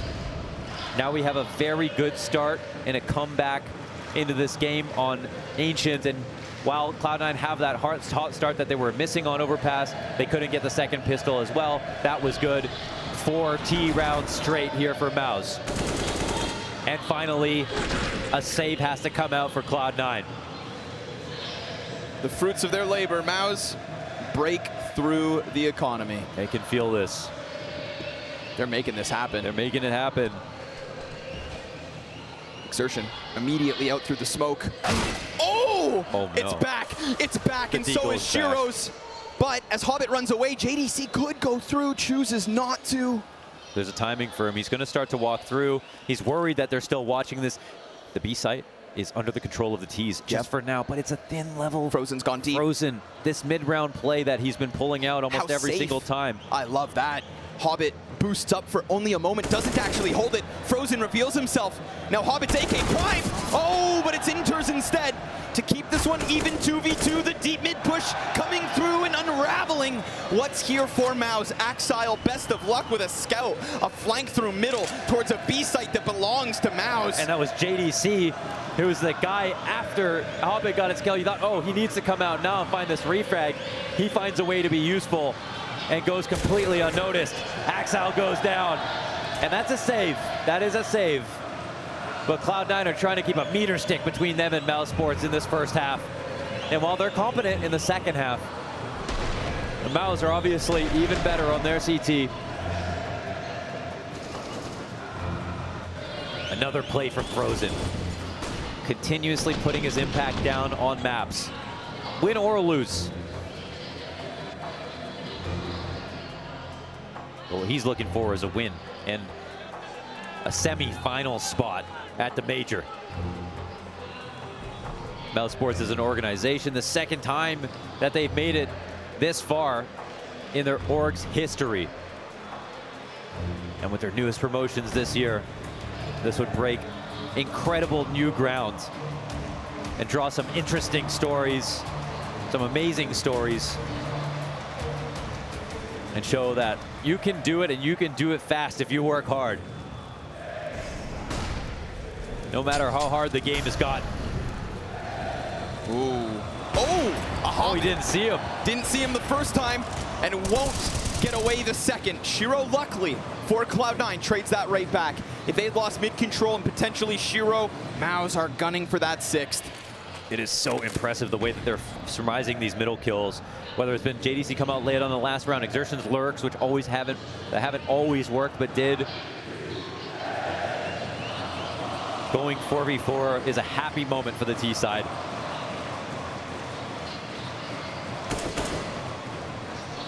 Inters exchanges glances with JDC. Damage here versus Nafany. Nice spam coming out of Maus.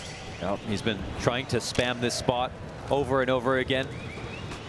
Push through. Oh! Dexter! And Nafany low. 33 health because of that wall bang. Absolute desperation inside the B site. We're gonna get a press around long. Can Shiro save the day? Or is it gonna be Nafany with another smoke in front of Shiro? No invitation into this bomb site, but a chance. Oh, he doesn't shoot. He holds.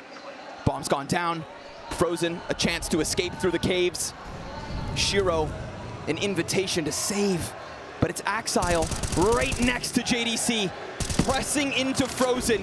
Gun swap, loses Shiro, and will not find himself a single kill. This is Maus's streak. 6 rounds straight. They're getting stronger and more resilient and more clutch. And their individuals are starting to shine. The way they mustered up those first few rounds is something, but now it looks like they're just straight up the better team.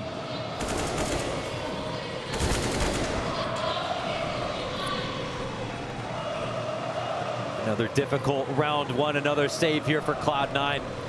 And this 5-0 start looks like it was years ago. It feels like it was years ago.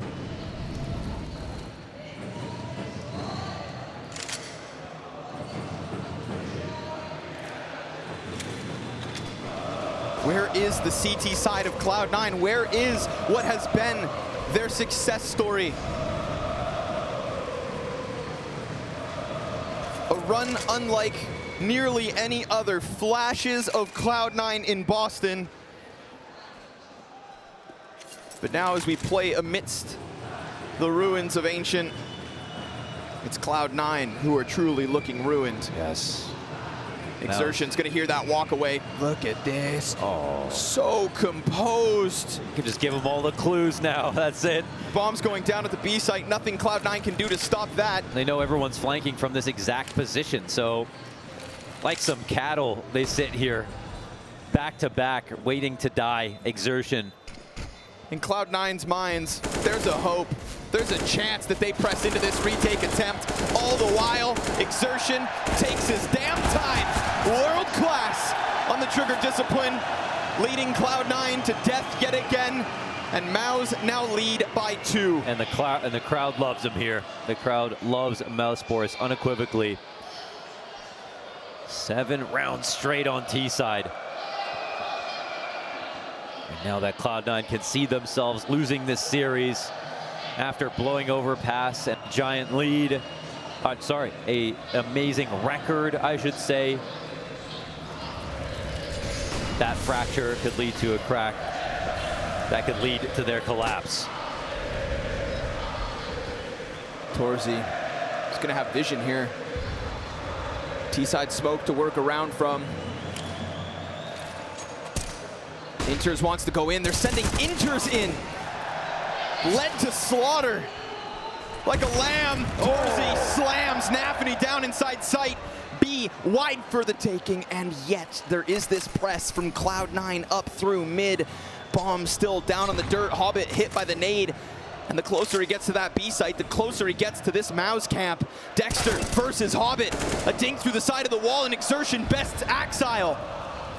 There is nothing that C9 can seemingly do to stop the hemorrhaging on Ancient. Bleeding out as their hopes evaporate ahead of them. It's 5 alive versus a full buy from Cloud9. My God, Mouse. Cloud9 had just earned their stripes this year with this roster. Shaking off their online woes, taking their LAN win at Dallas, coming to the major, going through so much to get to this moment in quarters in front of a crowd versus the top teams. And Mouse, they just mosey on in. Get the promotions, get settled, and start off incredibly hot, saying, hey, Frozen, we came to help out. Now they make their first quarters and have a chance to get farther than Cloud9 have ever. But surviving the sinking feeling is what it's been about for Cloud9. And they would have to play above expectation at this point now, yes, to get back into this game. Because it's obviously become just as mental as it has about the game plan. We saw great ideas from Cloud9 in those first 8 rounds, I want to say, but after they got broken down, it started to get worse and worse, easier and easier for Mouse Sports to win. More liberties being taken by the T side as they search. Look how free they're playing up Banana. As they damn well please. They choose what they want when they want. Dexter goes through. Oh, but Shiro at least able to turn it back. And Cloud9 fighting tooth and nail for every round that they can muster together here. There's layers on this one. We've got Exertion already trying to get his way through mid, a path that he has taken time and time again. Shiro rotating all the way to A. Nafany still in the corner, tries to come out, drops Frozen and Torzy. 2 kills his way. Exertion closed in on. Good thing Shiro left that B site. Good thing for Cloud9 that they can win at least one more, at least a 6th on this CT side. Good to see Nafany staying strong. I think he's going to be the first target of attack when it comes to a pressured situation where things go wrong. In the rounds they won, he was great. After that, everybody took turns dying. But here we have a very confident 2-kill round out of Nafany that results in the round when they break the streak and they give themselves a chance to get 7. And if they get 7, that little bit of momentum, we know they have a T side. It's not totally done. It'll probably be their biggest win if they manage it, but it'll also be Mouse's, and they can maybe smell it more. Oh, he's got in again in the same room. Light the candles. Exertion looks away. He had a moment there where he's still holding that smoke, but with the threat of the CT peak, Hobbit comes out on top, and now Cloud9 trying to stabilize. Final round of the half. 7, the best case scenario.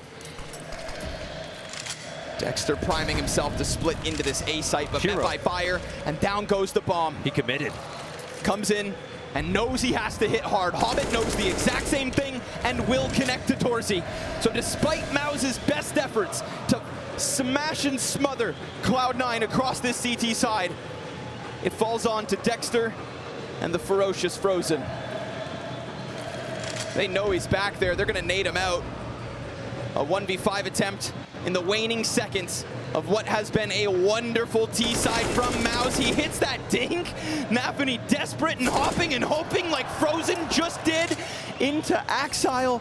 It's a beautiful shot, but he rounds the corner, finds Shiro, and Cloud9 find what could be their lifeline. 7 on a CT side.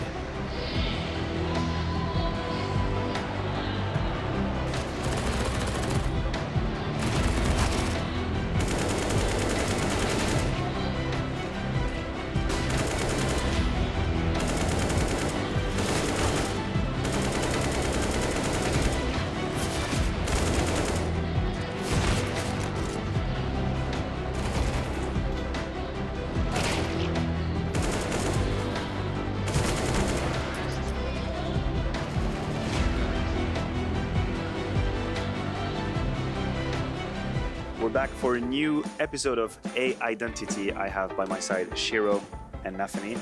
I just want to ask you guys, are you familiar with the idea of artificial intelligence creating art?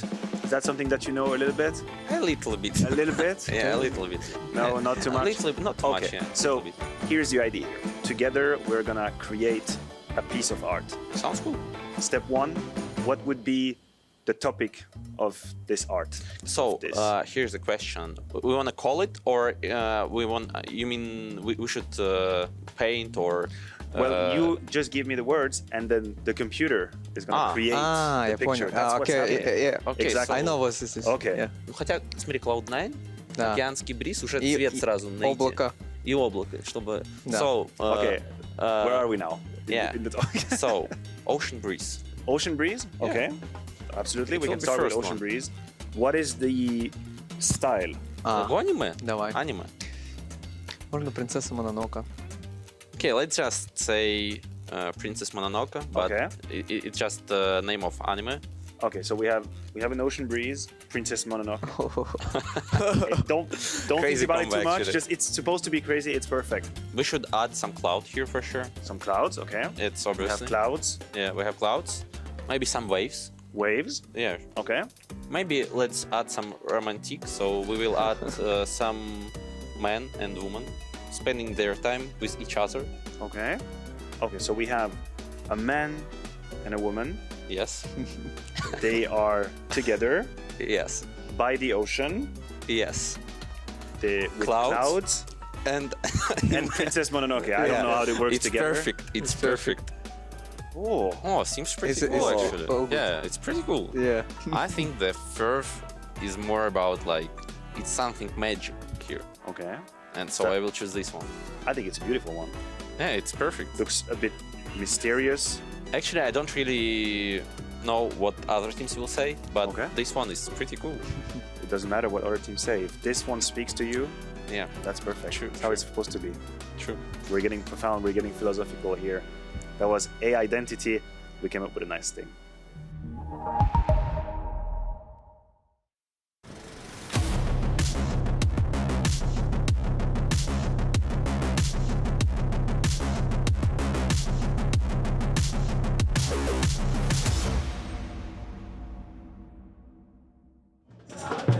I have got the best seat in the house. This is the Imperial Cheering Squad. But they want Maus to win right now because of what Cloud9 did to Maus. Absolute beautiful scenes. Ba, ba, ba, ba, ba, ba, ba, ba.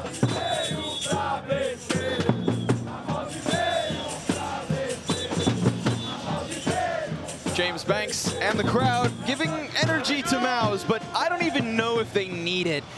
We've got Maus on the brink of an incredible upset. Cloud9 have been rocked on a CT side. And nonetheless on Ancient. Maus, they'll be slipping into the defense here, looking to close on map 3 of a quarterfinal to deny Cloud9 what was thought to be their run. We've got Exertion into the corner. Dual Berettas in hand, fire at his feet. Ooh. What could be an essential pistol. Yes, they move him back very carefully right there. But there are still dualies here. Ooh, that flash interrupting Cloud9 as they try to press in through the caves. Then it goes both ways. A drive-by from Axile. Frozen's in the corner. Oh, that snap is nasty. And he's still got 3 opponents right ahead. An even keel on the retake. A critical second pistol. A Mouse that wants this more than ever. Axile in with the kill versus JDC. And Torzy reveals himself onto the short side. Axile's got himself another. And there it is as well. The gush into Frozen to give Axile what has been another impactful pistol. To start these halves, it's been him. Nafany ends this, gives Cloud9 at least the slimmest sigh of relief, a breath, a chance to catch themselves and not get rolled on. They need the pistol to beat the odds right now. Their percentages line up such that if Cloud9 have a small lead, they can still reasonably expect to beat a good team on this map. But for Mouse Sports, the criteria required for them to win is there as well. They got the T side going already. Frozen 15-8. Yes, the other day he played against ENCE. He was 21-7. They beat them 16-5. That was no fluke. Unreal Ancients in their most recent match. Oh! And a player that loves the map continuing to play well. And now look at the damage. Oh my God. Oh! They've been chipped down. Finished, in fact. Nafany's out. Hobbit is low. And Exertion is hungry. Shiro's trying to hold it. Exertion opts not to go through. Good call. That Desert Eagle wasn't too far off the mark. Oh, it leaves Cloud9 stunned. Yeah. We had a very middling performance out of Inters, trying to control Cave in that first half. Exertion going to show, try to prove that there is a better way for it to be done. Attack now leans back towards the B site. Oh God. Multiple targets here. They're pressing into the caves, and that cave is occupied by Mouse. No mollies for these close positions. Dangerous to approach cave like this. Oh, they're walking into what's essentially shotguns. Inter's about to be fed to the wolves. Exertion, it's instantaneous. There's the second peek, and Dexter delivers. Oh no, the cave control is everything. Mouse give them pistol, a false sense of security, and then they welcome them into their lair. Oh, baby. 4 standing on the force. Mouse right back to winning ways. Yes, right back to winning ways off the second round. I mean, hey, winning the pistol is one thing, but I'll take the second round over the pistol every single day. Give up that free round just to steal the hope from your opponents who are trying to build on that pistol. Think about the conversions. Think about how they're going to win the first rifle. Well, now they have to think about how they're going to save. Cloud9 can't get that lead back. Oh, just bombarded! Exertion to the bottom of mid. Any hope you thought you had is gone! That investment's been wiped out. Shiro alone versus 5. Scouted ahead, and he goes down. No casualties. Max money here made for Mouse as they touch 10 first versus a 5-0 start from Cloud9. And now it's all about maintaining the momentum in Cloud9. They'll have to take a big gulp and know they're going to have to give up another. Just this trying one even easier. No armor, no investment besides this deagle on Shiro.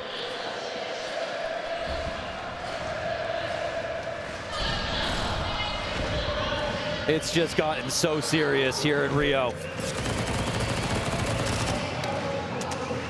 The run in contrast, right? Remember, this is a Mouse that looked phenomenal in the Challenger stage, 3-0'd quickly alongside BNE. We get into Legends, 2-0 instantly. Those best of 3s is where they had to taste defeat for the first time in Rio. Cloud9, the best team to get into this playoffs. By how they got here, the teams they beat on the way, beating the other potential favorite in Na'Vi on the other side of the bracket. Cloud9, they have on paper the easy side. If Na'Vi are to do it, it will have to be getting through the winner of Spirit Heroic. Managing to handle Furia in this environment. Oh, getting through Furia to start. That's the corner. I was like, oh, that's even another thing. The other team that 3-0 through Legends.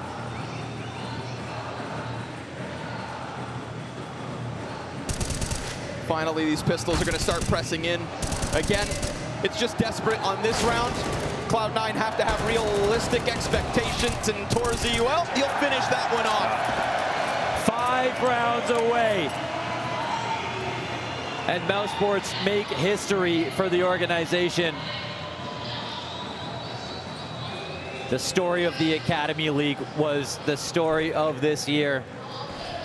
And it started with Gambit Youngsters, the team that they may beat to cement their place in semifinals and have a chance to play against outsiders.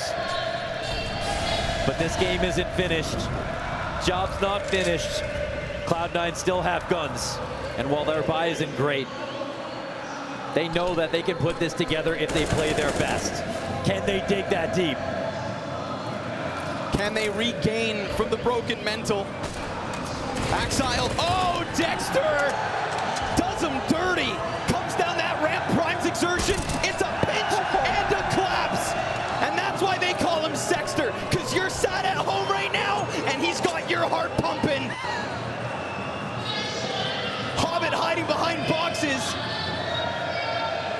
Let him get out of spawn. Crippled inside his little tiny cave. You've got Hobbit, who had an over 2.0 rating on map 1, hiding behind a box. 1v5.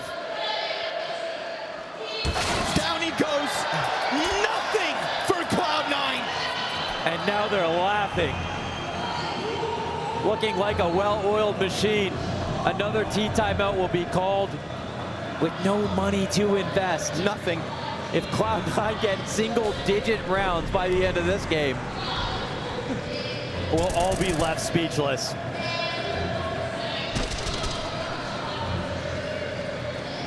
It's ideas that win tournaments, but without the execution, you will see embarrassing defeats, even with great game plans. And Groove can just sit and watch.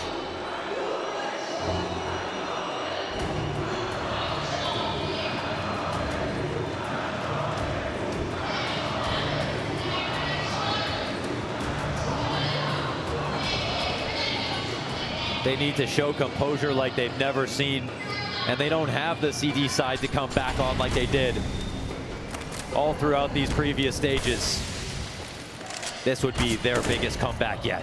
So they try Make no fast. mistake. They're going to get aggressive, but Exertion, he's ready for anything you got. Third player in, traded by Dexter. Even when they find that slimmest opening, it comes with an instantaneous close.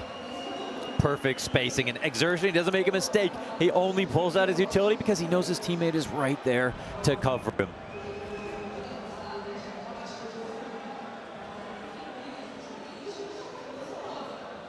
Frozen's going to play in front of it. Why? Because nothing can stop him. He is simply too sharp, or so he was. Hobbit, it's a clean headshot. If anybody's really kind of put up those moments, it has been the upgraded pistols of Hobbit. It's what busted Maus on Inferno. It's what got C9 through. A long list of great markers here for Mousesports, with the utility damage coming in early, some aggressive maneuvers coming out early. Mousesports cried when they qualified into quarters. And that could have been very easily the last thing they did, and they were already satiated. And now they're putting themselves in a position to do more.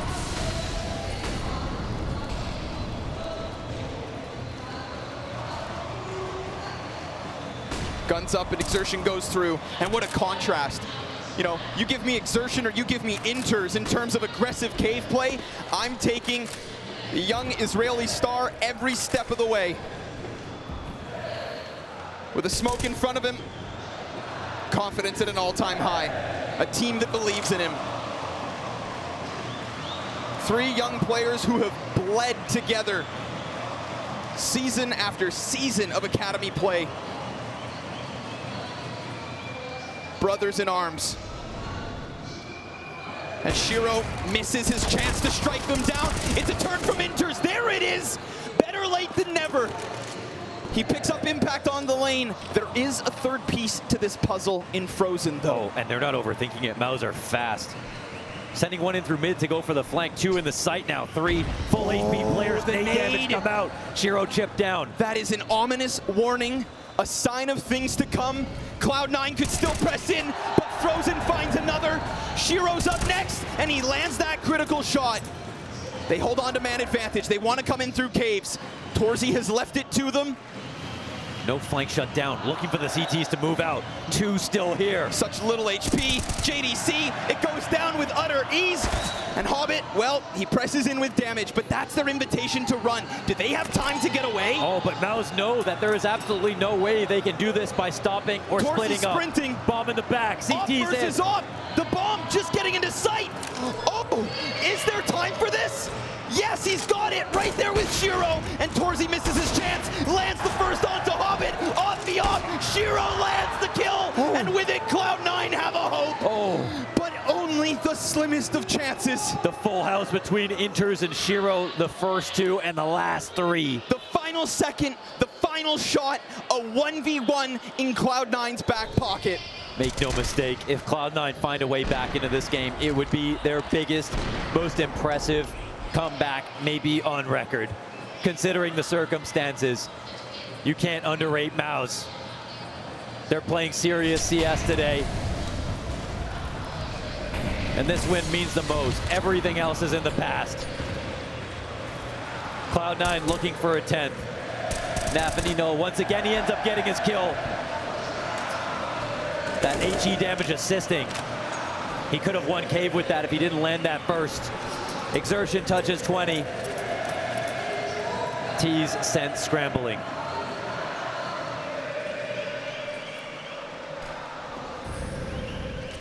Exertion's not going to shy away, though. Again, 1 round is simply but a measly dent in the confidence of Maus. It will take far more to reclaim what Maus have conquered versus Cloud9. Hobbit at the front, JDC lines them up! 2 kills with the spray! And just like that, Cloud9's hopes again will be challenged.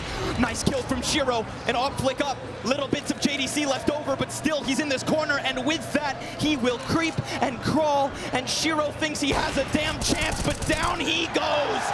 JDC with 3, Maus on 14! The in-between aggressions, they're not scared. They're not playing to not lose. They know how to make those moves, whether or not there's pressure. The peek down the ramp last time. JDC pushing into middle. Not worried, not scared of Shiro. He had this fear aura over everyone in the tier 1 that he would be waiting, holding your angle, ready to punish you. Maus playing like the better team, looking for the gaps. Not calling it aggressive, not calling it defensive, just calling it good. And doing what they know they need to. And taking matters into their own hands. Look at the angle that's opened up to him because he tried to take the fight on his own terms. And now we've got a broke, busted, and bruised Cloud9. They're buying. Galils are coming through. They're buying. Defending against 15. Oh my God.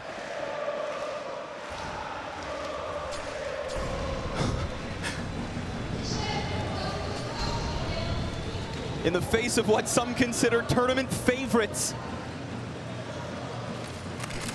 Dominant form out of Cloud9, a 3-0 in the Legend stage that thought they'd never see defeat again.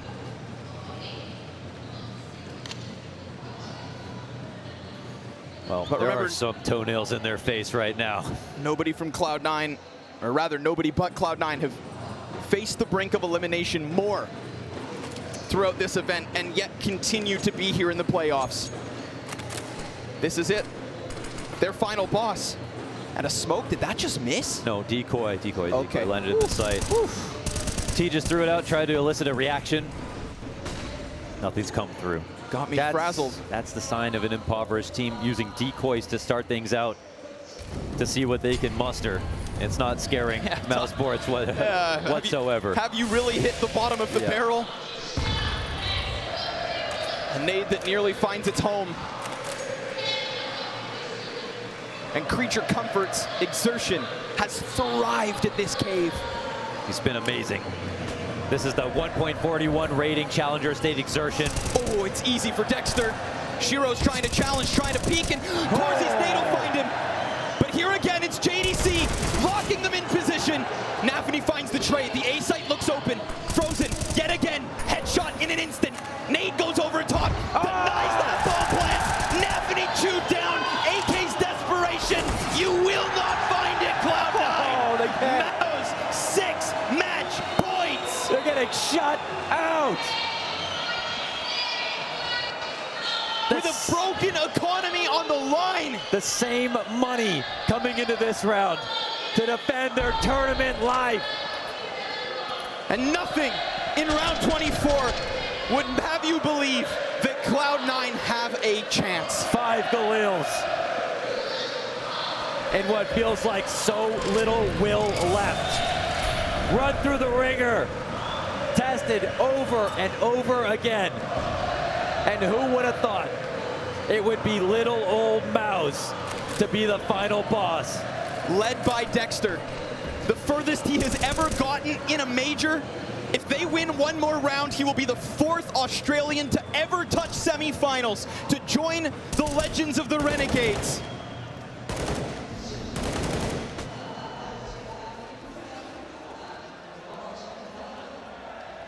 And middle goes quiet, but forward cave presence yet again. Exertion, he wants it. Oh, he wants it bad. And Hobbit, well, you better check your corners. Dexter, yet again, survives.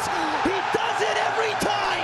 When push comes to shove, Dexter finds another. 1 frag away. What's meant to be the reliable Russian rifler has been non-existent on Ancient.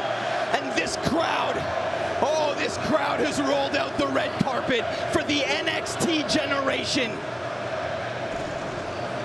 Young blood inside the Surfer, hoping to find just one more kill. Dreams are on the line. It's at least the return back from Exile, but Frozen will finish it all. No more comebacks, no more CT sides, no more Cloud9. What an unbelievable showing here from Mouse to rip the hopes. The betting odds favorite in Cloud9, take them out of the major. The team that showed some of the very best T-sides. The consistency from Frozen, the leadership from Cyclone, all the new pickups, the unlikely success story of all of the Academy players. Led from the front by Cloud9 to show that they can do it. And Mouse Sports use their tailwind to take a lead. To think of how young these players are, to how far that they have come, to prove that the gap between Academy and Tier 1 is not insurmountable. You are looking at the generation of players who have just inspired hundreds more to try and chase their dreams. Counter-Strike in Rio is truly well and alive, and we have just witnessed something magnificent in the marvelous city of Rio de Janeiro.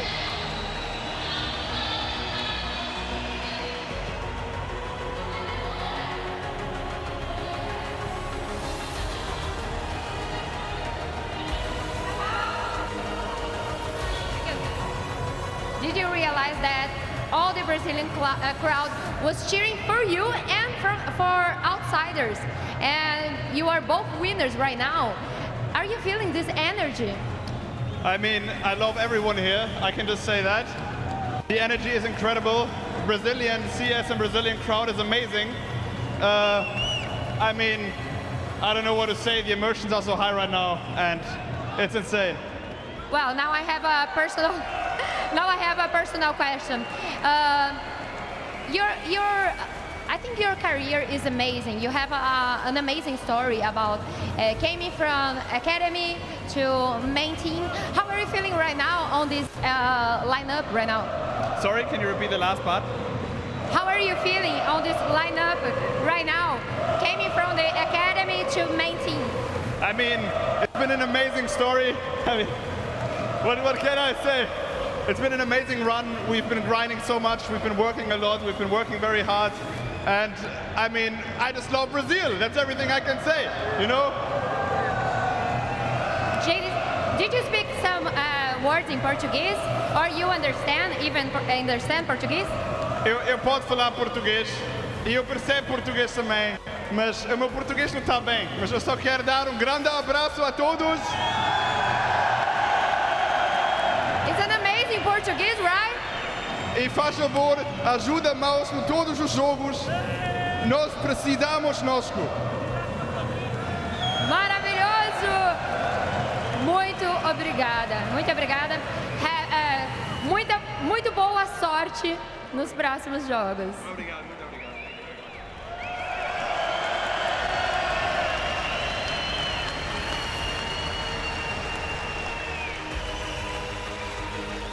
And what would you look at that? A little Mouse that could. They do come through and they put their money right where you would expect it. On themselves, they believed and then ultimately achieved. That's what we find ourselves in this arena. And they are absolutely loving it from here down to the top of the rafters. Wild stuff, Maui. You called it, you predicted it, you knew Mouse would win. How does it feel? Well, it hurts in some ways. Yeah. You want to see Cloud9 play the best Counter-Strike that the world has to offer, but they didn't give us an ounce of that on Ancient. Mouse read them like a book. Dexter outcalled them. Exertion held down Cave like a beast. They could not get him out of that position no matter what they did. He was dug in like an Alabama tick. God bless your soul. Indeed he was there, Maui. I love the references, by the way, but the beautiful thing here is, yes, did Cloud9 kind of just internally combust and not really put up a fight? Yes, they did, but like you pointed out, it was Mouse who were putting in all the work. They put on the pressure on Cloud9. That T side we said was a battle in the CT side and the T side, the defense and the offense.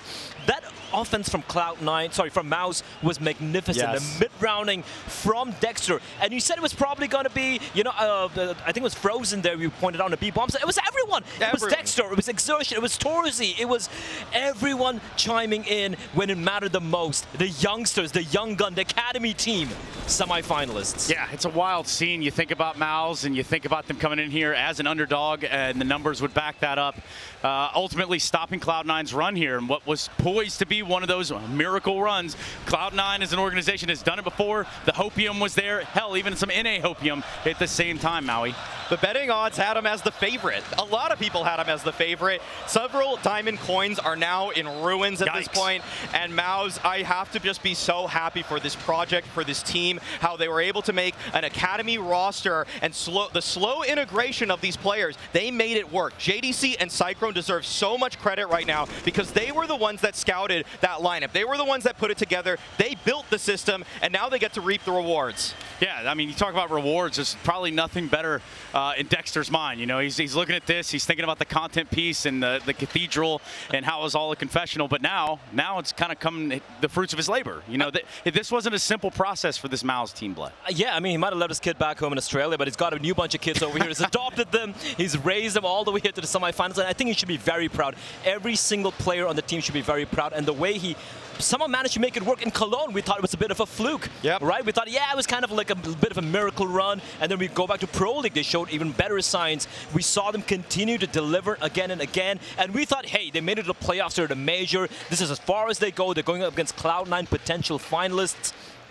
This ain't Boston, it's Rio, the city of dreams, and Cloud9's just got crushed by this young team. Yeah, and you know, that is something to grab onto. This has been a long road, you know, just for this Cloud9 team, for them to have to come down here and make it this far. We're talking about a team that was making waves during the pandemic, and then now they find themselves at the endemic. We once again... It was a read. We once again just have to throw the label of inconsistent at them. Okay. This felt like a tournament that they were supposed to grab by the horns. The only real opponent that many of us saw for them was a potential Na'Vi in the grand finals, and they fall at the first hurdle against Mouse. Mouse played exceptional Counter-Strike here, but Cloud9, if they gave us what we saw in the group stage, they would have won this game hands down. They made believers out of several people, myself included. And lo and behold, now my pick'ems might just be in damn shambles. Anybody else feeling that, or am I alone? I'm good. I'm still good. Okay. I got Na'Vi, and I got Na'Vi still. Okay, yeah, well, that's a pretty fair assessment as well. I do believe we are going to be hearing from that Cloud9 side sooner rather than later. Is that correct? No, it's not correct. But what I can say is that for the Mouse side, where's the ceiling? Obviously, you go into the semifinals. You think, can you kind of carry that over? That's kind of one of my biggest questions, Maui. I would love to see this Mao's team continue to reach for higher highs. I think that Exertion, Frozen, and JDC have proven that they can play exceptional Counter-Strike. Yeah, I mean, that's just one thing right off the top. That you kind of have to grab onto, that you have to wave people in for. You have to say, hey, come on down. Look at what Maus are doing over here. Look what Maus have brought to the table. We're sending Blett onward, and eventually we'll get Exertion with a headset on. Hey, dude. Hello. It's a little loud in here, so we're speaking up a little bit. Yeah. How you feel? I'm feeling amazing. I mean, this whole crowd is got your guys' back. Did you expect that when you came down here to Rio? Not at all, to be honest. When Cloud9 walked in on stage, they booed them. And I was like, what the hell? Are they going to boo us as well? You know, I didn't know. And then they cheered for us, and I was so happy. I want to hear first then, I guess, from your perspective, do you think that influenced the game at all? Because Cloud9, earlier this year, when they had the crowd at Dallas, they were able to take the whole thing. But do you think at some point it got in their head?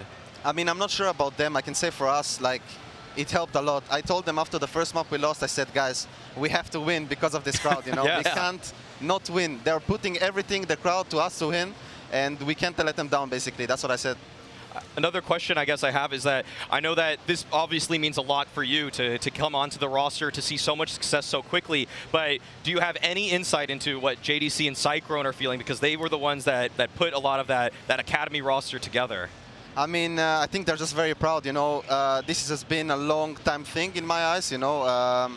I don't know, yeah, it's just, I think they're feeling amazing. They like the support they're getting now. I think they got unwanted hate before, you know. I think it was undeserved, to be honest. And yeah, I'm just happy they can enjoy the moment now. And I think this speaks volumes and testaments, too, because we've been kind of singing the praises, talking about, you know, Israeli Counter-Strikes on the map now. Tell me about this experience for you. I mean, yeah, it's just amazing, you know, coming from a small country in CS, you know, growing up with Spinks, Flamesy, Nerds, all of the players in Israel. And I just hope that we can keep improving and having more players in Tier 1. Yeah, it's something that, you know, we're grabbing, you know, full-handedly. It's really awesome to watch. For Maus, I want to ask you the question about stacking up against outsiders tomorrow. Obviously, it only gets bigger from here, right? Yeah, I mean, last time we played them, they had a really good game plan against us, but I'm very confident now after how we played versus Cloud9 now. I think they're an amazing team, and they should be proud of their performance. And yeah, I'm just really looking forward to playing the semifinals now with this amazing crowd. I'd love to hear also from your perspective on Ancient. I think you had an exceptional game. I mean, your CT defense was sick, but I think the T side is also where you probably won that game, just getting 8 rounds right there. What was the mid-rounding like for your team? Because it felt like you were outmaneuvering Cloud9 so consistently. Yeah, I mean, basically, as I said, after the first map, I said, guys, we need to be more active. We need to talk more. We need to create the round. We need to help Dexter call, you know, because it's not only a one-man job. And I just told them that everyone needs to chime in at the right rounds and communicate for others, you know. And we just, every round did something. We got an entry. We stayed alive, you know, like, we just played, like, really amazing CS today, honestly.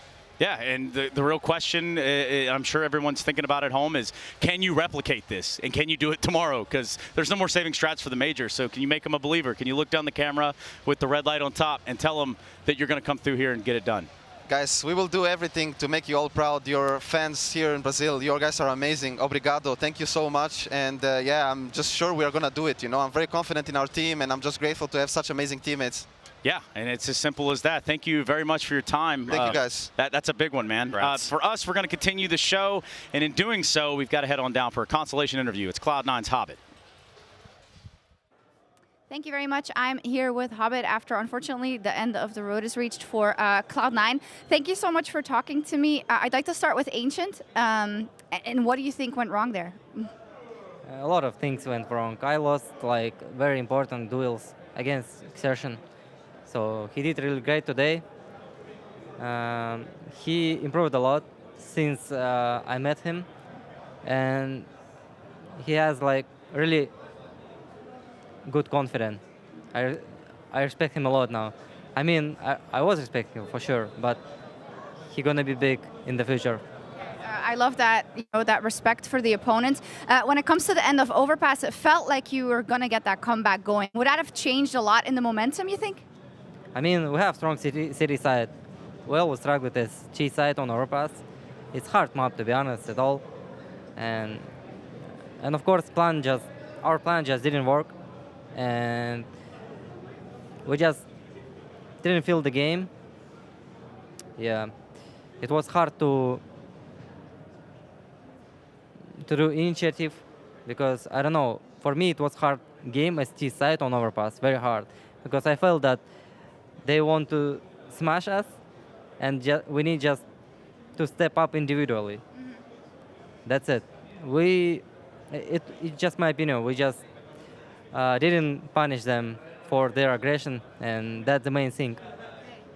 Did the crowd have anything to do with it? I know that they got louder and louder as Mouse was getting those rounds. Yeah, I mean, the crowd is amazing. First time in my life I'm feeling such a, I don't know, it's very noisy, very loud, and I respect them a lot for cheering for their team. It was hard for us, of course. No one was cheering for us, actually. But still, we could win if we could play our game for 100%, and if we could step up individually. Yeah, a lot of things, to be honest, we can talk about, but yeah, we lost to a better team today. Yeah, thank you also for saying that about the crowd. I know you're actually signing autographs right now before you came here. One final question, though, and I know it's going to be a harsh one, but this is something that has followed Cloud9 for a while, you know, the fact that in matches you are favorites, you are set to have a deep run, and then it just gets shut down. What do you want to say about that and about looking to the future in that regard? I mean, I know Mouse. We practice versus them a lot. We respect them a lot. And we understood that we wasn't favorite, to be honest. I expect that it's going to be close game. I expect that we're going to win, but it's going to be close, but not like this. We lost without fight, I'm going to say. But, as I said, today won better team. And, of course, we wanted to go through the finals. Everyone wants it. But now I'm going to cheer for outsiders. It's okay.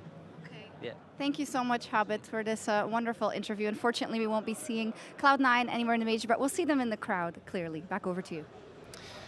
Yeah, commiserations to Hobbit and company over there. Obviously not an easy thing to do, coming off such an electrifying stage with the adrenaline running, and then you have to come and talk to us, which ultimately sometimes you really do let it hit you right in the feels. But ultimately, it is time for the ESL Pro Tour DHL MVP vote.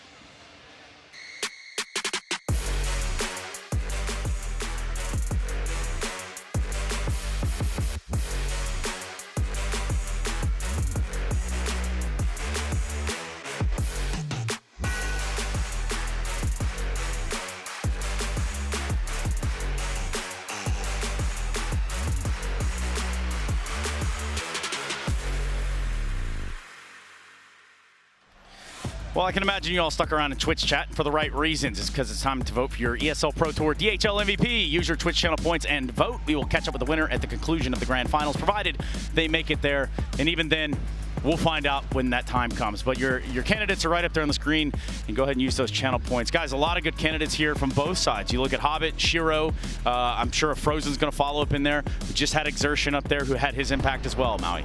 We saw already Hobbit and Shiro on screen, and they both had incredible impact. Frozen, this guy, one of the best riflers out there in the world. I don't think there's much doubt anymore for a lot of people, Blair. Oh yeah, absolutely. Like when he spoke about the two stars of the side of Cloud9, though, Axel, a bit of a quieter game that we expected from him, especially at this stage. From Mouse, what I'm loving in the series is Maui. I mean, the frag difference between a top fragger, which was Frozen, and a bottom fragger in the form of JDC, with just a measly 8 kills. It was a team effort through and through. Everyone was chipping in. Dexter as the captain going in for those opening duels alongside Exertion as well. It was just a combination of everything clicking perfectly for me. And honestly, I wouldn't know who to pick here for the side of Mouse. Yeah, it's a tough one. But again, you have to pick at home. And that's you at home on Twitch right now, just watching the game using your Twitch channel points. Now, for that's the ESL Pro Tour DHL MVP vote. And for us, like, it just continues rolling on. There are still games to be played. We still have come far and don't have a winner quite yet. In fact, 3 more days, I should say. We do have tomorrow another set of quarterfinals, which you can see on the lower half of this bracket. Heroic Spirit and Navi Furia. Navi Furia in here? Ooh. Whoa.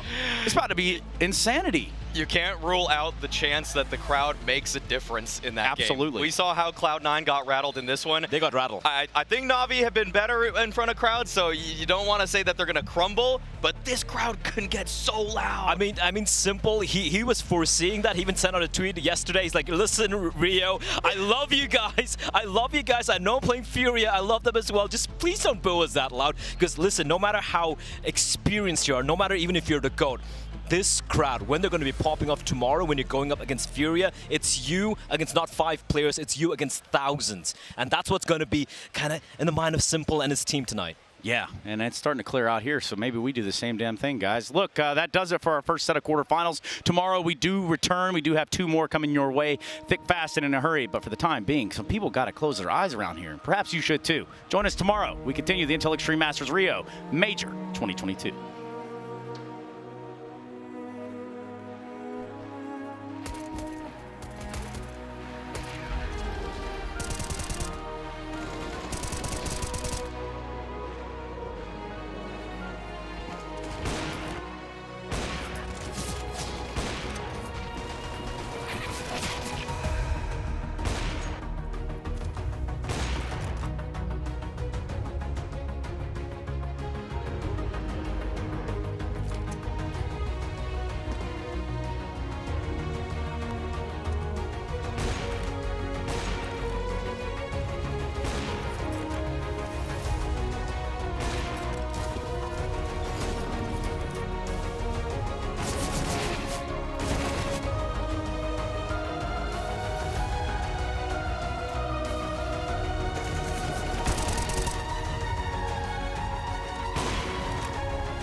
It's a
mission.